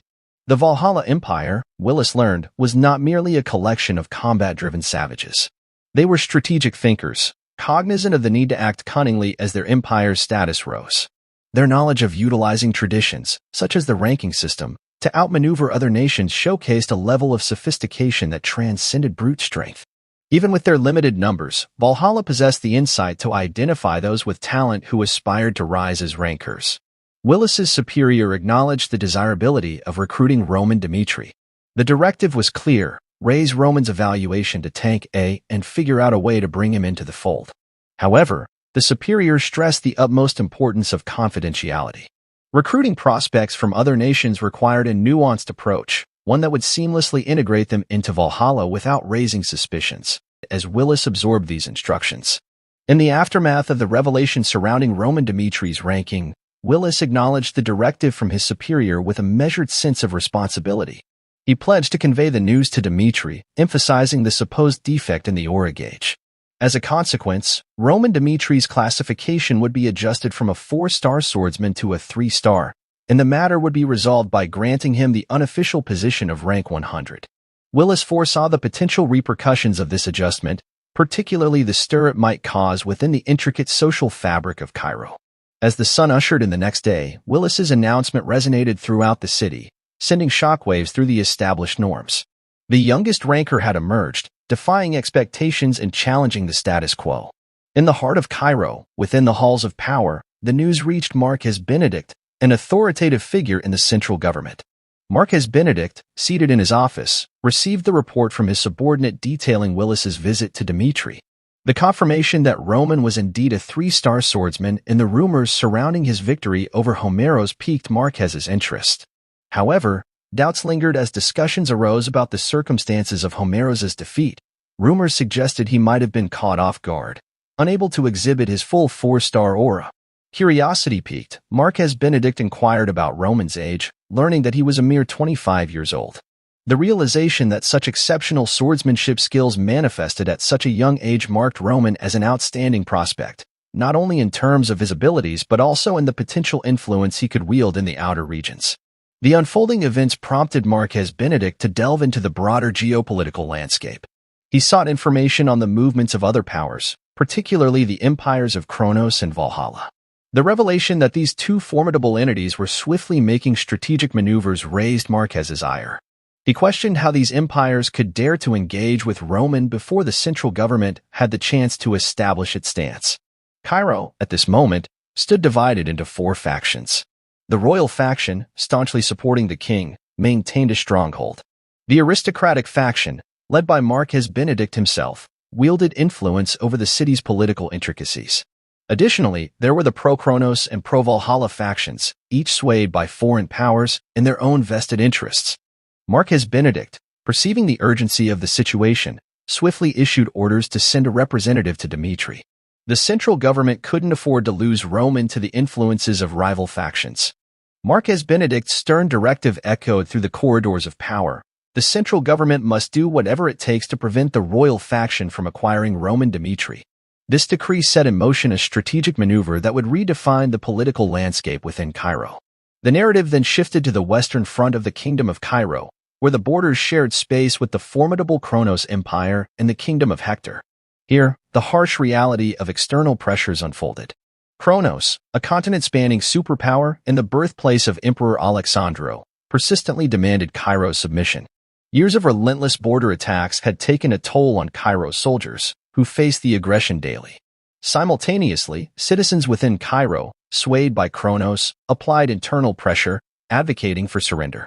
On this tumultuous battlefield, Roman's brother, Rodwell, confronted the stark reality of belonging to a small and vulnerable nation. The unrelenting attacks from external forces on the Western Front meant there was no respite for the soldiers. In the midst of this turmoil, a fellow soldier delivered the news to Rodwell. His brother Roman had ascended to the rank of a ranker. Frustration engulfed Rodwell as he grappled with the notion that Roman, in his opinion, couldn't have achieved a three-star ranking. Brushing it off as a mere rumor, Rodwell asserted that Roman, the brother he knew, couldn't even fend for himself. The truth, he believed, would inevitably come to light. The narrative then pivoted to Dimitri Palace, where Roman found himself with an unexpected visitor. Seated together, the visitor pledged allegiance to the king of Cairo and disclosed the purpose of their visit, to appoint Roman as a royal knight of the royal family. The objective was clear: to secure Roman Dimitri, heralded as the hidden dragon of the frontier. With this appointment, the four factions within Cairo initiated their strategic moves, setting the stage for a complex interplay of power dynamics and political maneuvering. As the factions made their strategic moves, the hidden dragon, Roman Dimitri, stood at the center of this unfolding drama. In the quiet exchange between Roman and the elderly man, the gravity of the proposition hung in the air. The elder elucidated the significance of becoming a royal knight, the pinnacle of honor for a knight, and the unprecedented offer for Roman to sidestep the usual stringent trials by directly swearing allegiance to the majesty. However, Roman, while intrigued, questioned the elderly man about the atypical nature of the proposal. The man clarified that Roman, being the eldest son of the Dimitri family, was considered an exception. With a straightforward offer to accompany him to the capital and pledge allegiance, Roman could promptly join the esteemed ranks of royal knights. In response, Roman, seemingly unswayed, sought to understand if that was the extent of the benefits.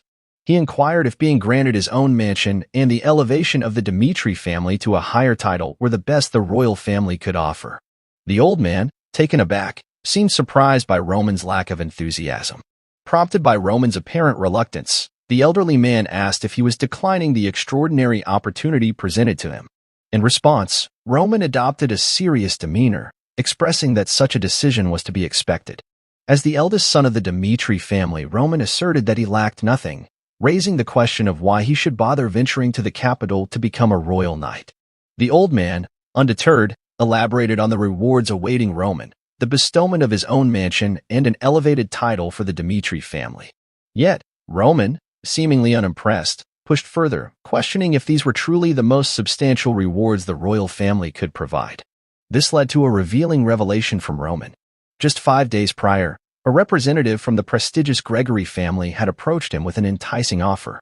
In exchange for Roman's oath of allegiance, the Gregory family pledged a mansion in the capital, extensive land, a considerable amount of gold and silver, and even proposed a political marriage that would solidify Roman as a blood relative of the Gregory family. In response to Roman's revelation, the old man appeared shocked and agitated.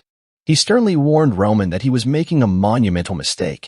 According to the old man, the emperor's interest in Roman wasn't merely based on his current status, but rather on the potential he held for the future. The position of a royal knight, the old man argued, came with rewards that far exceeded what someone like Roman could envision. And the old man couldn't shake the feeling that the formidable Kronos Empire had already set their intricate machinations into motion. Roman continued, weaving a tale that unfolded over the past few days.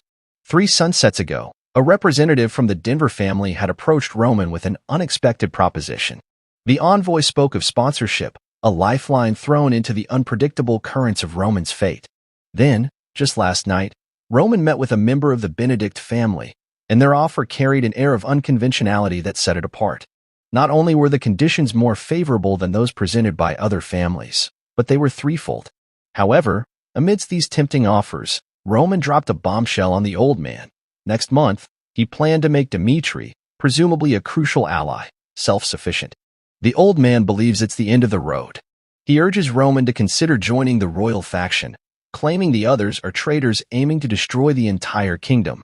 The knight commander of the Royal Knights, Cairo's top swordsman, is credited with quelling the rebellion and maintaining control. However, the royal family struggles with state affairs due to blocked information channels. The old man acknowledges the challenges in persuading nobles in the small country of Cairo. He can only promise Roman a position as a royal knight. Respectfully, he implores Roman to lend his strength to the majesty. Roman, drawing a parallel to his own situation as the 12th son of the heavenly demon, finds the previous proposals unappealing. He won't outright reject them, but won't accept either. The old man finds hope as Roman refrains from discarding the proposals. Roman asks the old man to leave for the day, expressing that he will wait for the day Roman pledges allegiance to the majesty. With 4 proposals and 4 refusals, Roman has no intention of aligning with any force. Anticipating hostility, he decides to buy time by keeping options open with all 4 factions. Moving outside, the scene shifts to Roman engrossed in training. At this moment, a stranger approaches, extending a greeting to Roman. Roman found himself face to face with a man named Macon. To Roman's surprise, Macon hailed from Valhalla's intelligence department, but his attire bore the insignia of Dmitri's staff uniform. A surge of anger coursed through Roman as he questioned Macon about his unexpected appearance, considering that Roman had already communicated through the Denvar family a few days earlier. Macon, seemingly aware of the tension, swiftly apologized for the abrupt intrusion, explaining that the circumstances had compelled him to take formal action. He reassured Roman that this encounter reflected Valhalla's genuine sentiments. Acknowledging the complexities surrounding Roman, such as his nationality and the challenge of leaving Dmitri, Macon extended an intriguing proposition. He offered Roman a title of his own and an iron mine, coupled with a fertile territory. This, Macon explained, would enable Roman to continue his role as a blacksmith while addressing the pressing concerns of his family's survival. Roman grappled with the unconventional nature of the offer, contemplating the potential benefits against the backdrop of his family's well-being. The weight of responsibility pressed upon him as he considered the implications of aligning himself with Valhalla. Macon, sensing Roman's internal struggle, emphasized the paramount importance of power for a swordsman. To sweeten the deal, Macon revealed that Valhalla would grant Roman access to their Class 1 treasury, a repository of invaluable records encompassing mind methods and sword arts passed down through generations. These records, meticulously classified based on their content, held the key to ancient knowledge. Roman, taken aback by the extent of Valhalla's offer, absorbed the information. The mention of the Class 1 treasury, which housed special records of the highest grade, intrigued him. Valhalla, it seemed, guarded the secrets of mind methods and sword arts, preserving the wisdom of their ancestors. This revelation added a layer of complexity to Macon's proposal, enticing Roman with the allure of unparalleled knowledge. Macon, delving into Valhalla's ambitious vision, spoke of conquering the entire continent and establishing themselves as the sole empire. Remaining in the kingdom of Cairo, Macon argued, was a strategic shortcut to hastening this grand objective. The prospect of Roman contributing to Valhalla's ascent stirred the air with a sense of destiny, a destiny intertwined with the rise of an empire. As Macon painted this grand narrative, he appealed to Roman's sense of purpose, urging him to stand by Valhalla. The promise of a glorious future for Roman lay in aligning himself with this powerful force. Macon believed that, with secure compensation and a calculated amount of intimidation, Roman could navigate this path with both benefit and security. A man of discernment would typically find it challenging to reject the proposal laid before him by Macon, but Roman stood firm in his refusal. The atmosphere crackled with tension as Macon, the proposer, registered his shock at the unexpected turn of events. As the air hung heavy with anticipation, Roman felt compelled to elucidate the rationale behind his seemingly contrarian choice. It was not, as one might assume, a matter of Valhalla's insufficient compensation or a wavering loyalty to his homeland that prompted Roman's dissent. In a moment of candor, Roman unveiled the complex tapestry of considerations weaving through his mind. He spoke of a surge in proposals, each seemingly designed to elevate his standing without requiring a commitment. This abundance of attention, however, mirrored the intricate political dance within the Kingdom of Cairo. Influential figures, including the kingdom's royal knights, Marquis Benedict, Count Gregory, and Count Denver, sought to secure Roman's allegiance. What appeared as a straightforward decision was, in reality, a labyrinthine negotiation. Roman elucidated the intricacies of his predicament, illustrating the delicate balance he needed to strike amid the power plays of the kingdom. Pledging allegiance wasn't a mere formality, it was a calculated move with far-reaching consequences. The kingdom's political landscape resembled a chessboard, and Roman, the reluctant pawn, had to tread cautiously. He confessed to Macon that he found himself at a crossroads, not solely due to the influx of proposals but also because he sought to discern what was genuinely worth risking his life for. The multifaceted nature of the political machinations in the kingdom demanded a thoughtful and measured response. It wasn't a matter of mere proposals, it was a soul-searching journey for Roman. In an attempt to convey his commitment and loyalty, Roman explained that the appearance of difficulty in swearing allegiance was essential. It was a carefully choreographed act to convince Macon and others of his unwavering dedication. Macon, moved by the intentional display, began to comprehend the depth of Roman's internal struggle. Acknowledging the urgency of the situation, Macon cautioned Roman about the limitations of time. The volatile political climate in Valhalla required swift decisions, and delay could prove costly. With a gentle yet firm tone, Macon implored Roman to be cautious not to let the sands of time slip through his fingers. Roman, understanding the gravity of the situation, assured Macon that he would provide an answer within the stipulated time frame. As Macon prepared to depart, he turned back, a glint of intrigue in his eyes. A parting gift, a symbolic gesture of the relationship blossoming between Roman and Valhalla, was promised. The enigmatic warning about the southern front, akin to a ticking bomb, lingered in the air, leaving Roman with a heightened sense of vigilance. Transitioning to the opulent halls of the Dimitri Palace, Roman bid his father farewell. The weight of his duty and national defense rested heavily on his shoulders. With a promise to return in good health, as Roman bid farewell to his family and prepared to embark on his journey, his mother, with a reassuring demeanor, turned to Romero Dimitri, Roman's father, and advised him not to fret excessively about their son. She sought to allay his concerns by explaining that Roman wasn't being deployed to the Western Front, the border shared with the Kronos Empire. Instead, Roman had received orders to serve on the Southern Front, a posting deemed safer than the Western counterpart. With unwavering confidence, Roman's mother assured Dimitri that their son would return home unscathed, echoing the resilience that often accompanies a mother's steadfast belief in her child's well-being. Outside, the atmosphere changed as Roman assumed a leadership role. Addressing his soldiers with a tone of command, he urged them to move forward. It marked the commencement of their journey, a march into the unknown where duty and destiny intertwined. The narrative then shifted to the last stop before the Southern Front, and in serving as a temporary refuge for Roman and his troops. Their plan was to rest there until the break of dawn before resuming their march toward the designated front line. Amid the soldiers settling in, a disturbance caught Roman's attention.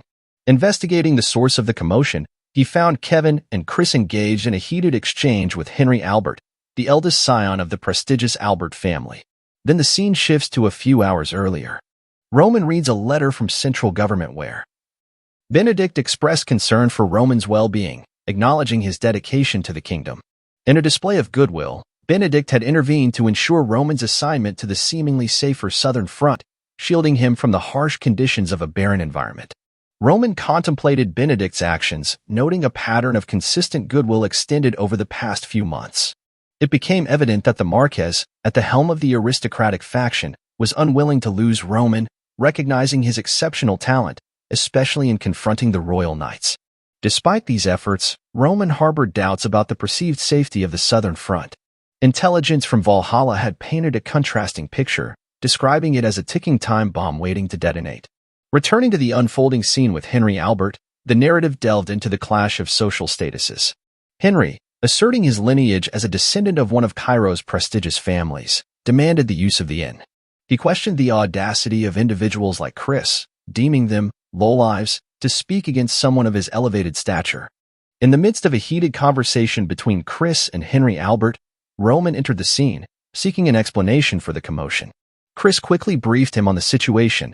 Henry was demanding that Chris and others vacate the inn, asserting his desire to use the space. However, Chris firmly resisted, informing Henry that he had already booked the entire inn. Despite Chris's protests, Henry seemed unyielding. Roman, observing the audacity of House Albert, recognized a family clinging to former glory, perhaps ignorant of their waning prestige. Seeing an opportunity to address the situation, Roman stepped forward, questioning Henry's demand. He asked why he and his soldiers should leave, challenging the apparent entitlement displayed by House Albert. Henry, undeterred, inquired if Roman was the leader of the soldiers. Roman confirmed his leadership role, prompting Henry to issue a warning. He emphasized the potential consequences of upsetting him, reminding Roman that both of them were headed to the southern training camp. With an air of superiority, Henry granted Roman a mere 5 minutes to vacate his site. As Roman pondered the treatment of House Dimitri, a remote and less influential house, he made a resolute decision not to yield to Henry's demands. Preferring a direct resolution to the standoff, Roman drew his sword, a symbolic gesture challenging Henry to a duel. He proposed that if Henry could defeat him, he would willingly leave the inn. Henry, seemingly taken aback by the unexpected turn of events, prepared to attack Roman. However, before any swords clashed, Albert's soldiers intervened, restraining Henry. In a surprising twist, they began enlightening Henry about the formidable opponent he was dealing with. The soldiers painted a vivid picture of Roman's martial prowess, recounting how he had ascended to become the youngest ranker in history. They detailed his exploits in the war against Barco, highlighting how Roman had slain Baron Barco's eldest son in direct combat. The soldiers spoke of Roman as a relentless force on the battlefield, a figure devoid of both blood and tears. Henry, now confronted with the realization that he was dealing with a formidable adversary, froze in place. The soldiers warned him of the dire consequences that could unfold if he engaged in a duel with Roman. Their description painted Roman as a formidable warrior, a force to be reckoned with. As Henry grappled with this new information, he couldn't help but acknowledge the potential peril that lay ahead. In a swift change of tone, Henry admitted to having forgotten about a prior arrangement. Attempting to salvage his pride, he proposed that the issue at hand be considered resolved. Yet, beneath his outward acquiescence, Henry harbored a desire to find a way to punish Roman for what he perceived as disrespect toward House Albert. As Roman positioned himself directly in front of Henry, the abrupt proximity sent a shiver down Henry's spine. Overwhelmed by fear, Henry hastily retreated to the opposite side of the room. Observing this reaction, Roman couldn't help but muse that this might be the norm on the southern front. On that particular day, 3 similar incidents unfolded, each culminating in individuals hastily withdrawing upon hearing Roman's name, a testament to the reputation he had acquired. Inside the inn, Roman engaged in conversation with the innkeeper, seeking insights into the peculiar dynamics of the southern front. The innkeeper, a witness to such occurrences, explained that unlike the western front, the southern front presented no immediate peril. This region enjoyed a relatively amicable relationship with Hector, prompting the offspring of nobles, unable to evade conscription, to prefer the Southern Front, colloquially dubbed the resort. Here, training was lenient, devoid of life-threatening challenges, making it an ideal location for nobles to fulfill their national defense duty without exposing themselves to undue risks. As Roman examined a map, his thoughts delved into events that transpired precisely 48 days earlier when scouts from the Kingdom of Hector crossed the border. Though they withdrew after confirming movements on the southern front, Hector's scouts continued their surveillance. Roman acknowledged the uncertainty surrounding Hector's intentions. Whether they were preparing for war remained unclear. However, even from the fragments of information gathered, Roman concluded that the current state of the southern front offered no sanctuary. A smirk played on Roman's lips as he contemplated the inevitability of war, detecting a familiar scent of blood lingering in the air. The narrative seamlessly transitioned to the following day, where Viscount Bale Frank assumed the role of commander overseeing the training of noble recruits in the southern training camp. Bale, a figure of authority, took the opportunity to introduce himself and outline the purpose of the southern training camp. Bale clarified that the southern training camp served as the foundational training ground for soldiers designated for the southern front. Following 3 weeks of rigorous training, all noble recruits would seamlessly integrate into a reserve corps, spending the remainder of their service on the southern front. This transition marked a critical juncture in their military journey. Addressing the assembled noble recruits, Bale delivered a stern directive, urging them to shed their preconceived notions of status upon entering the camp. In this egalitarian environment, everyone was simply a soldier, tasked with fulfilling their military service. Bale emphasized discipline, warning against any inclination to flout the established rules. The looming punishment for the soldiers was a deployment to the Western Front, Roman reflected, considering it a relatively lenient form of retribution. After this revelation, Viscount Bale Frank, the commander overseeing the training of noble recruits at the southern training camp, addressed the soldiers. He informed them that the evening would bring detailed information about the upcoming training schedule. For the time being, Bale encouraged the soldiers to settle into their designated quarters. Shortly afterward, one of the soldiers approached Roman, conveying the commander's request for a private conversation. Roman obliged, making his way to Bale's office. As he entered, Bale greeted him with a warm smile, inquiring about the comfort of Roman's journey to the south. Roman assured Bale that the trip had been without issues. As they settled into the discussion, Bale expressed his excitement upon learning that Roman would be joining the southern front. To Bale, Roman's presence, as Cairo's youngest ranker, symbolized the emergence of a hidden strength within the Dimitri house. Bale, eager to confirm certain details, cut to the chase. He directly asked Roman if it was true that Marquis Benedict had intervened to have Roman dispatched to the southern front. Roman confirmed the accuracy of this information, clarifying that while he hadn't sought Benedict's help, he had heard about it afterward. Bale, absorbing the implications, considered the significant investment Benedict seemed to be making in Roman's potential. Seizing an opportunity, Bale candidly expressed his intentions. He revealed his desire to leave a positive impression with Marquis Benedict, acknowledging the stark contrast between the southern training camp and the more opulent life of a central government member. Despite this, Bale pledged to do everything in his power to make Roman's stay in the southern training camp as comfortable as possible.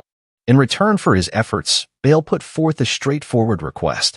When Roman eventually met with Marquis Benedict, Bale wanted Roman to mention that Viscount Bale had played a pivotal role in making Roman's experience at the southern training camp more amenable. It was a direct appeal, a quid pro quo arrangement that aimed to foster connections and potentially open doors for both parties. Roman, considering the proposal, recognized the pragmatism in Bale's approach, as there is no reason to refuse what Bale is willing to give Roman. After Roman exited Bale's office, he encountered Henry, who wasted no time in accusing Roman of messing with the wrong person. Henry dropped a bombshell, revealing that Viscount Bale, the commander at the southern training camp, was his uncle. With a smirk, Henry suggested that Roman had made a grave mistake, insinuating that the consequences would be dire. In response to Henry's ominous words, Roman, unfazed, questioned what exactly Henry expected him to do with this newfound information. The nonchalant response only fueled Henry's anger. Without further ado, Henry stormed off, making a beeline for his uncle's office. In Viscount Bale's office, Henry breathlessly conveyed to his uncle that he felt threatened by someone in the camp. The words, "Someone is threatening Henry," reached Bale's ears, igniting his protective instincts for his nephew. Fueled by concern and anger, Bale wasted no time in seeking out the alleged perpetrator. Expecting to confront a potential threat, Bale burst into the scene, ready to take decisive action. However, to his surprise, the supposed antagonist turned out to be none other than Roman Dimitri. The tension escalated when, in a sudden and shocking move, Bale slapped Henry right in front of Roman. The unexpected slap left Henry stunned, tears welling up in his eyes. For Henry, his uncle Bale had been a figure of trust and support since childhood. The sudden act of physical discipline from someone he cherished more than his own parents cut deep, leaving Henry bewildered and emotionally shaken. In the aftermath of the slap, Viscount Bale, recognizing Roman's significant potential and the favor he had received from Marquis Benedict, turned to Roman with an apology. Bale admitted that Henry's behavior required better guidance and education. Roman, displaying a surprising degree of magnanimity, assured Bale that he would let the matter go, acknowledging the Viscount's attempt to address the situation. As Viscount Bale and a visibly distressed Henry left the scene, Bale's anger shifted towards his nephew. Outside, Bale expressed his frustration with Henry, questioning the wisdom of opposing someone like Roman, who had clearly caught the attention of Marquis Benedict. Henry, still grappling with the shock of the slap, sought an explanation from his uncle. Bale, in a stern and fatherly manner, admonished Henry to grow up and act responsibly. He warned Henry that if he continued his reckless behavior in the camp, mirroring his conduct back at the Albert estate, Viscount Bale wouldn't be able to protect him from the consequences of his actions. Recognizing the potential animosity that might have developed between Roman and Henry after the recent incident, Bale decided to take a proactive approach. In a strategic move, he announced that henceforth, Henry would be partnered with Roman in all aspects, from training to the formation of the Reserve Corps. Bale, with a sense of urgency, instructed Henry to forge an amicable relationship with Roman, irrespective of the circumstances. In the complex dynamics of Viscount Bale's instructions, Henry found himself in a precarious position. Viscount Bale, his uncle and the commander at the Southern Training Camp, made it explicitly clear that any defiance on Henry's part would result in his swift relocation to the dreaded Western Front. Meanwhile, Roman retreated to his room, a private quarter provided by Viscount Bale. Observing his surroundings, Roman acknowledged the Viscount's deliberate effort to accommodate him. Reflecting on the situation, Roman mused that individuals who openly disclose their ambitions are often easier to manipulate. Despite the potential challenges of life in the Southern Training Camp, Roman remained optimistic about what lay ahead. The narrative then shifted to the heart of the training grounds, where an instructor named McBurney played a pivotal role as the general trainer. However, McBurney's journey to this role had been marked by a poignant tale of sacrifice and resilience. Just 3 years prior, McBurney stood as a veteran warrior actively engaged in the Western Front. Driven by unwavering loyalty to the kingdom, McBurney had volunteered for the Western Front, becoming a stalwart protector of Cairo through countless battles spanning a decade. Rising from humble origins, McBurney had ascended to the position of a commander leading 100 men. Yet, in a cruel twist of fate during a fierce battle to safeguard the Western Front, McBurney lost his right arm, the very limb that once skillfully wielded a sword. For McBurney, the pain wasn't solely physical but stemmed from the abrupt end of a life defined by warriorhood. In recognition of McBurney's past contributions, the Empire contemplated appointing him as a training instructor for the Southern Training Camp. Despite the emotional turmoil of leaving the battlefield, McBurney accepted the reality with the hope that he could continue safeguarding Cairo, even from the training grounds. However, the transition proved challenging. The Southern Training Camp's training system was, in McBurney's eyes, an absolute train wreck. While the Western Training Camp ensured uniform training for everyone, the nobles in the Southern Training Camp were exempted from such rigorous discipline. McBurney had meticulously devised a tight training system, starting with a 3-week basic training program. However, the effectiveness of this plan was compromised by the refusal of nobles, who held command over the soldiers, to partake in the training. This discrepancy frustrated McBurney, who grappled with the stark contrast in commitment between the two factions. The nobles, shielded from the rigors of training, seemed oblivious to the potential consequences this could have on their ability to lead effectively in the future. McBurney recognized the inherent flaw in a system that allowed such exemptions, jeopardizing the unity and preparedness of the entire Southern Training Camp. McBurney questioned the nobles' lack of commitment to training, frustrated by their casual demeanor on the front lines. As he walked by them, contemplating the meaning of their indifference, his exasperation grew. In the midst of the Southern Training Camp, McBurney, a seasoned leader, finds himself taken aback by a surprising sight. Roman, a noble, stands shoulder to shoulder with his soldiers, perfectly aligned with Roman Dmitri.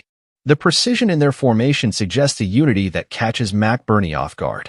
As he observes the troops, he notices a commanding figure leading them, bringing forth questions about the soldiers' awareness of the unique practices of the Southern training camp. Approaching Roman, McBurney decides to share some insight into the camp's ethos. He informs Roman that nobles are not compelled to partake in training and suggests that if Roman desires respite, he can find shade and observe the training from a distance like others have chosen to do. Roman, curious about the motivation behind McBurney's advice, inquires if it stems from the influence of other nobles. McBurney candidly admits that Roman's suspicion is correct. Other nobles, unfamiliar with the demands of the Southern training camp, often choose to abstain from the physical rigors of training. This revelation prompts Roman to delve into a broader perspective. He emphasizes that on the battlefield, adversaries do not discriminate based on status. Roman articulates the necessity for commanders to possess stamina to navigate diverse terrains such as mountains, rivers, and swamps. He argues that for a commander to fulfill their role effectively, it is imperative to partake in the same training as their soldiers. Roman's perspective resonates with McBurney, who is impressed by the nobles' understanding of the purpose behind the training. Roman points out that the Southern training camp's regimen serves not only to gauge the strength of the soldiers but also as a conduit for the transfer of invaluable experience. The training, according to Roman, is a holistic process designed to equip soldiers with the skills necessary for any battlefield scenario. The realization dawns on McBurney that Roman possesses a genuine commitment to understanding the challenges faced by his soldiers. In response, Roman urges McBurney not to wear a fake smile in his presence, assuring him that he is willing to undergo any form of training, transcending the constraints of his noble status. This declaration surprises McBurney, who, for the first time, encounters a noble willing to devote himself wholeheartedly to the training regimen. McBurney, initially considering compromises to accommodate the nobles, reconsiders his approach. He resolves to uphold the standards of the Southern training camp without dilution. Returning to the stage, McBurney contemplates the upcoming 3 weeks with a renewed sense of determination. He decides to give his best effort, acknowledging the rare commitment displayed by Roman and recognizing the significance of this unique convergence of nobility and common soldiers. Taking center stage once more, McBurney addresses the assembled troops. He declares the commencement of the first week of physical training. McBurney's pivotal decision marked the commencement of an arduous training regimen often dubbed Training Hell. The primary objective of this rigorous training was clear: to equip individuals with the skills needed to navigate the unpredictable and relentless nature of the war zone, emphasizing the crucial ability to move swiftly in any circumstance. Gathering the soldiers, McBurney laid down a non-negotiable rule: regardless of the weather, they would ascend a mountain every single day as part of their training routine. This announcement was met with astonishment from the other soldiers, who were taken aback by the evident strength and capabilities displayed by Roman and his troops. During the rigorous training sessions, McBurney passionately conveyed the idea that warfare extends beyond the physical realm. It is also a psychological battle with an uncertain duration. Soldiers were subjected to relentless swinging exercises without a specified quota, pushing them to surpass their perceived limits. In an emphatic tone, McBurney made it clear that those who gave up midway would have their training extended, even if it meant sacrificing precious sleep. As the grueling training sessions unfolded, a palpable sense of exhaustion settled among the soldiers. Seeking relief, some soldiers cooled off in the nearby river. In a candid exchange, one soldier remarked that he could have tackled the day's training more efficiently if he had the extensive preparation time seemingly enjoyed by Roman and his soldiers. Henderson, overhearing this conversation, interjected with a probing question about the soldier's training background. The soldier admitted to having trained for barely a year, acknowledging the expected disparity in proficiency compared to Roman and his soldiers, who had undergone years of training. Henderson, however, corrected the soldier's assumption, revealing that Roman soldiers had only been training for 3 months. With a serious expression, Henderson addressed the soldier's misconception, asserting that Roman soldiers had achieved remarkable progress within a short time frame. He went on to emphasize that the soldier's struggles were not a result of inadequate preparation but stemmed from a failure to give his best effort, plain and simple. In the quiet town of Henderson's residence, a seemingly ordinary day took a decisive turn when he stumbled upon a soldier recruitment notice. Intrigued by the prospect of a different life, he delved into the possibilities laid out before him. Little did he know that this seemingly straightforward choice would plunge him into a world where his perceptions of capability and qualification would be shattered. Upon joining Roman Dimitri's ranks as a private soldier, Henderson initially believed that the role required no outstanding qualifications. In his mind, the transition from a farmer to a warrior seemed like a natural progression, a mere change in occupation. However, reality struck hard when veteran mercenaries like Lucas and Pucky gathered to assess the conditions Roman offered. Henderson found himself surrounded by battle-hardened individuals, turning his initial confidence into a massive delusion. As the days unfolded, Henderson discovered that he was akin to a herbivore surrounded by beasts. Doubts began to gnaw at him, questioning whether he could truly measure up to the expectations set by serving under Roman. The very qualities he thought unnecessary for a private soldier were now glaringly absent, leaving him feeling unprepared and vulnerable. In a moment of vulnerability, Henderson sought counsel from Chris, a seasoned warrior within Roman's ranks. Henderson confessed that he felt undeserving of serving Lord Roman, citing his lack of swordsmanship skills and his background as a mere farmer. He deemed his decision to step into the world of warriors as arrogant and questioned whether he had the right to be amongst such skilled individuals. Chris, however, responded with a narrative that transcended Henderson's current state. He spoke of Kevin, a once spiteful boy whom Roman had taken under his wing. Chris vividly recalled the skepticism he felt when Roman chose Kevin, a common boy with nothing but spite in his eyes. However, the passage of time had transformed Kevin into a formidable warrior, earning the respect of all who crossed his path. Reflecting on his own journey, Chris revealed that he, too, had undergone a profound transformation. He recounted a time when his ignorant self had challenged Roman, only to have his front teeth almost blown away in response. Back then, Chris admitted to being nothing more than a frog in a well, unaware of the vastness of the world beyond. Under Roman's guidance, he had evolved into a warrior, just as Kevin had. With a sense of camaraderie, Chris urged Henderson to pay heed. He reminded him that the liege, Roman himself, had personally accepted Henderson into his ranks. Chris acknowledged Henderson's current struggles but emphasized the latent potential within him. Drawing parallels to Kevin and himself, he assured Henderson that growth was not only possible but inevitable under Roman's mentorship. In the quiet realm of Henderson's self-doubt, the prospect of transformation beckoned as he stepped into the fold of Roman Dimitri's service. It was a decision laden with skepticism, for Henderson struggled to believe in his own potential. Yet, amidst his uncertainty, he reasoned that Roman must have discerned something worthwhile in him, a reason to select Henderson above a multitude of other applicants. Despite being a humble farmer, Henderson began to weave a delicate thread of trust in Roman's judgment, spurred on by the assurance of a fellow soldier, Chris. From the moment Henderson embraced this newfound trust, a subtle but profound change unfolded in his life. However, he clung to Chris's counsel, choosing to place his faith in Roman Dimitri, the liege who seemed capable of turning such improbable aspirations into reality. In the ensuing months, Henderson adhered steadfastly to a demanding training regimen. The physical toll was relentless, pushing him to the brink where vomiting or losing consciousness became a regular part of the ordeal. Yet, undeterred, Henderson summoned the resilience to persevere.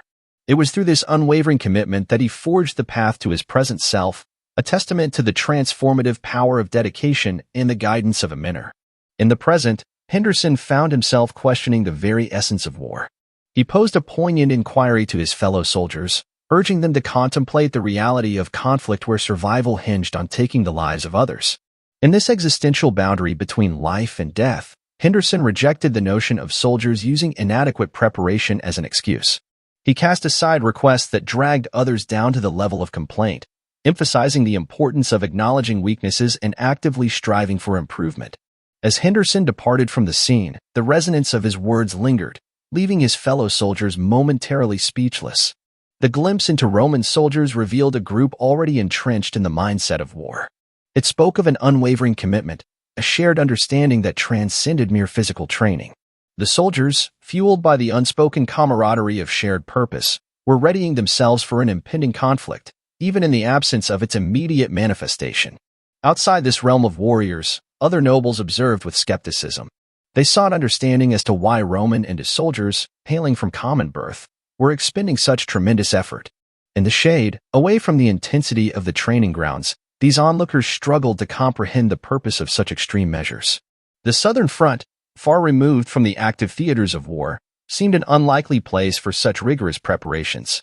Among these observers was Henry, contemplating his own distance from someone like Roman. The nobles questioned the motives of Roman soldiers, deeming their efforts unnecessary. Yet, within this seemingly pointless exertion, there lay a profound truth, that those born under the banner of Dimitri were striving to be acknowledged, to prove their worth even when far from the immediate battleground. Henry found himself perplexed by what he perceived as Romans' obliviousness to the benefits of dialogue and forging alliances with other nobles. He mused that this might be a common issue among nobles of common birth, a failure to recognize the importance of interpersonal connections in the complex dance of politics. The notion lingered in his thoughts as he pondered the potential repercussions of such isolationist tendencies. As the narrative shifted, we found ourselves in the grand halls of the Hector Palace, a domain where crucial decisions shaped the destiny of a kingdom. Here, Jackson, a stalwart soldier and captain of the Ranger Corps, stood before the King of Hector. In a detailed report, Jackson unveiled the meticulous efforts of the Ranger Corps, having infiltrated and investigated Cairo's southern front defense line an astonishing 48 times over the past year. Jackson's findings painted a strategic picture. The defensive strength of the southern front had been skewed towards the western front due to the ongoing confrontation with Cronist. This tactical imbalance left the southern front exposed and vulnerable. The conclusion drawn was that conquering the southern front would be a relatively straightforward endeavor. In the complex geopolitics of the continent, this revelation held significant implications for the Hector kingdom. The narrative then delved into the historical grandeur and subsequent fall from grace experienced by Hector. Once a superpower comparable to the formidable Kronos Empire, Hector faced a devastating defeat in a war against Valhalla. This defeat marked the turning point, reducing Hector's national strength to a level on par with Cairo. The once proud kingdom, a beacon of power and influence, now found itself relegated to one of the 6 kingdoms, struggling to maintain relevance in the face of imperial dominance. Against this backdrop of decline, Prince Edwin Hector approached his father, the king, with a heavy heart. Edwin disclosed the harsh reality of Hector's plight: 5 years of consecutive poor harvests, exacerbated by the burden of repaying loans from the Golden Bank with crippling interest. The kingdom stood at the precipice of financial suffocation, and Edwin expressed deep concern that if the current trajectory continued, Hector would lose its identity as a kingdom. In a moment of poignant honesty, Edwin traced the root of Hector's troubles to a deliberate distancing from war and its historical entanglements following the ancestral defeat. However, he asserted that this self-imposed isolation must come to an end. Edwin revealed that over the past year, Hector had made extensive preparations for an inevitable confrontation. Addressing his father with a sense of urgency, Edwin presented a stark choice: war. He acknowledged the desperate state of the citizens and the kingdom itself, asserting that the time for decision had arrived. War, in Edwin's perspective, was the only recourse that could potentially salvage Hector from its downward spiral. In the chambers of Hector's royal palace, Edwin's father grappled with the weight of the word war. To him, it was a term too significant to easily pass from a king's lips, especially given his son Edwin's distinct and resolute nature. Seeking affirmation, the king questioned Edwin about his confidence in pursuing war. Edwin, unyielding in his conviction, reassured his father that he wouldn't have proposed it if he lacked confidence. With a pivotal decision at hand, the king relinquished all executive authority related to the impending war to his sole heir, Edwin Hector. Taking up this newfound responsibility, Edwin conveyed his readiness to carry out the king's command. The transfer of executive authority marked a transformative moment, setting the stage for Edwin to lead Hector into the uncharted territories of conflict. In a seamless transition, the narrative shifted to the southern camp, where the culmination of a 3-week training regimen brought a sense of accomplishment. Bale, the bearer of good news, joyfully informed Roman and the other soldiers who had completed the training that they were now part of the prestigious 5th Defense Line's Reserve Corps. He acknowledged that this position was highly sought after and revealed that he had utilized some influence to secure Roman's deployment to this coveted post. Grateful for the opportunity, Roman extended his thanks, but Bale, in a display of camaraderie, waved off any expressions of gratitude, assuring Roman that he could always turn to Bale if any needs arose. Beyond the confines of the training grounds, a moment of gratitude unfolded as McBurney expressed his appreciation to Roman. The past 3 weeks had offered McBurney a renewed sense of purpose, and he recognized the impact of Roman's guidance. Handing Roman a piece of paper, McBurney explained that it contained summarized information and geographical features of the Southern Front. He hoped it would be a valuable resource in the event of war and conveyed his sincere prayers for Roman's safety. Roman, appreciating the gesture, thanked McBurney for the thoughtful preparation. In the depths of McBurney's emotions, a complex realization surfaced. Observing Roman over the training period, McBurney felt a strong inclination to follow him. However, this newfound admiration was tinged with a sense of self-awareness. McBurney, a one-armed individual lacking proficiency in swordplay, grappled with the notion that there might not be a place for him among the elite warriors under Roman's command. As McBurney bid farewell to Roman, a sense of self-doubt clouded his departure. He believed that his presence might hinder Roman's efforts, yet the parting was marked by a gesture that spoke volumes. Roman, examining the map McBurney had meticulously prepared, couldn't help but acknowledge the difficulty even seasoned individuals like Lucas faced in acquiring such detailed information. In McBurney's selfless act, Roman found a source of respect, recognizing the purity of his goodwill. The narrative then shifted to the heart of the unfolding conflict, the Southern Front's first defense line. A soldier's urgent shout pierced the air as the enemy's attack began in earnest.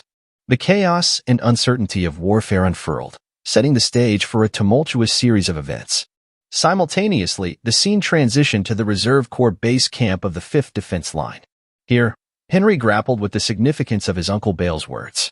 Bale, intentionally placing Henry in the same Reserve Corps as Roman, had impressed upon him the importance of cultivating a friendly relationship with Roman over the next 2 years. Henry, contemplative and uncertain about how to bridge the gap with someone like Roman, found himself thrust into a situation that demanded both strategic acumen and personal connection. The sudden blare of an emergency siren shattered the camp's tranquility, signaling Hector's declaration of war.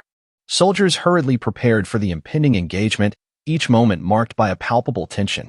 However, amidst the urgency, Henry was struck by the realization that Roman Dmitri, his intended companion on this tumultuous journey, had vanished from his immediate surroundings.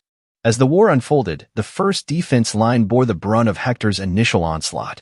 Hector's soldiers breached the gate, threatening the stability of this once prized bastion.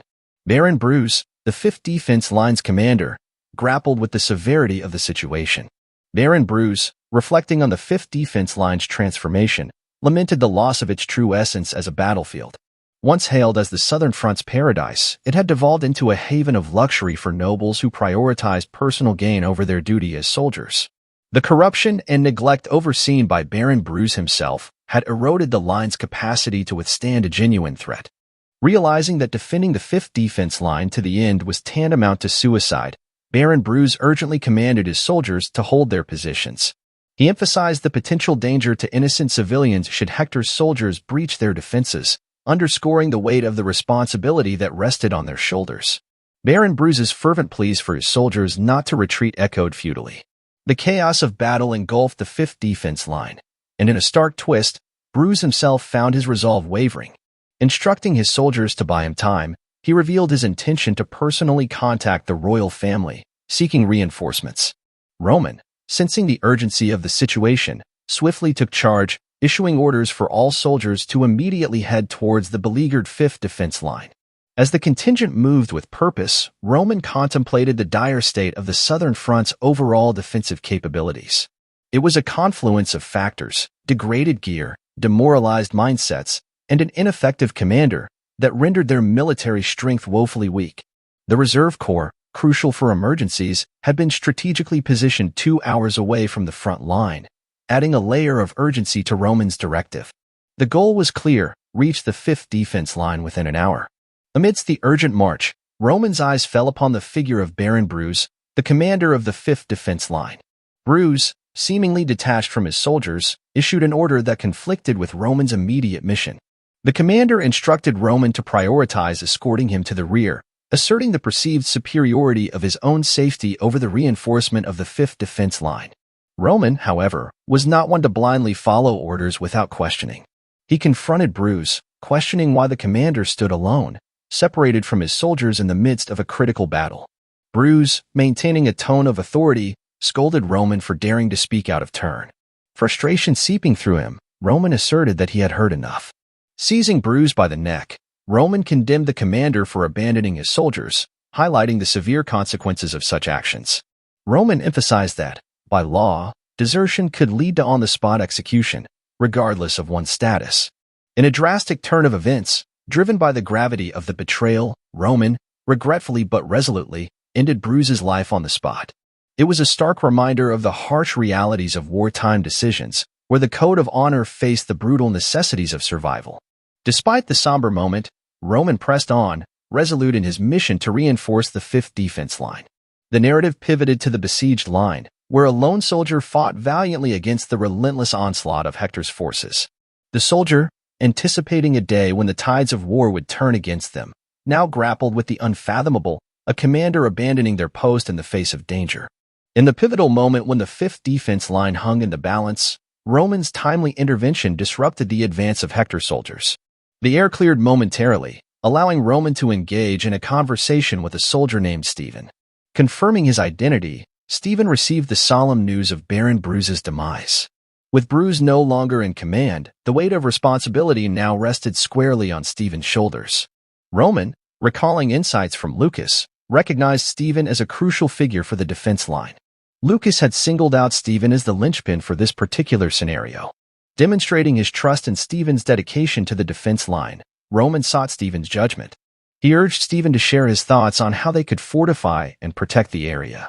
Alongside this, Roman made it clear that, if all seemed lost, he, as the Reserve Corps commander, would not hesitate to order a strategic retreat.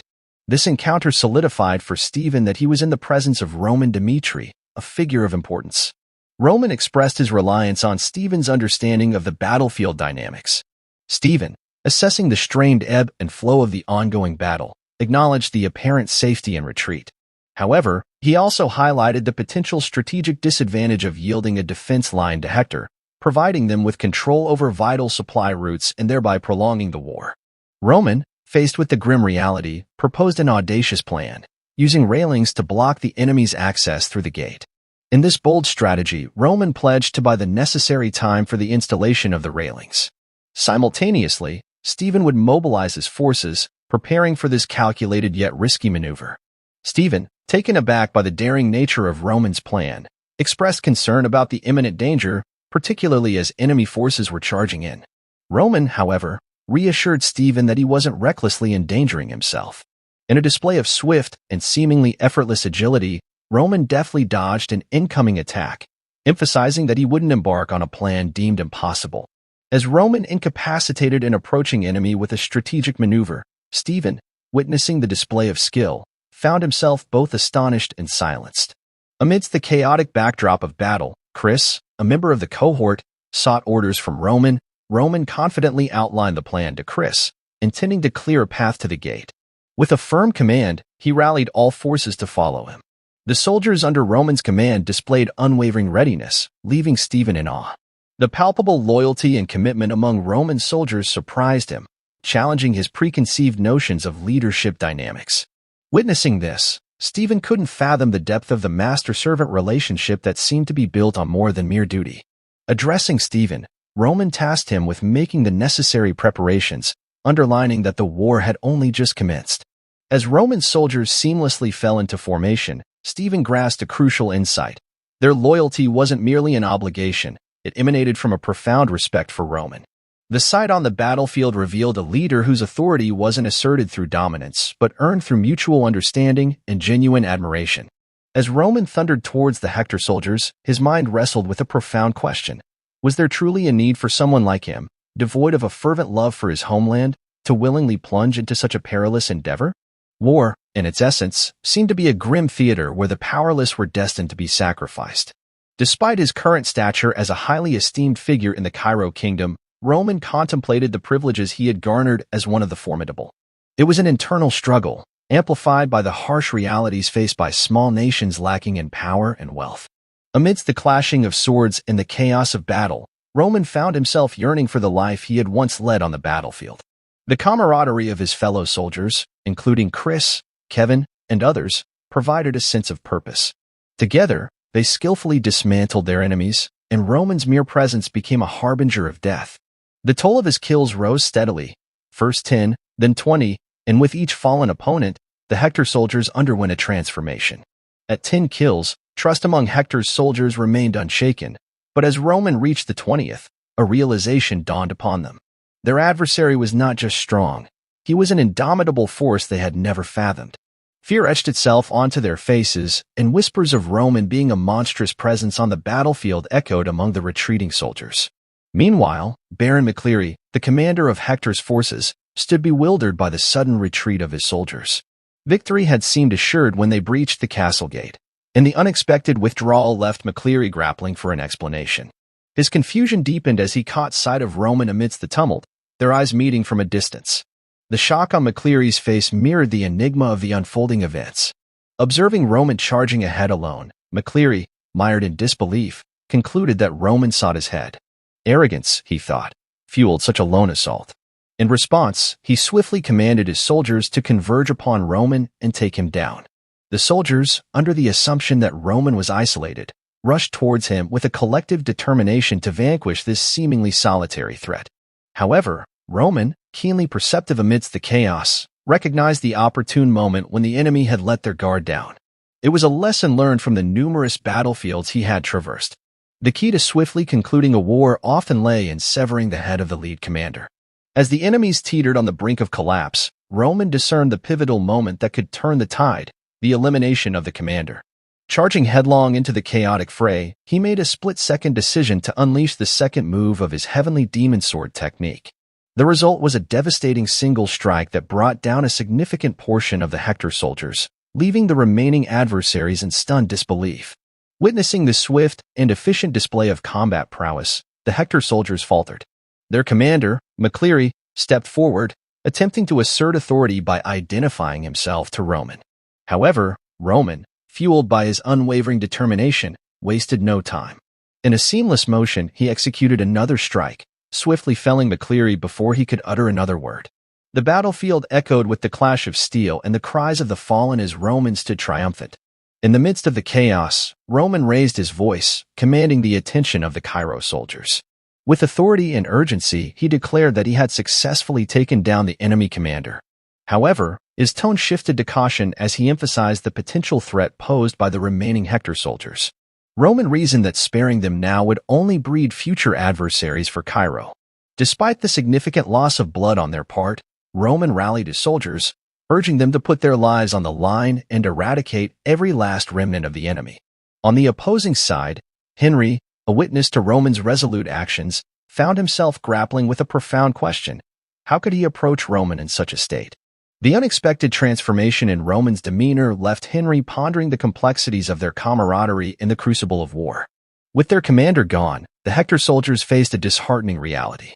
They scattered in different directions, attempting to escape the relentless pursuit of Roman and his forces. The 5th Defense Line stood firm under Roman's leadership, successfully repelling the onslaught. Chris, one of Roman's trusted comrades, reported to him that none of the 30 soldiers, including himself, had incurred casualties. Roman, acknowledging the valor and efficiency of his soldiers, commended them for their excellent work on the battlefield.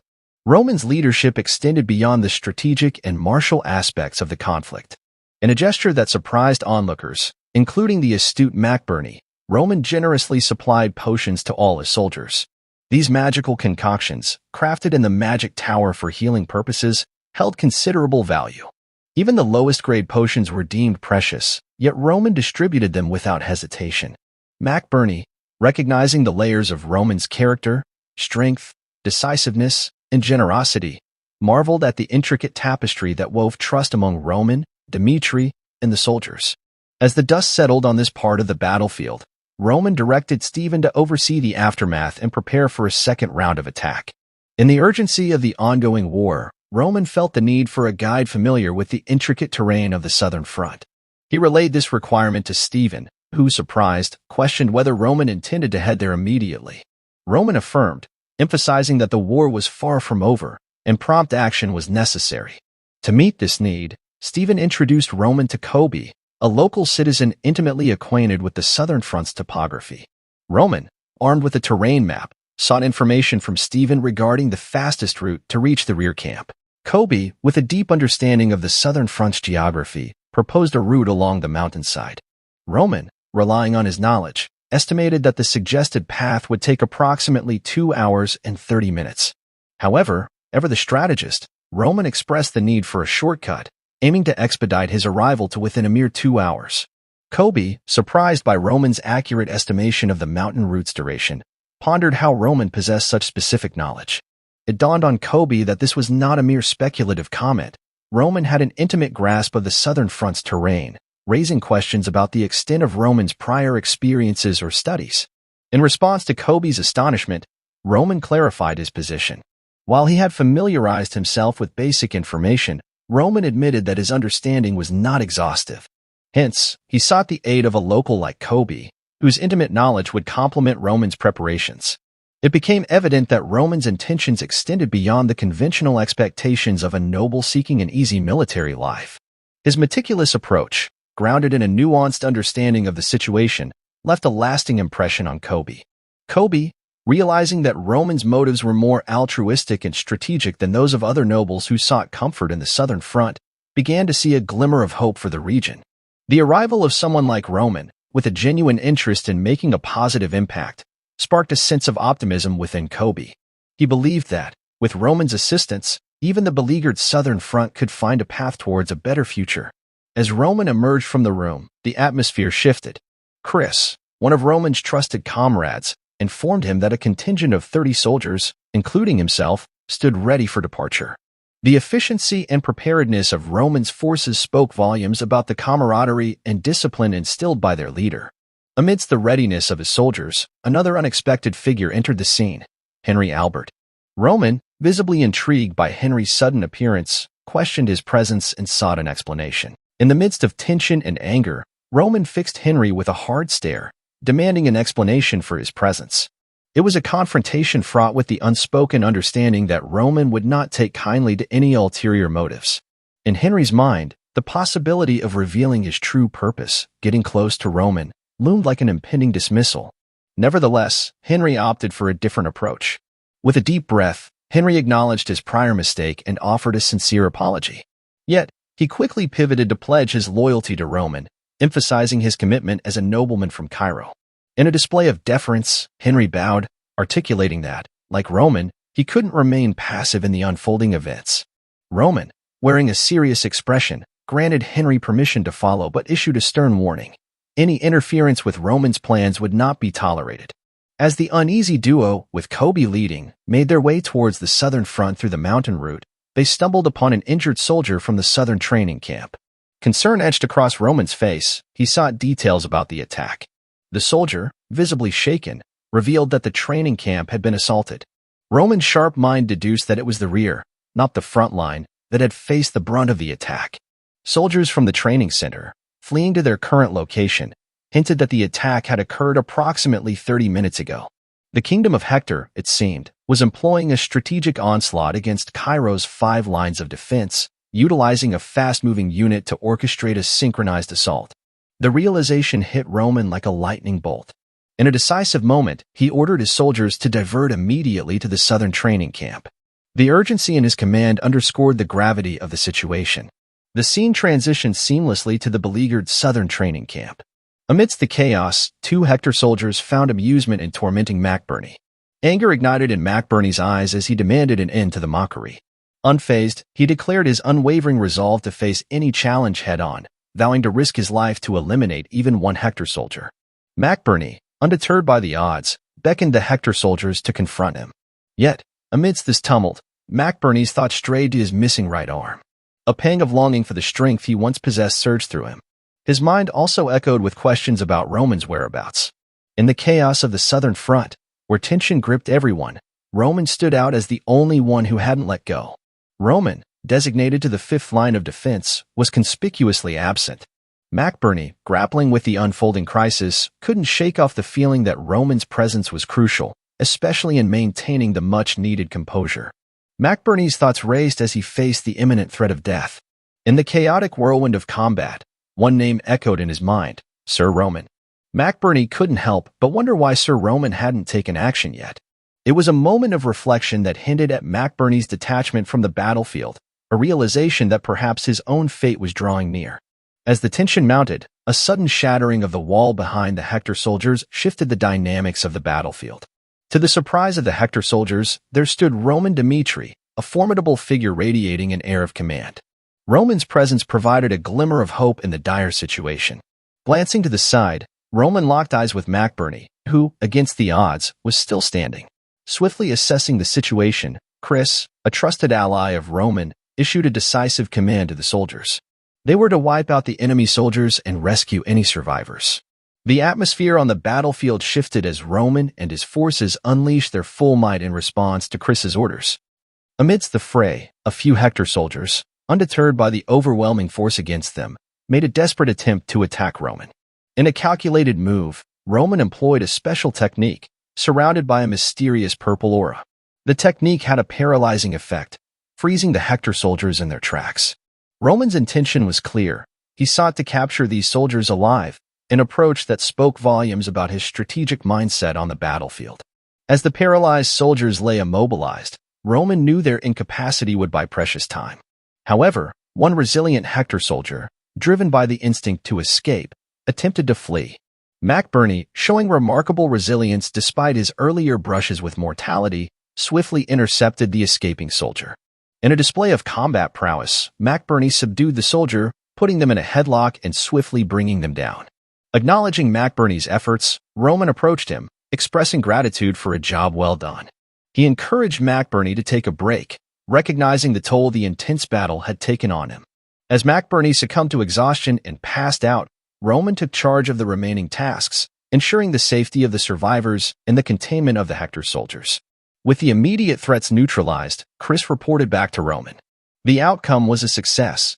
12 Hector soldiers were eliminated, and 5 survivors were rescued. According to the survivors' accounts, Vale, a prominent figure among the Hector forces, had fled to the mountains, nursing injuries from the fierce engagement. In the aftermath of the battle, Roman's thoughts delved into the strategic implications of Hector's actions. He speculated that the assault on the southern training camp might have been a diversion, a prelude to their larger plans. The Hector soldiers they faced were only a fraction of the main unit numbering in the several hundreds. Roman questioned Chris about the captured soldiers and, with a stern directive, allowed only Chris access to the building where they were held captive. Roman, now focused on unraveling the mysteries behind Hector's actions, entered the building with a sense of purpose. He believed there must be a deeper reason for Hector to resort to the strategies outlined in the sacred book. Facing the captive soldiers, Roman set the ominous tone by offering them a slim chance for a painless end. They had 3 minutes to provide the answers he sought. Otherwise, they would endure unimaginable pain until their demise. A defiant soldier challenged Roman, goading him to end their lives immediately. Unfazed, Roman initiated the interrogation with a simple yet crucial question. What was the goal of the kingdom of Hector? The soldier, instead of answering, met the inquiry with a defiant smile. Unperturbed, Roman pressed on with a second question. Why did the Hector soldiers attack the southern training camp? The soldiers' silence persisted, and Roman declared that their 3 minutes were up. With the same mysterious technique emanating a purple aura, Roman touched the soldier's shoulder, eliciting anguished screams. Roman detailed the pain as muscles splitting and bones fracturing, emphasizing the inevitable approach of death. In the face of excruciating torment, Roman acknowledged the soldiers' likely training to withstand torture. However, he asserted that divulging information wouldn't alter the outcome of Hector's operation. One soldier, boldly resigned to their fate, claimed it was too late to stop Hector's plan, even if they cooperated. Roman, with a sinister expression, revealed the truth. He never sought the soldiers' genuine answers. Instead, he orchestrated the encounter to observe their reactions. With a victorious guess, Roman unveiled that the true purpose of the meeting was the rear. The revelation sent shockwaves through the captive soldier. Roman, taking advantage of the moment, swiftly subdued the soldier. Roman contemplated the broader implications of Hector's cunning tactics. Reflecting on the situation, Roman discerned that the simultaneous attack on the southern front had been a diversion. The realization struck him with the gravity of the broader conflict. If Hector's operation succeeded, the southern front, a vital strategic position, would be on the brink of destruction. The narrative transitions to a room where Roman directs McBurney to provide a detailed account of the events at the southern training camp. McBurney begins by revealing that the kingdom of Hector initiated an attack just 2 hours prior. Engaged in his routine preparations for the upcoming riders' training, McBurney was caught off guard when Hector's soldiers, seemingly out of nowhere, launched a sudden assault on the southern training camp. In response to the surprise attack, McBurney and his comrades swiftly mobilized troops, attempting to counter the intrusion. However, The disparity in power proved overwhelming, resulting in the brutal slaughter of the southern camp's forces. Amidst the chaos, uncertainty loomed regarding the fate of Baal, the commander of the training camp, adding another layer of concern to the unfolding situation. Roman, seeking strategic insights, turns his attention to the specifics of the enemy's armor. He questions McBurney about any distinctive features he noticed. McBurney recounts that Hector's soldiers were lightly armed, and the individual who appeared to be the enemy commander bore a face covered in scars. Roman, drawing connections from his knowledge, suggests that these soldiers might be the renowned rangers of Hector's kingdom. McBurney, taken aback by this revelation, recognizes the leader of the Rangers as a decorated veteran with scars earned in numerous wars, emblematic of his experience and prowess on the battlefield. However, the motive behind Hector's audacious attack on the southern training camp remains elusive, prompting McBurney to express his confusion. He questions why Hector, with a clear advantage, wouldn't direct their forces to topple the front line instead of targeting the training camp. Furthermore, McBurney is perplexed by the fact that Hector's soldiers, instead of pressing forward, chose to retreat after the assault. In response, Roman provides a crucial piece of the puzzle. Roman explains that the camp, situated on the way to the rear position, left Hector with no choice but to attack it. This insight offers a new perspective for McBurney, who begins to grasp the intricacies of the situation. However, it also raises more questions, and McBurney, still in the dark about Hector's true intentions, seeks further clarification. Roman, sensing the need to reveal the hidden truth, discloses that Hector's attack on the front line was merely a deceptive maneuver. The real objective was to secure the rear position, which, to McBurney's astonishment, housed a warp gate. In a moment of realization, McBurney understands the gravity of the situation. A warp gate, Roman explains, is a magical crystal that manipulates space, allowing for instantaneous travel. Beyond obstructing enemy reinforcements, possessing warp gates on the battlefield has evolved into a crucial strategic advantage, as now Hector have the capability to reset the coordinates of the warp gate under their control. This extraordinary ability enables them to execute a reverse attack, making the warp gate a formidable asset. However, to counter any potential threats, the warp gate is equipped with a self-destruct device, a testament to the intricate and high-stakes nature of the ongoing conflict. Roman, the key strategist in this narrative, reveals to McBurney the depth of Hector's commitment to victory. The kingdom has devised a must-win strategy, one that hinges on successfully securing the warp gate located in the rear. This tactical move is considered paramount, with the assurance that victory will be within their grasp if executed effectively. Upon learning of this critical strategy, McBurney, ever the practical thinker, suggests that they should move swiftly to assist the rear troops. However, Roman counters this instinct, questioning whether McBurney has received any requests for assistance from the rear. The revelation that Hector's Ranger unit, a formidable force, left the southern training camp an hour and a half ago leaves little room for optimism. Roman asserts that, by now, the warp gate may have already fallen into the hands of the enemy, effectively isolating all forces on the southern front.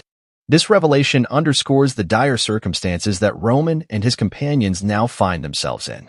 As the realization sinks in that they won't have the kingdom's support from this point forward, Roman emphasizes the need for survival.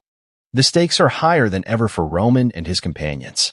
The narrative then transitions to the Hector border, where Edwin, a key figure on the opposing side, stands before the warp gate. The scene provides a glimpse into the calculated moves of Hector's forces. A soldier delivers a report to Edwin, detailing the progress of Hector's soldiers as they approach the rear of Cairo, passing through the southern training camp. The kingdom of Cairo, unaware of Hector's strategic maneuvers, is engrossed in defending their line. Edwin, demonstrating a keen understanding of the psychological aspects of warfare, cautions against complacency. He orders the soldiers to persist in their attacks on Cairo's defensive position, emphasizing the need to wear down the opponent's resolve.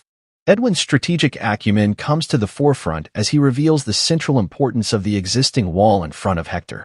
Success in the ongoing operation is contingent on preserving this crucial barrier. In a reflective moment, Edwin acknowledges the past infiltrations of Jackson's Ranger unit into the southern front.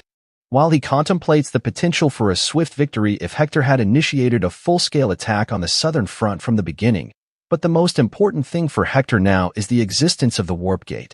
Edwin issues a stark directive to the soldiers under his command.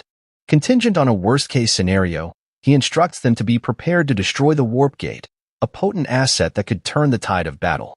Edwin's mind, ever calculating, envisions the potential failure of the operation and the dire consequences of Hector resorting to the destruction of the warp gate, triggering the initiation of the second phase of their strategic plan.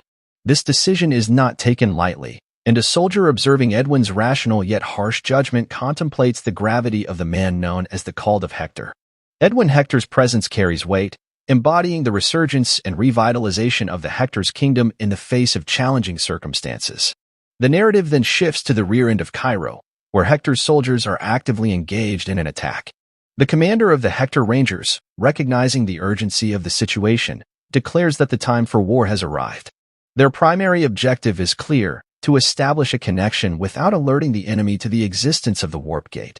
The success of this mission holds the key to Hector's strategic advantage and potential victory. The story takes a temporal leap to a year ago, unveiling a pivotal conversation between Edwin and Jackson, the commander of the Rangers. Edwin, acknowledging the kingdom of Hector's vulnerability, highlights the escalating pressure from Golden Bank and the looming threat of a depleted national treasury due to recurring poor harvests. In a move that underscores the desperation of Hector's predicament, Edwin proposes a partnership to Jackson. He suggests that Jackson takes charge of the southern front of the Kingdom of Cairo alongside Edwin. The urgency of this proposal is heightened by rumors that Hector's ongoing poor harvests have invoked the wrath of the gods, casting a shadow over the kingdom's fate. Edwin, recognized as a genius in Hector's history, understands the chaotic age they find themselves in. In a twist of fate, he believes that a hero must rise to meet the challenges that this tumultuous era presents. Within a remarkably short span of time, Hector's forces undertake a meticulous series of actions. They scout the southern front 48 times, employing spies to dig tunnels in the rear positions. The Ranger unit, with strategic precision, infiltrates the completed tunnels, gaining access to the coveted warp gate. Returning to the present, the culmination of these efforts materializes as Jackson and his soldiers successfully establish a connection with the warp gate. Through the swirling portal emerges Prince Edwin, a key player in the unfolding drama. Edwin, with strategic foresight, allocates responsibilities.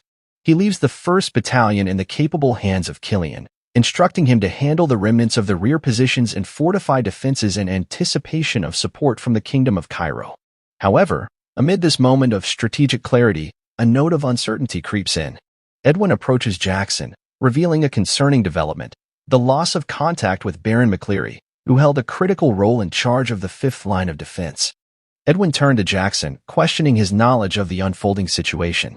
Jackson, the commander in Edwin's ranks, informed Edwin that his soldiers were currently in the process of verifying the facts. Trying to allay Edwin's concerns, Jackson assured him that the situation only pertained to the 5th line of defense and not to any critical areas. In his assessment, Jackson speculated that the 5th defense line, known for its historical challenges, might succumb to an attack with just a few troops. Edwin acknowledged that he would have instructed Jackson to proceed with the attack regardless of the circumstances. Jackson agreed, understanding the gravity of the directive.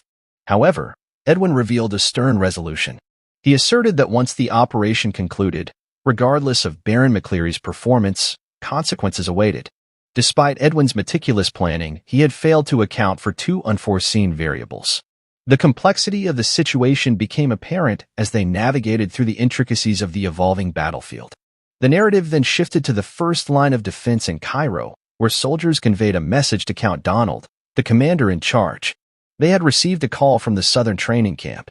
Count Donald promptly attended to the call, finding Roman from the 5th line of defense on the other end. Roman, getting straight to the point, shared critical information. It seemed that the Kingdom of Hector was employing a smokescreen strategy to capture the warp gate in the rear position. In anticipation of being isolated by enemy forces from both the front and back, they made the strategic decision to abandon the castle and retreat to the mountains. Roman emphasized the urgency of gathering all remaining forces on the mountain. Count Donald, considering the challenging terrain of the southern mountains, expressed concern about the difficulty of the task. Nevertheless, he assured Roman that he would personally assess the situation and then ended the call. Roman pondered the implications of this decision, realizing that, in this scenario, all defense lines except the 5th will be discarded. Roman swiftly directed the soldiers to pack their belongings as they are heading to the mountains. The narrative pivots to the 1st defense line in Cairo, where Donald, the commander, grapples with the challenge of connecting to the rear camp. Despite his attempts, he finds it difficult to establish communication. Recalling Roman's earlier caution, Donald acknowledges that even with troops sent from the southern front and nearby areas, it would take an estimated month for them to arrive. Frustration mounts as he contemplates whether there might be an alternative solution to their predicament. It occurs to him that if he can hold out in the fortress until reinforcements arrive, there's a chance they can turn the tide in their favor. Fast forward 4 hours, and Donald is taken aback to discover that they are now completely isolated. Hector's forces, seizing Cairo's warp gate and sending additional troops, have effectively cut off their defense lines both in the front and rear. Despite the dire circumstances, Donald regains composure and notes that his soldiers have expertly repaired the fortress walls. Armaments are meticulously prepared, a lesson learned from the errors of their initial battle. With these preparations, Donald believes they can endure the siege within the fortress and orders his soldiers to brace for an impending attack. In a briefing to the 1st Defense Troops, Donald delivers the sobering news that Hector has taken control of the warp gate, leaving them entirely cut off with no hope of reinforcement from the kingdom. However, drawing from their strategy in the first battle, Donald instills hope, emphasizing their commitment to enduring until reinforcements arrive. To their astonishment, as they launch their counterattack, they realize that Hector has a weapon flare in their possession. Hector initiates the use of the flare, effectively breaching the fortress walls in a matter of moments. In the ensuing chaos, Donald and his soldiers find themselves swiftly overwhelmed. In that critical instant, Donald's mind revisits Roman's cautionary words, realizing the validity of Roman Dimitri's foresight. Swiftly thereafter, Edwin executes a decisive strike, triumphantly overthrowing Count Donald and seizing command of the southern front line. Edwin, reflecting on the advantage gained by using the flare to initiate the attack, acknowledges that they were able to occupy the fortress with minimal losses. From Edwin's perspective, Hector is positioned to seamlessly conquer the entire southern front. He concludes that time is working in Hector's favor in this unfolding conflict. Edwin commands his soldiers to secure all surrendered foes in a designated area, aiming to prevent any unexpected threats to Hector. The objective is to amass as much ammunition as possible for negotiations with Cairo. Jackson approves of the plan, and Edwin initially deems it flawless. However, a sense of unease begins to gnaw at him as he considers potential oversights. The calm is shattered by a soldier delivering distressing news. Baron MacLeary has fallen on the battlefield, disrupting communication channels. Edwin, now wearing a grave expression, presses the soldier for details and demands the immediate presence of the individual who provided this information. Edwin approached the weary soldier, seeking information on the recent events at the 5th Defense Line. The soldier recounted that, initially, the defense line appeared ill-prepared for any attack. However, when Hector launched his assault, the unpreparedness became apparent. Hector managed to breach the fortress, prompting Baron MacLeary to issue a swift order for its destruction. The soldier, a hint of fear in his eyes, then revealed that a monstrous entity had appeared. Edwin, taken aback by this unexpected turn, listened intently as the soldier described the terrifying power of the creature. The monster had single-handedly taken down numerous soldiers in the blink of an eye. Even the elite Aura Knights of Hector were powerless against the beast, succumbing to a single strike. The revelation of this formidable adversary left Edwin astonished. As the soldier continued his account, it became clear that the appearance of the monster had turned the tide of the battle. Hector, despite his initial success in breaching the fortress, ultimately lost the confrontation. Edwin, grappling with this shocking information, realized that despite his meticulous year-long preparations, an unforeseen variable had disrupted the carefully laid plans. Roman Dimitri, Cairo's youngest ranker. Leaving the soldier behind, Edwin made his way through the aftermath of the battlefield. Thoughts swirled in his mind as he contemplated the implications of the monster's intervention. He knew that negotiations and strategic decisions were now critical to navigate this unexpected challenge. Back at the command center, Edwin summoned Jackson to provide a report on the current situation. Jackson conveyed that they had thoroughly checked the 5th Defense Line, only to find it abandoned by Cairo soldiers. Speculating that the soldiers might have withdrawn into the mountains, Jackson proposed forming a pursuit squad. However, Edwin, mindful of the changing tides and Hector's advantageous position, declined the suggestion. Acknowledging that negotiations with the Cairo kingdom were now imperative, Edwin decided to shift his focus.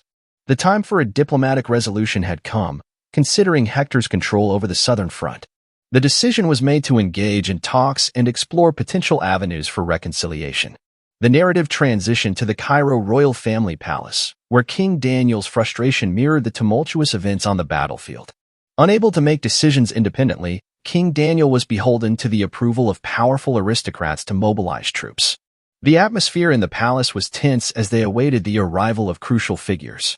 Marquis Benedict, arriving late with a smile despite the circumstances, explained that his horse carriage had encountered unexpected trouble. Following him were representatives from opposing factions, Count Denver from the pro-Valhalla faction and Count Gregory from the pro-Konos faction. Each faction held considerable influence in the political landscape, further complicating the decision-making process. In a tense meeting, Daniel delivered unsettling news to the assembled group. The Hector Kingdom had boldly crossed Cairo's borders, launching an ambush on the unsuspecting camps. The consequences were dire, especially for the southern front, which now teetered on the brink of danger. Marquis, quick to respond, suggested sending immediate reinforcements to counter the unexpected assault. However, Daniel, wearing a stern expression, responded that he would assume there were prior agreements in place to dispatch reinforcements promptly. The gravity of the situation escalated as a soldier entered with distressing information. Hector had successfully taken control of Cairo's warp gate. Benedict, one of the attendees, could hardly believe this revelation. The command system, initially split into 4, had now morphed into a more significant issue, raising concerns about the kingdom's overall vulnerability. Frustration radiated from Daniel as he questioned the group about how they intended to take responsibility for the unfolding crisis. He expressed his belief that had he been granted decision-making authority from the start, the southern front wouldn't be facing such imminent peril. Blame was cast upon everyone seated at the table, with Daniel emphasizing that their collective actions had contributed to the current predicament. Amidst the heated discussion, a soldier burst into the room, announcing a magical communication from Hector.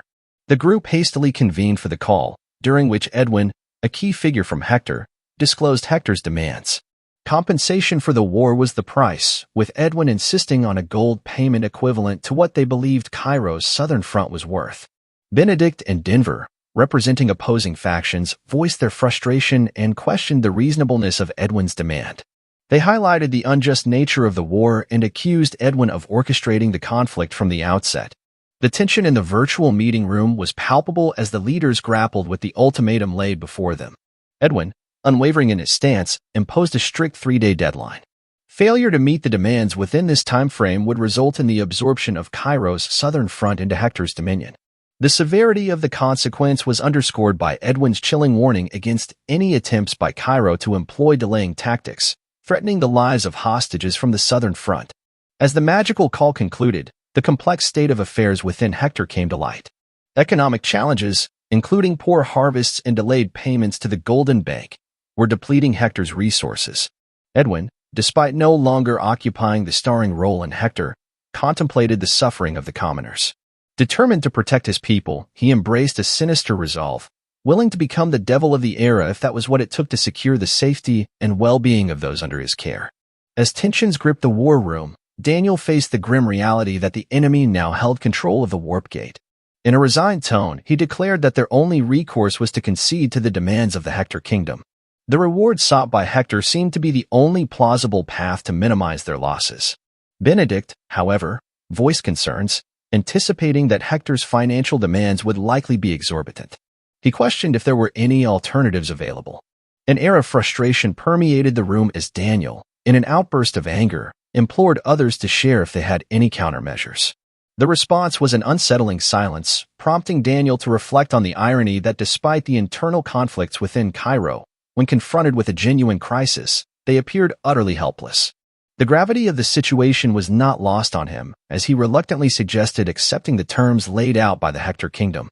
Count Denver, however, offered a dissenting opinion. He drew attention to Roman Dmitri, a key player stationed in the southern front. According to a recent report, Roman had successfully defended Cairo's fifth line of defense. Denver believed that if Roman could influence the course of the war, Cairo stood a fighting chance.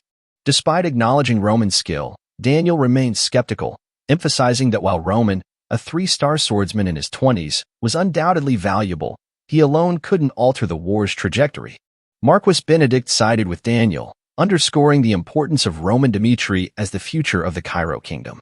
Benedict argued for prioritizing the reduction of losses over risking the talents of the kingdom in feudal endeavors. Denver, however, hinted that the true extent of Roman Dimitri's abilities might not be apparent to everyone. Information from the pro-Valhalla faction suggested Roman possessed talents exceeding those of a typical 4-star swordsman. Denver believed that Roman represented the variable capable of turning the tide of the war. Despite his conviction, he chose not to divulge this information to the gathered assembly. While refraining from imposing his viewpoint, Denver requested a mere 3 days to demonstrate the potential impact of Roman Dimitri. As the weight of the impending decision pressed on Daniel, he proposed a pragmatic approach. If there's no opposition in the southern front within the next 3 days, then they should consider accepting Hector's terms. This decision was not made lightly. Daniel understood the urgency of the situation and wanted to prepare for all possibilities. For Cairo Kingdom, a delicate balance between war and negotiation was being struck. The narrative then shifted to the first line of Cairo's defense, where Henry found himself facing an unexpected setback. The initial defense line had been taken out by Hector's forces. This shocking revelation prompted Henry to issue an immediate order for his soldiers to retreat to the mountains. In a moment of reflection, Henry contemplated the fleeting nature of fame, realizing that survival took precedence over any desire for renown. With urgency, Henry and his soldiers hastily made their way into the refuge of the mountains. It was in this moment of uncertainty that Chris, one of Roman's knights, emerged. He directed Henry and his soldiers to maintain silence, leading them through the mountainous terrain discreetly. Henry, puzzled by Chris's unexpected presence, questioned Roman's whereabouts. After all, Roman was supposed to be stationed at the rear. To Henry's surprise, they stumbled upon a hidden encampment constructed by Roman in the heart of the mountains. Chris explained that Roman, perceiving the collapse of the rear position, had strategically established this secret hideout. The revelation shed light on Roman's foresight and strategic thinking. Concerned about the rear position's collapse, Henry suggested immediate retreat and questioned the choice of building a hideout in this specific location. In response, Chris, with a serious demeanor, clarified that the war was far from over. The hideout served a strategic purpose, defending against potential enemy advances up the mountains. However, Chris issued a chilling warning. Should Henry align himself with Hector, Chris would not hesitate to end his life then and there. This revelation left Henry bewildered and fearful, contemplating the mysterious prowess of the Dimitri family. Henry inquires of Chris about Roman's whereabouts. It has been a considerable amount of time since Henry last saw Roman. Chris informs Henry that Roman is presently engaged in confronting the enemy on the front line. The scene transitioned to the front line, where the remaining Cairo soldiers engaged in a fierce struggle against Hector's forces. Brant, the front line officer, recognized the gravity of the situation. Survival was paramount, not just for himself, but for the troops he led. In the heart of the battle, Brant, a soldier on the first line of defense, found himself grappling with a grim reality. The troops were dying mercilessly due to the baseless arrogance of their commander, Donald.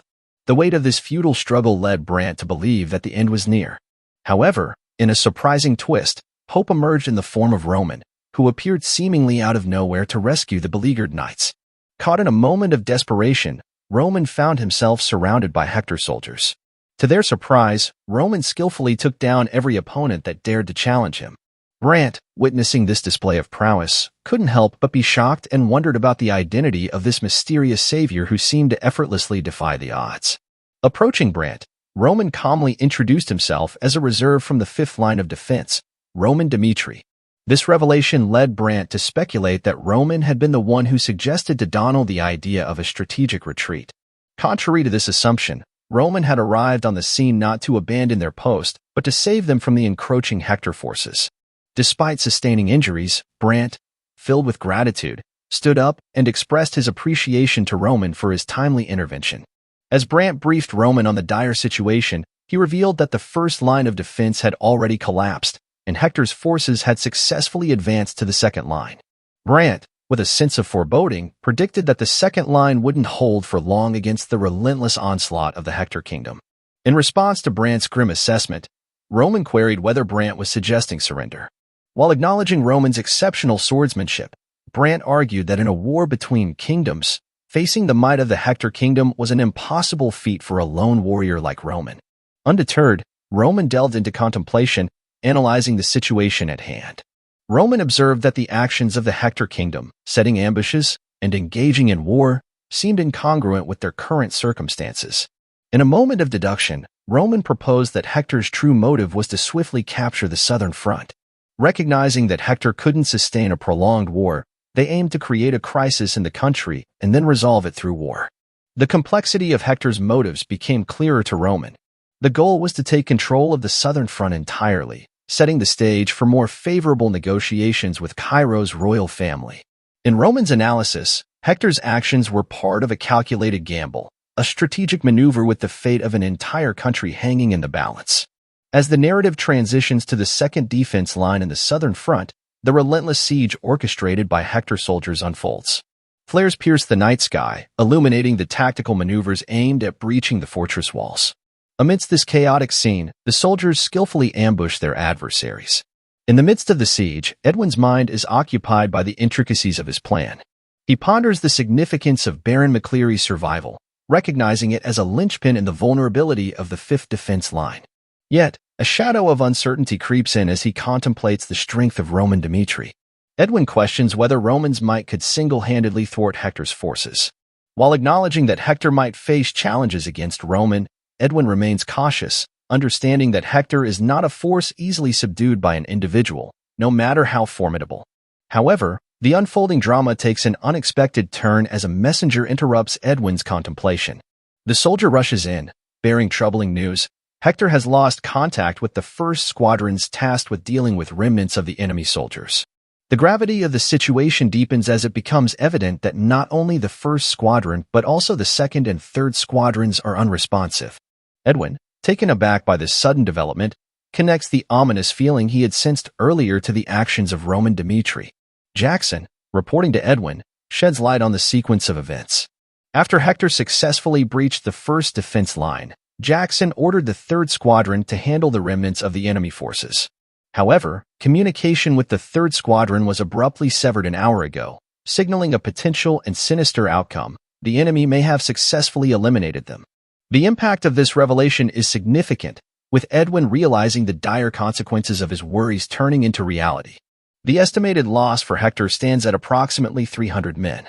Edwin's certainty grows, and he identifies Roman Dimitri as the mastermind behind these attacks. The revelation strikes a chord with Edwin. Roman, instead of opting for an escape over the mountain, has chosen to remain on the southern front, confronting Edwin directly. Edwin, cognizant of the potential threat Roman poses, communicates the urgency of addressing this unexpected variable to Jackson. Leaving Roman unchecked, Edwin asserts, will undoubtedly lead to further complications. Jackson, however, downplays Roman's significance, dismissing him as a trivial variable. He contends that Hector's overarching objective, the success of their siege, should not be significantly impacted by the attention diverted towards Roman Dimitri. In the intricate dance of war, Edwin's priorities diverged from Hector's overarching plan. While the success of Hector's strategy relied on the destruction of the remaining defense camps, Edwin's focus sharpened on the elimination of Roman Dimitri, the enigmatic factor disrupting his meticulous plans. With a sinister look, Edwin conveyed his altered priorities to Jackson, instructing an immediate retreat for the soldiers positioned on the second defense line. Jackson, perplexed by Edwin's unwavering fixation on Roman Dimitri, questioned the depth of this obsession. The commander's decision seemed to defy the conventional wisdom of prioritizing the conquest of defense lines over singular adversaries. As night fell, the collective might of Hector's soldiers gathered around the mountains. Edwin's conviction that Roman Dimitri lurked within this rugged terrain stemmed from countless hours spent scrutinizing plans over the past year. It was an instinctive certainty, a gut feeling that Roman Dimitri posed a significant threat. Addressing the assembled soldiers, Edwin acknowledged the thoughts racing through their minds. While dealing with the conquered defense lines might be a priority for the soldiers, Edwin stressed that the worst-case scenario lay in the existence of Roman Dimitri. The unexpected variables Roman introduced to Hector's meticulously crafted plans made him the chief concern in Edwin's eyes. Jackson, privy to Edwin's strategic insights, recognized that there was always a method to Edwin's decisions. The soldiers, loyal to their commander, echoed their acceptance of Edwin's orders with resounding shouts. Edwin, seizing the moment, declared it was time to hunt down the Cairo soldiers. However, the vastness of the southern mountain range posed a challenge. Edwin feared that if Hector's soldiers scoured the entire area, the enemy could slip away unnoticed. Edwin's strategic acumen came into play as he decided to adopt a methodical approach. Rather than searching the entire expanse at once, he chose to deploy Hector's forces from the base of the mountain, gradually closing in toward the summit. This method aimed to prevent the enemy from slipping through the cracks, ensuring a systematic sweep of the terrain. As the soldiers began ascending the mountains, commanders emphasized the importance of blowing the whistle upon detecting any signs of the enemy. The strategy was clear: corner the enemy and minimize losses for Hector.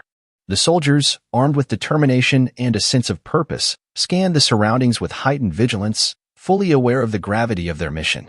In the blink of an eye, a Hector soldier vanished, as if swept away by the wind. His comrades, seemingly undisturbed, failed to notice anything suspicious. However, the normalcy shattered when the realization struck. All the other Hector soldiers had disappeared, leaving one lone soldier bewildered and alone. As he fumbled to blow the whistle, an unseen force struck from behind, and Roman emerged, swiftly incapacitating the soldier before the whistle could sound. Roman, in that fleeting moment, contemplated the unexpected turn of events. He had anticipated gaining a significant advantage during Hector's assault on the defense camp. Yet, Hector's decision to forsake the second defense line solely to impede Roman's progress showcased a level of boldness that caught him off guard. Roman couldn't help but marvel at the strategic prowess of Hector's commander, recognizing an extraordinary mind at work. The Hector soldiers, now aware of the enemy's presence, began searching for their missing comrades. Their objective was clear: cut off any potential retreat routes and drive the enemy soldiers into a corner. However, Roman, with a sinister glare and unmatched swiftness, disrupted their plans by taking down the soldier commander who was orchestrating the troops. In the aftermath of this ambush, Roman's expression transformed into one of controlled chaos. Memories flooded back to a time long ago, to his previous life as Baek Jung, one of the heavenly demon's 12 sons. These sons endured the harshest environments and relentless trials merely because of their lineage. Baek Jung, in his former life, undertook a mission to pursue a low-ranking demonic follower causing chaos within the cult. Successfully completing the mission in a mere 3 days, Baek Jung soon found himself facing even more formidable challenges. Confronted with an opponent seemingly insurmountable, Baek Jung sought an alternative approach. His search led him to the reports of the demonic cult, unveiling the martial arts of the Night King. Once a humble thief, the Night King mastered the art of utilizing darkness, rising to prominence as the infamous Great Thief. The Night King, despite meeting a grisly end for his covetous sins according to the Heavenly Demon's report, left an enduring legacy in the annals of Mirim's history. Intrigued by the Night King's techniques, Baek Jung delved into their intricacies, employing every available means to execute missions with precision. A year later, having dispatched 38 martial masters, Baek Jung earned the ominous moniker of the Shadow Phantom within the demonic cult, embodying the essence of darkness itself. Fast forward to the present, where Hector soldiers found themselves engulfed in darkness, unable to discern their adversaries' whereabouts. The Aura Knights, realizing the peril, ordered a strategic retreat. However, Roman, with a lethal gaze and a determination to make Hector rue their intrusion into the mountains, harnessed the Night King's techniques. Swiftly, he took down the leader of the first squadron, casting shadows upon the Hector soldiers. Amid the surreal chaos, the Hector soldiers struggled to comprehend the unfolding events. One soldier, sensing the gravity of the situation, felt compelled to urgently report the phantom presence that posed a severe threat to everyone. Utilizing a magical communication device, he relayed the message to his commander, only to be astonished as Roman, the embodiment of stealth, sat right behind him on a tree, poised for a strike. Edwin's world shattered as he absorbed the shocking revelation.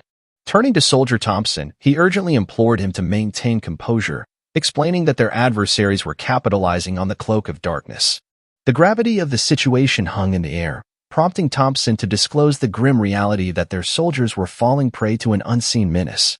The troops, helpless and clueless, were perishing one by one, unaware of the direction or method of the insidious assaults. Astonishment gripped Edwin as he grappled with the paradox that even someone with heightened senses like Thompson was rendered powerless against the unseen threat. The concept of an Aura Knight crossed Edwin's mind, but it seemed inconceivable that Thompson, with his advanced sensory perception, could be entirely blind to the enemy's presence. Thompson painted a dire picture of the soldiers' struggle, a relentless battle against adversaries without a discernible form.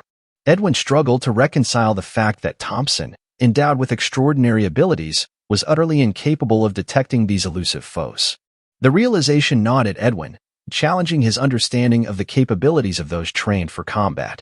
Amidst the chaos, Thompson conveyed the soldiers' desperation, emphasizing the difficulty of engaging enemies without a tangible form. Edwin's mind raced, considering the possibility of magic. Within the domain of sorcery, there are mages who possess the ability to manipulate the essence of transparency, rendering a person's physical form invisible or concealed. However, he swiftly dismissed the notion, well aware that magical abilities had their limitations and required recovery periods between uses. It was a puzzle that defied conventional explanations, leaving Edwin grasping for understanding in the midst of an enigma. Despite the uncertainty, Edwin rallied himself to offer guidance. He urged Thompson not to succumb to the deceptive nature of the darkness, assuring him that reinforcements were on their way. The promise of impending support served as a beacon of hope amid the shadows that threatened to engulf them. Thompson, though visibly shaken, found solace in Edwin's words. He revealed that allies of Hector had encircled the camp, creating a defensive perimeter. This revelation provided a glimmer of optimism, a lifeline for the beleaguered soldiers. The plan was clear, to endure until the prince arrived with additional forces. With a sense of purpose, Thompson directed the 1st Squadron soldiers to adopt defensive formations, urging them to thwart the enemy's relentless assault. Thompson, drawing on his aura, sought to pierce the veil of darkness and sense the elusive enemy. In a moment of heightened awareness, he identified a presence on the right side and swiftly launched an attack. However, the jubilation of striking back quickly turned to dismay as Thompson realized the enemies had cunningly used Hector's soldiers as bait. From the shadows emerged Roman, a silent predator who had concealed himself in the darkness, patiently hunting his adversaries. Frustration gripped Thompson as he confronted Roman, accusing him of cowardice and demanding that he reveal himself. In a sudden twist of events, Roman materialized before Thompson, offering a perspective on Hector's tactical miscalculations. Roman suggested that Hector tended to underestimate adversaries he couldn't see beforehand, leading to a misguided belief in victory. Intrigued by this insight, Roman turned the tables, questioning Thompson about Hector's potential error in judgment. Did Hector truly think he could effortlessly subdue Roman once he identified his location?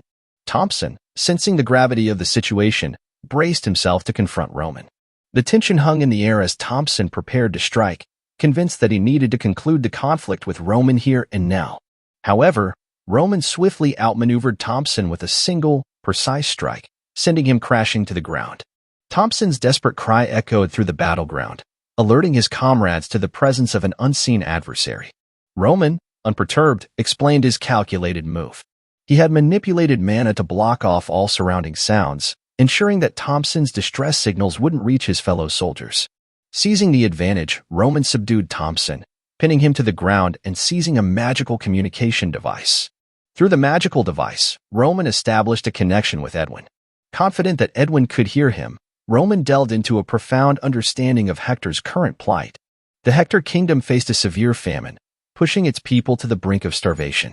Roman dissected the motives behind Hector's aggressive military actions, revealing a strategic ploy to leverage the southern front as a means to extort crucial resources from Cairo.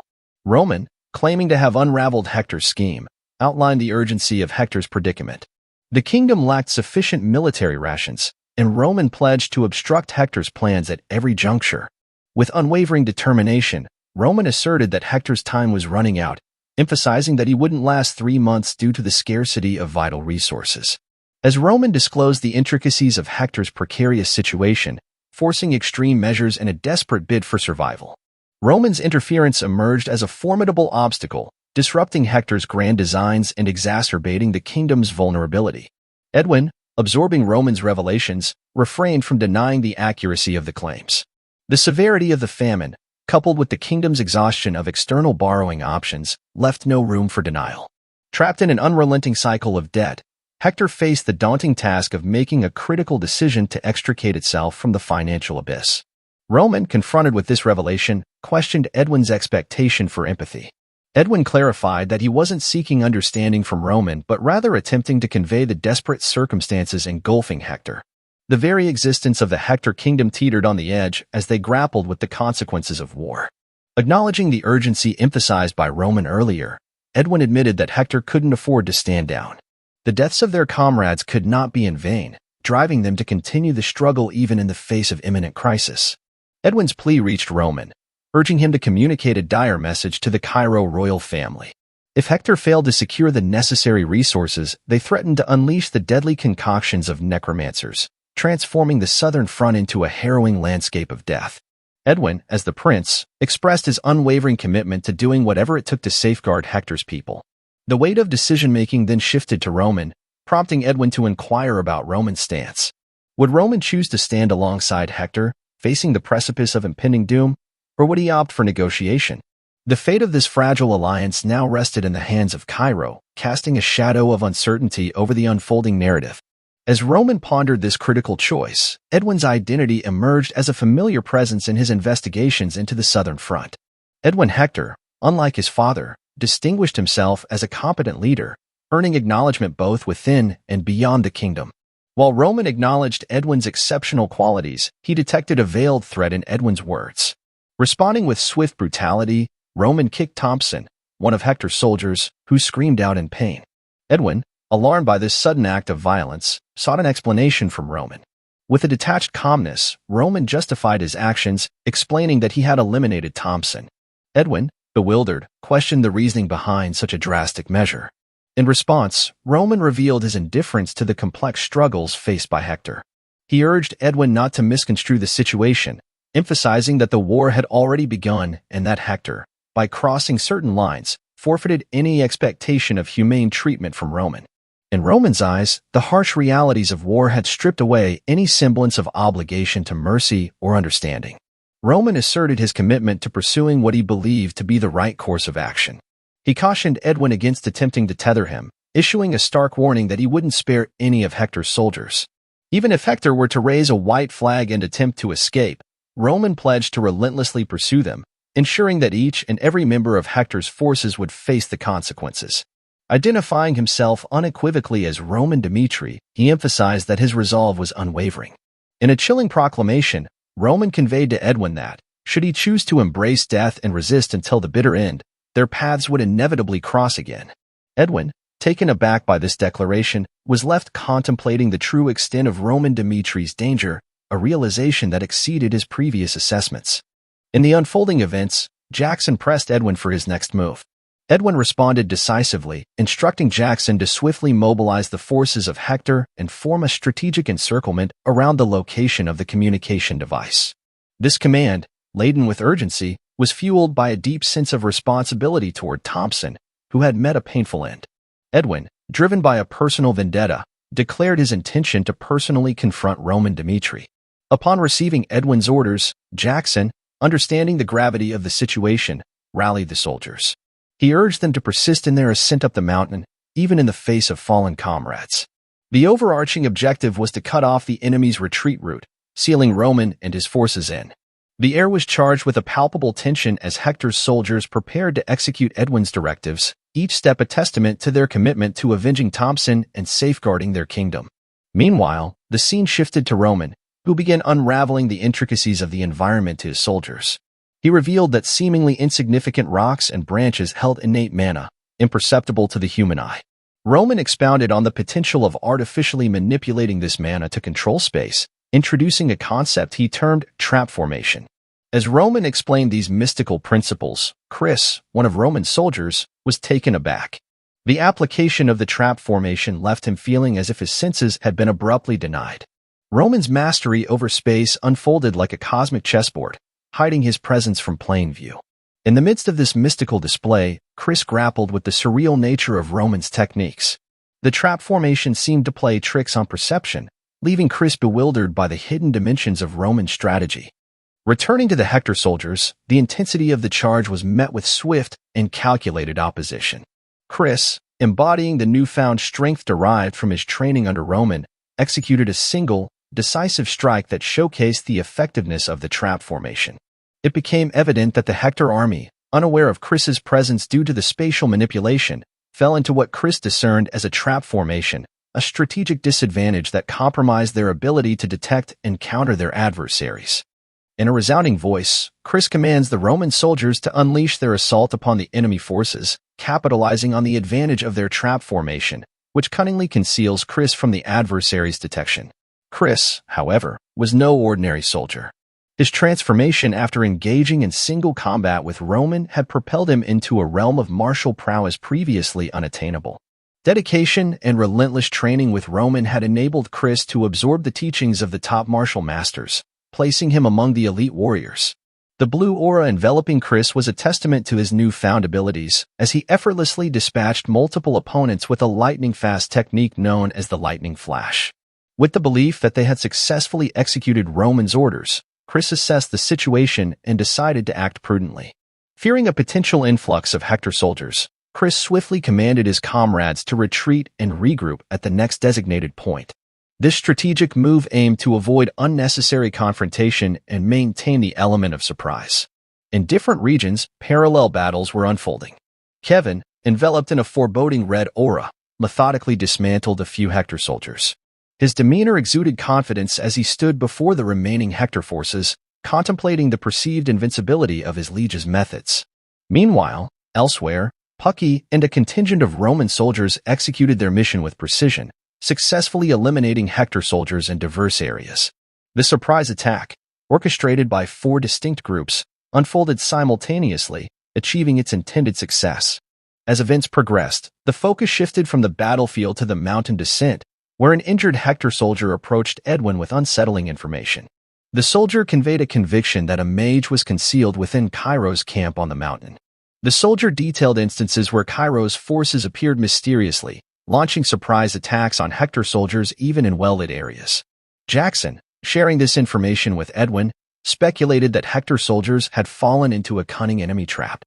Edwin, contemplating the soldier's revelation, weighed the possibility of magic being employed to transport soldiers. However, he quickly dismissed the idea that high-circle magic scrolls, capable of such feats, could be the culprit. These scrolls were strictly controlled by the Magic Tower, a neutral organization known for its regulation of magical resources. Considering the resource-strapped southern front, Edwin found it improbable that such high-level magical items could be in their possession. This led him to a startling deduction: there might be a mage in the south, operating independently of the Magic Tower. Edwin's skepticism deepened as he contemplated the rarity of mages, emphasizing that they were even scarcer than aura swordsmen. Most mages, gifted with mana manipulation abilities, aligned themselves with the Magic Tower.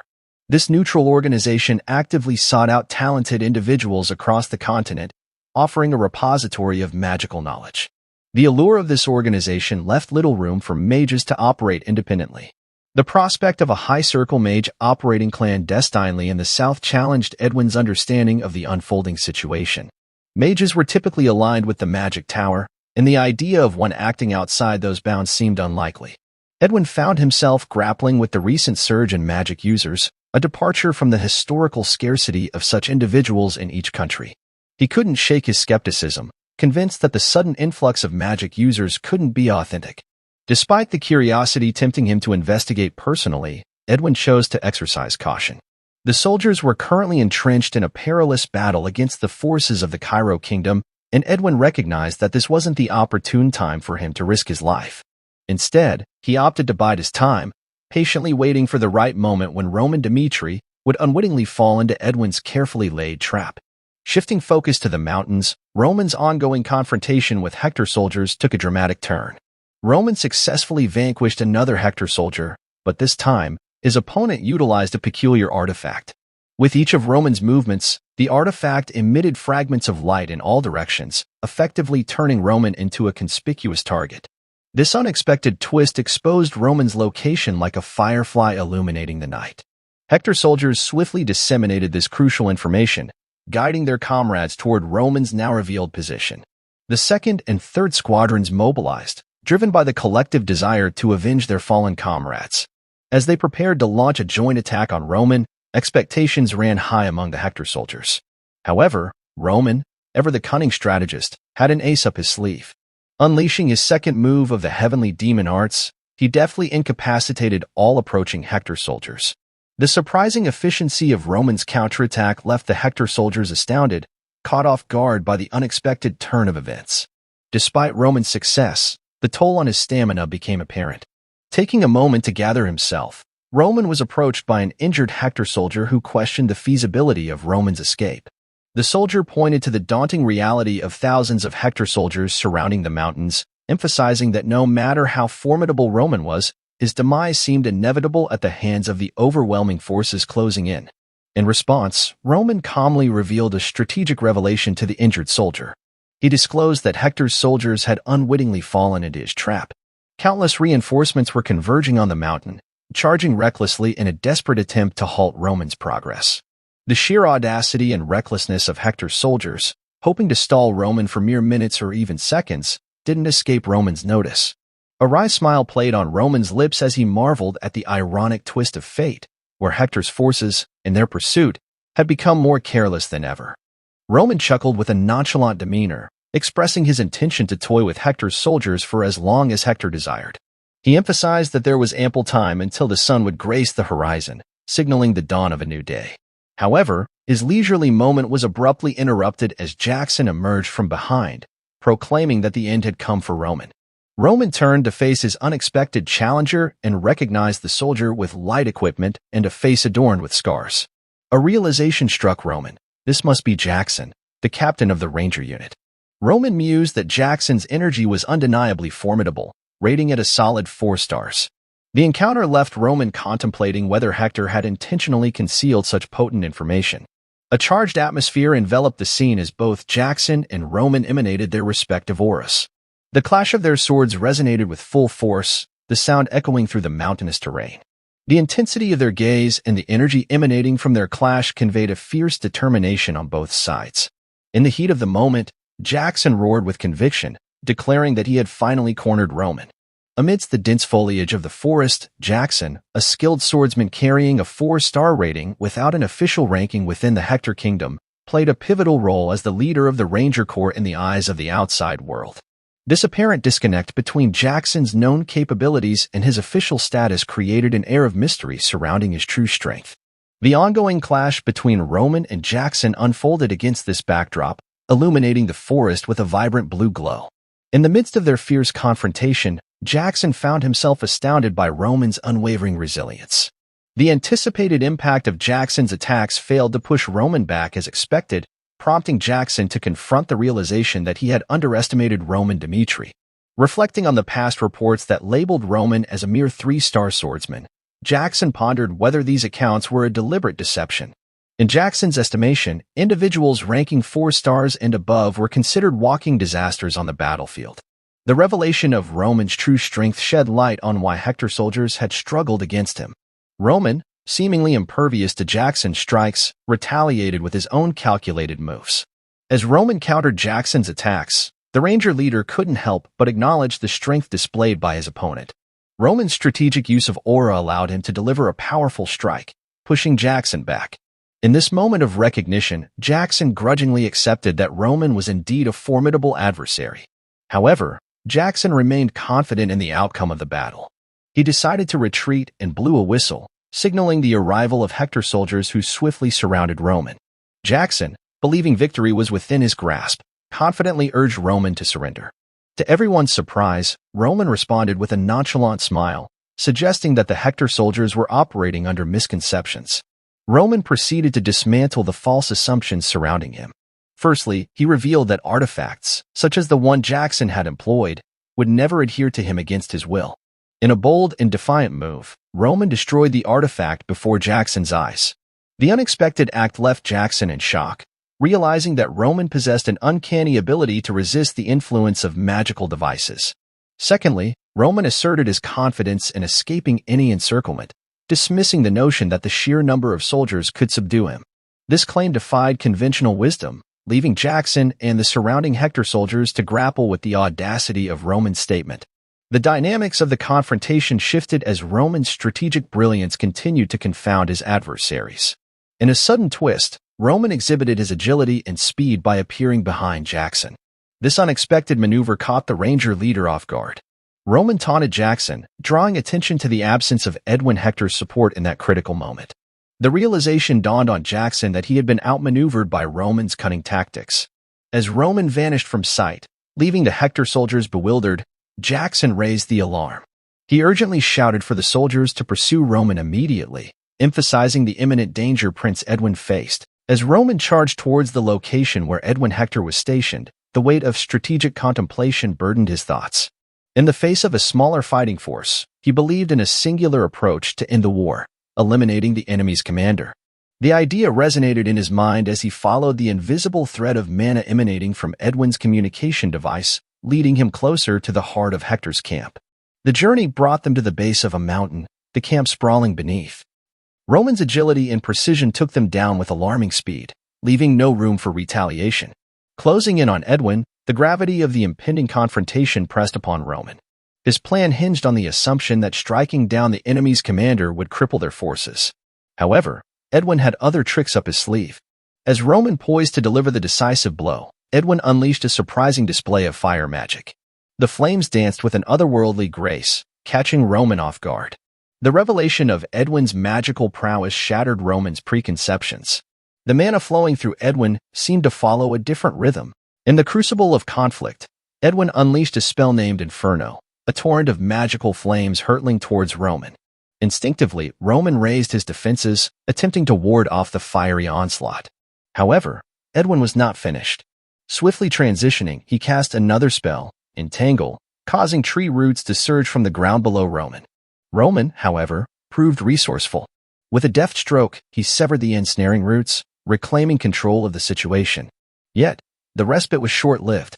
A swordsman emerged, his form surrounded by a pulsating yellow aura. The swordsman's attack was relentless, a testament to a power that transcended the ordinary. In the clash of blades, Roman managed to block the assault using his own sword as an impromptu shield. The identity of this formidable swordsman soon unraveled. Butler, the captain of the Hector Kingdom's second-ranking Royal Knight Order, a 5-star swordsman. Romans, realizing that Edwin had orchestrated a multifaceted plan to subdue him. Butler's aura exuded an overwhelming strength, a force to be reckoned with.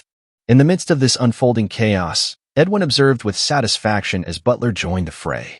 The alliance between a 4th Circle mage and a 5-star swordsman seemed insurmountable. Edwin, confident in their combined might, believed Roman stood no chance against their coordinated assault. With a sense of impending doom, Edwin conjured wind blade magic, directing it towards Roman. Simultaneously, Butler lunged forward, his sword ablaze with an aura that echoed his formidable prowess. Roman found himself caught between the elemental onslaught and the razor-sharp strikes of Butler's sword. In a desperate attempt to defend against both incoming attacks, Roman, to his surprise, faltered in blocking Butler's strike. The impact sent shockwaves through the air, resulting in a resounding explosion that left Roman injured and on his knees. Amidst the chaos, Roman's thoughts raced, reflecting on the twist that had unfolded. He had expected challenges, but the revelation of Edwin Hector's magical prowess in the presence of Butler, a 5-star swordsman masquerading as a common soldier, caught him off guard. Rather than succumbing to despair, Roman found an unexpected thrill in facing adversaries he hadn't anticipated. The unexpectedness of the situation seemed to invigorate him.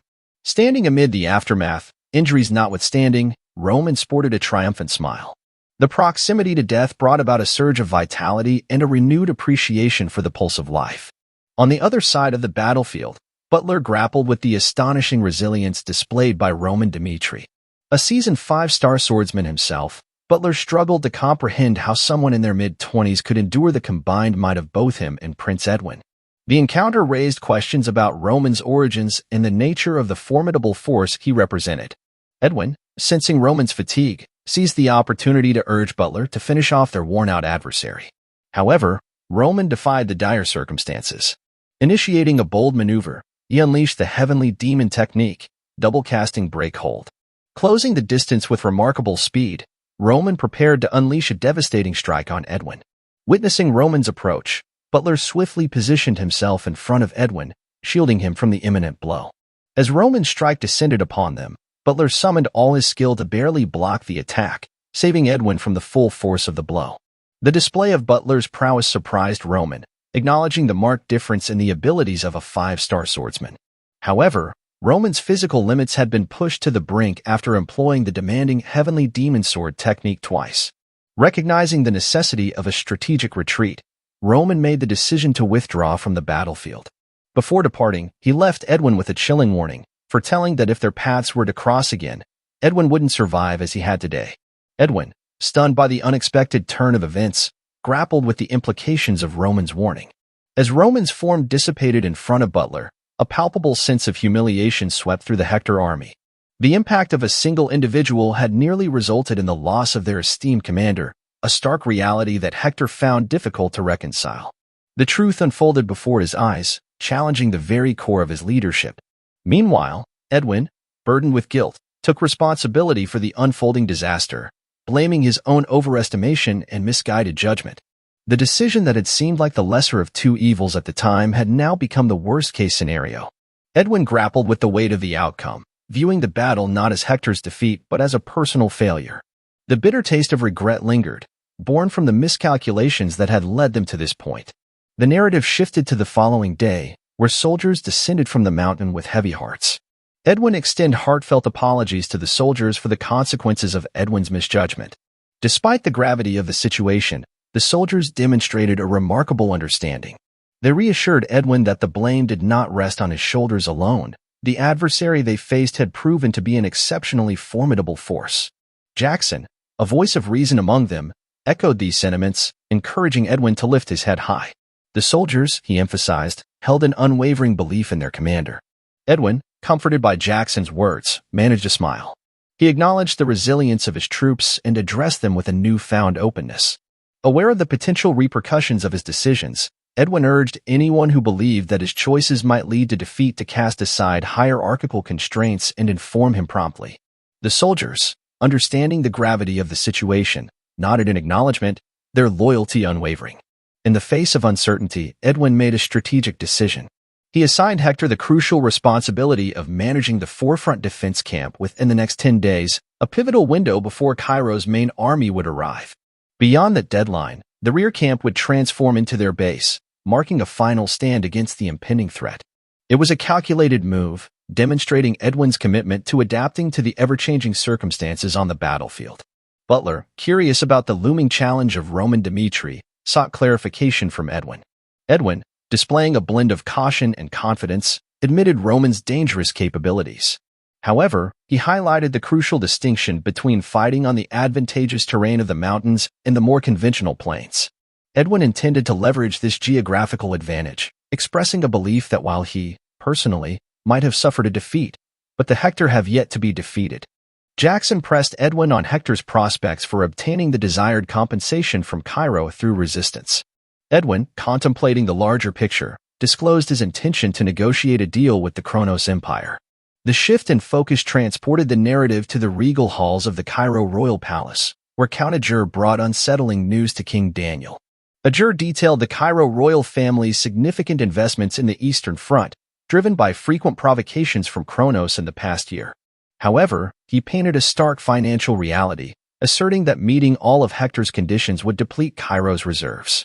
When King Daniel suggested raising taxes, Ajur cautioned against it, citing the risk of public unrest since taxes had been increased just 6 months prior. The dilemma prompted Daniel to consider rallying support from Cairo's nobles, even as he acknowledged the potential threat to the royal family's authority. As desperation mounted, Daniel directed Ajur to reach out to the nobles of the central government for an urgent meeting to navigate the financial conundrum. However, the urgency was interrupted by a soldier bringing surprising news from the southern front. The enemy had been repelled. Daniel, taken aback by this unexpected turn, promptly gathered other nobles for a meeting to share the news and strategize a response. The assembled nobles grappled with the revelation, questioning how the southern front, armed with fewer soldiers, managed to drive away Hector's formidable force of 10,000. The perplexity among the nobles grew, contemplating the improbable nature of the victory. In this moment of uncertainty, Daniel saw a glimmer of hope and the potential for a breakthrough in their predicament. Count Denver speculated that Roman Dimitri, a figure whose reputation loomed large, might be the key to this unexpected triumph. The incredulity surrounding Roman's prowess in the face of overwhelming odds pervaded the room. To ascertain the truth, the soldiers were directed to establish an immediate connection to the southern front. As the anticipation built, Henry emerged on the call, potentially holding crucial information about the recent turn of events. As the king inquired about Henry's identity and affiliations, Henry, with a sense of formality, revealed himself as the second son of the esteemed House of Albert.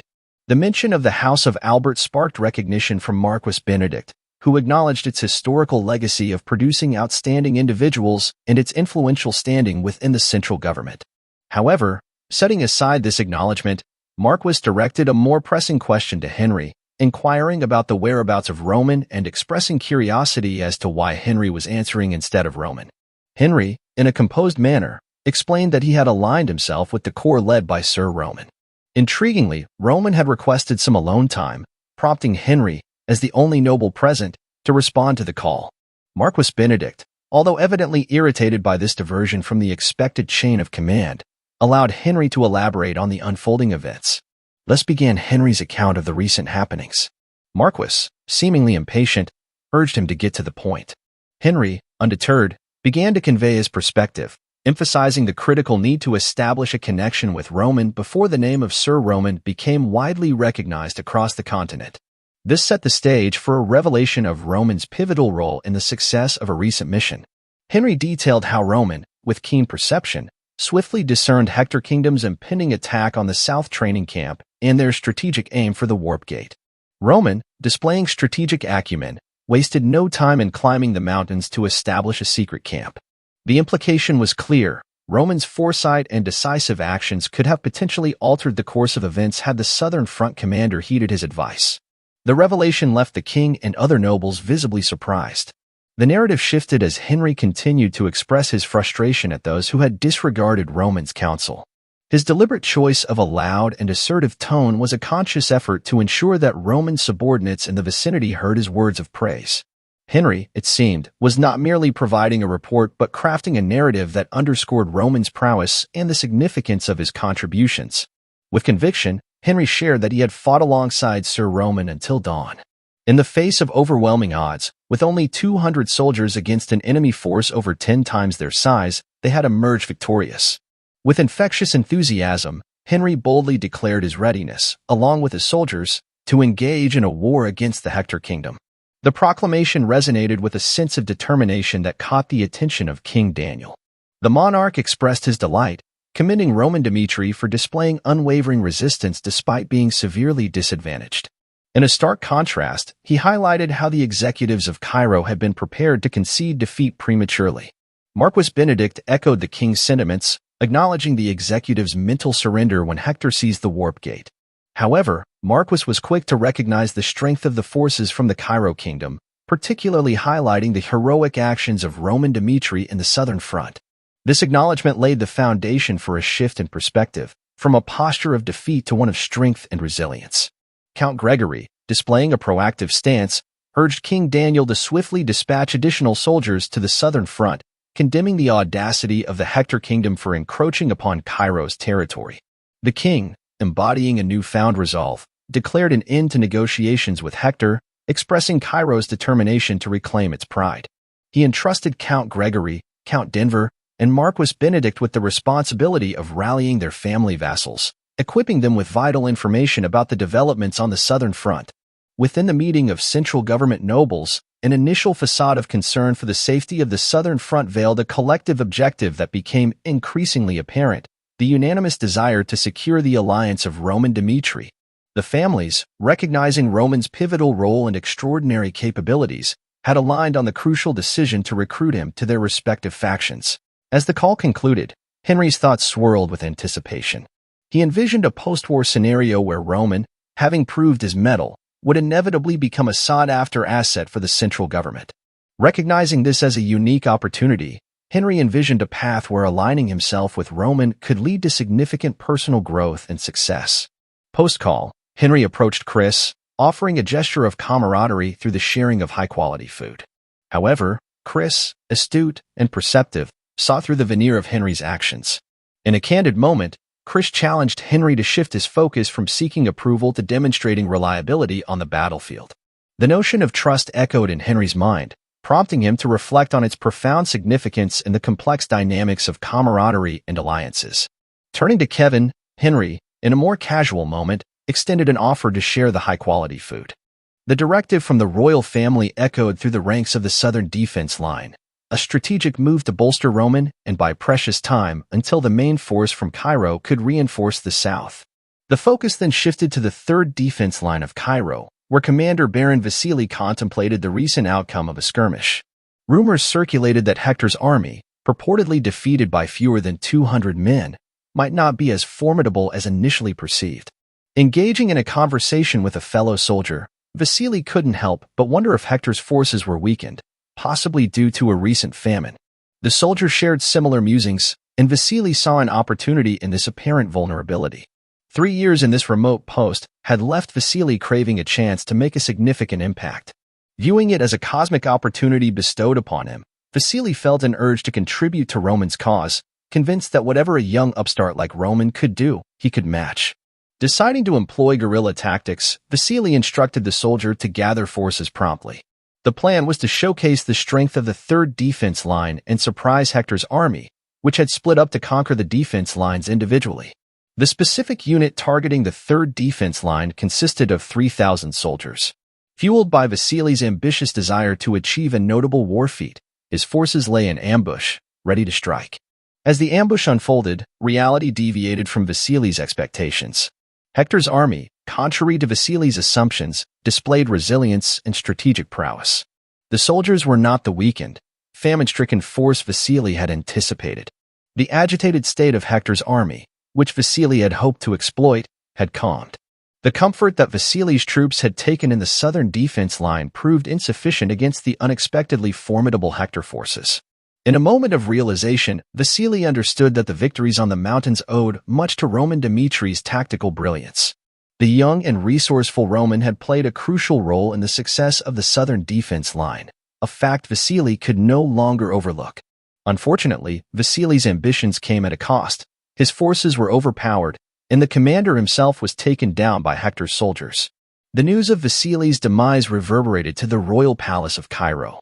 A somber-faced soldier informed the king that Baron Vasily, the valiant commander of the 3rd Defense Line, had been reported killed in battle with the enemy.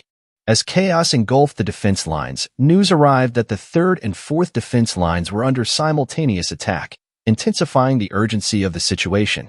A distressing call from the 2nd Defense Line revealed a grim reality. Sustaining their current state for another 10 days was deemed impossible, and a desperate plea for reinforcements echoed through the communication. King Daniel, confronted with the swift collapse of the defense lines within a single day, grappled with the severity of the challenge. It dawned on him that the strength of Cairo alone wasn't sufficient. Rather, the decisive factor in their overwhelming victory was the existence and influence of Roman Dimitri. This revelation left the king in a state of vulnerability, prompting an immediate inquiry about Roman's current location. The scene transitioned to a secluded cave, where Roman engaged in rigorous training. Amidst the physical exertion, Roman's thoughts delved into the mysteries of the world, particularly the enigma of magic. Drawing a parallel with Murim, Roman contemplated magic as a fusion of absorbing natural energy, akin to a tree with roots, and further advancing martial arts. The realization struck that if Edwin Hector wielded greater magical prowess, Roman's escape might have been thwarted. Contemplating his martial prowess as a heavenly demon, Roman acknowledged a lack of recovery. The consequences of impulsive decisions weighed heavily on his mind, especially in light of Edwin's strategic traps. Recalling the recent clash with Edwin and Butler, Roman recognized the need for a strategic reassessment. The combination of Edwin's magical abilities and Butler's prowess as a 5-star swordsman posed a formidable challenge. Despite the odds, Roman found exhilaration in facing such formidable foes. He envisioned a scenario where risking everything became imperative, relishing the idea of confronting adversaries who pushed him to the brink. His refusal to settle for a comfortable life echoed loudly in his thoughts. Roman delved into mental simulations, strategically exploring how he could defeat both Edwin and Butler simultaneously. In the aftermath of his mental duel with Edwin, Roman confidently declared that he had completed his war preparations. The shift in focus led us outside the cave, where Henry and Chris anxiously awaited Roman's emergence. Henry, unsure of Roman's whereabouts, conveyed the urgency of the royal family's search for him. In response, Chris stood firm, refusing entry to anyone until Roman chose to reveal himself. This mysterious behavior left Henry questioning the nature of Roman's activities within the secluded cave. As Roman finally emerged, Henry couldn't help but inquire about his rugged appearance. Roman, undeterred, explained that he had spent the time preparing for the impending war. Chris, acting as a messenger, reported the alarming news from the front lines. The 3rd and 4th defense lines had crumbled within a single day, and the enemies had seized control of the 2nd defense line. Hector, having secured all the war supplies, had regrouped in the rear camp, signaling the preparation for a decisive confrontation. Henry, perturbed by the turmoil within the royal family, suggested letting the main force handle the situation moving forward. However, Roman had different plans. Expressing his desire, Roman instructed Chris to establish a connection with the royal family. The subsequent connection brought Roman face-to-face with King Daniel, who, aware of the fallen defense lines, sought an explanation for Roman's actions during this critical period. Roman, maintaining honesty in his responses, clarified that he had dedicated the entire week to preparing his strategy. Despite King Daniel commending Roman for his war feats, there was an underlying concern about the southern defense lines falling into enemy hands. The king, seeking insight, questioned why Roman hadn't intervened sooner. In response, Roman candidly admitted leaving the outcome of the battle with Hector to luck. He emphasized that, had they met the enemy on an open field, his intervention might not have altered the outcome significantly. Hector had placed everything on the line for this war, and Roman's confirmation that Butler, Hector's strongest warrior, had joined the fray added to the gravity of the situation. To King Daniel's shock, it was revealed that Hector's commander, Edwin Hector, was a mage. Roman explained to the king that mages wield overwhelming power, especially in open fields, prompting his decision to wait for Cairo's main force before engaging Hector. Marquis Benedict concurred with Roman's judgment, acknowledging that the southern front faced an uphill battle with their current troops. Count Denver expressed disbelief at Butler's involvement, signaling to the nobles that Hector was fully committed to the conflict. Marquis suggested to King Daniel that further interrogation of their war hero, Roman, was unnecessary, a sentiment echoed by other nobles. King Daniel, respecting this consensus, assured Marquis that he wouldn't question Roman any further. King Daniel then informed Roman that Cairo's main force was on the verge of arriving at the southern front. Acknowledging Hector's completion of siege defense preparations in the rear camp, the king urged Roman to join them after they concluded their own preparations and were ready to launch an attack. Reflecting on Hector's resilience despite the breakdown in negotiations with Cairo, Roman apologized to King Daniel, emphasizing that time was not on Cairo's side. Pressed by the king to clarify, Roman revealed that they had at most 3 days after Cairo's main force arrived.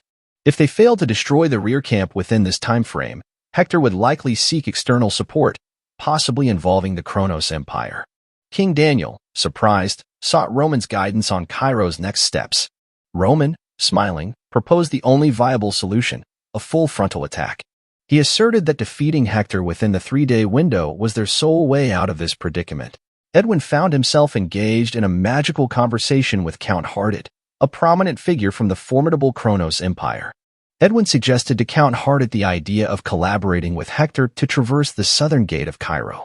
Despite the apparent attractiveness of the proposition, Count Hardit hesitated to accept it immediately. He acknowledged the benefits of securing the southern front but expressed concerns about potentially provoking Cairo's wrath. Count Hardit tentatively agreed to the deal, contingent on the preservation of the rear positions over the next month. This condition left Edwin frustrated and incredulous, as he couldn't fathom Count Hardit's attempt to profit from the precarious situation. However, Hector had no other viable alternatives, and Edwin reluctantly accepted Count Hardit's terms. The gravity of the situation prompted Edwin to take swift action. He instructed Jackson, a key member of their alliance, to immediately contact Hector's family. Through the warp gate, Jackson was tasked with securing manpower and supplies to sustain Hector for the challenging month ahead. Jackson, understanding the urgency, affirmed his commitment to the mission. In Edwin's contemplation, he envisions Hector's warp gate, estimating the temporal linkage to span at least 3 days. With conviction, Edwin believes that Hector will endure until that juncture, nurturing the assurance that upon his return, he will bring with him a renewed sense of hope for Hector. The scene transitioned to the world outside. In a tent, Viscount Parchus, a commanding figure from the noble faction, held a meeting with Viscount Thales, the Kronos Empire Commander-in-Chief, and Baron Brahim, the Valhalla Empire Commander-in-Chief. Their anticipation centered around the arrival of Roman Dimitri. Viscount Parchus, contemplating the significance of this war with seemingly no real benefits, questioned the involvement of high-ranking individuals from the central government. He pondered whether securing Roman Dimitri's support held the key to the success of their endeavors. The uncertainty of their situation heightened as they awaited Roman's arrival. When Roman finally entered the scene, Viscount Parchus greeted him warmly, acknowledging him as Cairo's hero. Viscount Parchus recalls Marquis Benedict's candid admission that he harbors no concern for the unfolding events on the southern front. Benedict, in a straightforward manner, advises Parchus on the crucial steps he must take. Foremost among them is the imperative task of securing the favor of Roman Demetri. Furthermore, the weight of responsibility for a potential defeat against Hector in Cairo's war is predicted to fall squarely on the shoulders of the royal family. And also, Benedict forewarns that if Roman is enticed away by rival aristocrats, the delicate equilibrium of power may teeter toward collapse. Viscount Parchus grappled with the unconventional nature of Roman's background. Despite being from a commoner family, Roman wielded considerable strength and influence, especially considering his youth in his mid-20s. Parchus perceived the potential in attracting such a talented individual to his cause, envisioning a scenario where Marquis Benedict, whom he served, would reward him with a more significant position. As the scene shifted, Viscount Parchus guided Roman to his seat, introducing himself and highlighting his allegiance to Marquis Benedict.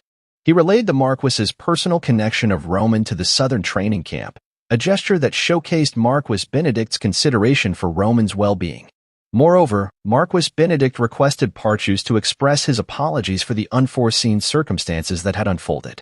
Roman, unfazed by the unexpected turn of events, reassured Viscount Parchus that all was well, understanding the complexities of the situation.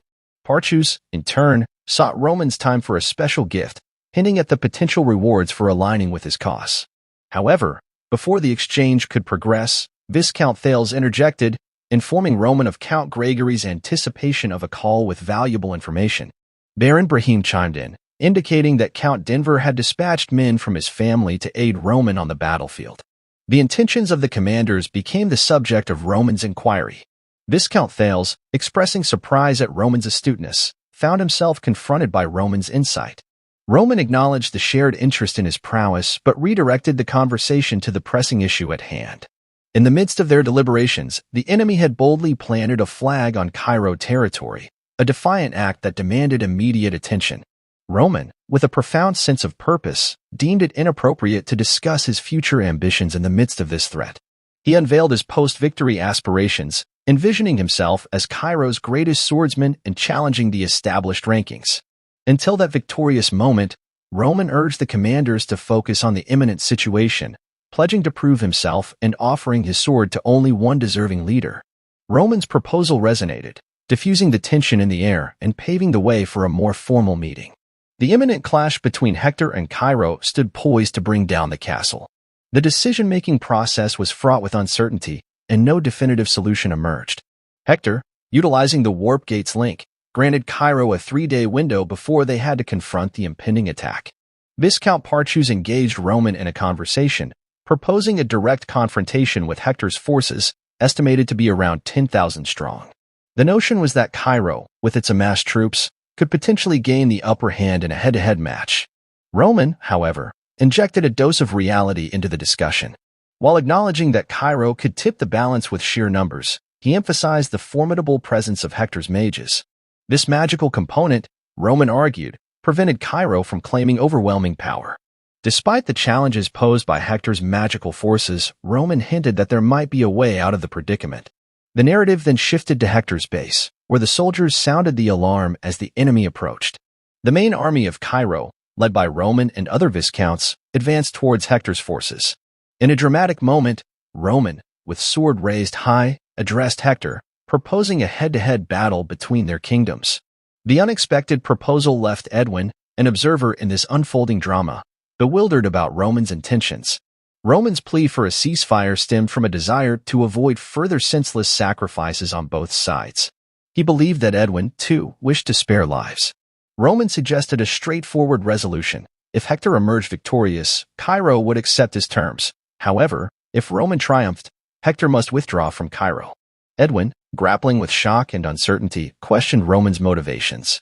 Given Roman's perceived inferior skills against Butler, Edwin wondered if this bold move was a trap. Roman clarified that should Hector reject the proposal, he would take drastic action by destroying the rear camp. To add urgency to the decision-making process, Roman granted Hector a mere 10 minutes to decide. The gravity of the situation was not lost on Edwin, who recognized the complexity and lack of easy solutions. As the tension escalated, a surprising turn of events unfolded. Butler, Hector's formidable warrior, agreed to engage in a duel with Roman. Edwin, uncomfortable with this decision, felt compelled to voice his disapproval, sensing the potential risks involved. Butler reassures Edwin, urging him to trust that Butler will defeat Roman Dmitri and return to find a way for the Hector kingdom to endure. Edwin, however, expresses his trust in Butler but raises concerns about Hector losing 700 soldiers under Roman's influence throughout the night. Edwin believes in Butler, yet he suspects that Roman Dmitri might have hidden intentions. In response, Butler expresses confidence, assuring Edwin that Butler will dismantle any plans Roman devises. Having lived alongside Hector's king throughout his life, Butler rejects the notion that he is a coward who shies away from potential traps. Edwin, still cautious, implores Butler to promise one thing. If Butler notices any unusual signs, he must ensure his escape. Butler agrees, leaves with the promise of returning with victory, and contemplates the uniqueness of Roman. Butler acknowledges encountering many eccentric individuals in his life, but Roman stands out. Uncertain about the traps Roman may have set, Butler commits to doing his best. As they face each other, Roman reveals that since the moment he struck Butler with a sword on the mountain, he desired a full-fledged match with Butler until the end. Roman assures Butler that there is no trap and invites him to showcase his skills. Roman encourages Butler to give his best effort, explaining that if Butler kills him here, Butler can attain his desires. Butler, angered by Roman's seemingly maniacal approach, gears up for the battle. The two adversaries charge at each other with full force, initiating a fierce confrontation. As the battle between Butler and Roman unfolded, the significance of reaching the 5-star level loomed large. Achieving this status transformed an individual into a formidable force within the continent, capable of reshaping the outcome of a battlefield. Butler, sensing the weight of the kingdom of Hector hanging in the balance, unleashed his explosive aura, a manifestation of the pivotal stakes at play. From the onset, Butler harbored no intention of prolonging the confrontation. His objective was clear: to conclude the battle decisively in one fell swoop. With resolute determination, Butler launched a full-force strike at Roman, driven by the urgency of the kingdom's fate. To the surprise of onlookers, Roman, displaying remarkable skill and agility, managed to block Butler's formidable attack. However, the repercussions of their clash became evident as the ground beneath Roman began to fracture, a spectacle that sent shockwaves through the spectators, Edwin, Hector's soldiers, and the Cairo commanders. Undeterred by the unexpected turn of events, Butler pressed on with his relentless assault. Roman, demonstrating exceptional defensive prowess, dodged Butler's subsequent attack and retaliated in kind. Yet, Butler's mastery revealed itself as he seamlessly maneuvered behind Roman, delivering a forceful swing of his aura-infused sword. Roman, displaying considerable skill, successfully parried Butler's strike. However, the aftermath of the clash left an intense aura slash extending into the ground behind him, adding an additional layer of awe and concern among the onlookers. Amidst the unfolding battle, Viscount Parchus found himself wrestling with worry. He had inadvertently agreed to this fight, driven by his desire to stand by Roman. Now, the potential consequences of Roman's defeat threatened to undermine Parchus's efforts to recruit him. The weight of this realization settled heavily on his shoulders. Viscount Thale shared Parchus's unease, pondering the possibility of Roman's defeat. As the Hector soldiers observed Butler's prowess, a swell of cheers erupted in support of the formidable warrior. The tide of battle seemed to shift as Roman found himself on the defensive, earnestly blocking Butler's relentless onslaught. However, Roman, not one to be easily subdued, transitioned from defense to offense, launching a counterattack against Butler. As the clash of their blades echoed on the battlefield, Hector's soldiers rallied behind Butler, their cheers amplifying the intensity of the moment. In the midst of the battle, Butler recognized a shift in Roman's tactics. Roman's interception of Butler's strikes became swifter, indicating a heightened level of anticipation and strategic insight. Rather than merely deflecting Butler's sword paths, Roman appeared to be reading them with increasing accuracy. This realization stirred frustration within Butler, who couldn't help but wonder if Roman was testing his abilities. Meanwhile, in Roman's contemplation, a profound revelation emerged. Despite his past victory over a 4-star swordsman like Homerus, Roman acknowledged the absence of a face-off with a 5-star opponent. The ongoing battle with Butler, a seasoned and powerful warrior, became Roman's test to determine his standing in this new world. As the intense duel between Roman and Butler unfolded, the dynamics of power and strategy took center stage. Roman, determined to ascend to the next level, decided to demolish the barrier in front of him. Charging at Butler with unwavering resolve, he aimed to assert his prowess in a clash that held profound implications for the fate of the kingdom. Butler, however, grew increasingly irritated as he confronted Roman's relentless assault. Utilizing his aura-infused sword, Butler retaliated simultaneously. Roman, with a keen analytical mind, observed the aftermath of the aura explosion. He recognized the inherent randomness in the impact of energy, a consequence of swordsmen with auras lacking precise control over mana. Their auras erupted like explosions, leading to an uneven distribution of strength along the blade. Roman seized upon this vulnerability, understanding that not all parts of the sword were equal in power. If, for instance, the blade possessed 120% of the aura, both sides could only wield 80% of its strength. With this strategic insight, Roman crafted his plan. He resolved to read the flow of Butler's mana and target the weak point in the aura structure. Executing 2 consecutive strikes, Roman's attacks were met with Butler's expert defense. Yet, amidst the clash, Roman discerned the weak point in Butler's defense. The next move would be crucial, and Roman unleashed the Heavenly Demon Sword skill, the third movement. The surprise attack caught Butler off guard, breaking through his defenses. The impact was palpable as Butler, a formidable 5-star swordsman, found himself pushed back. The battlefield, witnessing this unexpected turn, was thrown into a state of shock. Both sides, allies and adversaries alike, struggled to comprehend the reality unfolding before them. A 3-star swordsman, Roman, was not only holding his own against a 5-star swordsman like Butler, but was also gaining ground in the duel. Edwin, observing the spectacle, was shocked and conflicted. He recognized the stakes involved, understanding that if Roman emerged victorious, Hector would not only lose their strongest combatant but also be forced to withdraw from the rear camp. The potential fallout for Hector loomed large, and Edwin could only place his trust in Butler, hoping that there was more to Butler's abilities yet to be revealed. Returning to the duel, Butler found himself grappling with the unexpected reality of Roman's tenacity. Initially suspecting that Roman was merely using the fight as a pretext for setting traps, Butler now understood the genuine nature of Roman's intent to defeat him. This revelation shook Butler to the core, as the seemingly flawless plan crafted by Hector began to crumble under the unexpected strength and unorthodox tactics of Roman. Butler, acutely aware of the potential repercussions, deemed it imperative to prevent Roman from leaving the southern front alive. Butler foresaw a future where Hector's kingdom might be forced to confront a formidable adversary that they could not withstand if Roman were allowed to roam freely. In light of this ominous vision, Butler resolved to take decisive action and decided that Roman must be eliminated on the spot. Bracing for an intense battle, Butler geared up to face Roman with every ounce of strength he possessed. His aura, tinged with a vibrant yellow, signaled his readiness as he prepared to charge at Roman. A luminous ball of yellow aura materialized above Butler's head, a visual manifestation of the impending clash.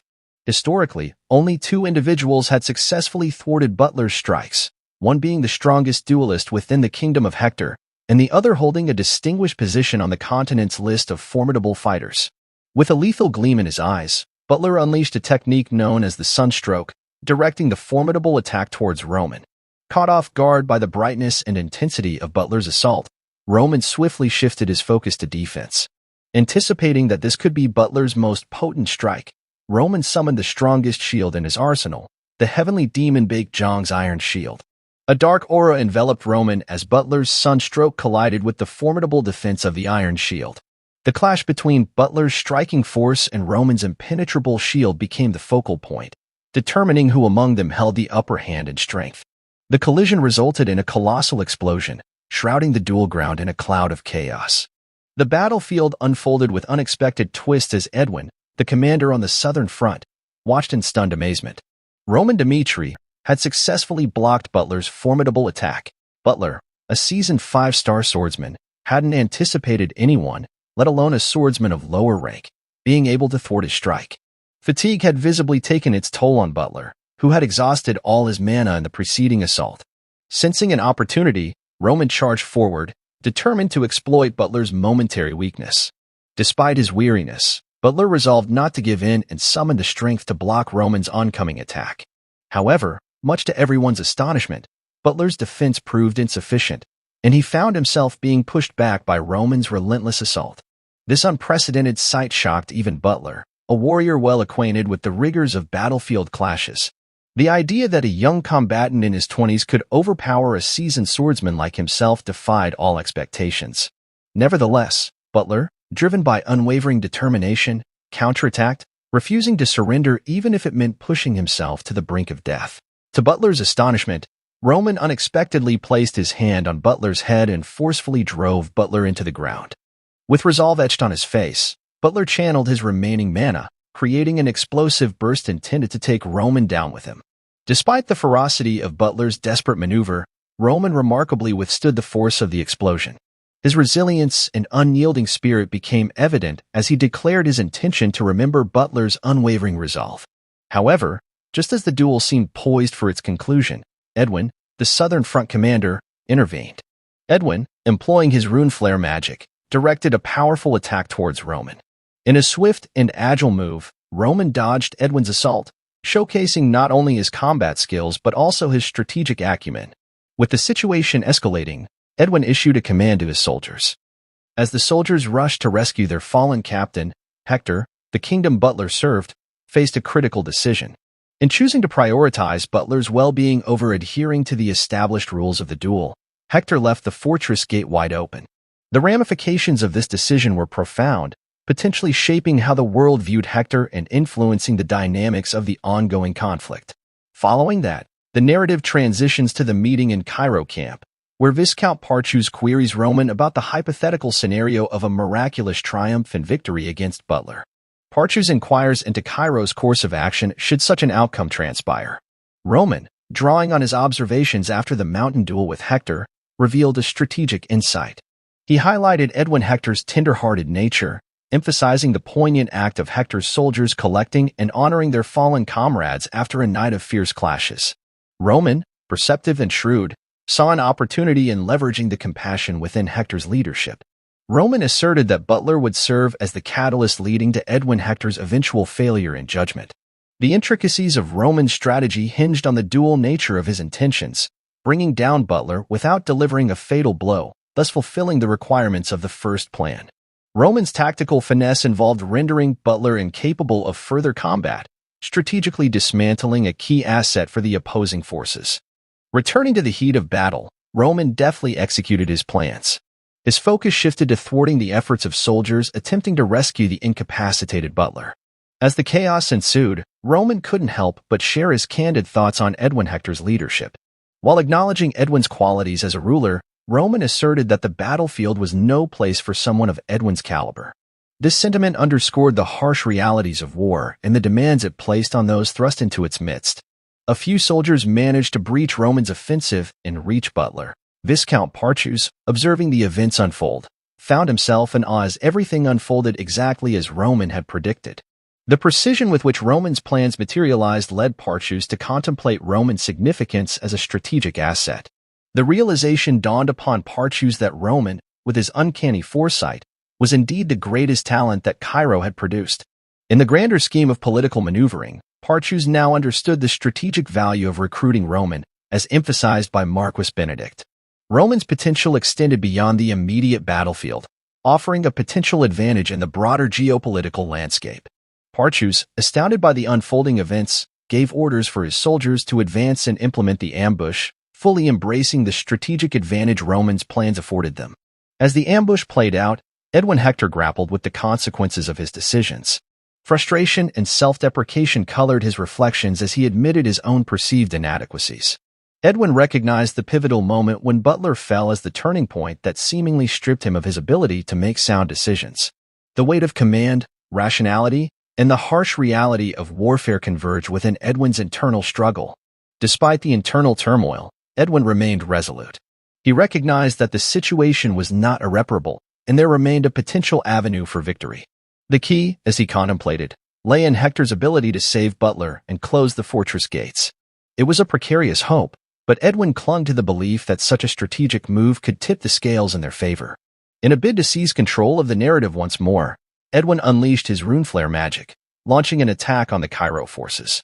Simultaneously, Hector's mages added their arcane prowess to the assault. This unexpected collaboration between magical forces surprised Parchus, prompting quick thinking and adaptive orders to his soldiers. the need to capitalize on the fleeting opportunity presented by the open fortress gates. If the fortress gate were to close, more lives among the Cairo soldiers would be lost. Witnessing the urgent need to act, a frustrated Hector knight named Kellen recognized the necessity of swiftly shutting the fortress gate. In response, a soldier informed Kellen that Captain Butler was approaching, prompting Kellen to emphasize the importance of closing the gate promptly. Kellen directed the soldier to ensure that once the gate closed, Hector's mages should activate the defense spell without delay. Sensing an opportunity, Roman seized the moment and charged towards the gate, aiming to enter before it closed. The soldiers under Hector were shocked by Roman's advance and desperately tried to prevent him from entering. Undeterred, Roman employed his second form of the heavenly demon technique, effectively breaking the gate completely. In the aftermath of this decisive move, Roman shouted triumphantly, declaring that the gate was now wide open. Seizing the advantage, Roman swiftly commanded the Cairo army to charge forward without hesitation.